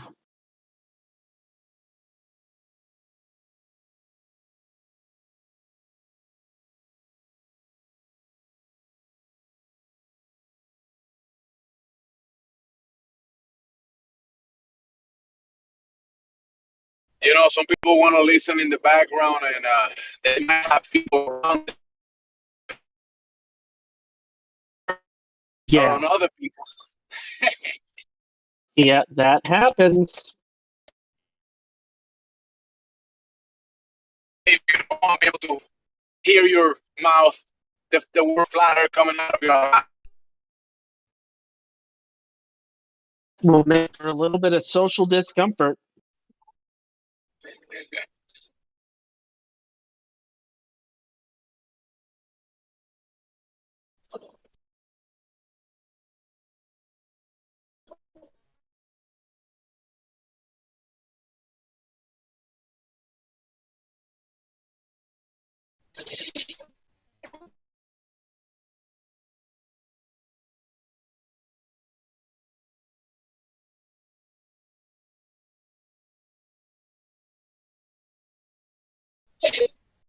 What do you think about the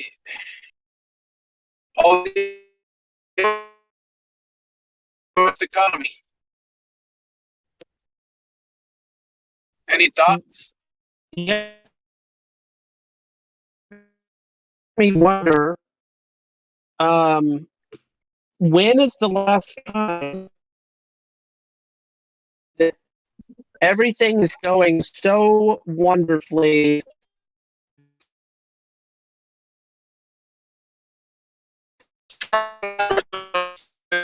Going good. The media, because it seems to me that when things are in a bubble and that it's going to explode one way or another, it seems to me that all the despair, fear mongering, but especially despair. I can't even think of a time where they were like, this is great, everything's going in a great direction and going to keep on being great because we fixed it. It's all good.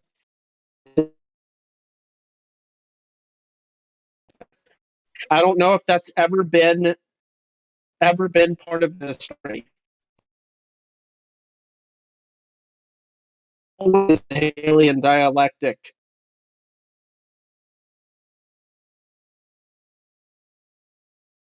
Problem, reaction, solution over and over and over again.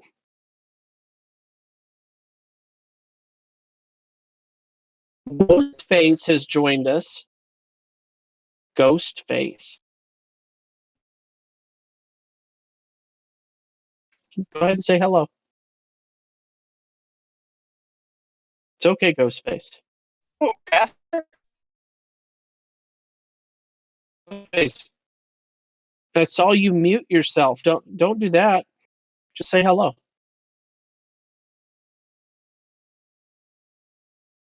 Ghost?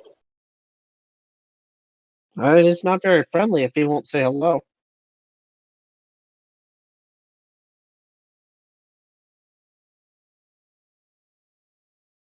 I think I need to. These people need to hang out in VC check-in.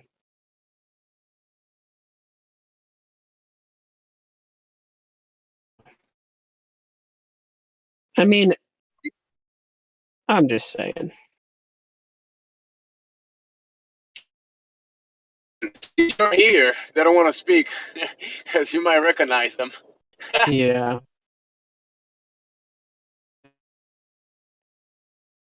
Flyers, as they're called.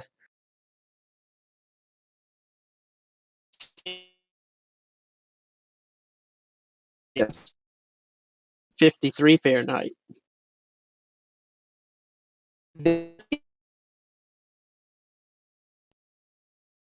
Birthday season. It's not my birthday today, but my birthday is coming up very. What's up? You gonna be born? I'm going to be born.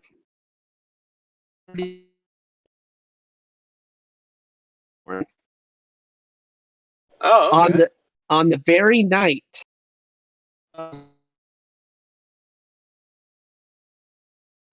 Live. That's when I was born. His first show. That means that Larry? no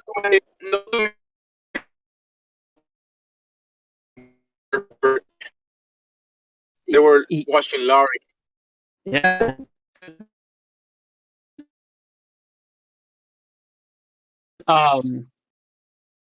Yeah, this is like,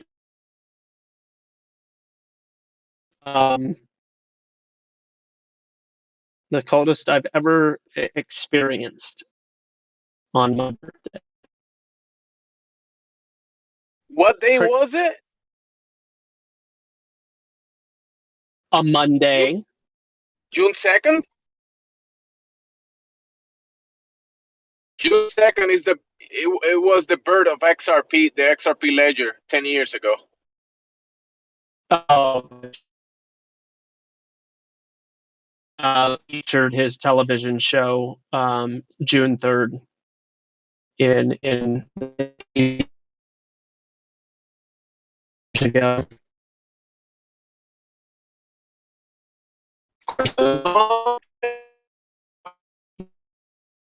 Hey. Are you sure he's not in? I do not have omniscient awareness of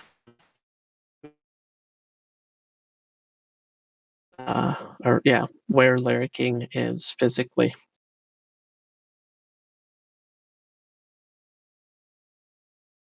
So the bet is that he had all that.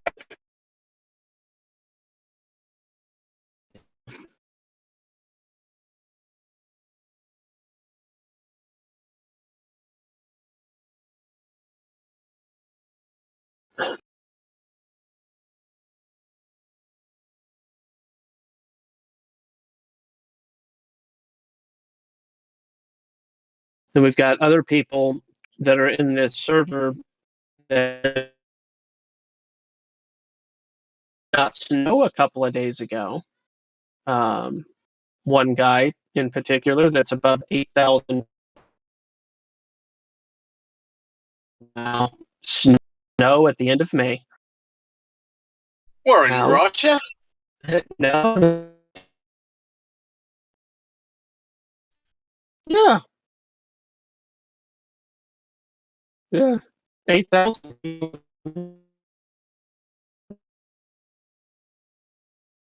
Where are you located, Gospel? Well, that was in the Rocky Mountain area. I'm in North Dakota, though.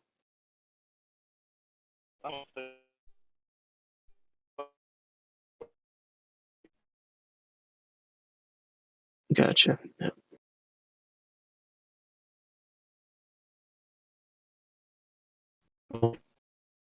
You're coming in super low, but I did hear what you said. No, I was saying you're having nice weather. I'm sweating balls over there.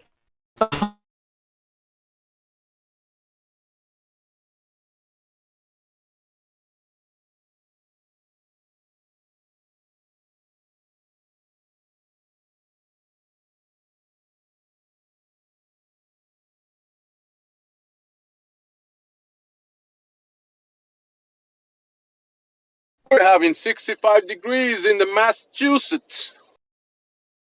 Okay. I'm a big fan of the 60s and 70s.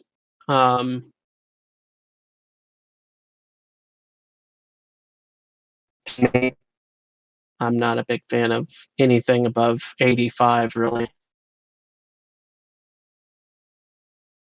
70 because you can grow wheat around that temperature.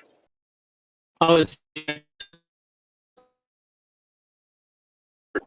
oh. I'm not an expert. Neither am I. Neither am I. Think about freezing because it's so prolific, but apparently,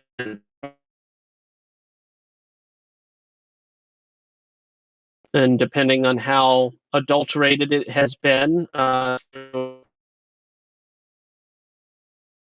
hybridization. Okay, I mean, maybe there isn't. I don't know.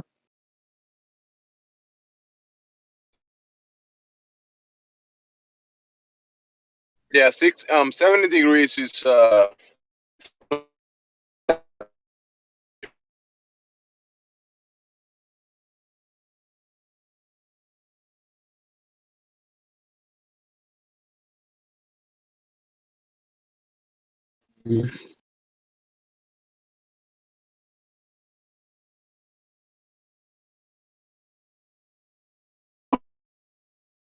Yeah, and now that is something that has been a big problem here in North Dakota.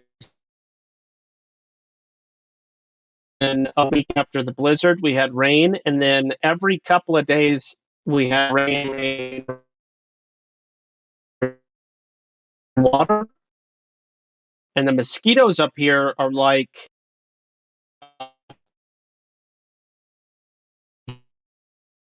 more meatier than the ones that I encountered in Florida.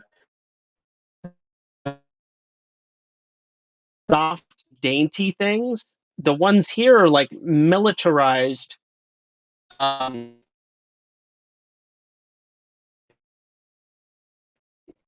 Here, I'll put a video in the chat. So, well, in the tropics you have more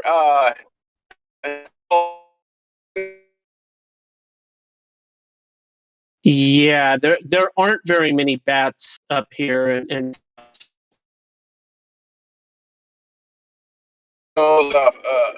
frogs, lizards, But there's all more kind of. oxygen.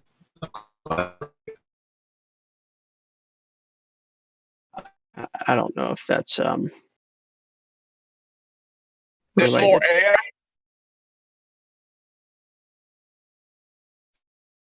Oxygen affect their development. I think that the standing water,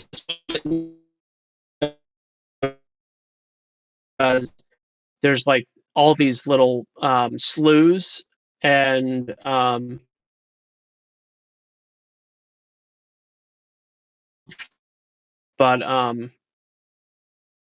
sloughs.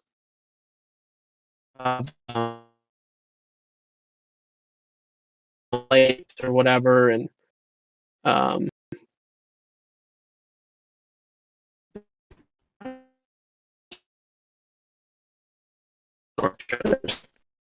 can't find one of the videos that I.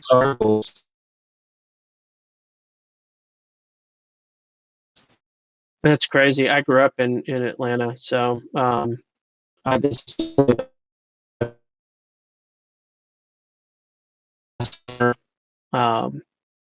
where the entire sky road, and it sounded like rain.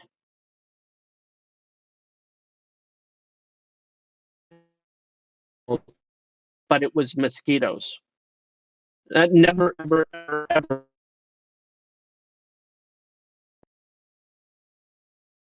21 years that I was in Georgia. Here it is. Northern area, it's because they developed in colder temperatures. Mm. Weather has a nice climate, but the flip side is you get much stronger.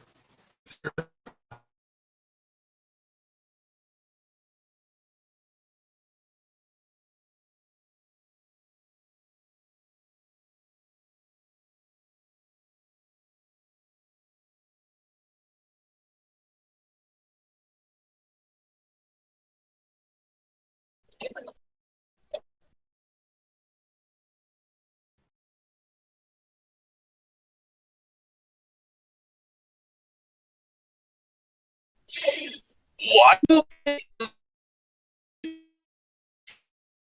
Yeah, it's a fantastic question, man.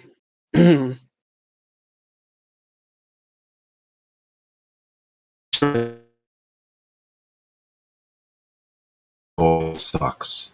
It sucks. You need. I'm trying to figure something out. DEET seems to be the best. Oh, picaridin. I give up. I surrender. I use DEET. No, I thought that sounded familiar. Okay, I'll have to give that a try. I've seen that. Can you Yes. type that in the chat? Can you type it, please? Great effectiveness, especially in Florida. Short sleeves, shorts, mowing. Now, it is very dangerous to your eyes. Oh no.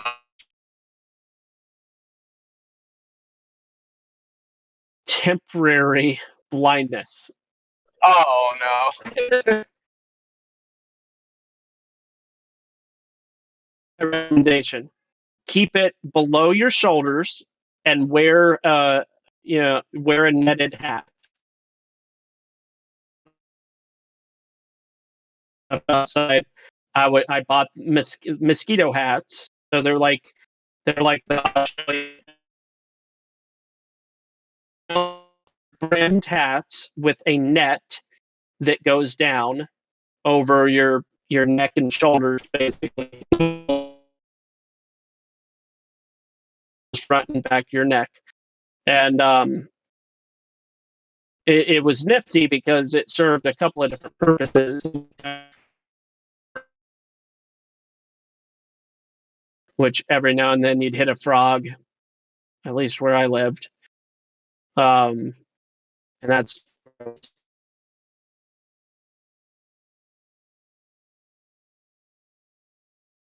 But yeah, anyway, the picaridin works super good. Cool. It was very impressive. And it was it's been used for decades in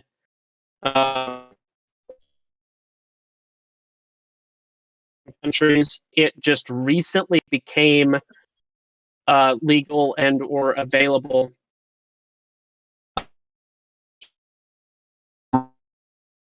There's been a handful of different things like that were like used regularly elsewhere, and then all of a sudden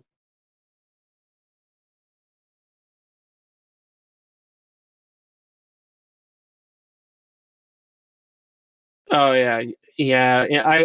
I used to live. The frogs were just biblical. Yeah, we have a lot of frogs here, even. It was like Egypt.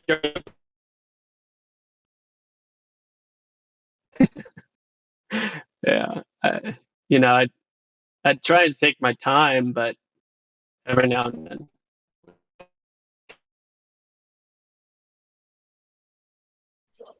Is that where they invented Pepsi and Coca-Cola? No, that's.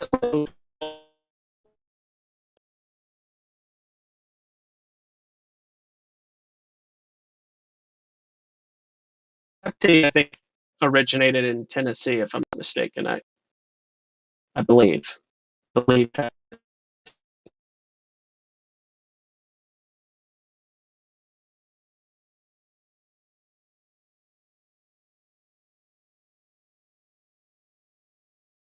The word, the etymology might be telling you something. Pensacola.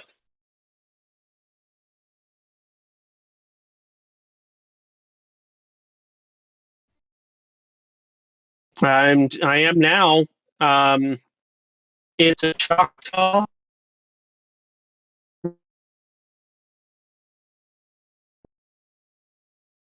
which is an Indian tribe. Oh, huh? Indian tribe. Okay, I was gonna say Spanish.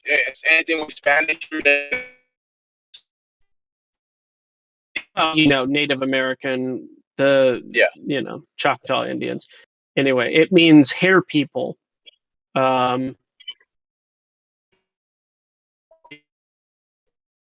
apparently what they named it after the Muskogean tribe.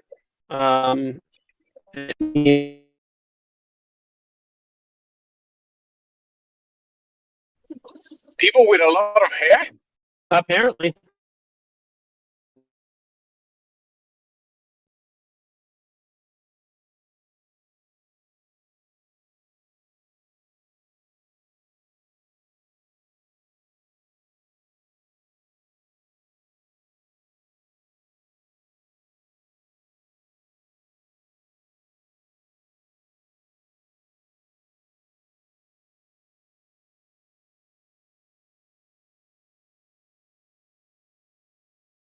I like the weather in Florida, but when I think about the alligators, I'm out of it. I'm forget it.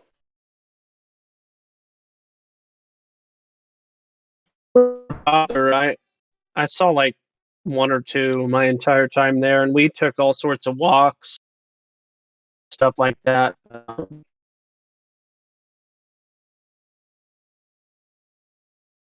Forget about it. Yeah.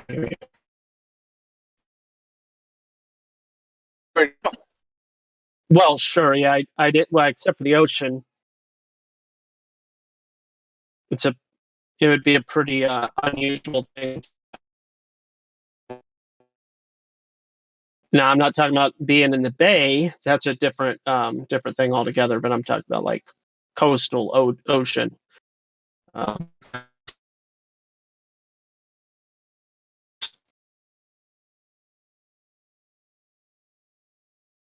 Alligators are mean animals.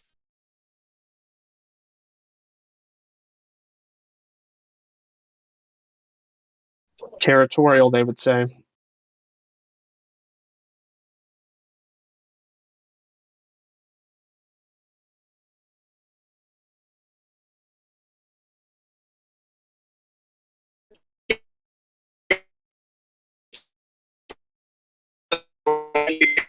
For just by seconds, they didn't got in.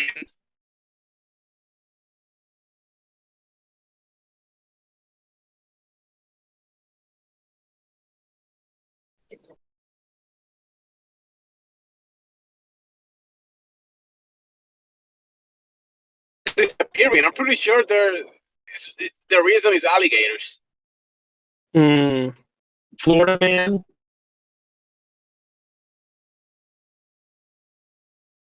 Florida man.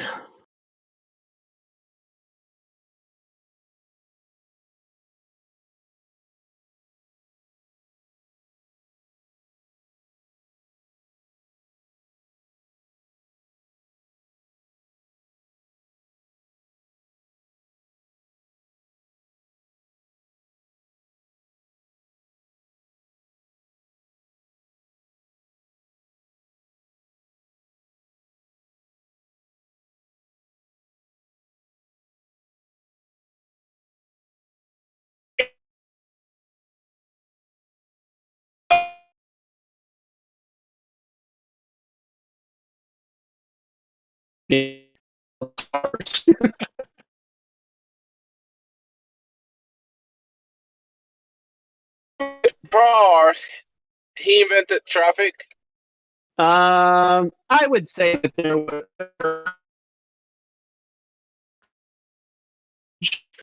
that probably had congestion.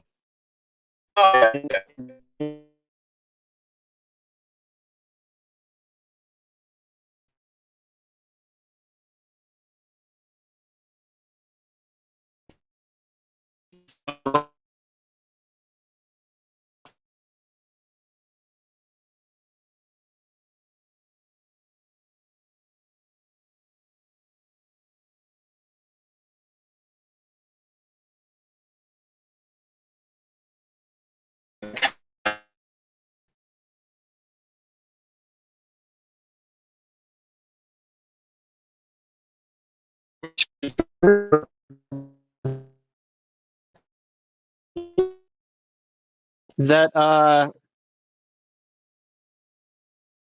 what's the right word for that? That Collides,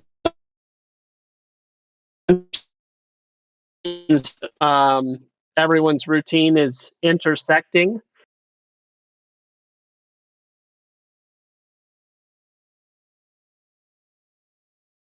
Just saw like probably over 1,000 16-wheelers. How did you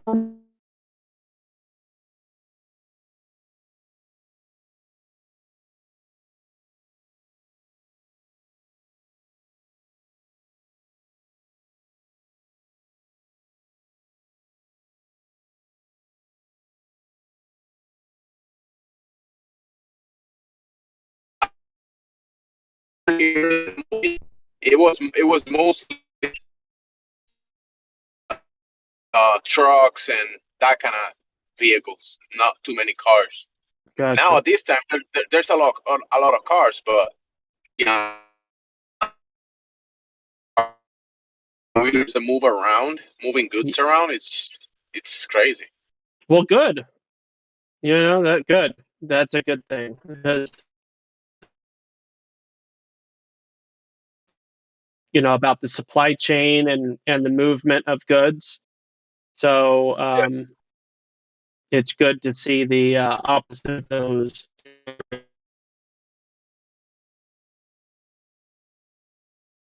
Unless they're all driving to Nancy Pelosi's house, of course.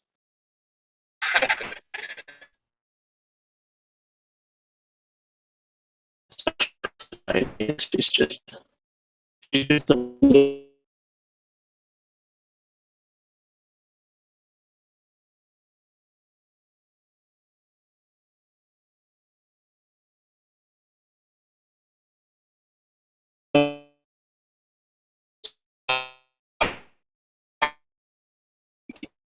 I don't know exactly what was the context of it, but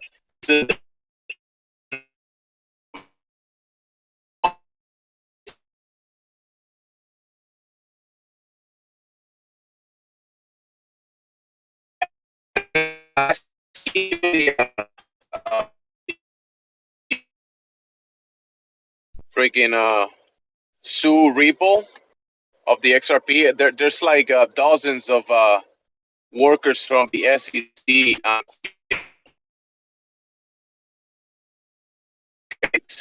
They're just quitting because of the politics that has been going on in that agency.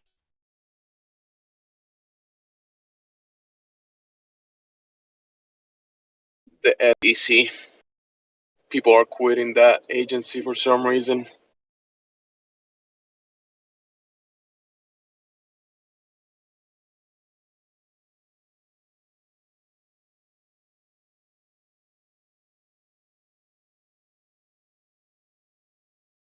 I guess a lot of politicians are going to the private sector.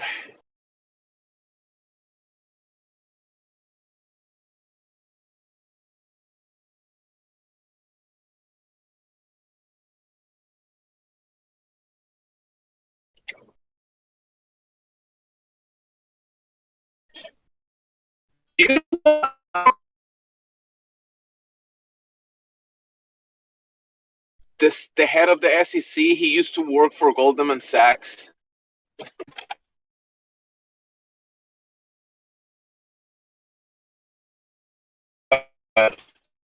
These banking companies and stuff.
Sure.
Greetings all, just doing a mic check and see if there's anybody new on here.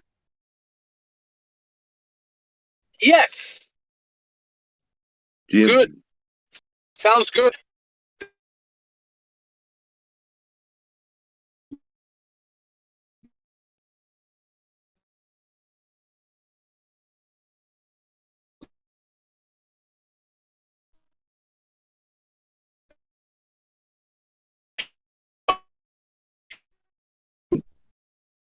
the source, the creator. That's about all we can say. We got Klaus.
Something there. Something.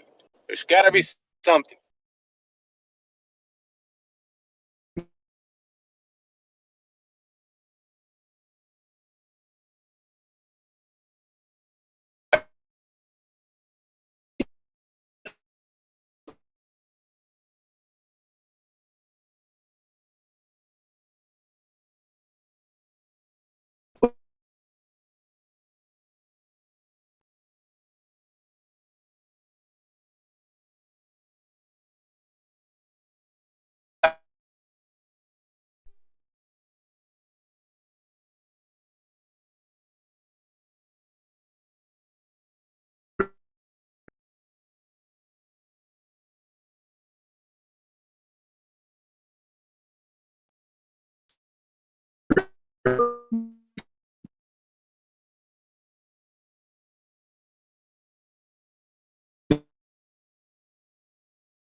knows his claims have not been.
Wow.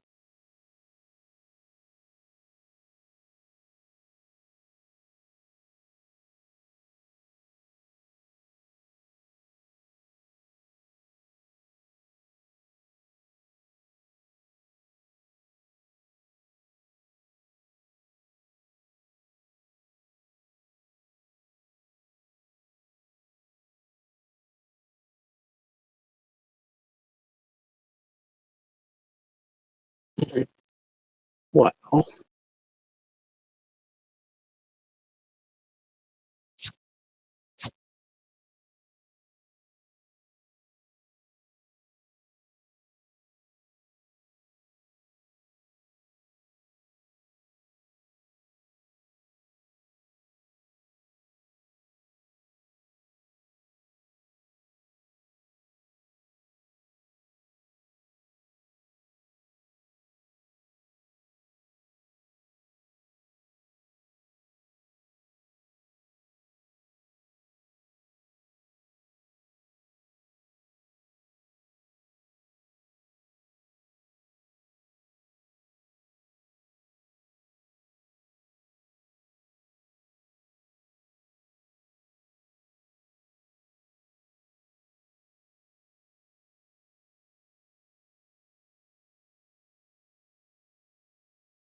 Hello, Roger. What's up?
So are there any new glow proofs?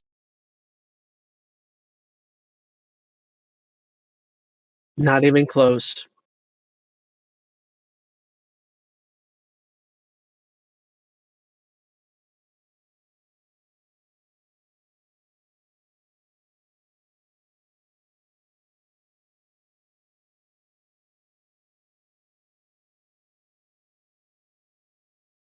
Not even close.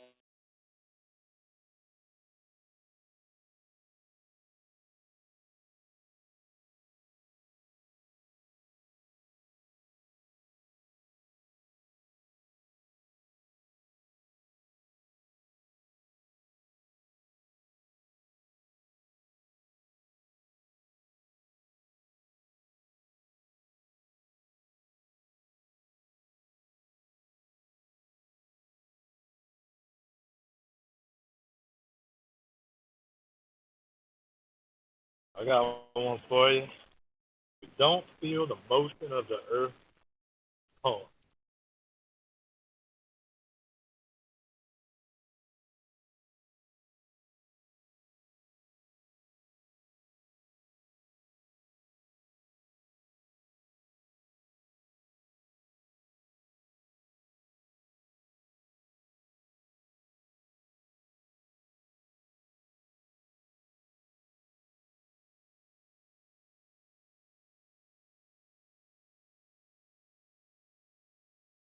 Proof.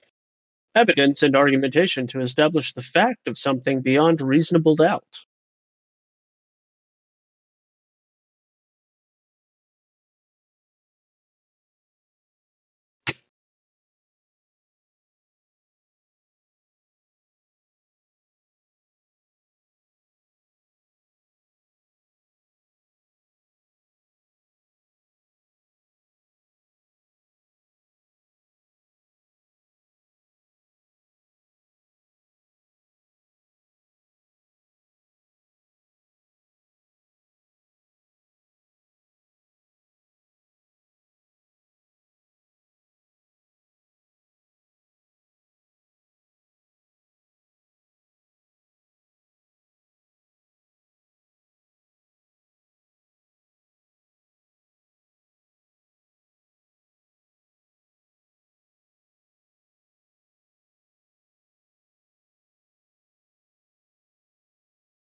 It's not you, Jim. It's just quiet here.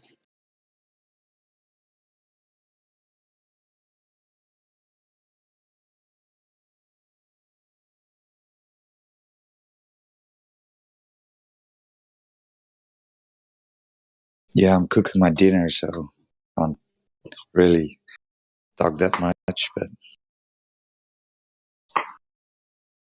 how's life going in the States? Got any new developments? Oh, sure. There's all sorts of things going on, but it's chilly. It's 12 Celsius, 56 Fahrenheit. Well, that's okay, right? 12 is okay. Sure. Yeah. It's just one of the coolest times I've had for this time of the year. Okay. But I'm living in a special place. No, it was almost twice the temperature last year this time. Mm-hmm. We were having a heat wave last year, so yeah, it's supposedly colder than normal for my specific location. But yeah, no, I like it.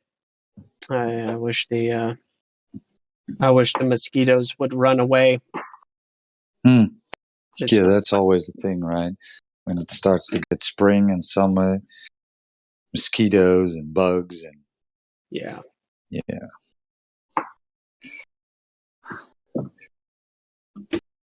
Yeah, we had a nice week.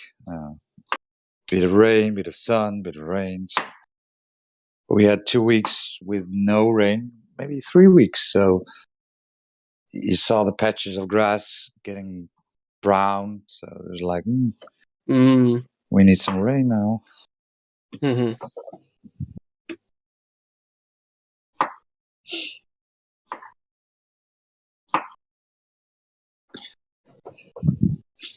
Yeah, I'm more of a like 15 degrees, 20 degrees Celsius guy. I mean, if it's getting any hotter, I'm like all sweaty and, sweaty in your bed. When you're lying in your bed, all sweaty. Nah. Mm-hmm. And we usually in the States, you guys all have air conditionings, right? We don't have that. Yeah, I don't have. I have a window unit, but that's it. A singular. Right. But yeah, I'm in a 100-year-old house that is not adequately equipped for heat waves.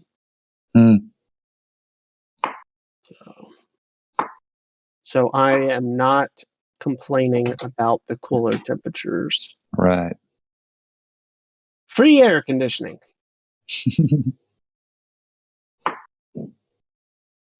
So what you prepping for dinner? Potatoes. I don't know the translation.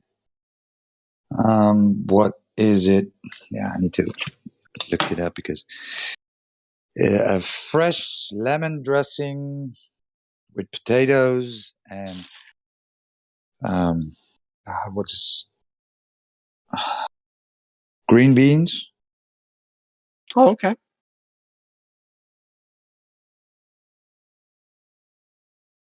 Yeah, green beans. Green beans, potatoes. What is the? Is there anything with any fat that you're eating, or just those two things? No. Yeah. So I don't know if you know the company HelloFresh. I don't know if you know that. Yeah, I've heard of it. Yeah. Okay. Tenderloin. So it comes with tenderloin also. Gotcha. And some onions.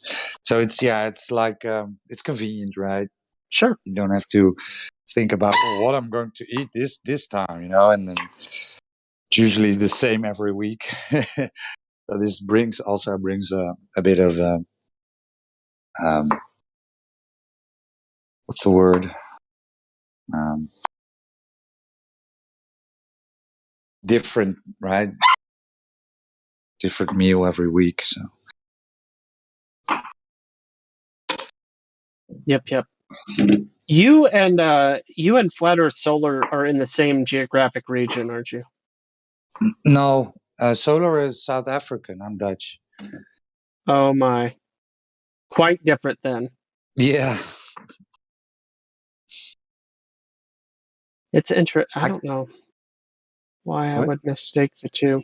Well, South African was a Dutch colony, right? So That's right. Okay. when people from South Africa talk their language, I kind of understand it. They talk slow.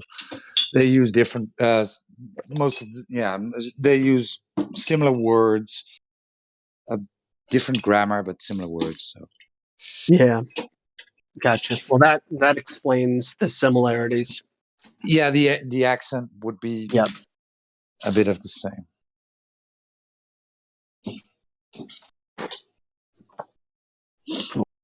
Cool.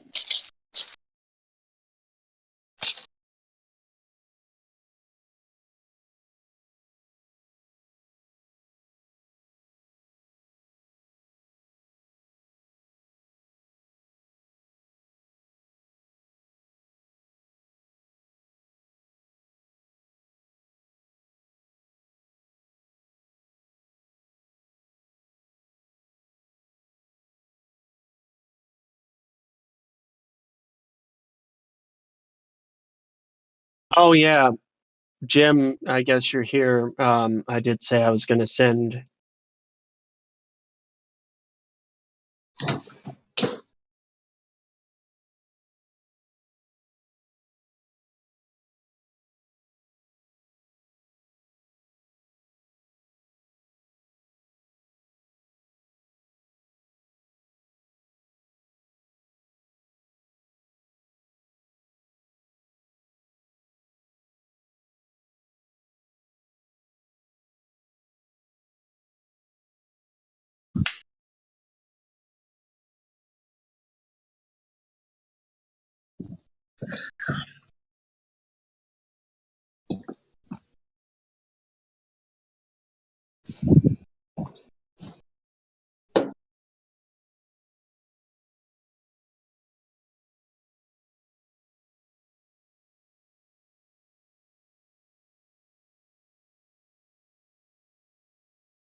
Yeah.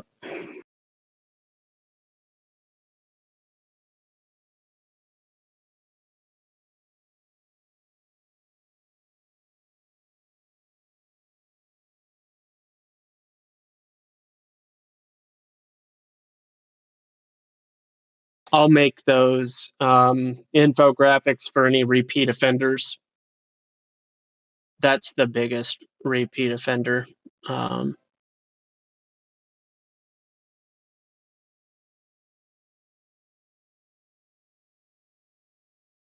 Yeah.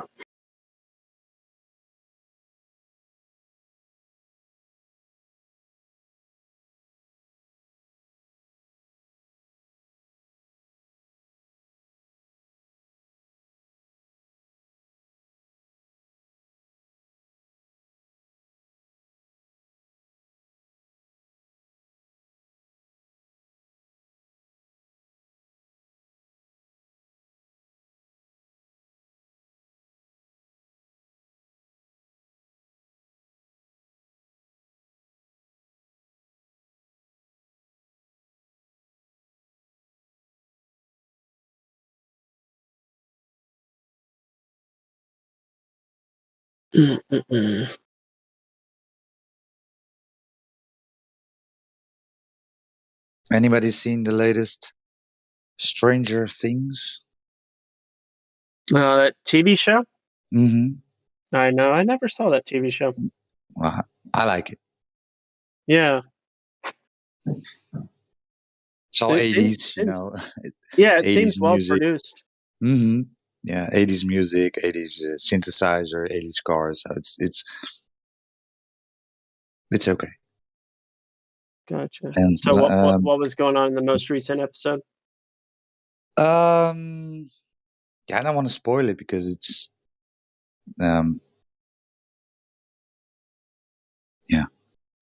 Is it not released?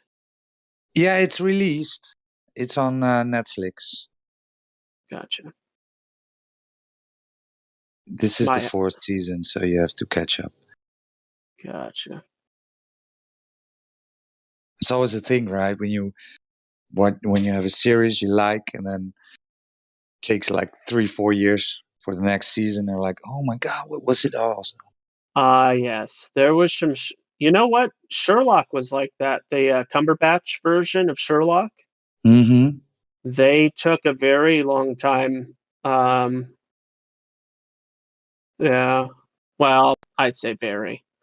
For those of us that were liking it and waiting for it to come out, that one took a while. The show Jack Ryan with John Krasinski, that has been on a delay, a pretty major delay as well. Not that Never that's seen like, it's not an incredible show, but it has some interesting metaphors related to government. And Okay. how the government lies and how the media lies, and I don't know how intentional the metaphors are. The guys that they're pointing out, this happens a lot in media, the inversion of right and wrong, where Mm-hmm. the people that they point as the bad guy, and I'm not talking about the phenomenon where you want to sympathize with the bad guy. I'm talking about like the when they're painting the bad guy out to be like a Hitler, a non-sympathizable bad guy. Mm-hmm. And then when you evaluate what's going on and you try to be as objective as possible, what you determine is the bad guy is mistaken, or there's an inversion of the good and bad guys, basically. That inversion process, I keep seeing patterns of. An example of that we were talking about just a little bit ago with the Truman Show, an ironic inversion with the Truman Show. In regards to that, the Truman Show, it was the element of the movie celebrating Truman's escape from his prison. But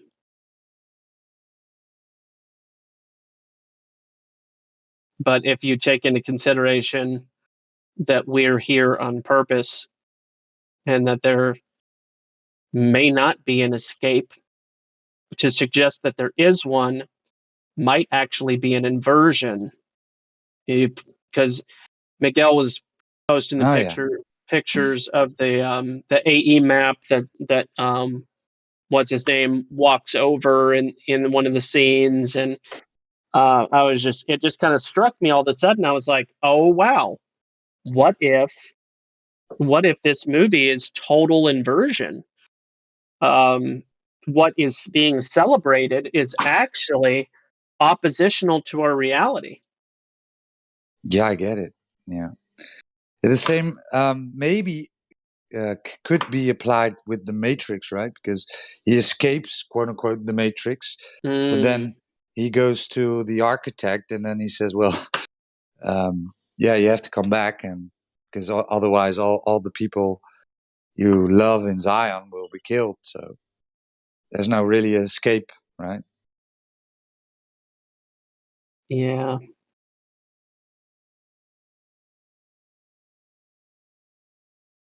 More than one interpretation.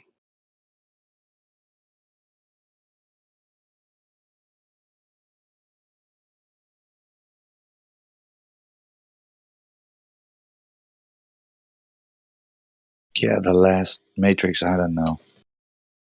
What, the new one? Yeah. I'm not even planning on watching it. I mean, you got these high expectations, right? And then I don't know. Well, yeah, my expectation is if the actors are alive, don't recast the actor. Were you aware that Lawrence Fishburne said they didn't even ask for which help me, which part does he play? Morpheus. Morpheus. Yeah. They did not even ask Lawrence Fishburne Okay. if he would play in the new Matrix. And I don't ask me why. I don't know why, but apparently he doesn't either. So, I just find it very unusual, and right. I can't. I don't expect that it's a noble reason. I don't expect it's a noble reason. Why would I expect it to be a noble reason? So you are suggesting he might have said something or done something that ticked off the producers or writers. It wouldn't be the first time, and not as far as he goes, but as far as getting blacklisted. Yeah, I mean, you typically just have to ask one question or say one thing, and you can get permanently blacklisted. Yeah. And I don't know. It's a small scene. Yeah, it's a small scene, right? Oh, is his role really tiny in the movie? Which probably was on purpose because, yeah, not gonna go like you are correctly said. Why would you cast another guy, right? So you give him a main role, then people would get ticked off. Yeah, I mean, to not just that. I mean, that information alone. I mean, maybe he's lying. I don't know, but if he was, you would think that they'd be like, "No, we did ask him, and he just turned us down." You would think that they would refute the claim. But it just, I don't know. Seems really. I guess it's not unusual.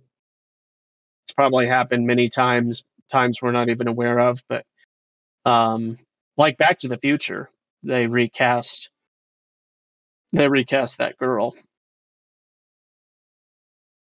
I don't know the reasons behind it, but in Back to the Future 1 versus the other 2, Marty's girlfriend is a different girl, Jennifer or whatever. Oh, that's way back when I last saw that one. Yeah, I had watched it. I've watched that series a handful of times, and I had rewatched it again after somebody went through Back to the Future and exposed. Well, I don't know if you could call it exposed. Presented a very compelling case that there was foreshadowing or some type of secret message. Did you see the Back to the Future 9/11 thing? Yeah, I think that was Russian vids where the guy where you get these flaming stripes of the car, right, and then those were the 11, and then there was a sign on the wall from a store or something that said 9. Yeah. And then there was the clock. I think the clock of the car. The Two Pines Mall that became One Pine. So from 2 towers to 1 tower. He went through all these different things, and it's like, okay, is this a phenomenon of you can make anything? Yeah, I know. Yeah. Or is there something to this? And I mean, it's a good question to ask. A lot of people poo-poo and say, well, no, that you're just willfully blind if you're not accepting the truth of the prophecy of Back to the Future. It's like, well, no, let's test this out. Take a movie, let's say a movie like Fievel Goes West.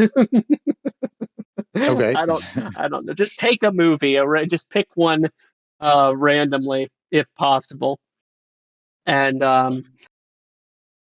then try to do the same thing, and do it with like 5 different movies, and be like, can you make anything show and tell what you want it to say, and show people? Like, is this a thing that you can relatively easily do?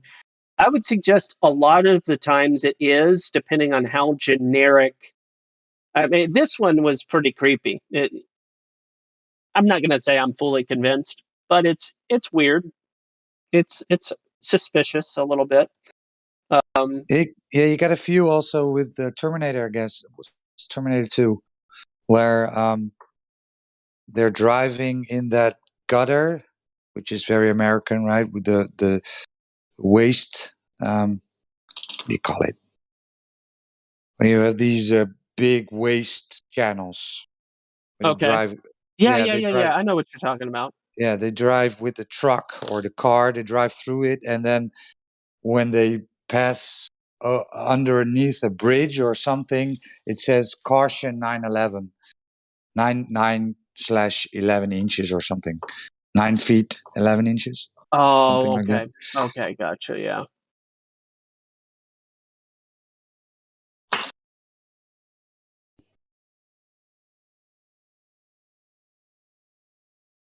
Yeah.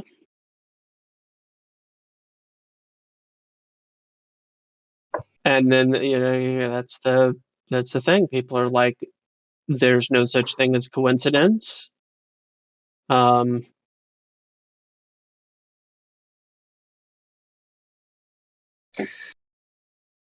guess you'd have to go away from Hollywood, and you'd have to go to some natural observation, and then be like, hey, look at this pareidolia thing.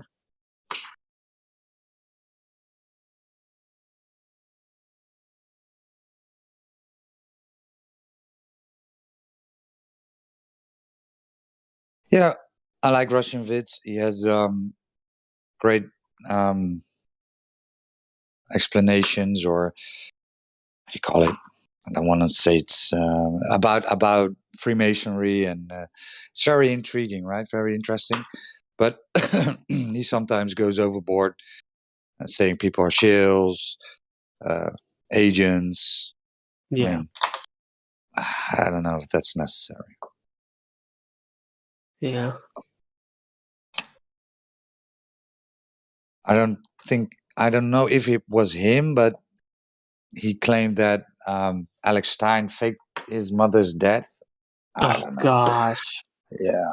I don't know if that's him, because I heard it from Witsit the other day. So.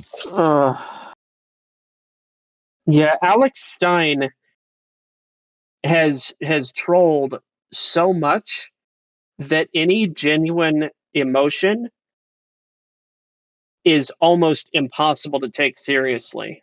And the fact that he did all that video with him and his mom before she died, and he's emotional and upset, it it looks fake because he's the boy who cried wolf. Not that that's a bad thing. He's doing his deal, you know. He's doing what he's doing, but because he does what he does, it you can't take him seriously. It doesn't. But that's the thing. It's hard to separate an actor from the real life. It just is. Yes, I understand. But then claiming he faked his mother's death is kind of overboard. Come on. Yeah, it's sad. I mean, and if you're going to make that claim, you need to provide more evidence than pointing at. I don't know what the evidence was. I don't know. Yeah, So probably I'm just. just. Did you watch the video of him in the hospital room with his mom and him? No, I didn't. No, Oh, no, okay, I no. did. I did. He was very upset, but the problem is his very upset looks no different than when he's in front of the different people doing his troll thing, and it's it's just Yeah, I sad. get it. I get it. I mean, but he is, and this is what I because Witz was here and talking about we shouldn't be um, saying that these people are shields or these people are agents, whatever. Right? He is on Tucker Carlson talking about Operation Mockingbird, right? So that's great. I mean, people actually knew about Operation Mockingbird. They would always look differently at mainstream media. I agree. They wouldn't take it at face value or whatever. They would be. I think it'd be helpful to understand and be able to recognize patterns. All of that. Yeah. And, I mean, I was watching Alex Stein before. It's been years. Been watching his stuff. So you watch somebody come up from a few thousand subscription or subscribers to getting national attention. But Alex Stein's an interesting one because he showed up on the news more than once. He showed up on he played a role on some TV show, some dating TV show. Like he's been out there getting it um, for a while, so people might have a little cause to wonder about him. But I don't know. It does. I like pointing at the evidence. Like, what is the result? And if somebody's like, "Hey, listen, look into Operation Mockingbird because this is what's going on," blah blah blah. And it's getting people to scrutinize and to evaluate and use their brains, then that's a good effect, in my opinion, as opposed to trust me or trust them or trust consensus or encouragement of critical thinking. It should be celebrated to some degree.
Yeah, but yeah, it's great, right? Having a flat earth on Tucker Carlson talking about Operation Mockingbird. I mean, what more can you ask for? Yeah. Yeah, I like pointing out the government operations and projects because hostile witnesses are very very compelling.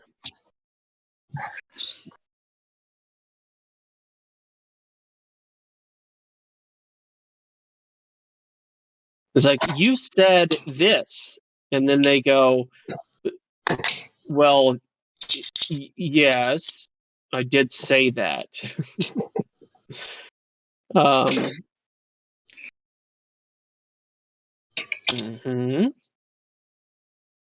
Let's see.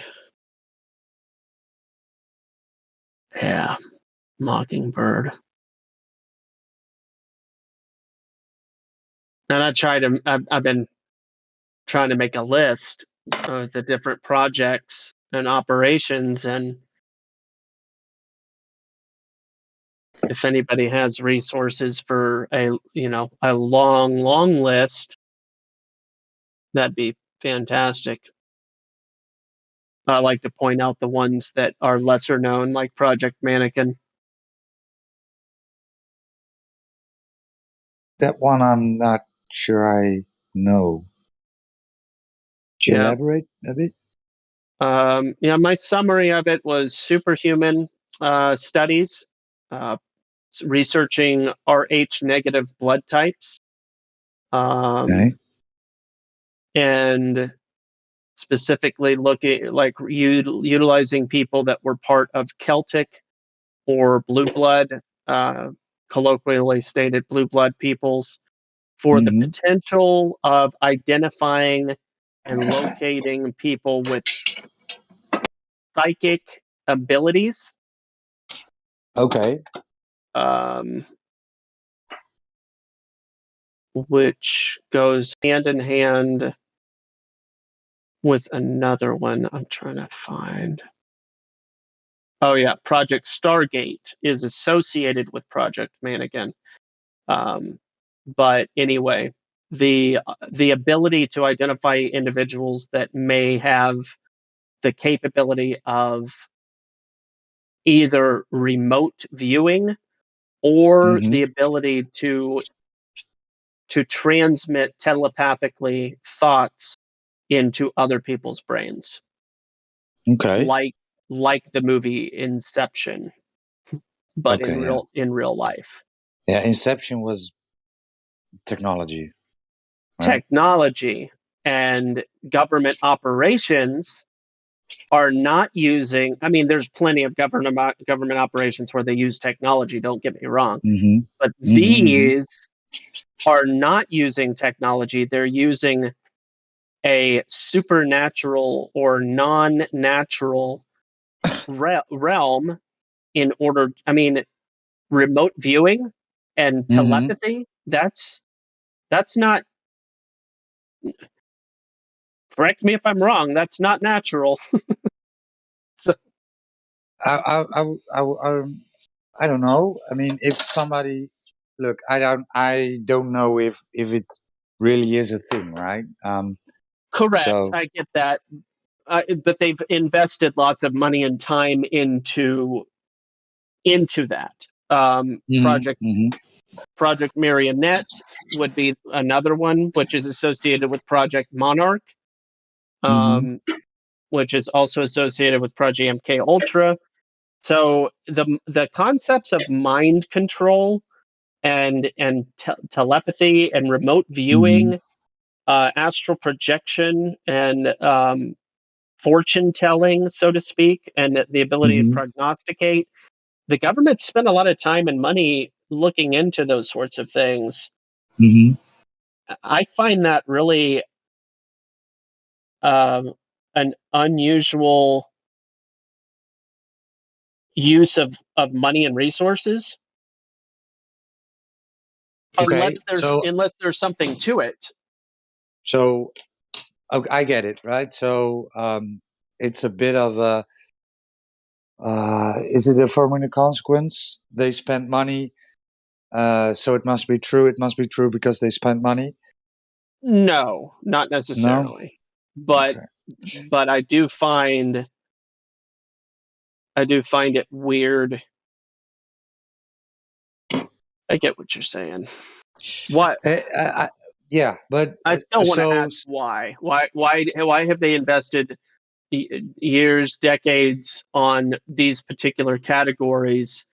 If it's only as a distraction, then okay, fine, I guess. But it stands to reason that maybe they are accomplishing some intended goal, and how they're doing that, I'm not aware. But right. So let's say this is a thing, right? So why wouldn't it be? I'm just asking, right? Why wouldn't it be natural if people possess the means, or maybe could develop the means to do that? That would be a natural thing then. Good question. By default, you would expect it to be natural. In the pure sense of the word natural, meaning inborn, or what exists in nature.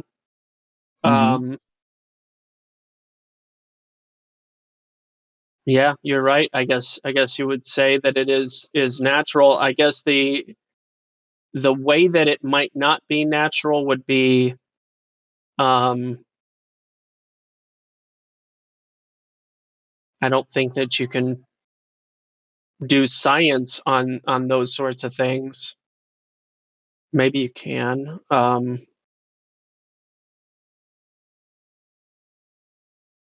Good question. We'll have to think more about that. What keeps it as a natural thing or not? So telepathy, the reading of minds, if that exists as a thing, and it's not some type of charlatan trickery or deception, and it can be demonstrated irrefutably, then by default you would expect it to be natural. I guess then the question would be, what makes the difference between those that can and those that can't? You'd have to answer that question in order to rule out what's referred to as supernatural.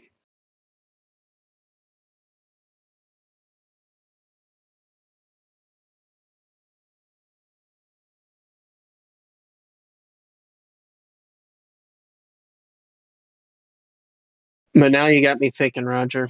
You got me on a line of thinking where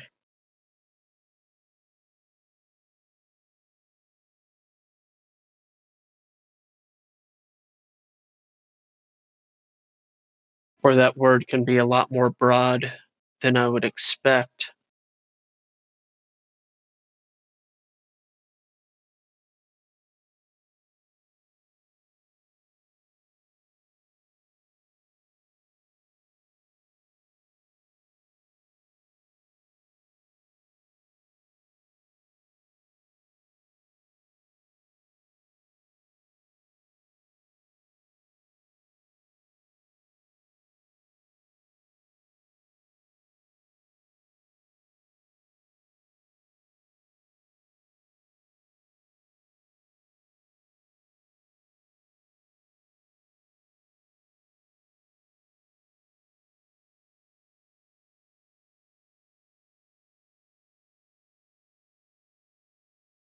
So from what I'm looking at with the word nature and natural, it seems that the general meaning of the word is associated with the material world, and that would be why it seems peculiar to include a non-material thing as part of the word nature, but that's not the word nature's fault. That's the fault of an interpretation of what natural means,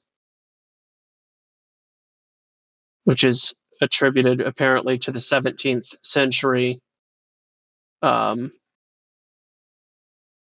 colloquialism for nature to refer to the material world, as opposed to nature potentially more accurately referring to all things within our known existence, which could include non-material things.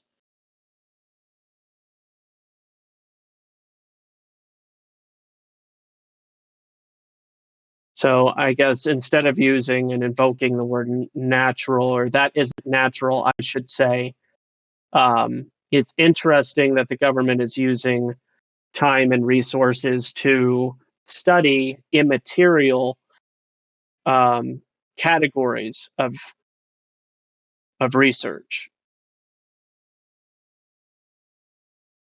Immaterial would be more accurate to what I actually meant to say.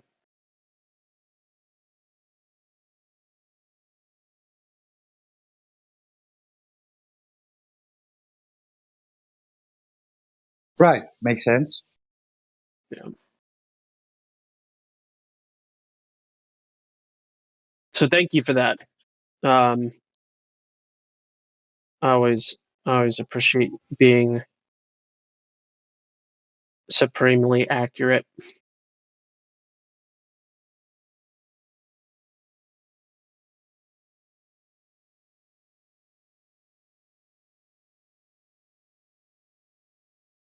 I mean, this blue blood you're talking about is something that has been used in folklores, right? And yeah, I remember seeing. Sorry, that's the meat. uh, I remember seeing a series called The 100, where they have people that have blue blood or dark blood. So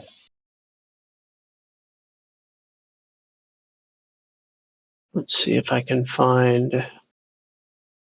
I had saved some documents on Project Mannequin that kind of broke it down. There it is.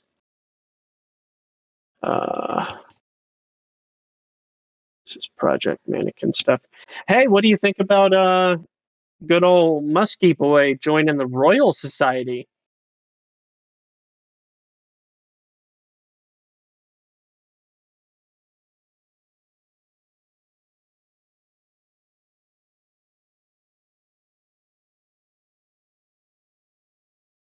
Good old little Muskie Musk. In one of the most exclusive special boy groups that ever existed.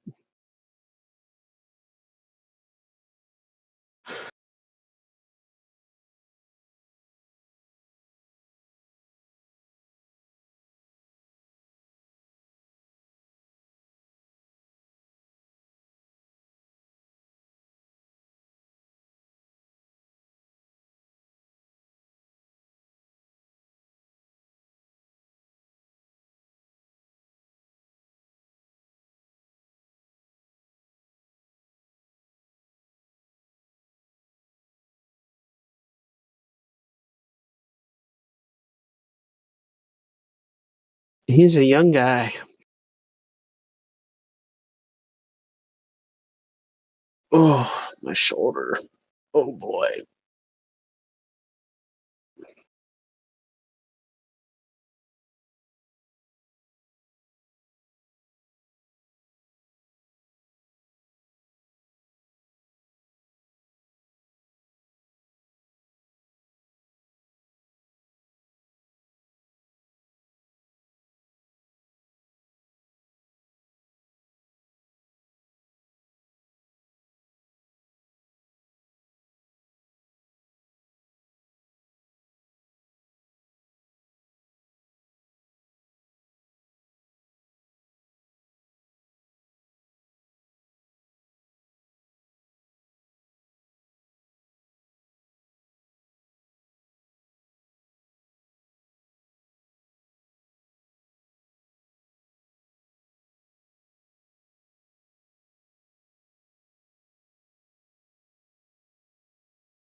Hello, Fahiho. With that, oh man, they left that fast. Oh, sorry, Gospel. I couldn't react to you because doing 10 things at a time. But Elon Musk joins the what did you say? The Royal Society. Okay. Yeah, which is very old, like 300 years old at least. Very special boys club of scientists. Is he a scientist? Oh well, he's probably more of a scientist than Neil deGrasse Tyson or Bill Nye, right? Isn't he testing things out on people and stuff? I don't know. Is he a scientist? That's Yeah, a his trick. Is that company, a but trick question? he isn't doing that, right? His company does. Well, true. Odysseus.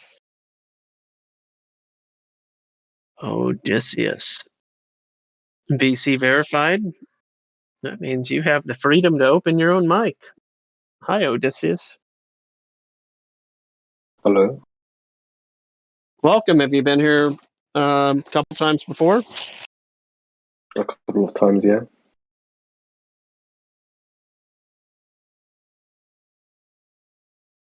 Gotcha. Are you already aware that the Earth is not a ball?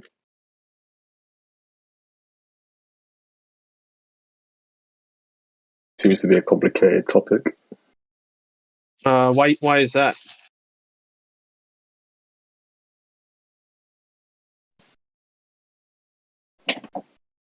Well, a lot of reasons. Okay, yeah, just name one.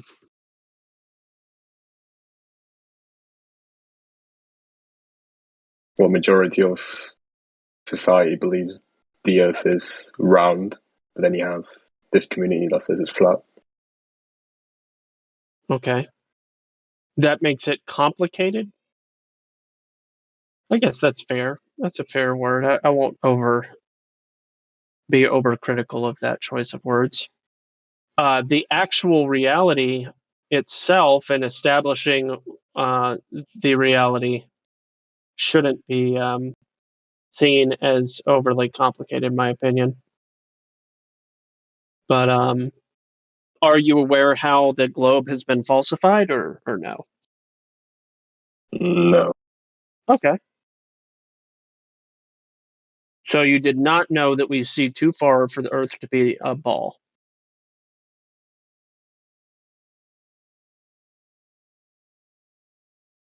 Well,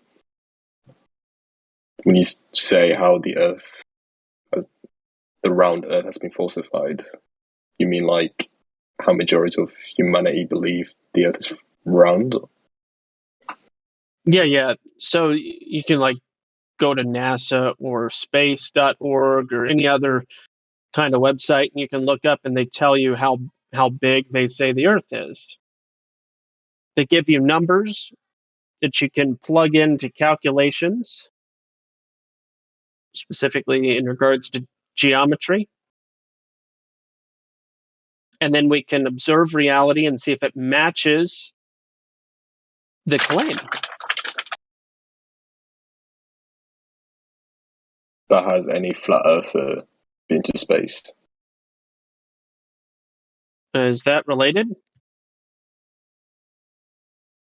But in terms of trying to prove this topic, Have you been? Have you been to space? no. No. So nobody has, right? This is all you have. The floor you're standing on. So pointing at the sky doesn't prove the floor, now does it?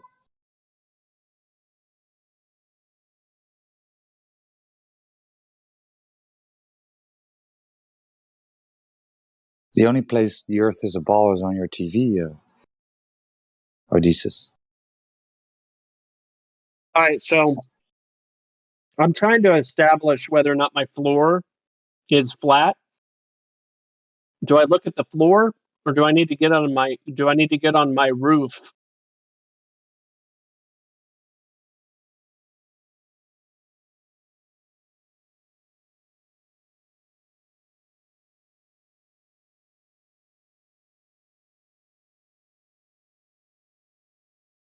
to get in an airplane in order to find out whether or not my floor is flat?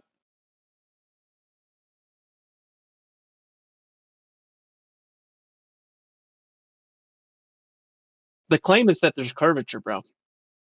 And then we can do geometry on where that curvature should no longer be able to be seen. And then we still see it anyway, which invalidates the claim of curvature. Simple as that.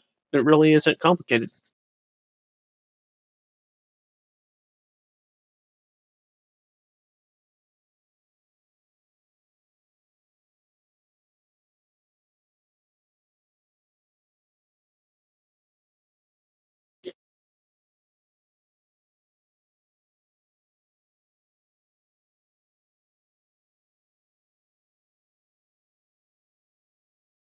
So there's no curvature, is what you're trying to say? What's that? There's no curve, right? Yeah, there's no measurable curve to the surface of Earth that we live on. So does that mean you can reach a boundary? This is not a circle in a loop. So what happens if you reach towards the end point? The end point? I guess you'd have to go somewhere to find out whether or not, the answer to that question, right? Well, you stated there's no curvature, right? Mm-hmm. Therefore, if you were to take a boat in the ocean and go in a certain direction, would you eventually find a location which you cannot go further, since it's flat? It depends on the direction, right? Yeah.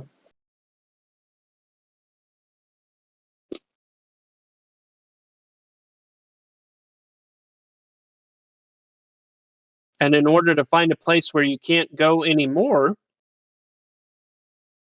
you'd have to find that place.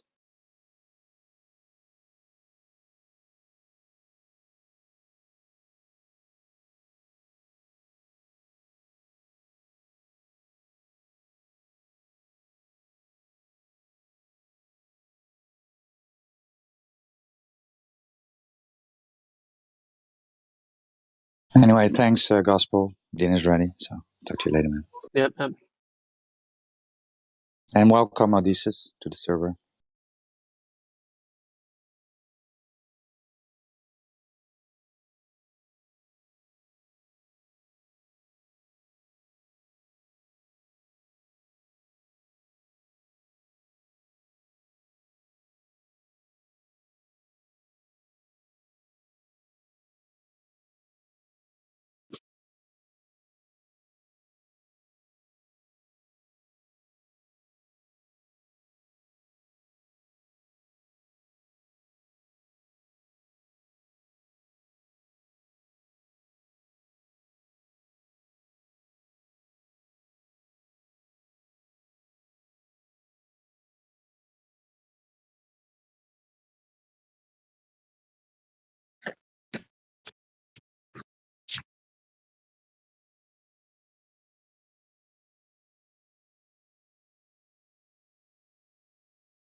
What an exciting conversation that was.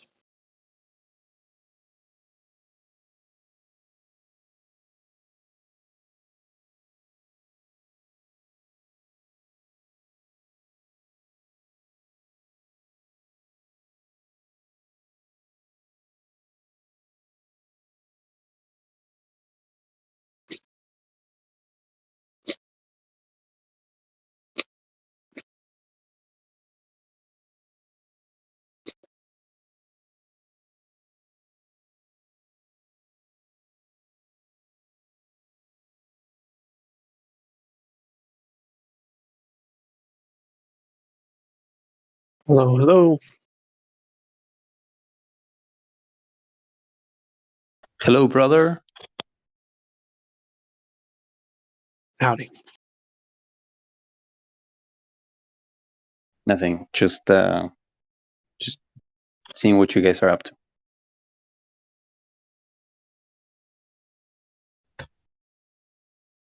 Yep, it's been a pretty quiet day. On and off conversations. On and off. Any intense discussions? This morning. Really? Yep, I ranted about etymology again. I get pretty worked up about the topic. Man.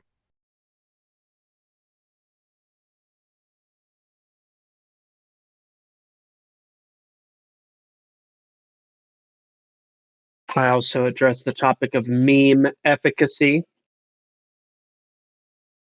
So there's that. Meme efficacy. Yep.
Just wanted to ask a question, really a technical question on nothing related with flat Earth. Like when you use the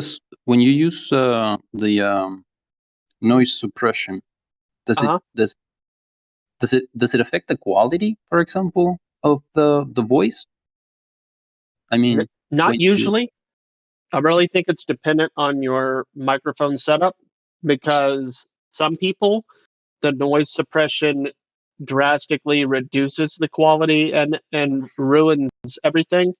It doesn't handle it right. And some people, it really helps make things better. I'm not sure if there's a difference between PC and mobile, but there definitely seems to be some inconsistency in how in the hardware, how good of thing it is. Yeah, it also reduces your accent if you have one. That's funny. Wow, it's a really good app then, huh? Jeez. The noise reduction actually it works, and it depends also if you have some headphones that have like noise suppression or whatever. Sometimes you could be speaking here and there could be like noise around you, and you can be speaking and people won't hear the noise that is surrounding you. Some people do work and you cannot hear the whatever noise they're making, only the voice. But that needs some, I guess, some work or whatever fix. I don't know, but it does helps to suppress the noise in the background.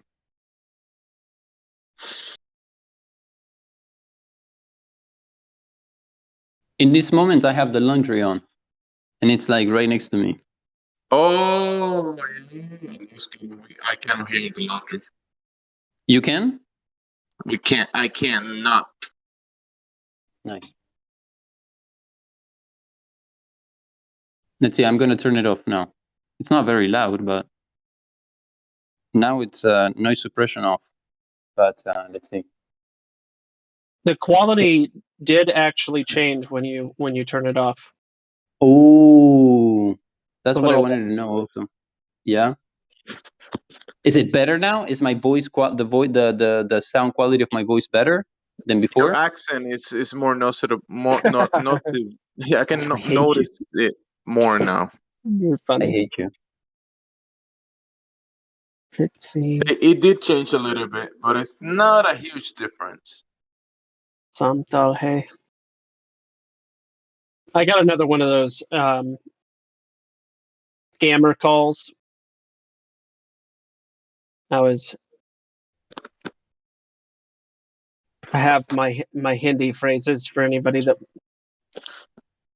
wants. If you ever want to tell a scammer that the Earth is fat, yeah, that's what you would want to tell them. That the Earth is flat, you say Prithvi Samtal Hey. Prithvi Samtal Hey. And that'll work. They'll be like confused as to why they just called somebody that wanted to tell them that in Hindi. It'll be great. It'll be great.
Can you let me to take this one?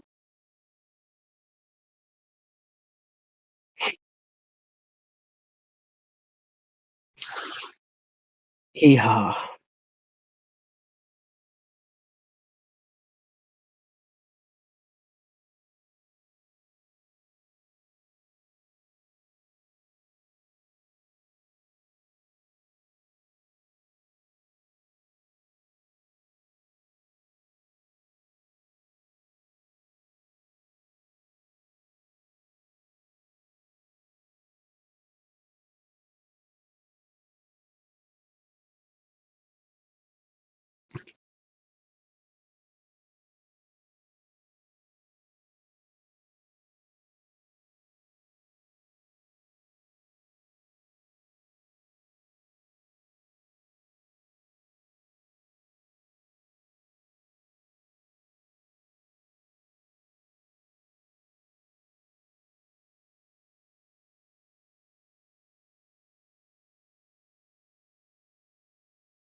Howdy.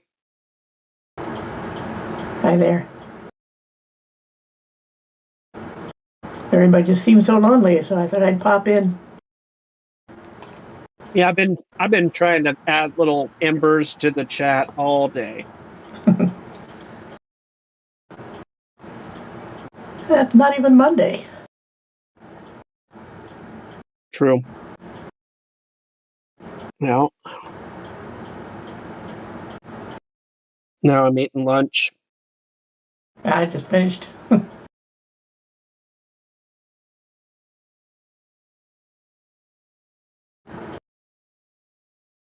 That's an interesting little image you posted. Yep, it is from this video right here.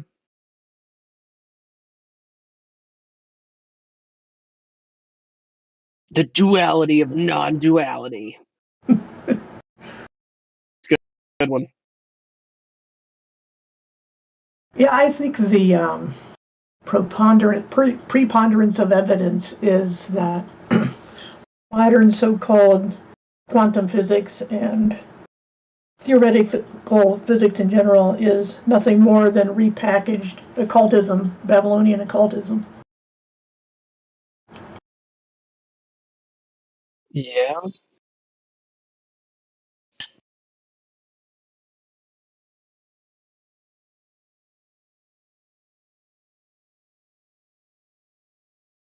Which I think, as I think both of us have pointed out from time to time, that in the flat Earth community, it's amazing how often this is not recognized, since they will, they flat earthers are prone to quote positively the sources of that same deception, put as generically as possible. Then make fun of statements like level means curved. Yeah, there's that duality again, the Orwellian paradox. I don't know if paradox is the right word, but yeah, it is. It's number 4 of the Hermetic principles. All paradoxes are to be reconciled. But are they really reconciling them? Or just telling you that reconciliation seems to be defined as accepting two contradictory things? Yes. Also known as cogdis. Also known as cognitive dissonance, and the violation of the law of non-contradiction. Well, as I've often stated, people in general have an uncanny ability to go through life happily believing contradictory things. Yeah. But it surprises me, I guess it shouldn't, that the flat Earth community would have the same problem. I think it's a human problem. Yes.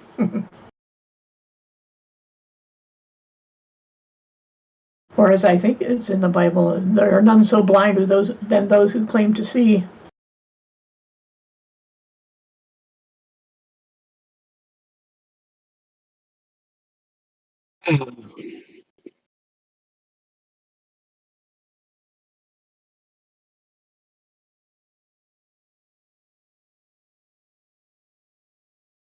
Other than those philosophical things, I can't think of much else to talk about that isn't boring rehashed news. Yeah.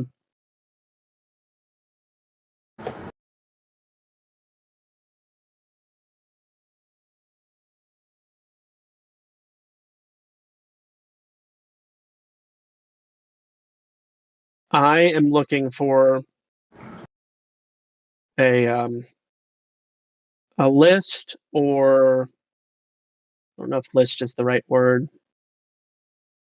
Maybe a video, demonstrations of observations that are less than, where the horizon is less than 1.22 times the square root of the observer's height in feet. That'll be a challenge. Well, it wouldn't prove anything, but it might actually act as another black swan. True, but it's kind of an argument from silence, having not found any such evidence. Sure, yeah. I'm just curious, because if 1.22, sorry, 1.22 times the square root of observer's height in feet comes from the 3959. So, it has been demonstrated repeatedly that the number can be greater than. Doesn't it make sense that there would also be demonstrations of lesser than examples? There should be, yeah, because that's a maximum, isn't it? that is supposed to be a maximum. It's not, obviously, because Earth's not a ball.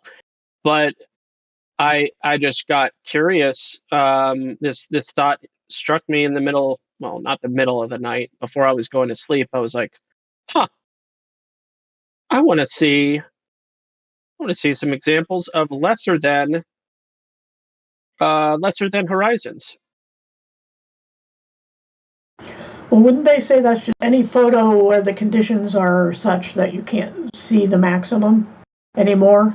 And if you do see the maximum or beyond, it's because of refraction. Isn't there that their standard wild card to play for that? Yeah. So I guess the motivation for wanting to see examples of what I figure probably exist is to further invalidate the foundation of the refraction claim.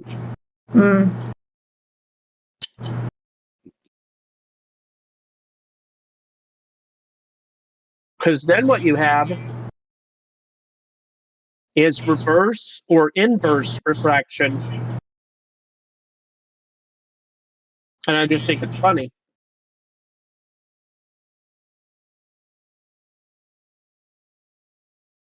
Yeah, that would be, but I mean, we both already know there's a handy excuse for everything.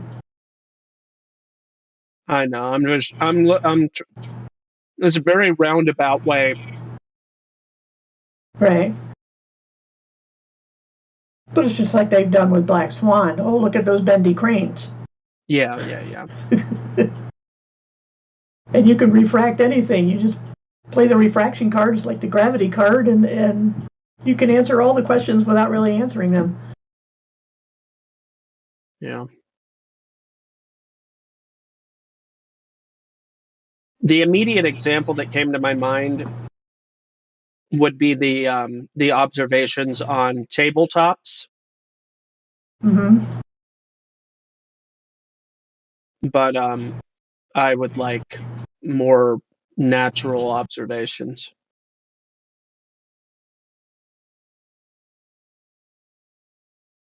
Yeah, I just think it's going to be a really hard thing to search for. Yeah, it sure is, because nobody's probably ever been looking for that particular thing. But on the other hand, shouldn't it be their homework to do? The ball earthers? Maybe, yeah. We could keep challenging them with that. You know, find us evidence of the shorter distances.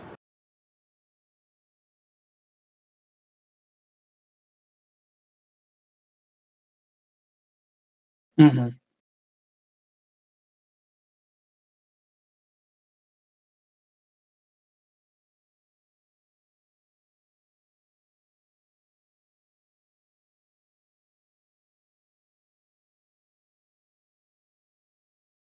The most recent thing I've been thinking about, and I did a video, I'll have to see if I can find the link, but an update on my sun observations.